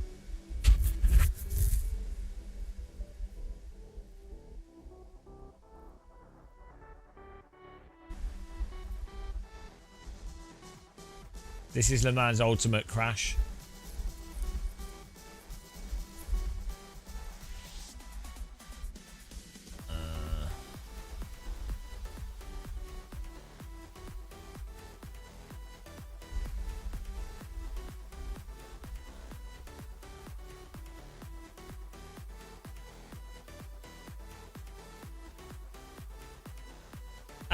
It's the hypercars.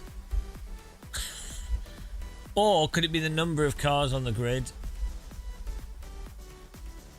Let's just try joining with just hypercars and see if that causes it to crash.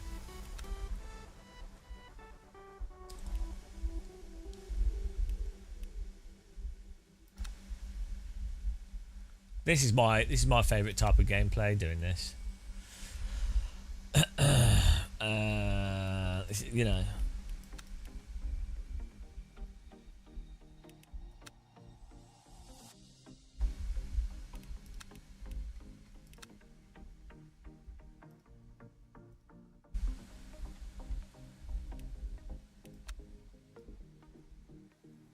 This is peak sim racing. Let's see if this crashes. The next thing to test would be numbers of cars.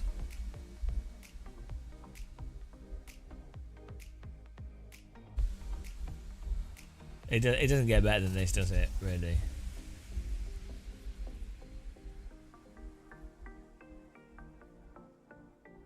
I hope there's someone from the developer watching. So he can like fix the bug if we work out what it is. I'm doing QA for free here. Oh, that worked. Okay, so it's got, I think it's number of cars. That was my suspicion. Beta test a game of Muscle. I have like the intuition of gods when it comes to stupid game bugs. But or maybe just running both. It could be a multi-class if you're picking two things. Right. Let's put it on.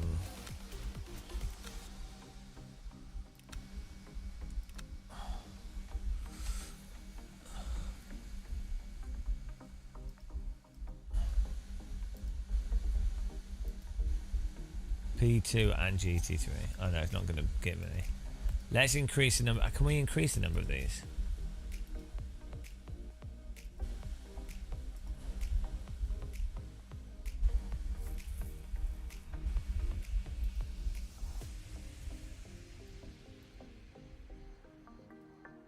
Okay, let's see if this crashes.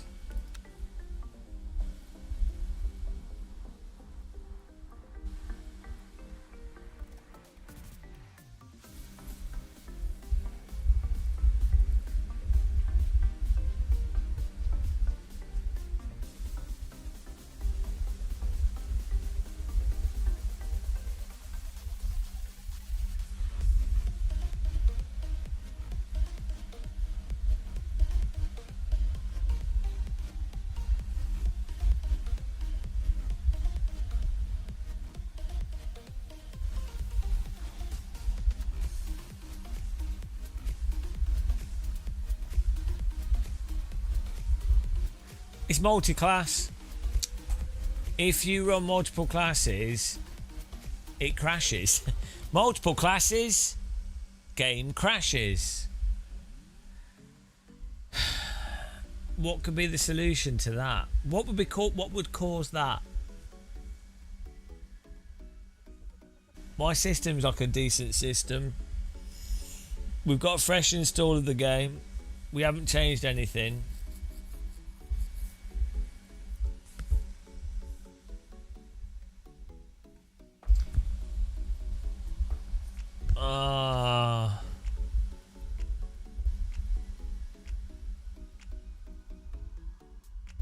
What could cause it on one system?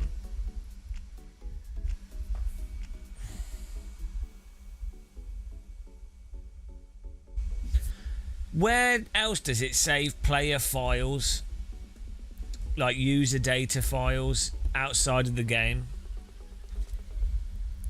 Like because we deleted and reinstalled the game, but it still kept the documents, it still kept the settings. But then I looked through like the documents folder on my computer and it's still...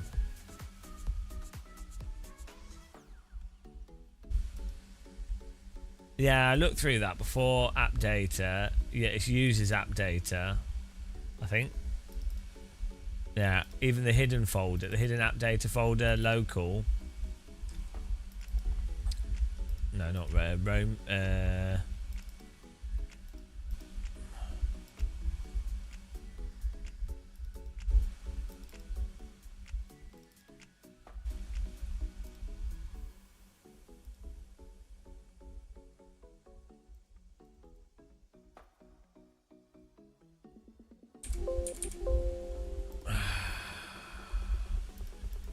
Where's the app data folder for this? Let's Google it.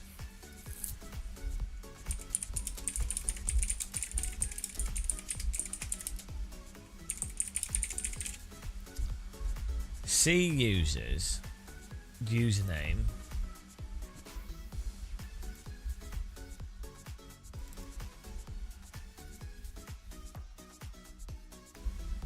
App data.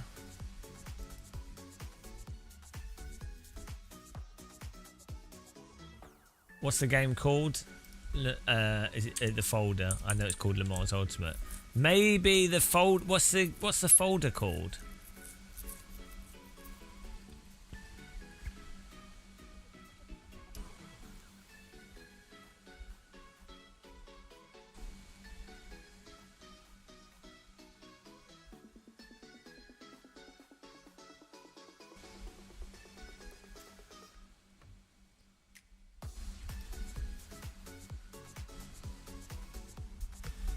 Doesn't seem to have an app data file.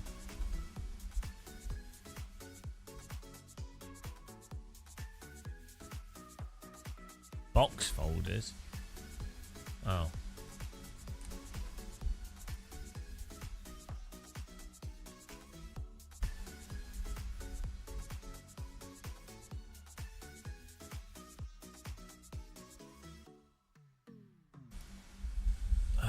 Guys. Yeah, no, that's what I thought, just remember, but then it still remembered the settings, so...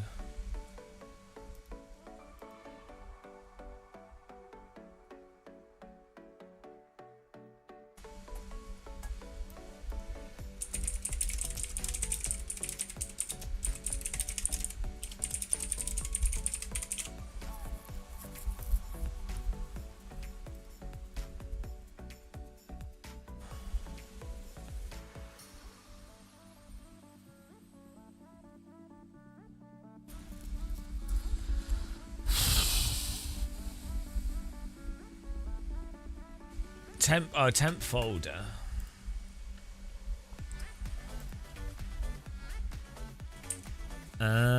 Temp Studio 397.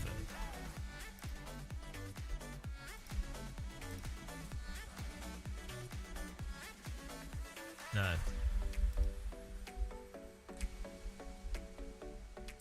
No, that's not. That, I mean, that folder's... Oh, let's see.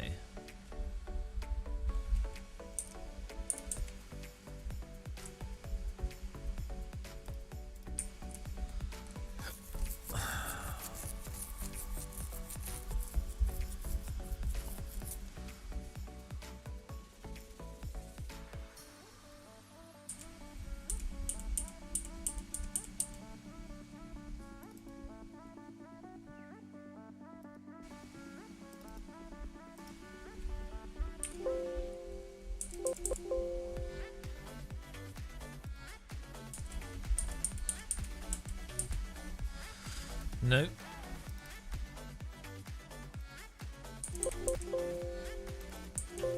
No.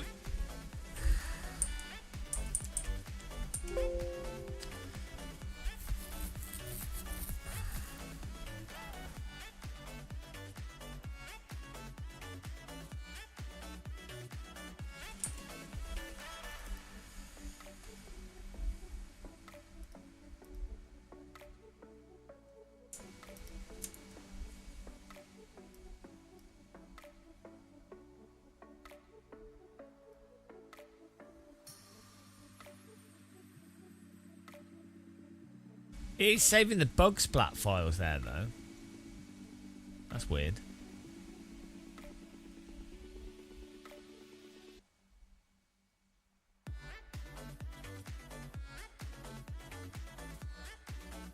Yeah, I don't know. That's not where it is. Let's have a look at the Steam Apps file.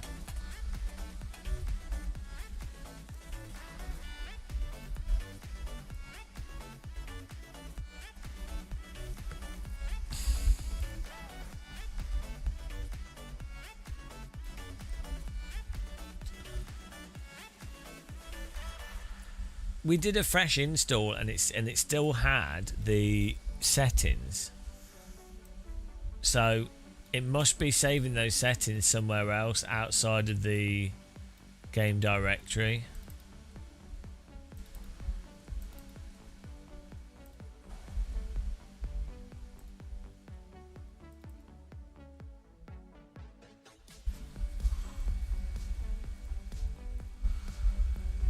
Could be Cloud Sync from Steam, yeah. Maybe it's that.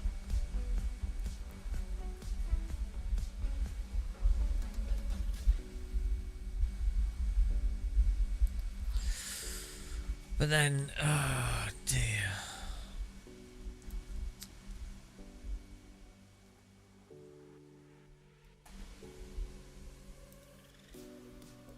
I don't know what else I could do.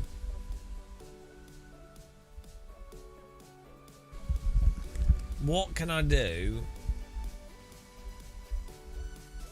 What could possibly trigger a game crash when you just happens to be multi-class? Unless there's a setting from a previous version of the game that it's trying to access, or a thing that it's trying to access that's no longer there, which would require you to delete the user files. So maybe it is the Steam Cloud Sync has a setting on it that's no longer accessed, that it's then trying to do for some reason with multi-class. Don't make any sense. But how do you turn off Cloud Sync on an individual game?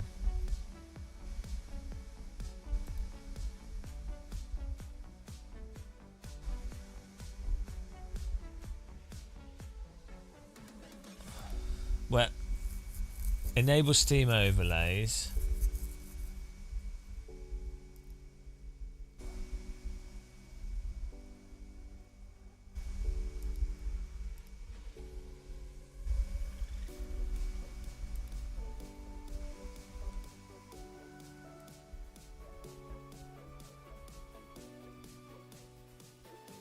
I don't know. I don't think you can. She's not doing that with save files or anything. I don't know what to do. I can't think of a solution, guys.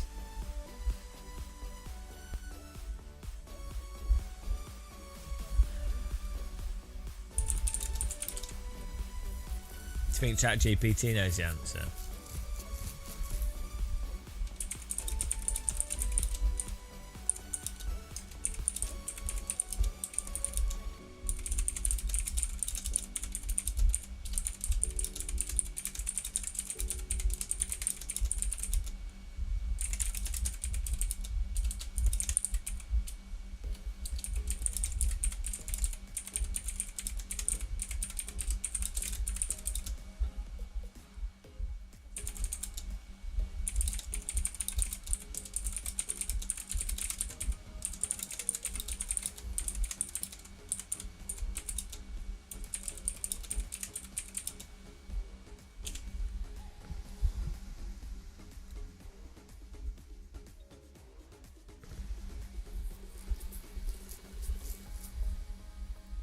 Yeah.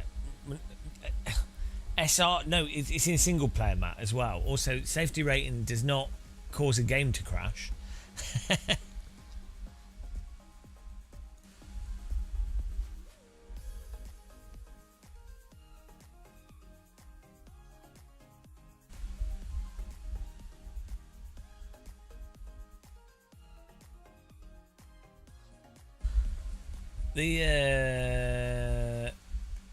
Let's see the bug splat. Actually, I can read through the crash report.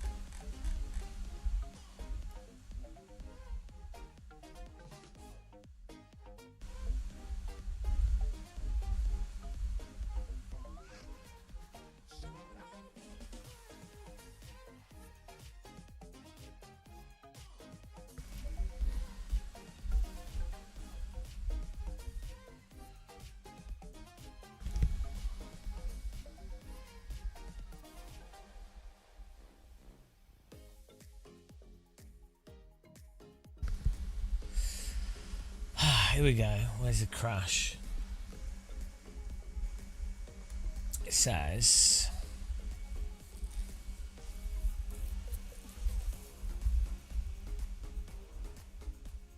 unhandled exception filter.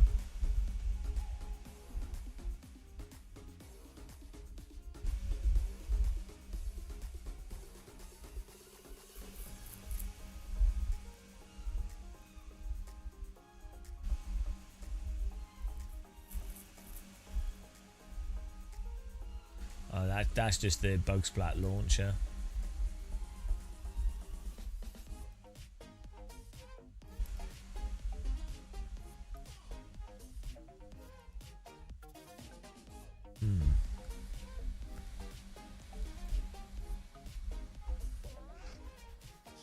What have I got to read?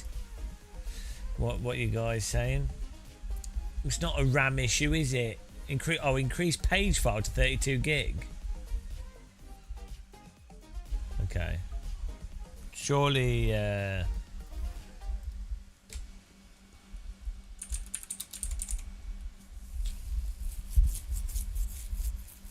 that could make sense actually, but it's a bit weird. Like it should. We've got like.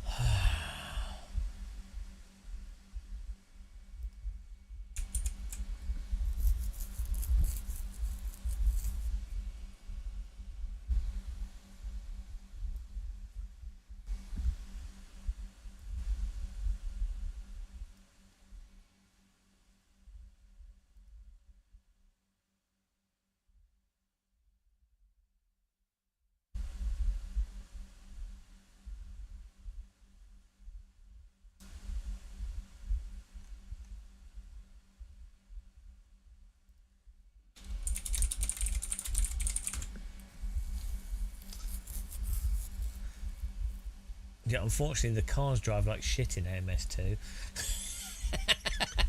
And it's not got good multiplayer. I mean, it's alright multiplayer, but it's a bit weird. Biggest issue for me is it makes me motion sick because the camera settings.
What was it? Change the virtual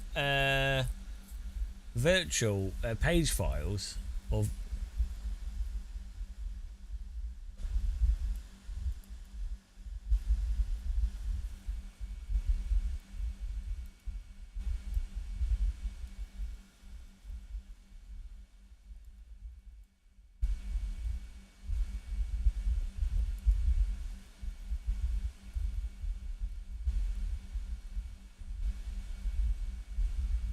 the maximum size.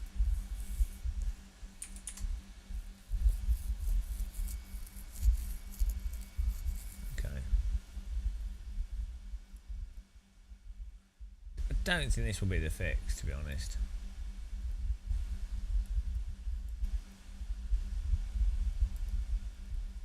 Doesn't really make sense. So I have a lot of, we have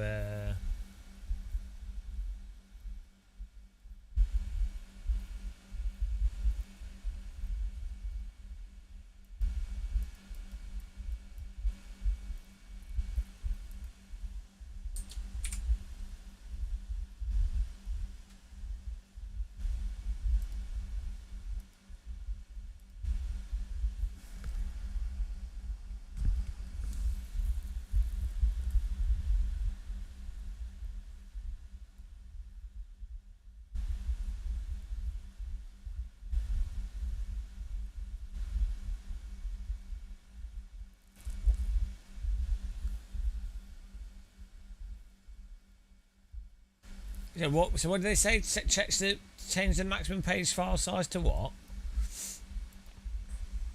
How many megabytes? 32 gig. By default, Windows is 10, I think.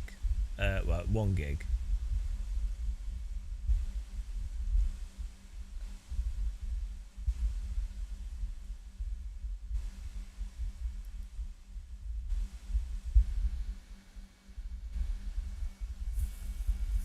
Okay, it's weird.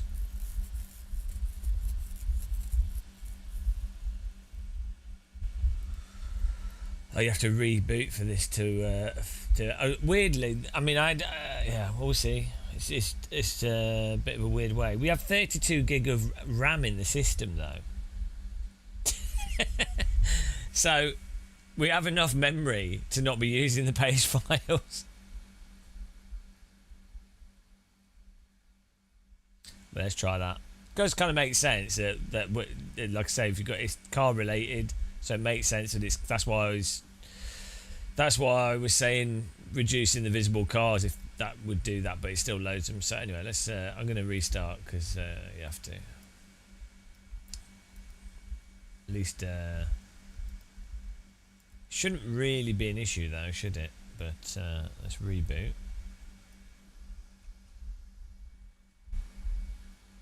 Yeah, no, I had a laptop. Yeah, a laptop. Well, there's many laptops, and it kept doing like weird shit and crashing weirdly and stuff, even though it's brand new. And then it just occurred to me that like it didn't have much RAM in it, so I was like, well, hang on, why not just increase the default page files? And I did, and then it worked fine. It's like, why did ASUS, surely they would have tested that. So all I can imagine is, because this was a brand new laptop from them out of the box, all I can imagine what happened is that loads of people have bought these little laptops and everybody using them is having this same issue because it's like fundamental to not having enough memory. So dumb.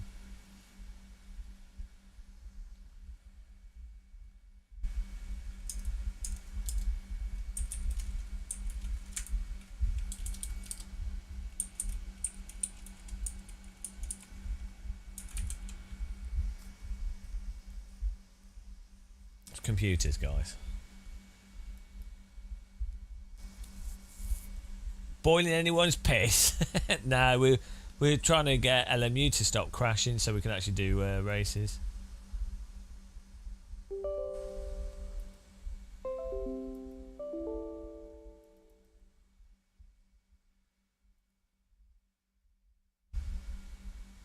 Yeah, it's quite likely that it would make sense for it to work.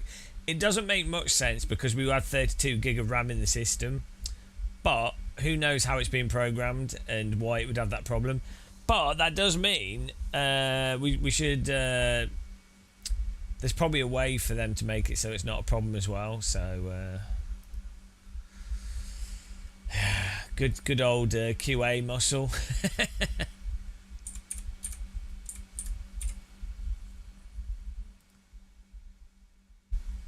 Well, the problem is when you put more RAM in a computer, the memory runs slower. In some ways, you're actually better off having less RAM. Well, it depends how many sticks you have as well, and there's a whole bunch of stuff. But actually, for gaming, yeah, no, it's not. We verified files. We also did fresh install.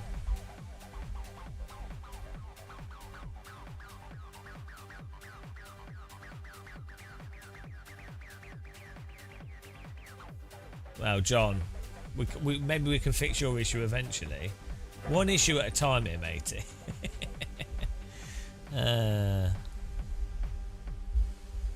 This issue doesn't even work in single player, so.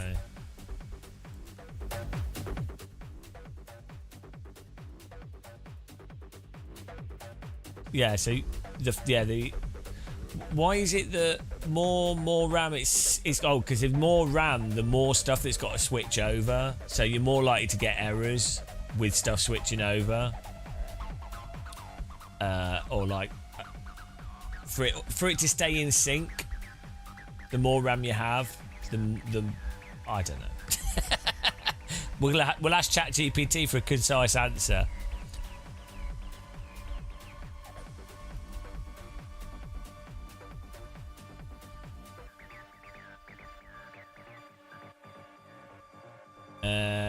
That's all right, John. That's what we're here for. I don't mind. I don't see. I think for some people, complaining actually really winds them up. It doesn't for me. Like, but this is why I get on with Germans. Germans complain all the time.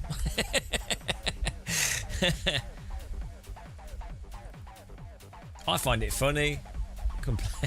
When, you know, I mean, it does depend, but you know,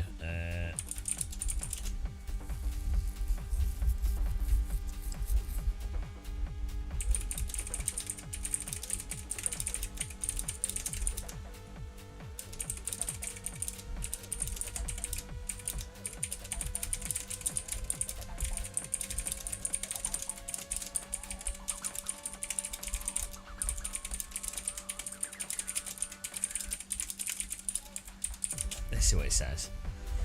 So here we go.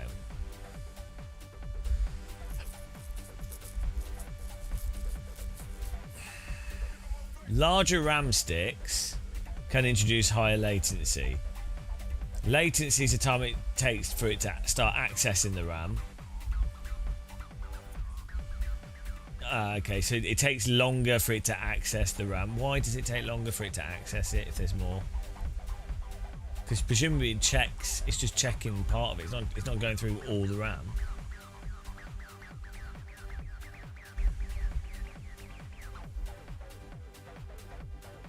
More RAM slots can slow it down. Everyone knows that. More RAM is more work for the memory controller.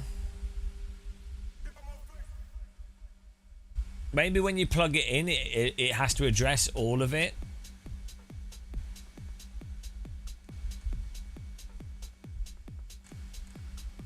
It can't just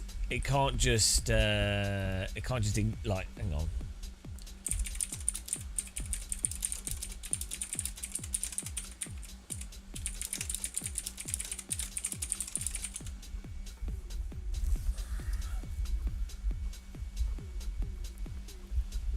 Yeah, there you go.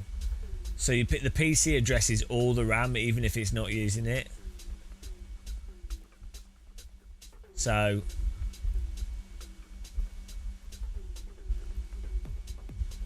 yeah, it's never idle. It's all. So that'll be why. There you go. Well, I feel like I know a little bit more. I still feel like a complete idiot on that subject matter, but.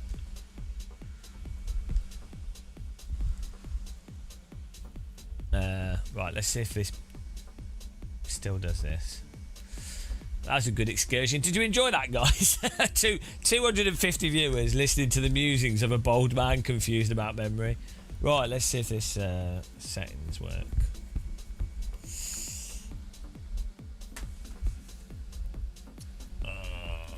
continue, same settings, same car.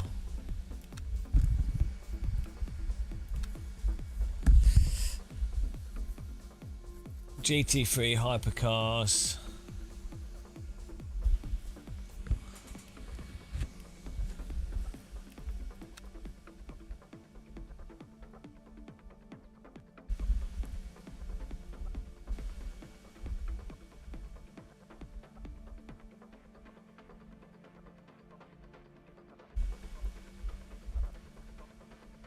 It's still gonna crash, isn't it?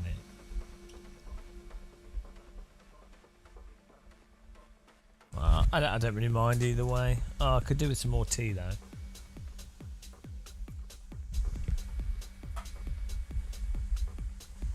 I'm not quite sure if you've got 32 gigabytes of PC RAM and that's what the thing needs to use at its maximum. I'm not quite sure why page files would really come into play, unless it's a separate bug where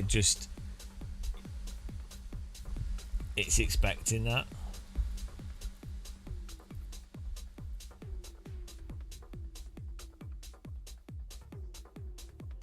Oh, all my monitors just crashed. my graphics card crashed, but the game loaded. So what's that about? Why is all my monitors changing all the refresh rate? Hang on, my monitors are going mental.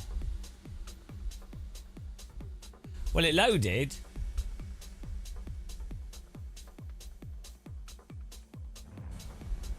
But now my monitors are all flashing on and off. This is this weirdo Nvidia issue. Oh my goodness, what is going on here? I thought we fixed this problem. New problem. Oh my goodness.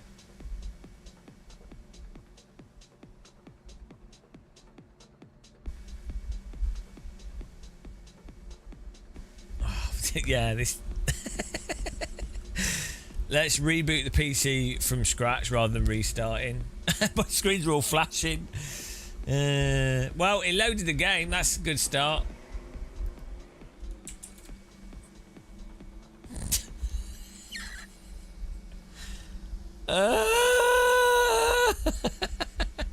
Just shut down the computer with the game on. Well, I think we've fixed the game, but we've yeah, we're gonna fully restart the PC, turn it off. Oh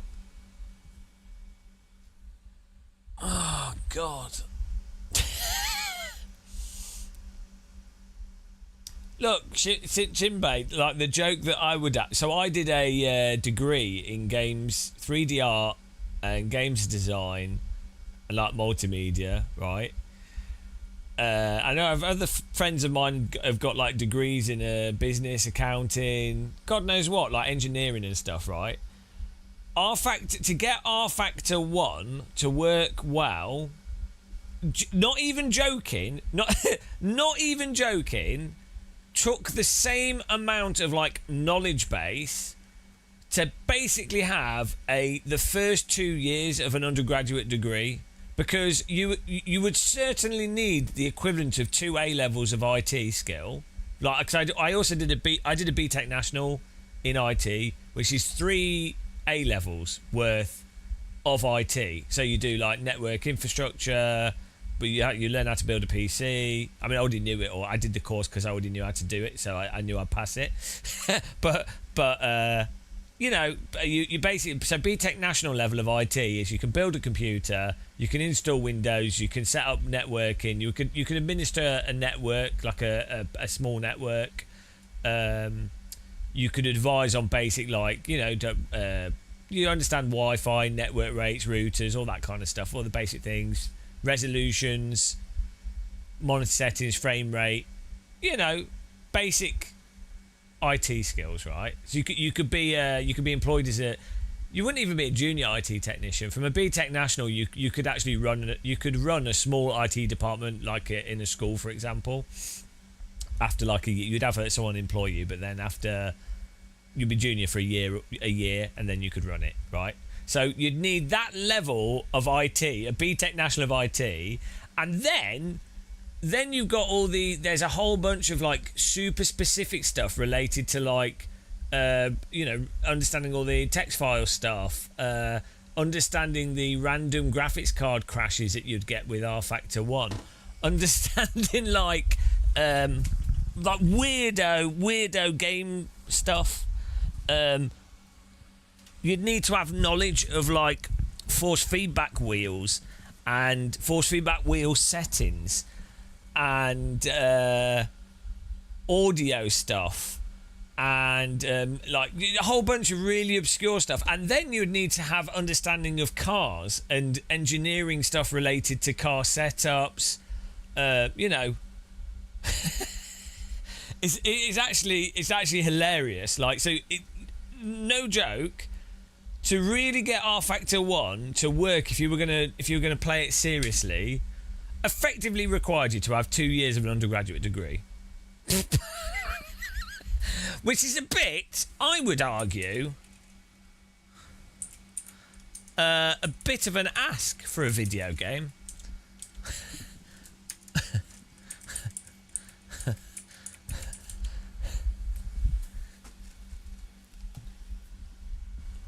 Genuinely, it was easier for me to pass my degree than it was for me to get rFactor 1 working. Maybe some things were hard, like learning 3D modelling was difficult. Well, or like not difficult, but like time consuming. Learning how to draw to a basic level was time consuming. Like understanding shading and stuff, and then understanding basic animation and things. But yeah, it's pretty funny.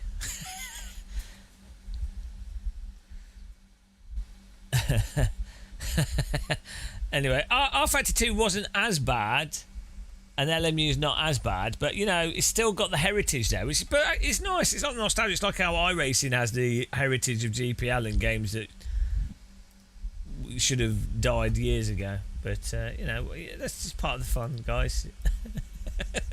Sim racing. I wonder why sim racing is not more popular. I don't know. Oh well.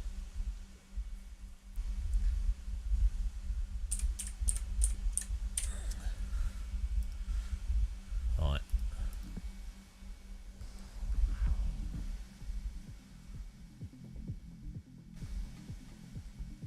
Let's see if this works now when we launch the game. I'm back after my reboot. Oh dear.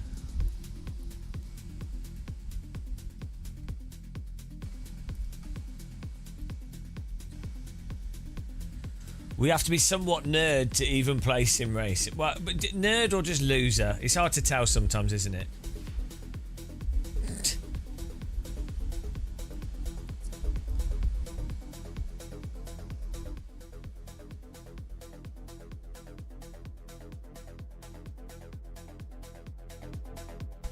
Right. Well, the really annoying thing is I need to upgrade to Windows 11, and we need to on 3 computers, and I need to reinstall. We need to redo our streaming PC. I don't want to because it's going to break everything. It's all working. And I need to. It's just so much stuff. Like in terms of like my setup, my IT setup here. Oh my goodness! It's going to take 3 days of wasted time to upgrade everything. Absolute disaster.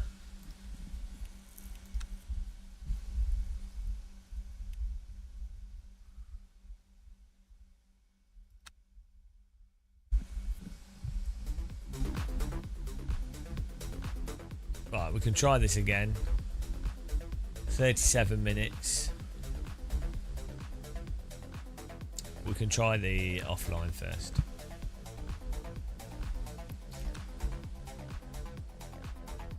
The menus seem to be running snappier. Not sure if that's placebo, but probably because we haven't had the game open as long.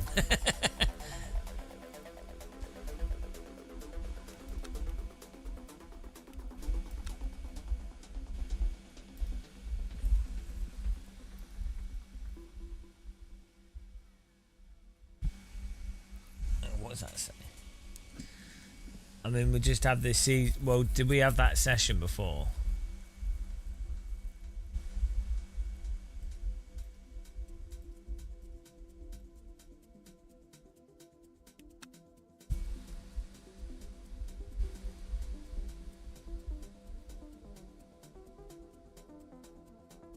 Telex, what's the best game for hand-holding and learning the rules of etiquette of racing?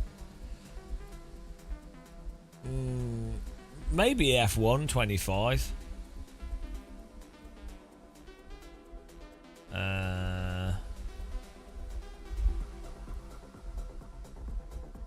It's hard to say, actually.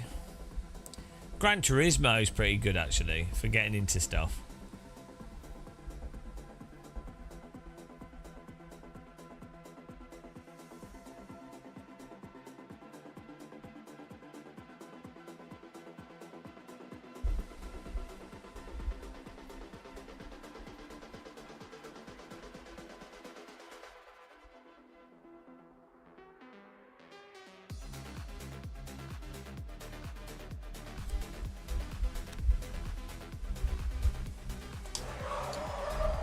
Tech support muscle.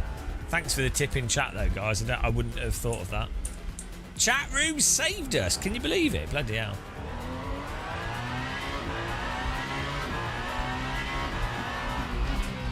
Well, we'll have to try some other stuff.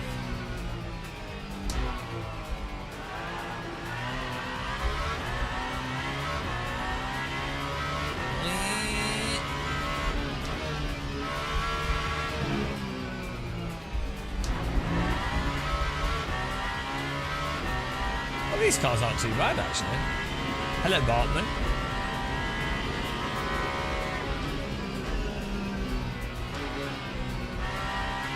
Whee! I feel like Robert Kubica. The legend. Oh no, my screen's turned off. NVIDIA! NVIDIA!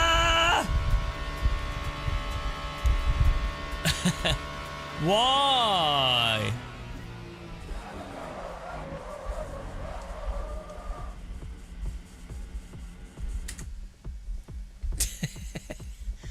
Why NVIDIA?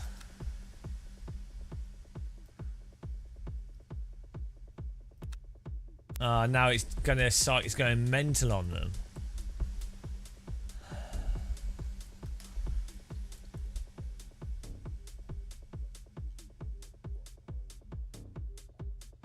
I don't get it. Lower graphics settings. No, it's some like weirdo DisplayPort G-Sync thing with NVIDIA.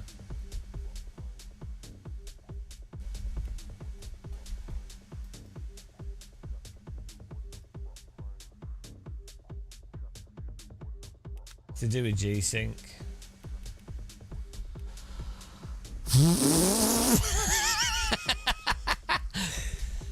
No, the game keeps crashing, but we added more page files, but then now NVIDIA's decided to just be drunk and do weird shit. So if this runs at 120, G-Syncs is probably like a G-Sync thing.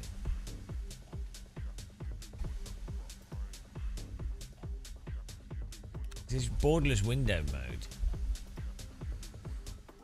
Let's just do some Windows, some NVIDIA settings here. Yeah, but AMD you're going to be running at 2 FPS, so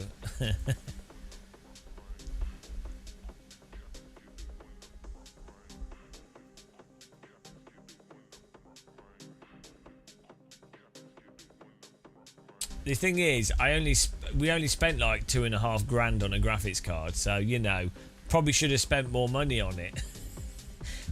Probably should have spent more, really. I think that's the problem is when you cheap out on a graphics card, you know, what do you expect?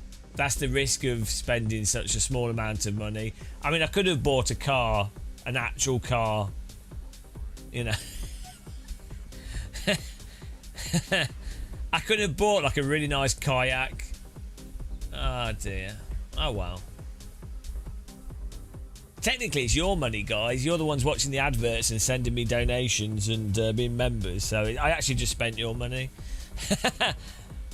I'm the winner still. I still win. Yeah. Well, that's because it's simulating 1960s race cars.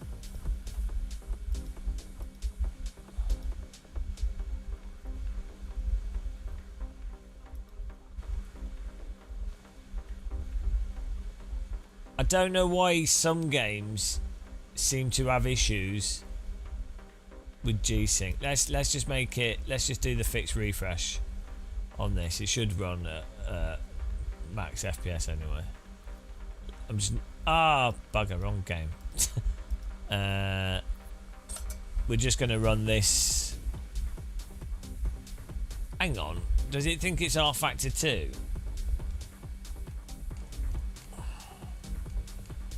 Oh no, LMU.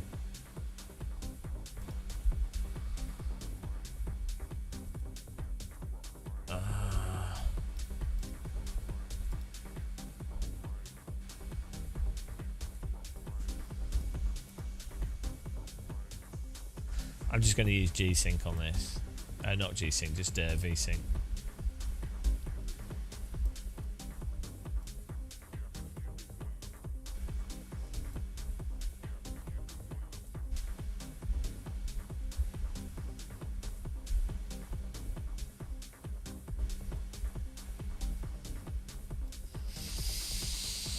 Let's try this.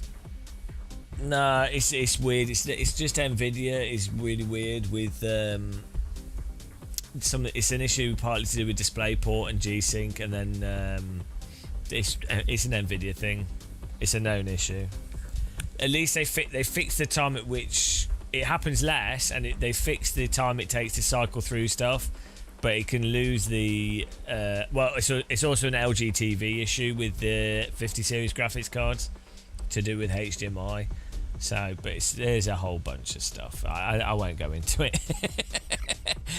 There's so much specific stuff that's of no value to our lives. It's all just sadness all the way down. Resizable bar? Resizable bar? What's resizable bar? Resizable bar. What's that? Do you mean the start menu?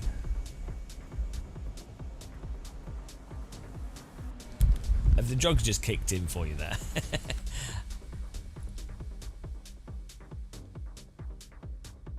Resizable bar. It's my favourite chocolate.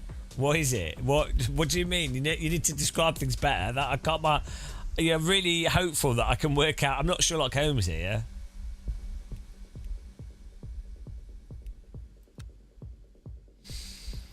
Oh dear God.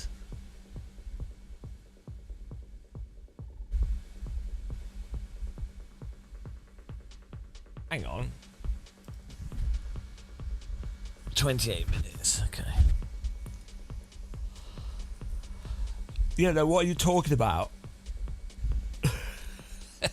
I want to know what this resizable bar is. I want a chocolate bar now you said that. Okay, let's see if this crashes with this. Let's see if the same thing happens. Resizable bar.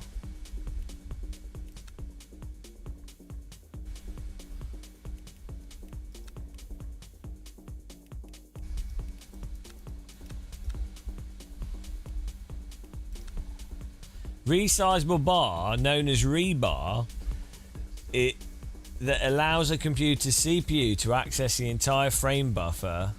Yeah, but where's that? Where's that saying?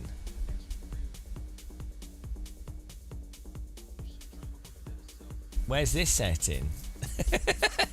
Where did you get that from? I have no idea what that is. Oh, it's a BIOS setting. Well, it probably is on. Although, actually, it's a good point.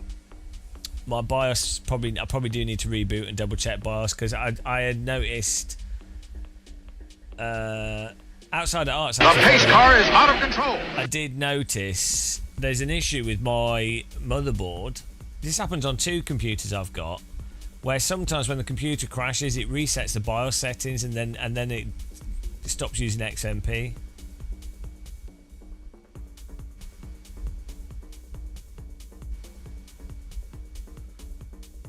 I can check resizable bar in the NVIDIA control panel. Thanks for subscribing, Outside of Arts.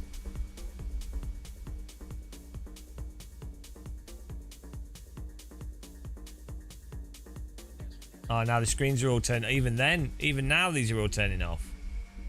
Why would it? Maybe it's because the game is using up more memory. In this mode, the game is using more memory on the graphics card. And that's enough to cause it to go mental. Isn't that crazy? I mean, it is a budget graphics card, so it's understandable. I mean, there's no way to get out of this.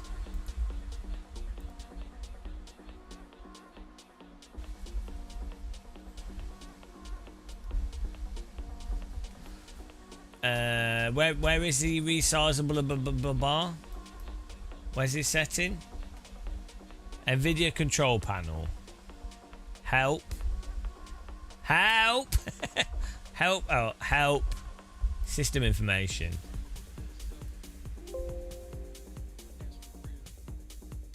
Yes, we've got resizable bar.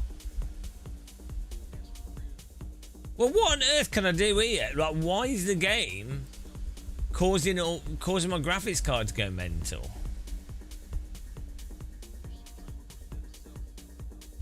No, well, we probably could turn off hags, actually. Where's the hag setting? The reason we had it on was for something else. There's a reason why you want hags on.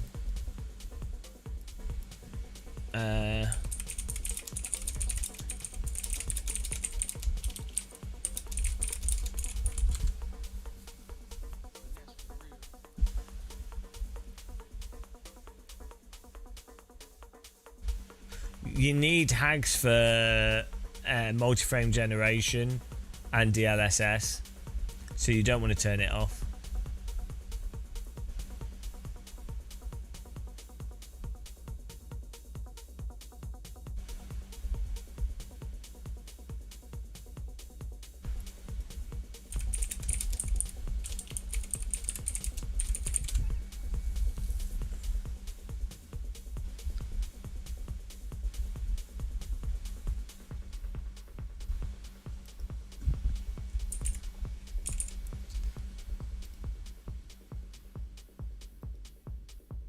I mean, we could try, if I run the game in full screen.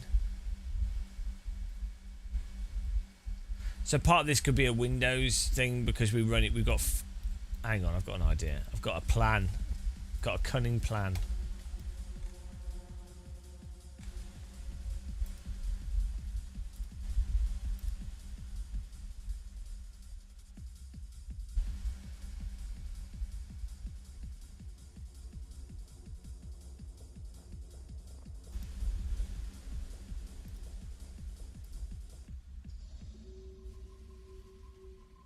I'm just gonna quit gaming and become a DJ.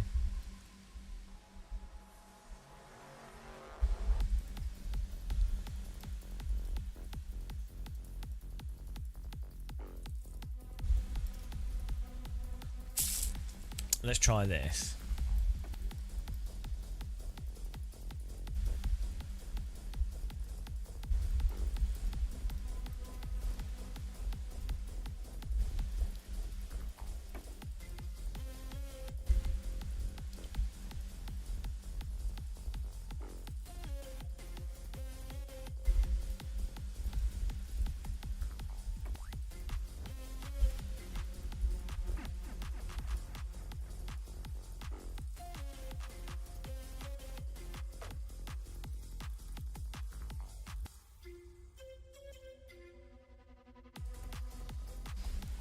it wouldn't even load it to start with before, but then when we changed the page files, then it loaded.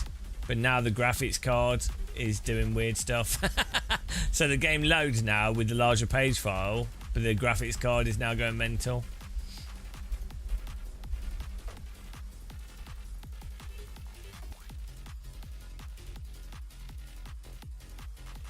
But that's probably to do with monitor refresh stuff and something else. It's a known issue. There's some weird issues with the 50 series cards and the and LG TVs.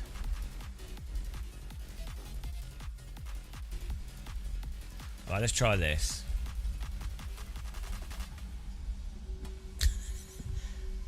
The page file thing at least let us load in. That's a start. We're making progress, guys. This is. Are you enjoying this? 260 people, 200, almost 300 people are watching this. Wow, this is the entertainment that people want, guys. Oh no, now I can't even load the game. Oh no, there we go. Oh, we got a full screen now, I think. Yeah, this is what Thomas gets off on.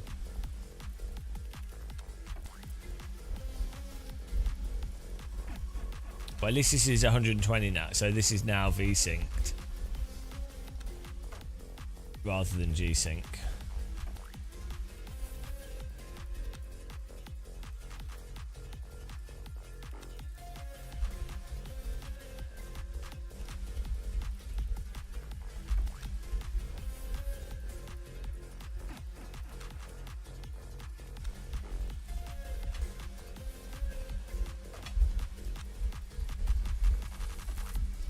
You guys can't see what I'm doing. There you go.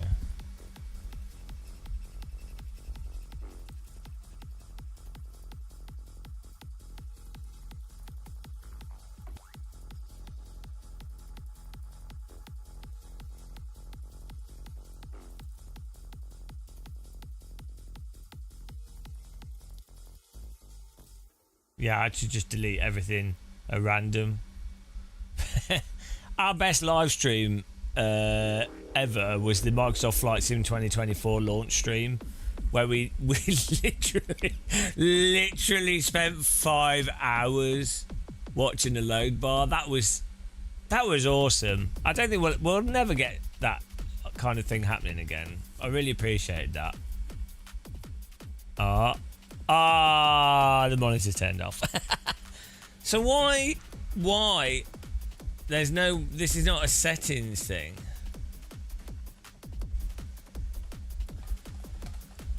Is this because this game is using game engine technology from like the 1930s? We can try running full screen. Let's try that next time.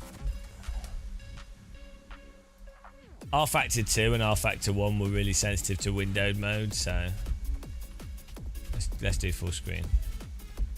Page file's too big. A large page file shouldn't affect the graphics card, to be honest.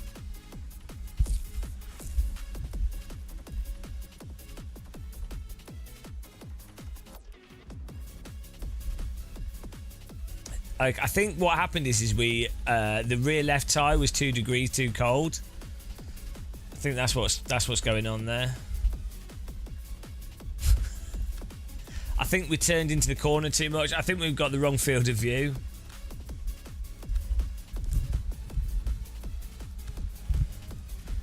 Though actually, we can do full screen now without the weird shit, because that is one thing that Nvidia fixed. So that's actually...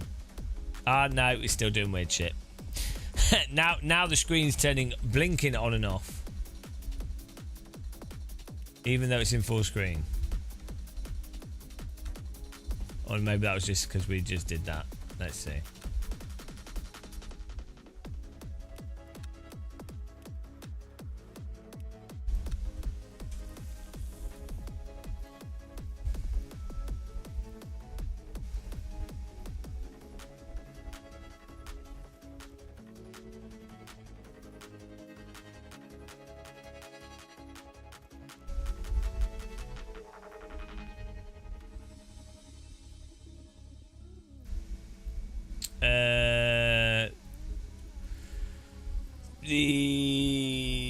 the other thing was to do with the other graphics card. I think it was overheating.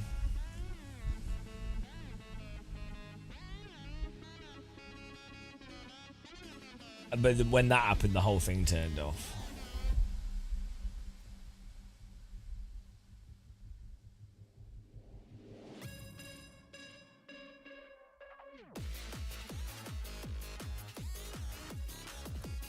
Oh. Ah. And there it goes. As soon as we started driving.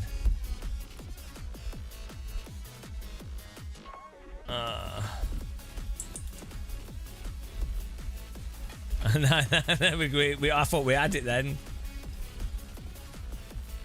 Let's disable G-Sync entirely.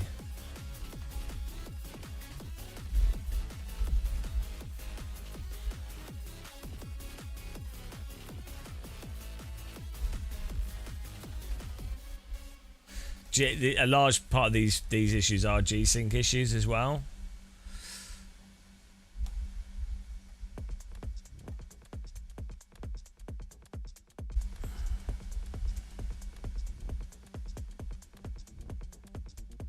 It's weird that the contrast of the monitor is slightly different with G-Sync off.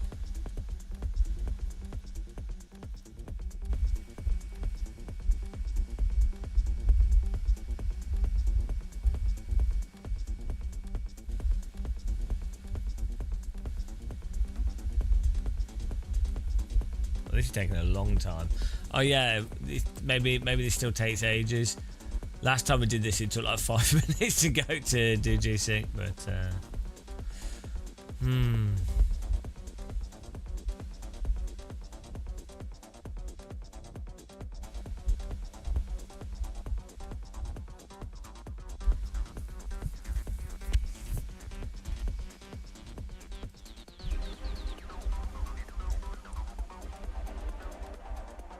right. Let's try this with G-Sync off.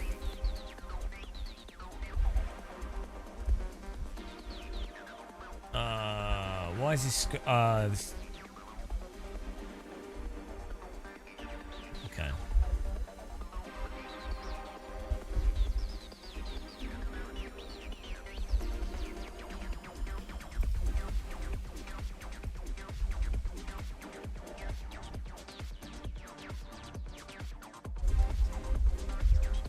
Just a hot fix.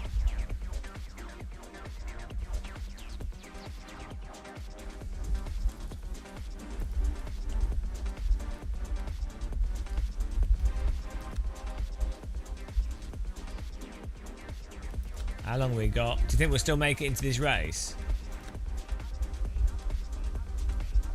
13 minutes, that's ages. Do you think it'll work this time, guys? This is well fun. Will it work? Woo! Who knows? The excitement of PC gaming is never ending. What will happen? Ooh. This is what IT technicians get off on. It's like retrying things over and over again until it works. It's just it's like a form of meditation. You're like, oh no, and then one time it works, you're like, oh.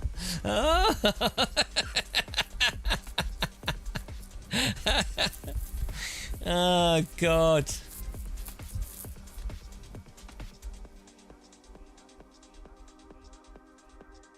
Well, I could. Yeah, I could do, but it'd be a total cock thing to, you know. Hello, Pan, that's not working for me. Hello. Can you imagine? Hello. Oh, it's turned off before we've even got the game started. Okay. Bloody hell.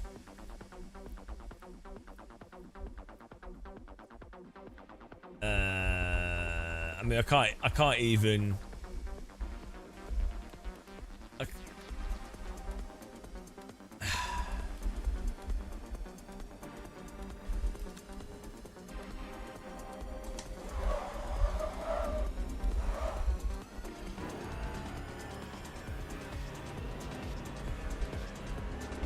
The frame rate's below VSync.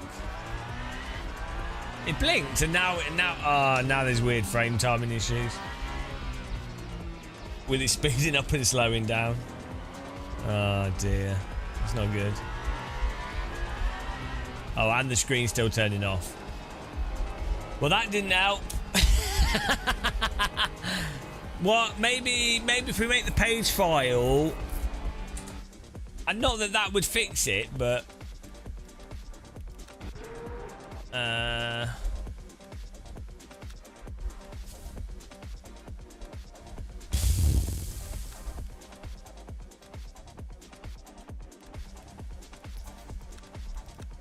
what's the difference between software and video vertical sync?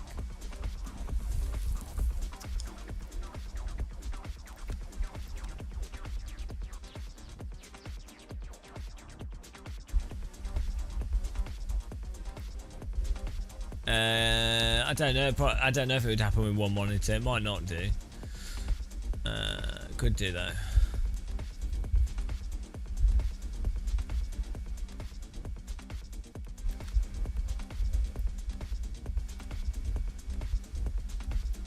What uses less video memory, like texture?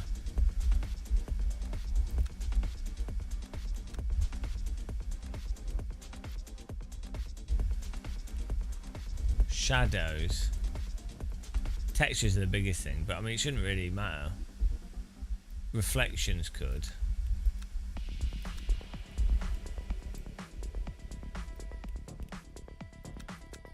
I want more visible vehicles, I don't care.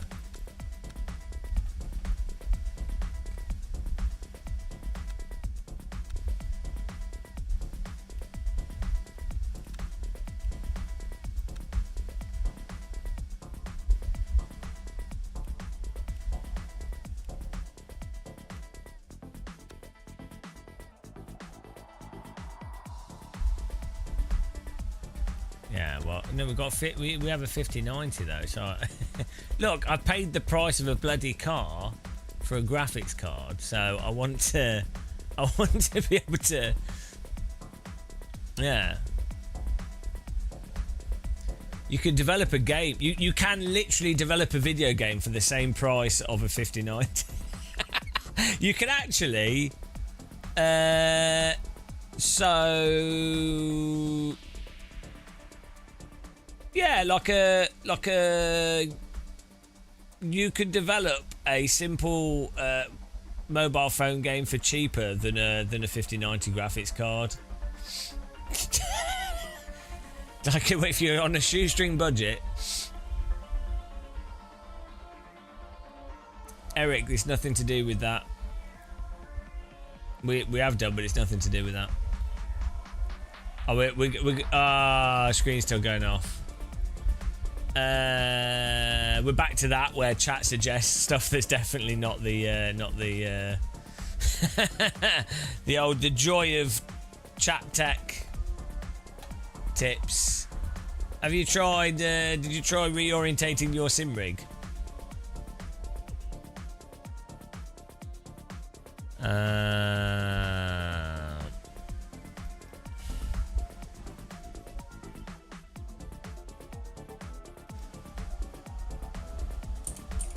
Okay, let's go.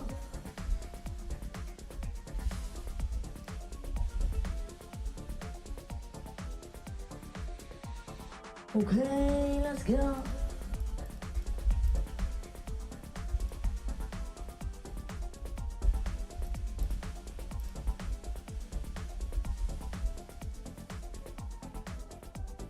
Oh, hang on. We need to reboot before G-Sync stuff resets properly. Let's just do that.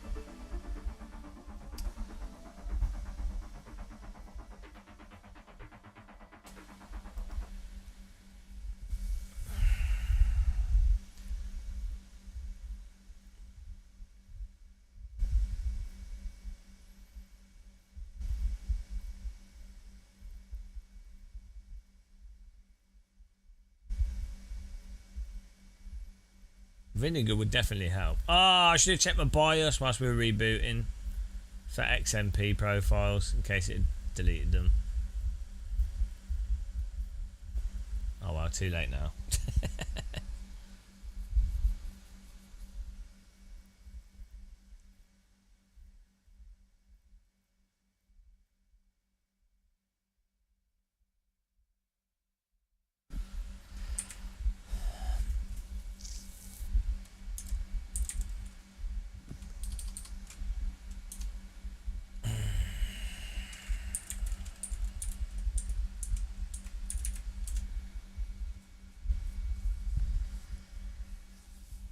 This has been really, really enjoyable.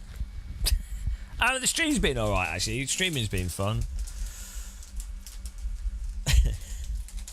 I don't mind doing this, actually. It just feels like a work. Feels like a relaxed job where you're just like, oh, let's go through, let's work out what the problem is.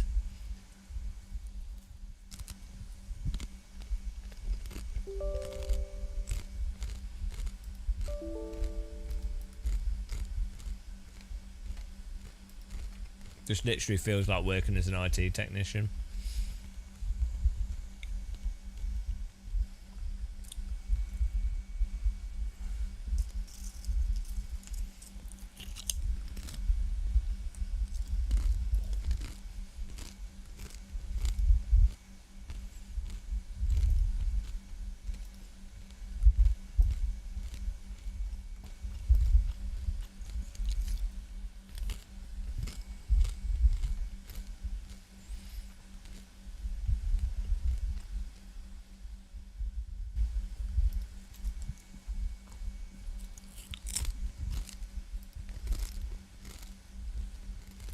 Did I ever say I really like your goggles? I always wanted one of those. You can get the goggles for like £5 on Amazon. This exact pair.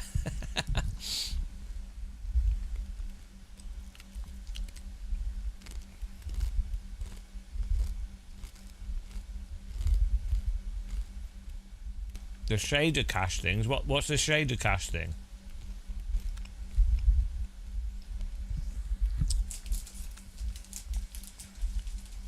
Resizable bar. Rebar.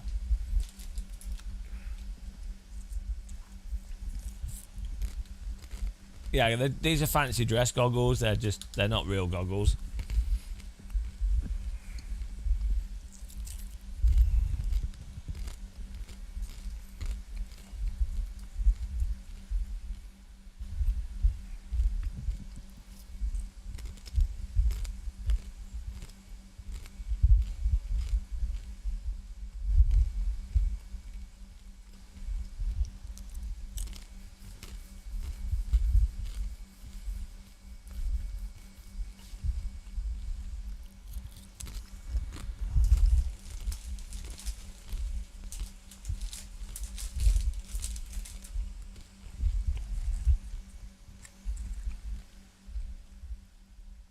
Yeah, we could delete shaded cache. I'm not sure if it would fix this monitor issue.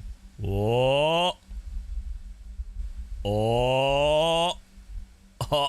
Oh!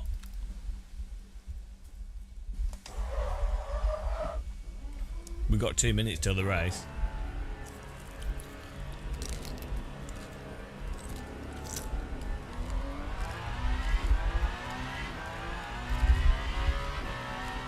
Problem is, why is my frame rate going up and down?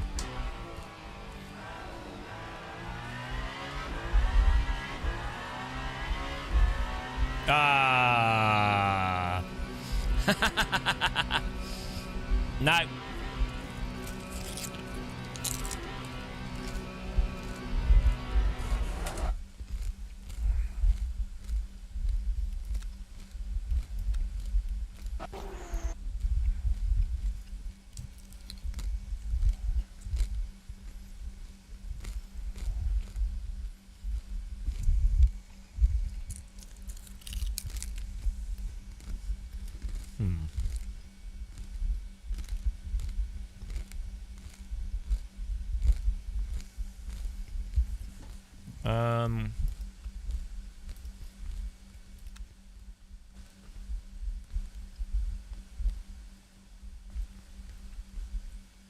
What other options can we do?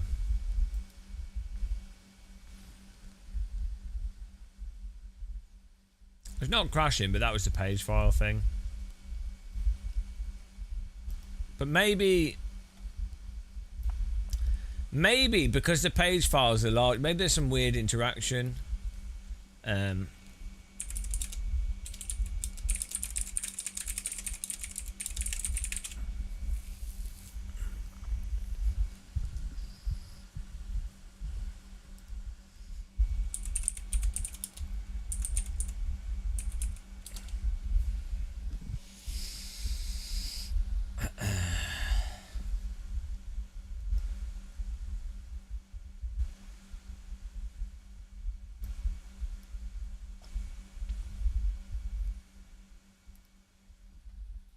What is it with Windows 10 when you click on stuff?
No, yeah, it's still bad in Windows 11, but I don't know why it all went downhill after Windows XP.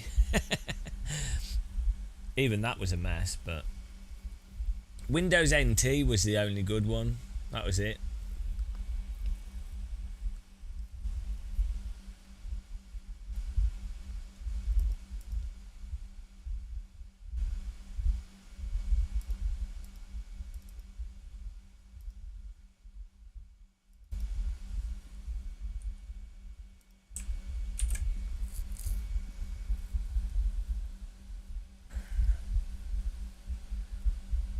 I'm just clearing some space out here on my computer, on my C drive.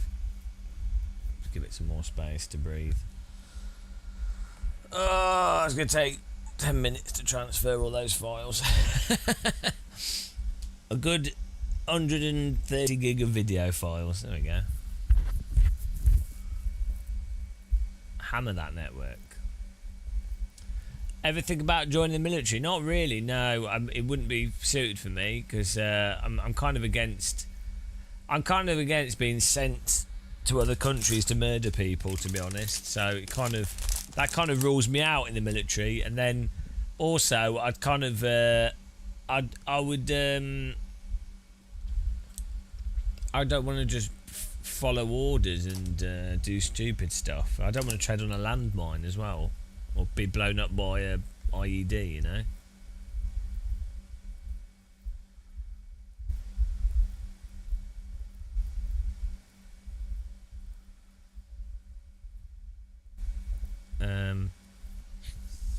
If I was in the military, it wouldn't be like as a soldier. It would be like some like random thing. Who's I just playing? That's it, Novotny. Who's to say I'm not in the military?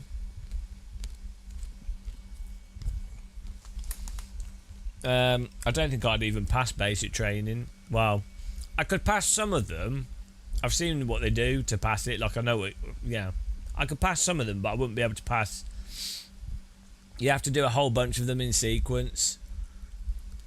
And, yeah, be dead.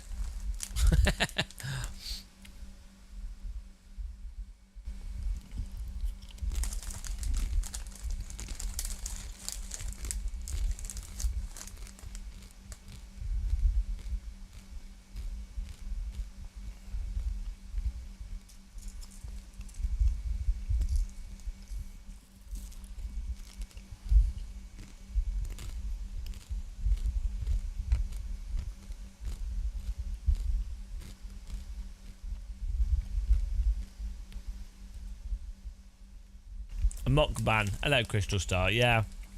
Whilst we're just copying some files across here, so just waiting for these to transfer.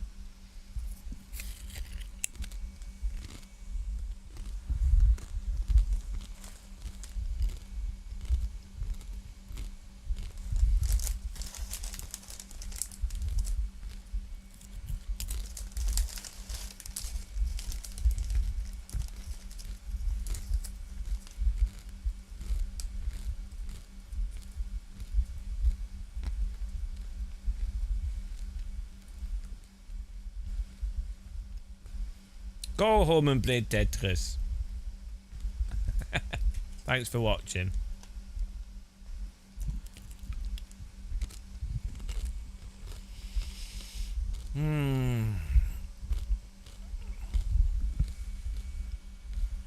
What? 113 gig left to transfer, and then the space will be free.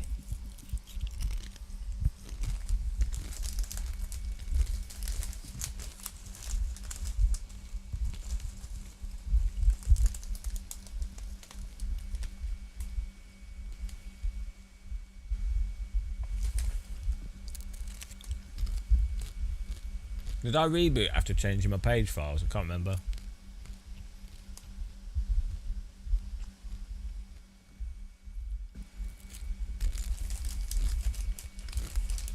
No, it doesn't. So we will reboot after this as well. Now check my BIOS.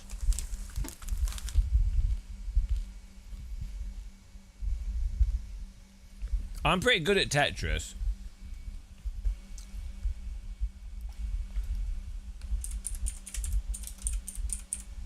Is there a good online Tetris?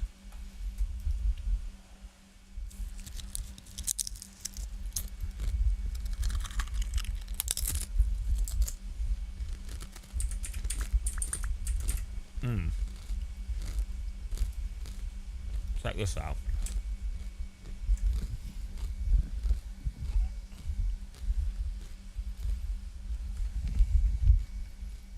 This is how good I am at Tetris. One of the best.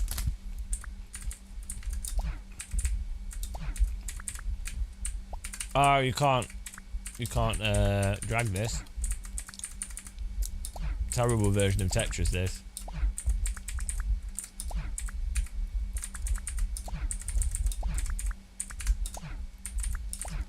What? This is an awful version. We can adapt though. What can we do here? Oh, hang on.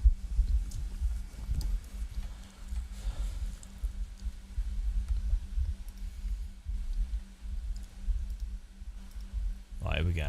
Can we start at level? There we go. Right, you ready? What?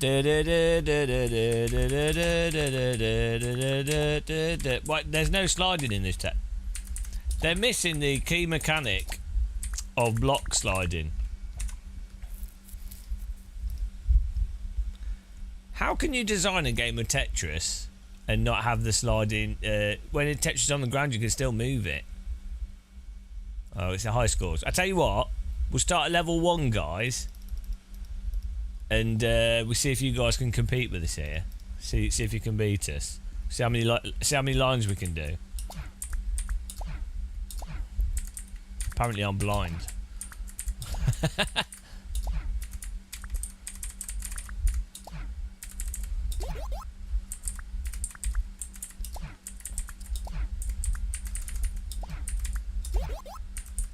The Tetris skills are mind-blowing.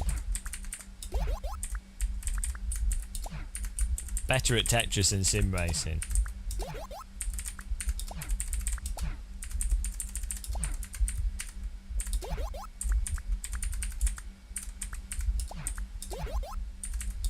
Ah, I'm off target.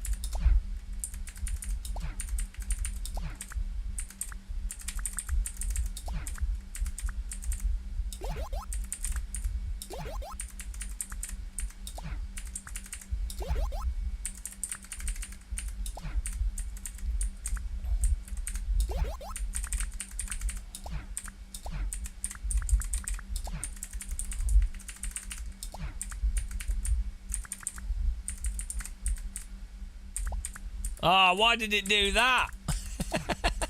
This is unacceptable. Absolutely scammed.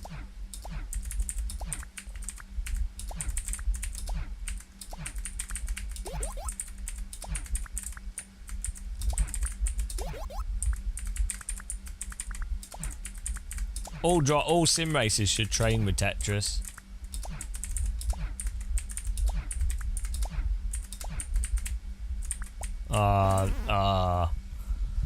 Right, we're gonna have to move the keyboard here. That was the warm-up. 1025. Here we go. Here we go. That was the warm-up. You ready?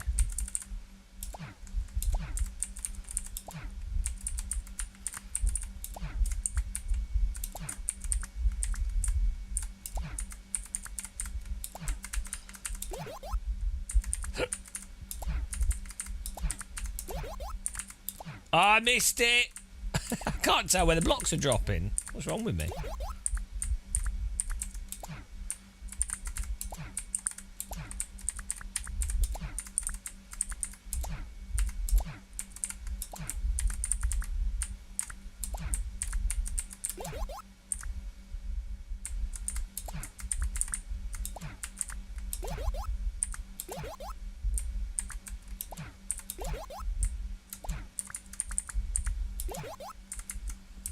Well, we still got some time left until the files are transferred here.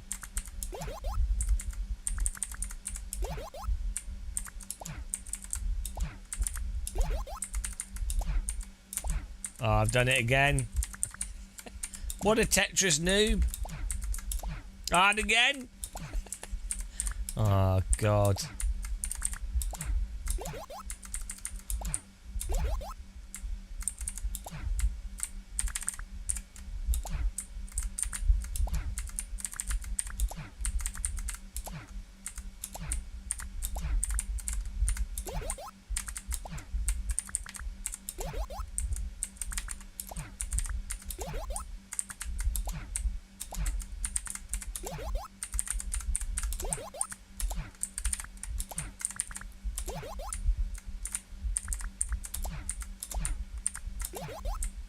Oh, I've done it again. So we're getting warmed up here. We're just getting into it, guys. We're getting into the Tetris rhythm.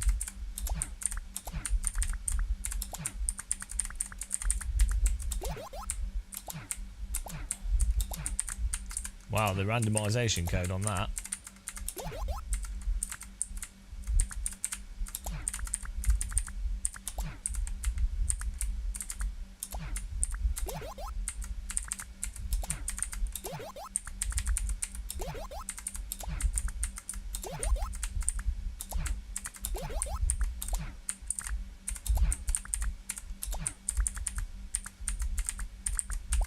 Ah, what a filth. We ruined it. We've absolutely ruined ourselves here.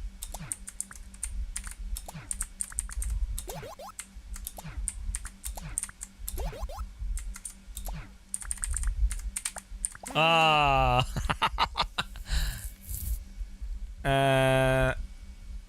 We still got 5 minutes. Right, let's try this on the harder setting. Options.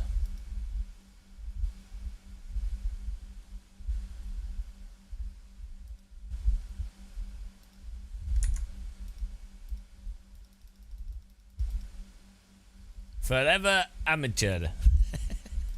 Right, here we go. How hard is level 10?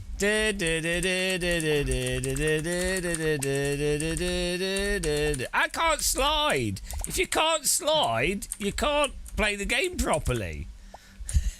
This is exactly like not being able to do counter steer in iRacing. Being able to slide your Tetris block is a crucial part of Tetris.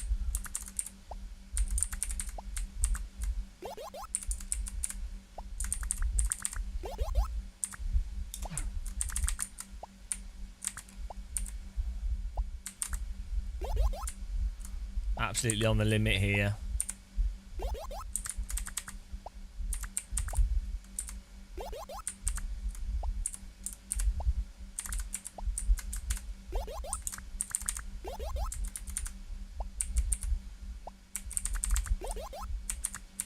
Admit it, guys. You couldn't compete with this superior level of Tetris. Ah, no sliding. Oh, little slide. Wow, this is... Yeah, it's got about the same amount of sliders as iRacing. It's all falling down. Push it in. 5,500. I'm going to try one more time. File's almost done. Right, here we go. 5,500. Woo! Focus. Push it in.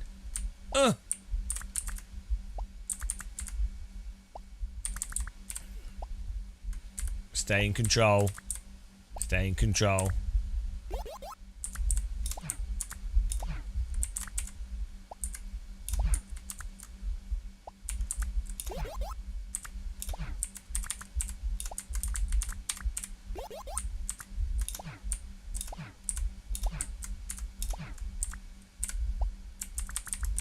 Ah!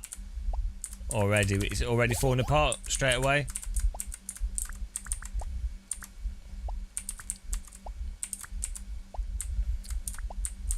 I've lost my mojo, guys. I used to be a Tetris god. Now I'm nothing. Just bloody hell. What are you doing? One more. We've got to beat 5,500. Come on.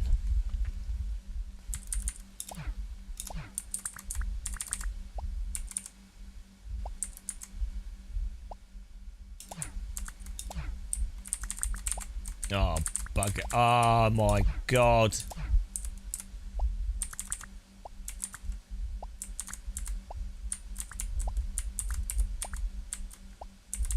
Guys, where's oh no. Wow. One more. Could make a movie about this, yeah. I don't think people would watch it though. I don't think I've seen the Tetris movie actually. I've seen the pinball movie.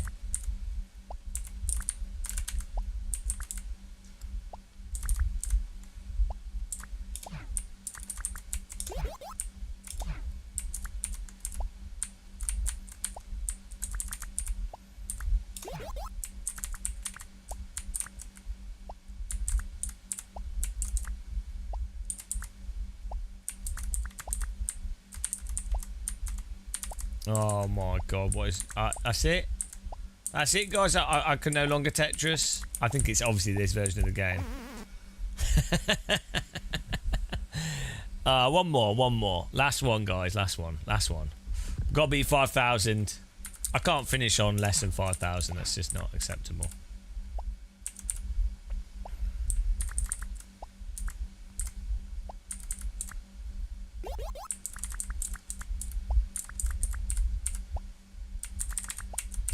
You bugger.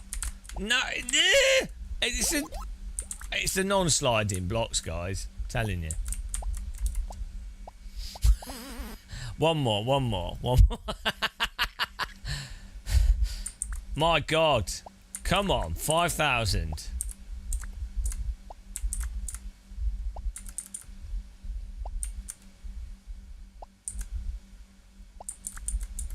I'm not going to use the speed drop because that's what's catching me out, I think. I used it. It's caught me out immediately.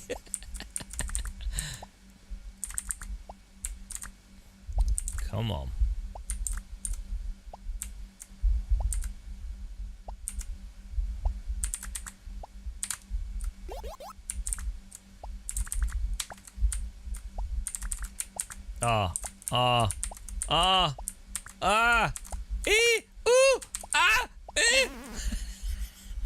Right, one more. Last one, guys.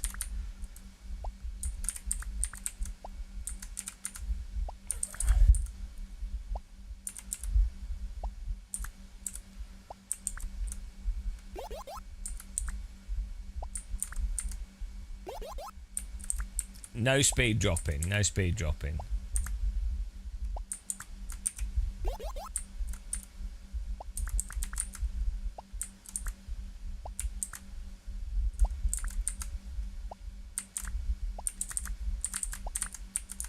That's not right.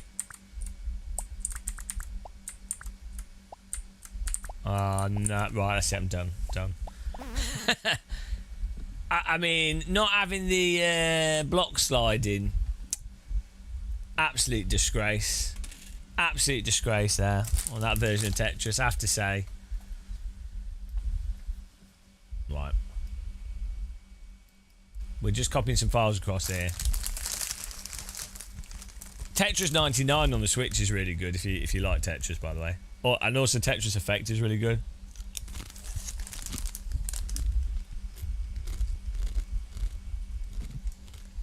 We are troubleshooting our PC. We're just we are currently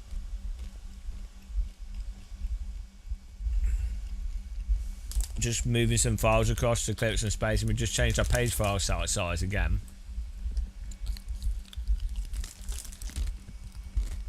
We're going to reboot into the BIOS and check what settings we've got there, and then maybe LMU will work. You never know though. It's a mystery.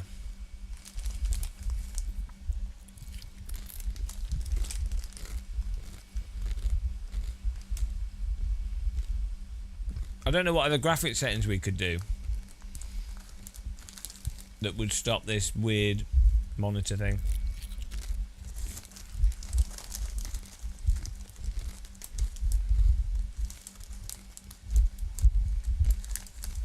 Put your chair in shoes. Just put your chair in shoes. Done. No, your chair won't move.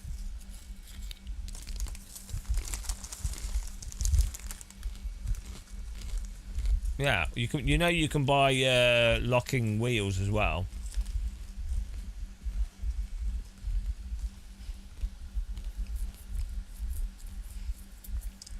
Wow.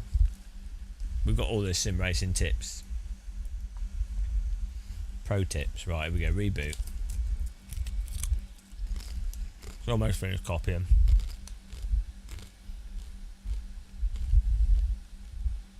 You could just take the wheels off and have the chair on the ground with no wheels, by the way. You do know you can take the wheels off a wheelchair and then it doesn't have any wheels? Amazing. Mind blowing. Woohoo! How does he think of these things? He must be Einstein of chair knowledge. Oh. Wow. Balance, get some books, take the wheels off it, and sellotape a book underneath each wheel. Genius. Right, let's try restarting this and see what happens.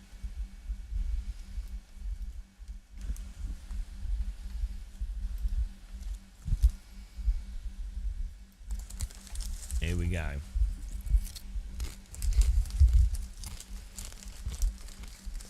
Usually just put 4 small monitors on.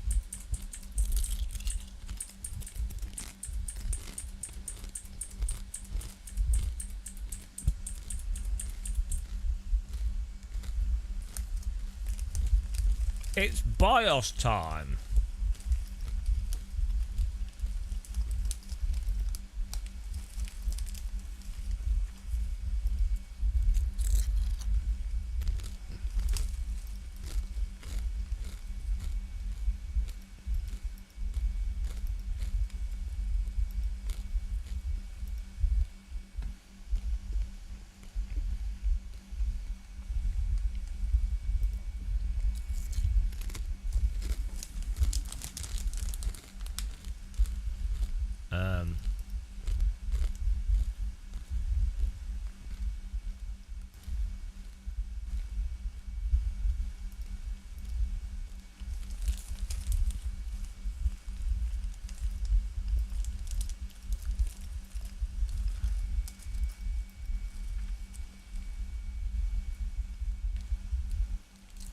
What's SMV mode?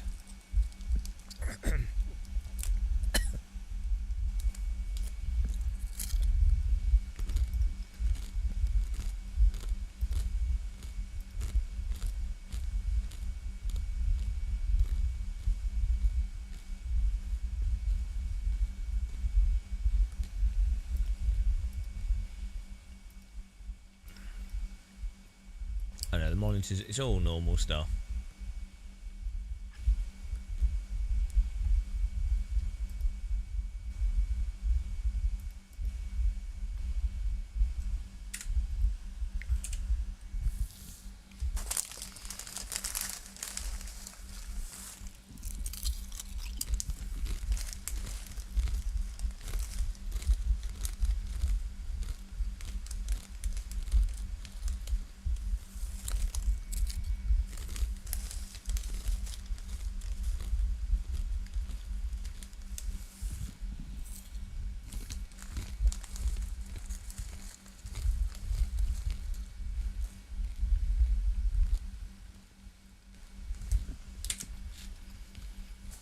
Do you think this will have worked?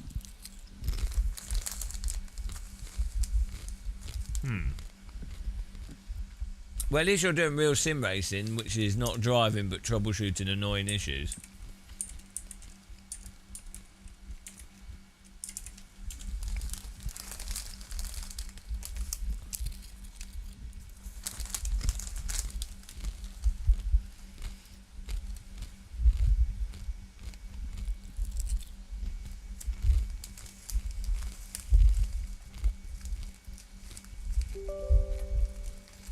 I've eaten a packet of crisps instead of salad today.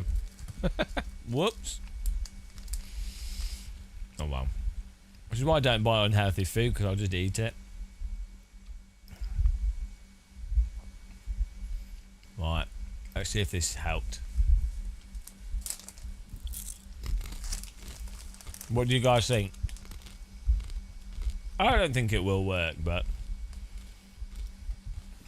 who knows?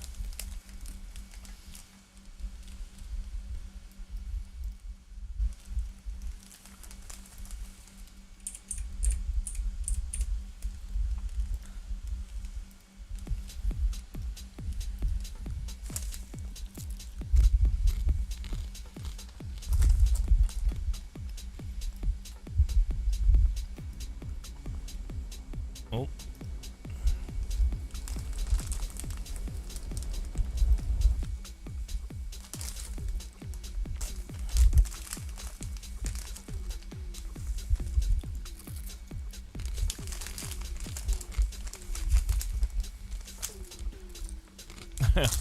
They're really salted as well. 0.7% salt, and it says. Oh, it does say. So I thought it said lightly salted, but it's basically just a bag of salt.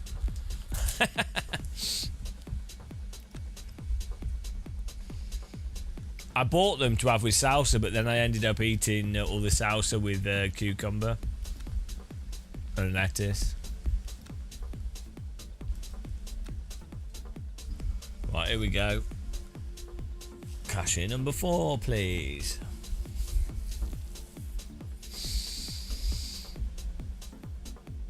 This was a problem in R Factor 1 actually. There was some like weird memory interaction with graphics cards.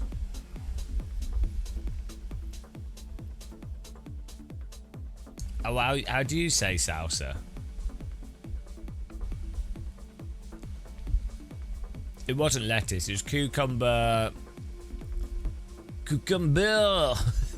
Cucumber. It was cucumber and celery.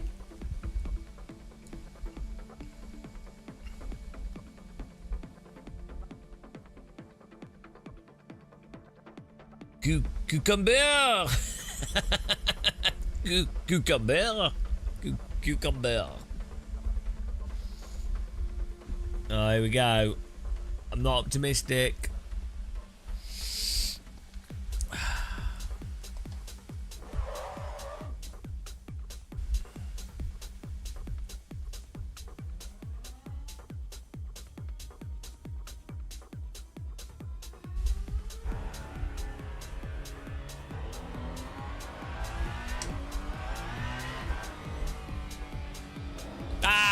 knew you would. I knew it would. Knew it would.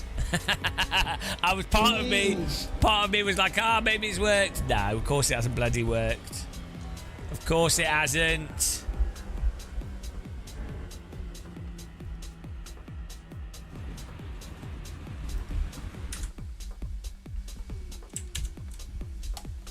There's got to be a setting.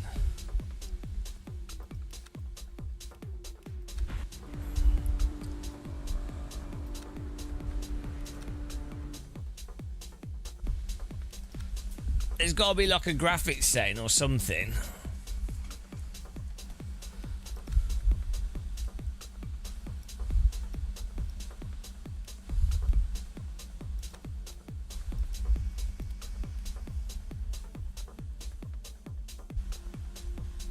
Oh, hang on.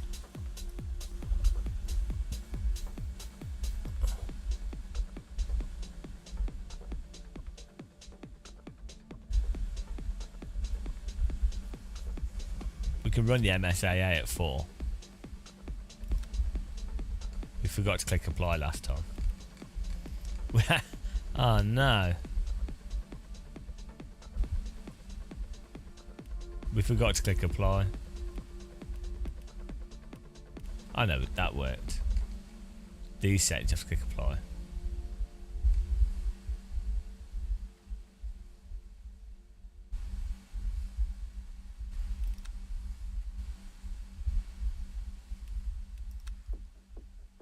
Well, MSAA is probably the biggest one. This is on medium, so.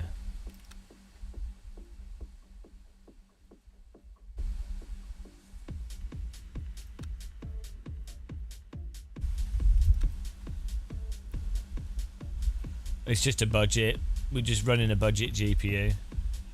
So, you know.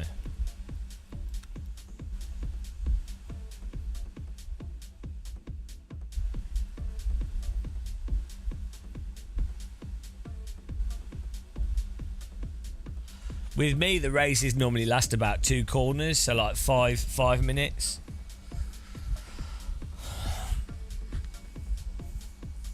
Well, I don't know. I think it's 32 gig of VRAM.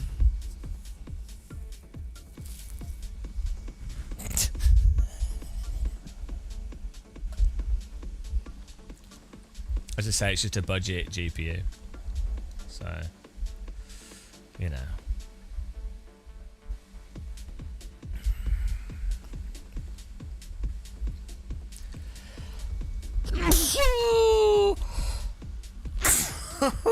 Oh no, it's turned off immediately now. It's got worse. It's definitely like something that's just like gonna happen. It's not set independent.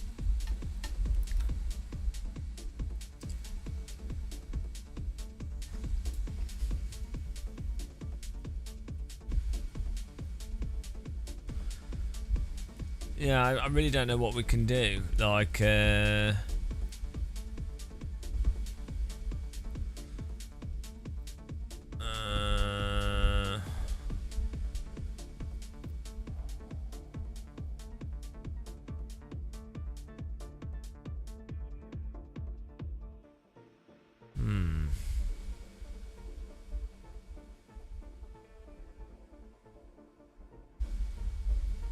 other than rolling back to the previous driver, but then that has some other problems with other games.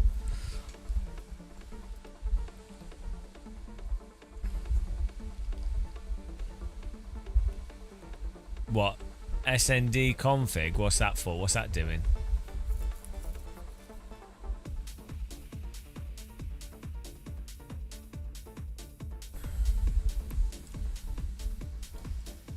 It's not to do with the game, I think. Well, it's partly to do with the game, but it's mostly to do with the graphics card. Some weird thing to do with graphics cards. No, Gaza Prime, that's not... No. It's clearly, obviously not related to what's going on at all. Oh, dear. No. It's not to do with the graphic settings in the game.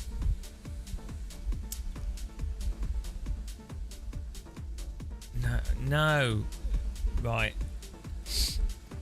I mean, yeah, putting all the graphics on the lowest setting can be a good idea, but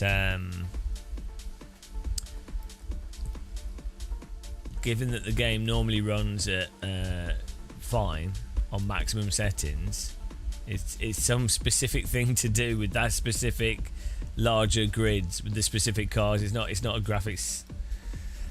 Wrong. Wrong.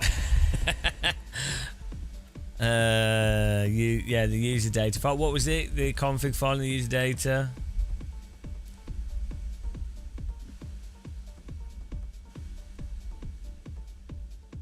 Where was it?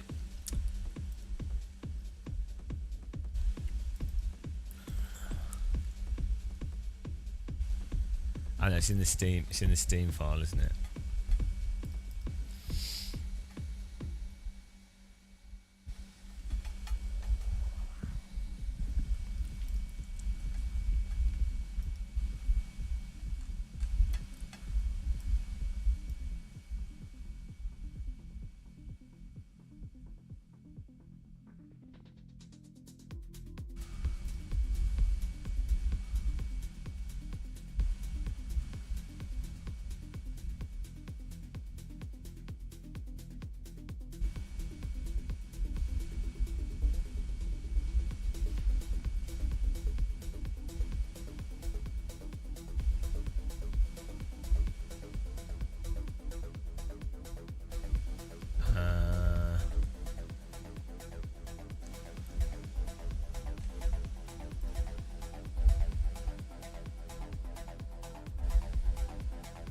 Yeah, this is not a crash from launching the game. Oh my goodness, guys.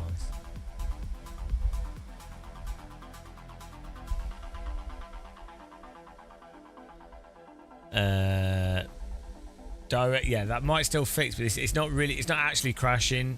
So this is more to do with NVIDIA 50 series graphics cards. This thing normally, unless the drivers are crashing and then reloading, and then it's actually masking that the fact they're crashing.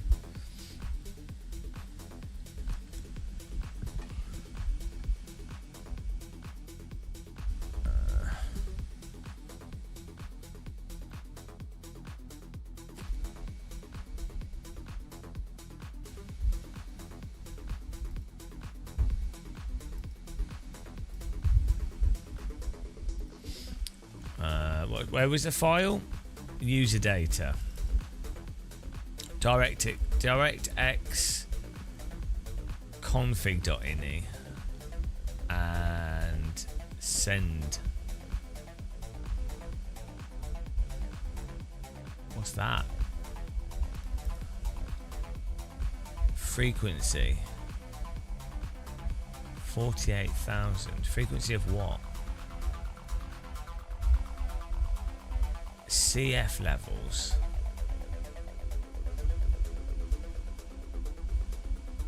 What would the frequency? What's 48,000 hertz or 48,000?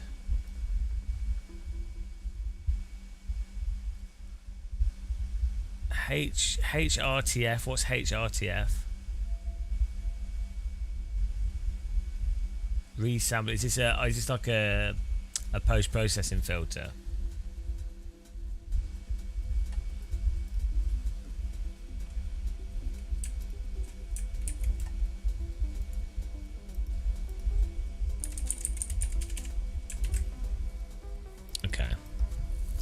So we just re-download them, or when you launch, does it remake them?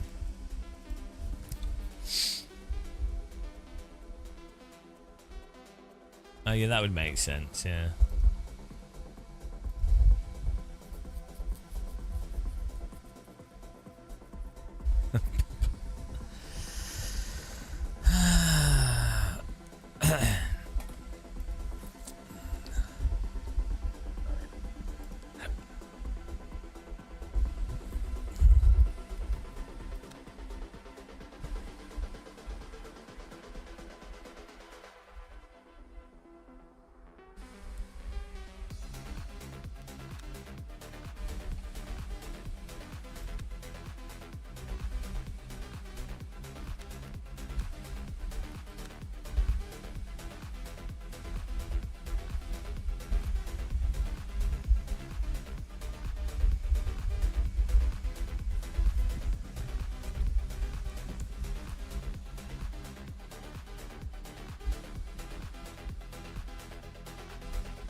Oh, what's going on now? Oh, it's still doing it.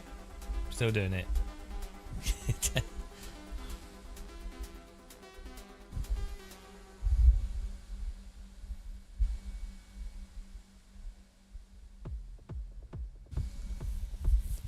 Still doing it.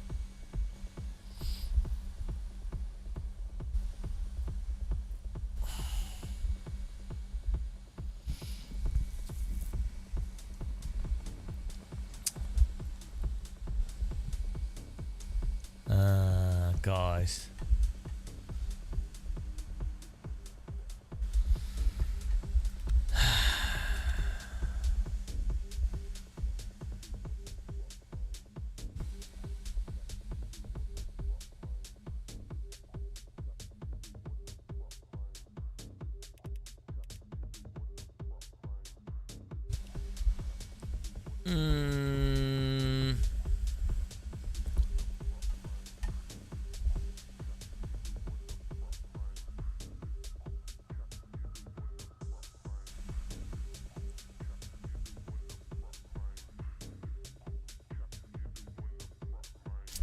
I can't think of a solution. I can't think of a solution. It works in other modes. It's just that one, like when there's a lot of cars.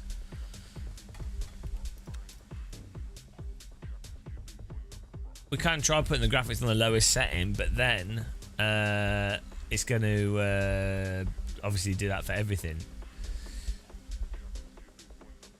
And it shouldn't be a problem. It runs fine with all the other modes.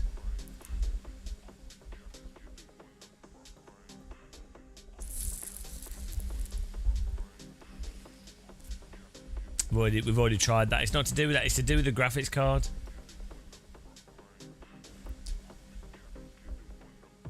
No.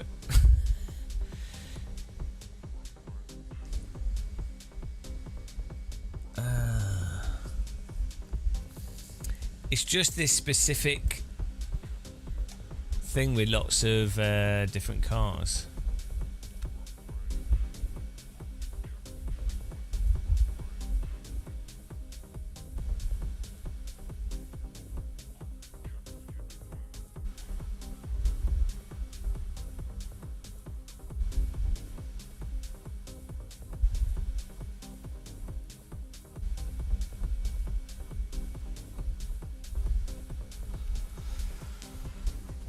There's no reason. There's no reason for it. Like it's a game, but it's like how the game is managing memory or something.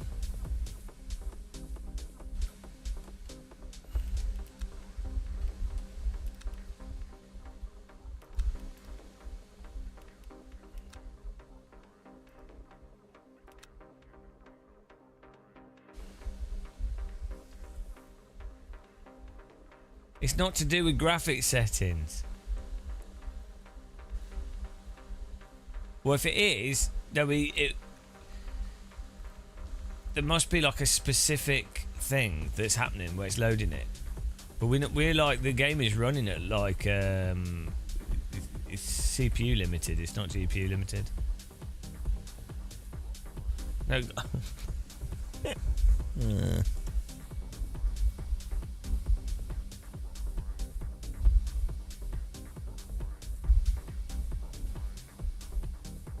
You had to limit the cars to practice in 12 cars.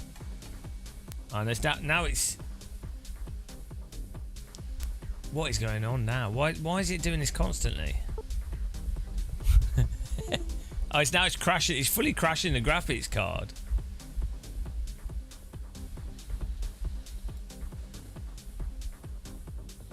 The game's doing some weird shit. It's the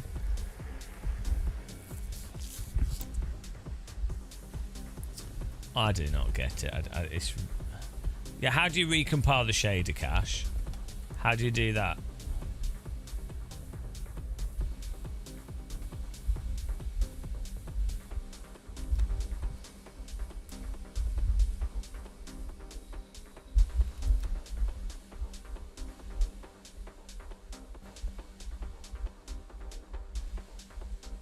Guys, stop suggesting stupid shit, please.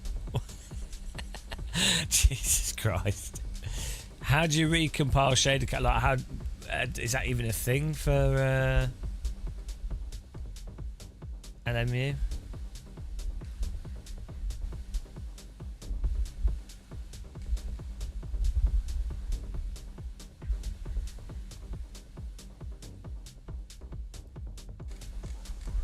That still doesn't make sense for it to crash a graphics card though. Local. What's the user app data local? There is no user app data local folder. There's in the game files. You mean in Windows? In Le Mans folder. There's a user data file in Le Mans, but it doesn't have.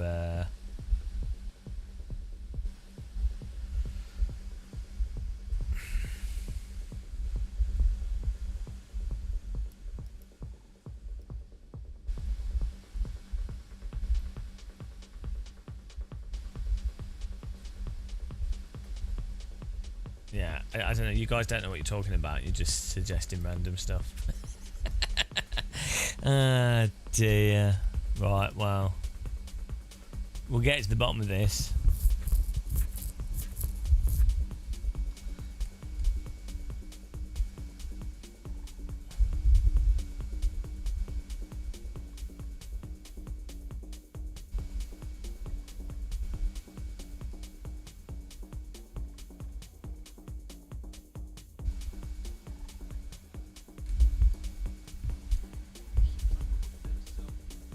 No, yeah, Novotny, that's not.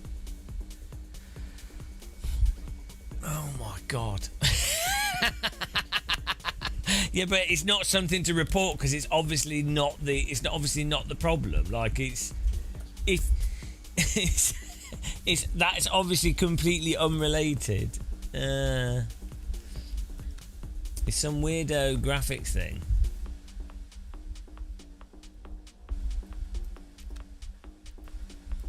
To do with the graphics card or some Nvidia settings. It's weird for it to only do it on those larger tracks with lots of cars though.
The game bar. Game bar.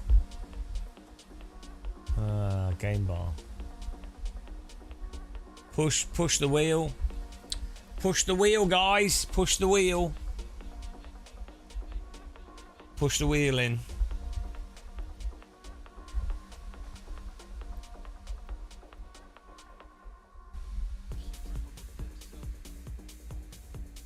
PC YouTubers who don't know anything about PCs.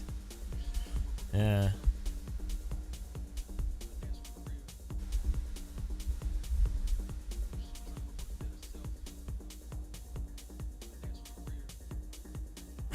It runs like a dream. Oh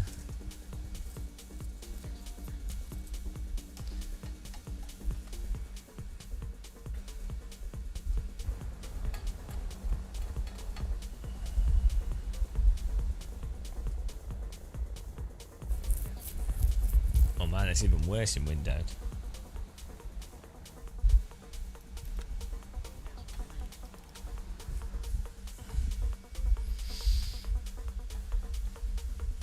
Nate Owls earned himself a timeout for being obnoxious. It's a lesson. A lesson. You learn a lesson. A lesson in of being obnoxious. Here we go. You have a timeout. You can have 30 minutes. Okay. Right. Is changing your system from Intel to AMD a risk?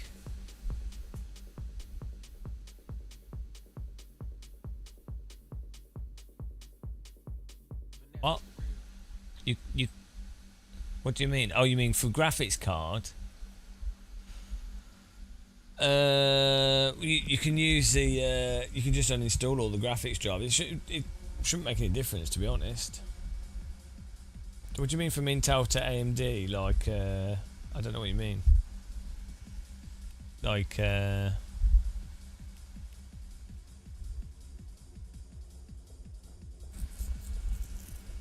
I mean, if it's a CPU, you're going to need a different motherboard, aren't you?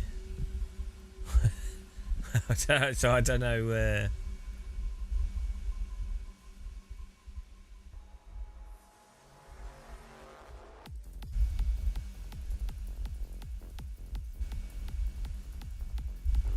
Yeah.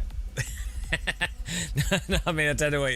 If you're going to need a new motherboard, which means you'll have to install Windows again, probably. Like.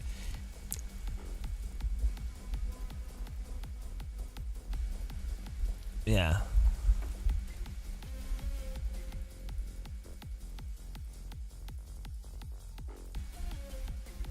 I'm not sure what the solution to this could be.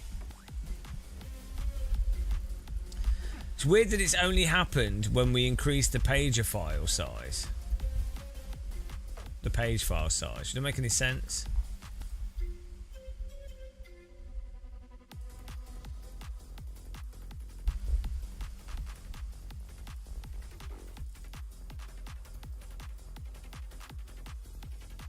Unless the game is now using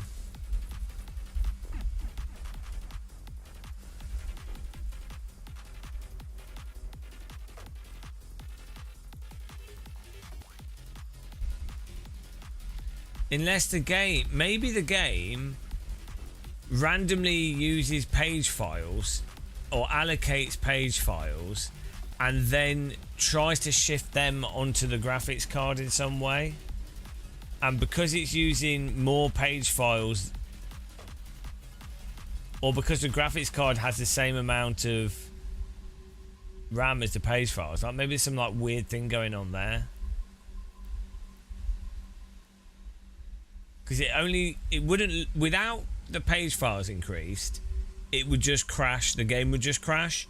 With the page files increased, the game loads, but then it crashes the graphics card.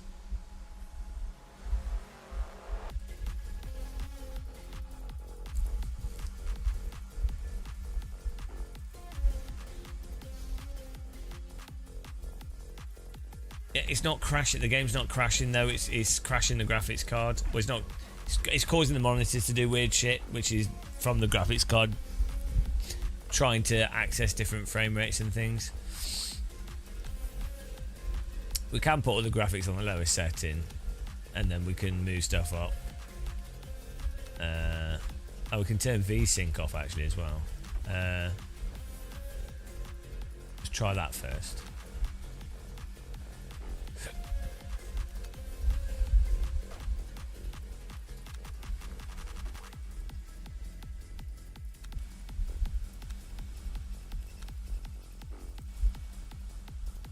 It's not actually crashing. It's what's happening is it's causing the other monitors to check to do. There's a bug with NVIDIA 50 series graphics cards at the moment.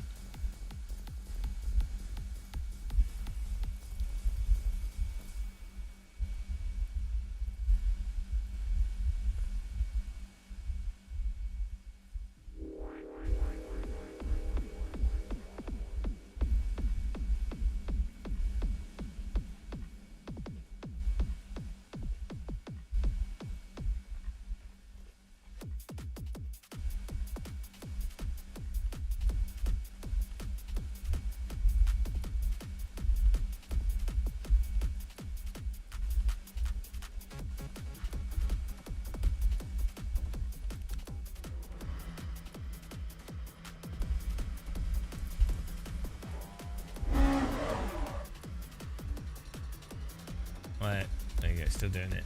So what was I going to try? I would turn all the graphics to minimum.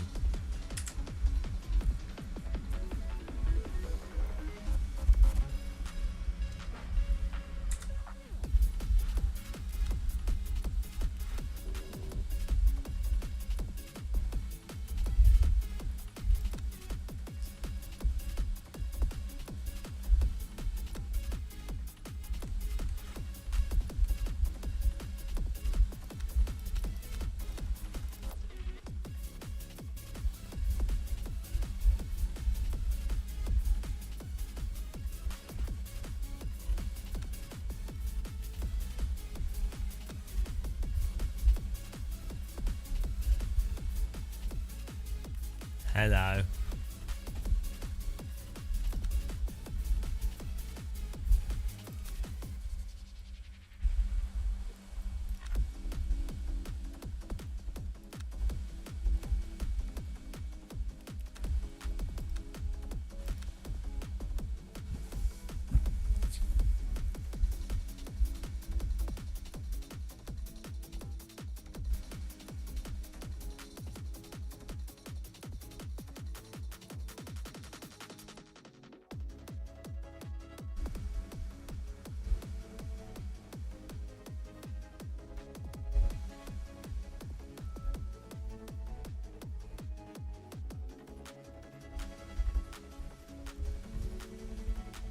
We're trying to think what could. I'm trying to. My brain's trying to think of what could be the. If there's anything we can do that would maybe be something to try, but I'm not thinking of anything.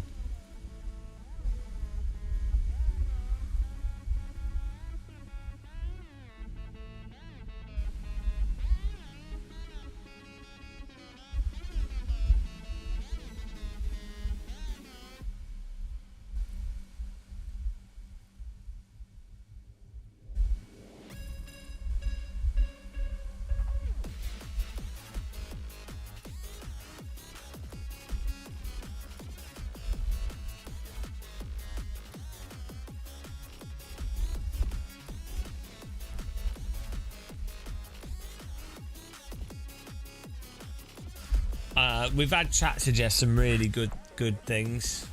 It does look like it's recompiling shaders after changing the graphics settings, though, because it's taking a lot longer to load.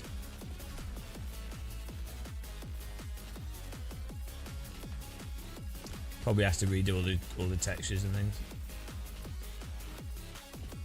I don't know.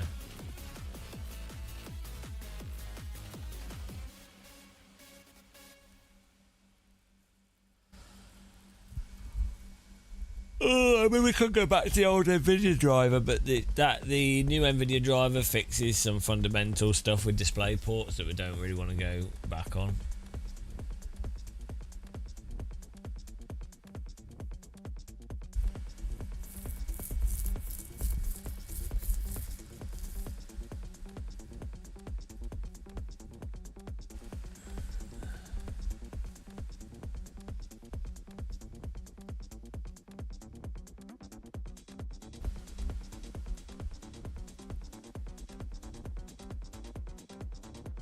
Oh, she's done it immediately. Great.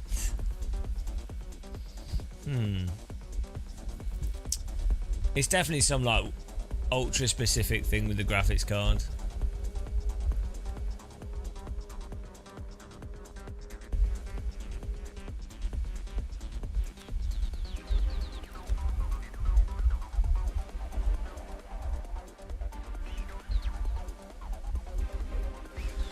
No, it's probably an NVIDIA 50 series issue.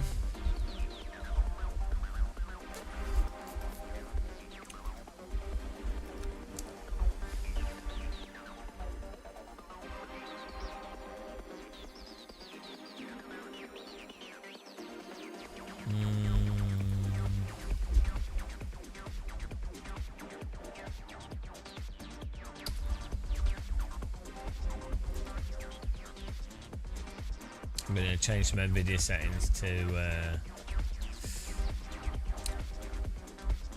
just restore them all to default for this game.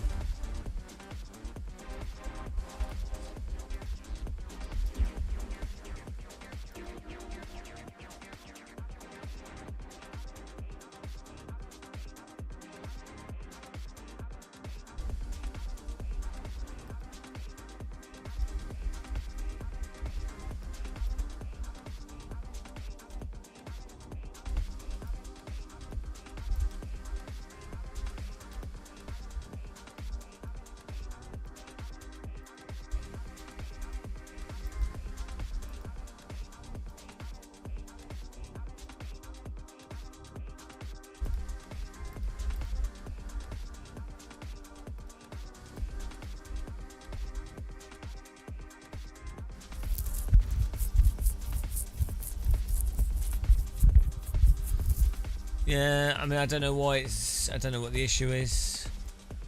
But you're not using D-Matter. You're probably not using. Are you using LG OLEDs?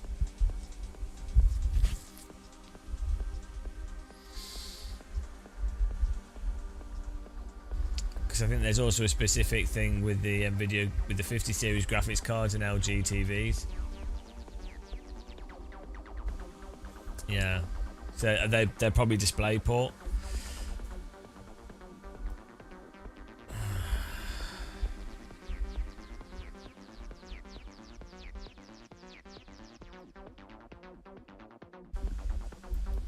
Yeah.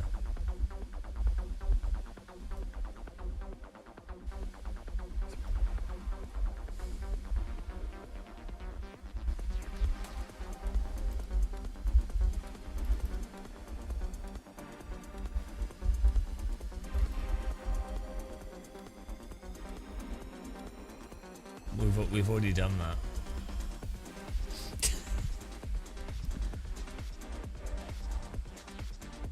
I'm gonna clear some more space somewhere the hard drive.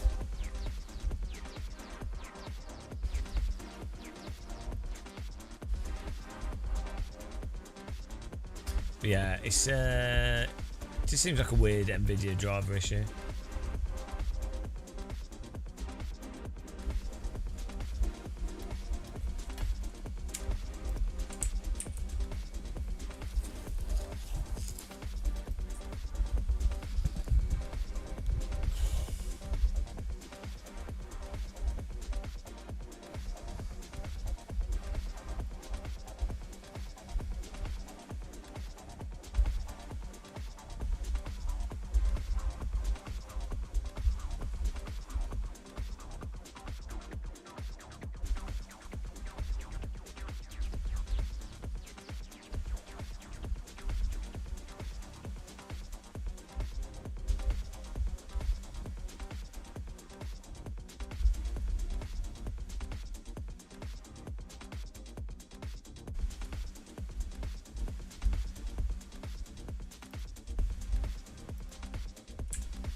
Oh no, it's gonna take ages to copy these files.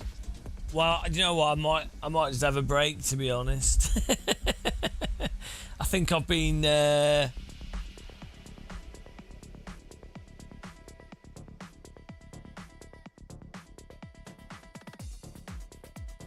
Take out the card and use another. I'm pretty sure it is an issue with this graphics card and some weird thing that's happening, but it's very strange. Might even try reinstalling the game again, or maybe on a different hard drive. But I think it seems like a weirdo NVIDIA driver issue, so I might DDU my drivers as well, and then full fresh install of the latest NVIDIA driver. Nice one, Richie's Racing. They're good. Clean install. What a time to be alive, guys. I've been sim raced to death today. Hello, Marco, the legendary Platinum Underground Game Cat. Hello, nice. It's a good short name, that.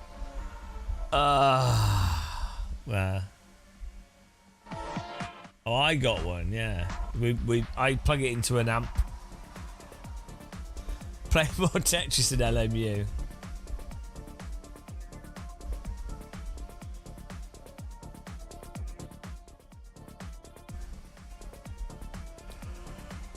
As I say, we have a very specific monitor setup with one HDMI monitor that goes through a capture card, and then two HDMI monitors that are converted to DisplayPort. So it's quite a specific setup that then makes it more prone to if you have like monitor desync issues and stuff, can cause like blinking and things, or like can cause monitor issues. So for the most part it works pretty well actually, but sometimes no. Sometimes computer says no.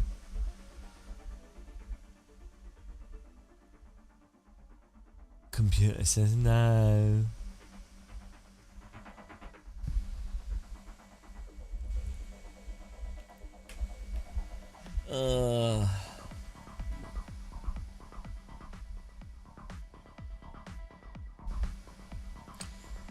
That is true. I'll have to upload a dedicated iRacing complaint video. Well, I'm dead. We've done 11 hours of death. So I think we can call it a day for this stream. Maybe we'll be back tomorrow. We can continue troubleshooting tomorrow. The update to LMU though is probably good for most people. I think that it seems like they fixed most of the bugs that most people are having, which is nice.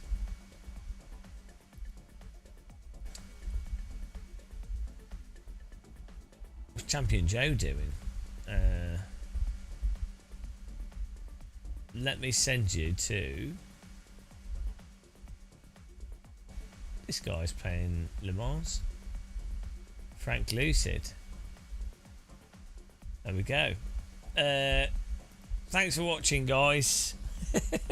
Appreciate the support. We had some mega donations today as well, which I really appreciate, and new channel memberships. We're only like 10 subs away from 90,000 subscribers on YouTube, which is crazy. Don't know, let's see. 20 subscribers and we get to 90,000 subscribers, which is sad. Very sad for people, I think. Absolute disaster.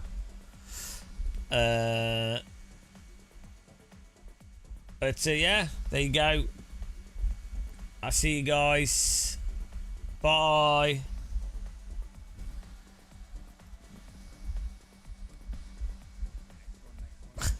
My mouse.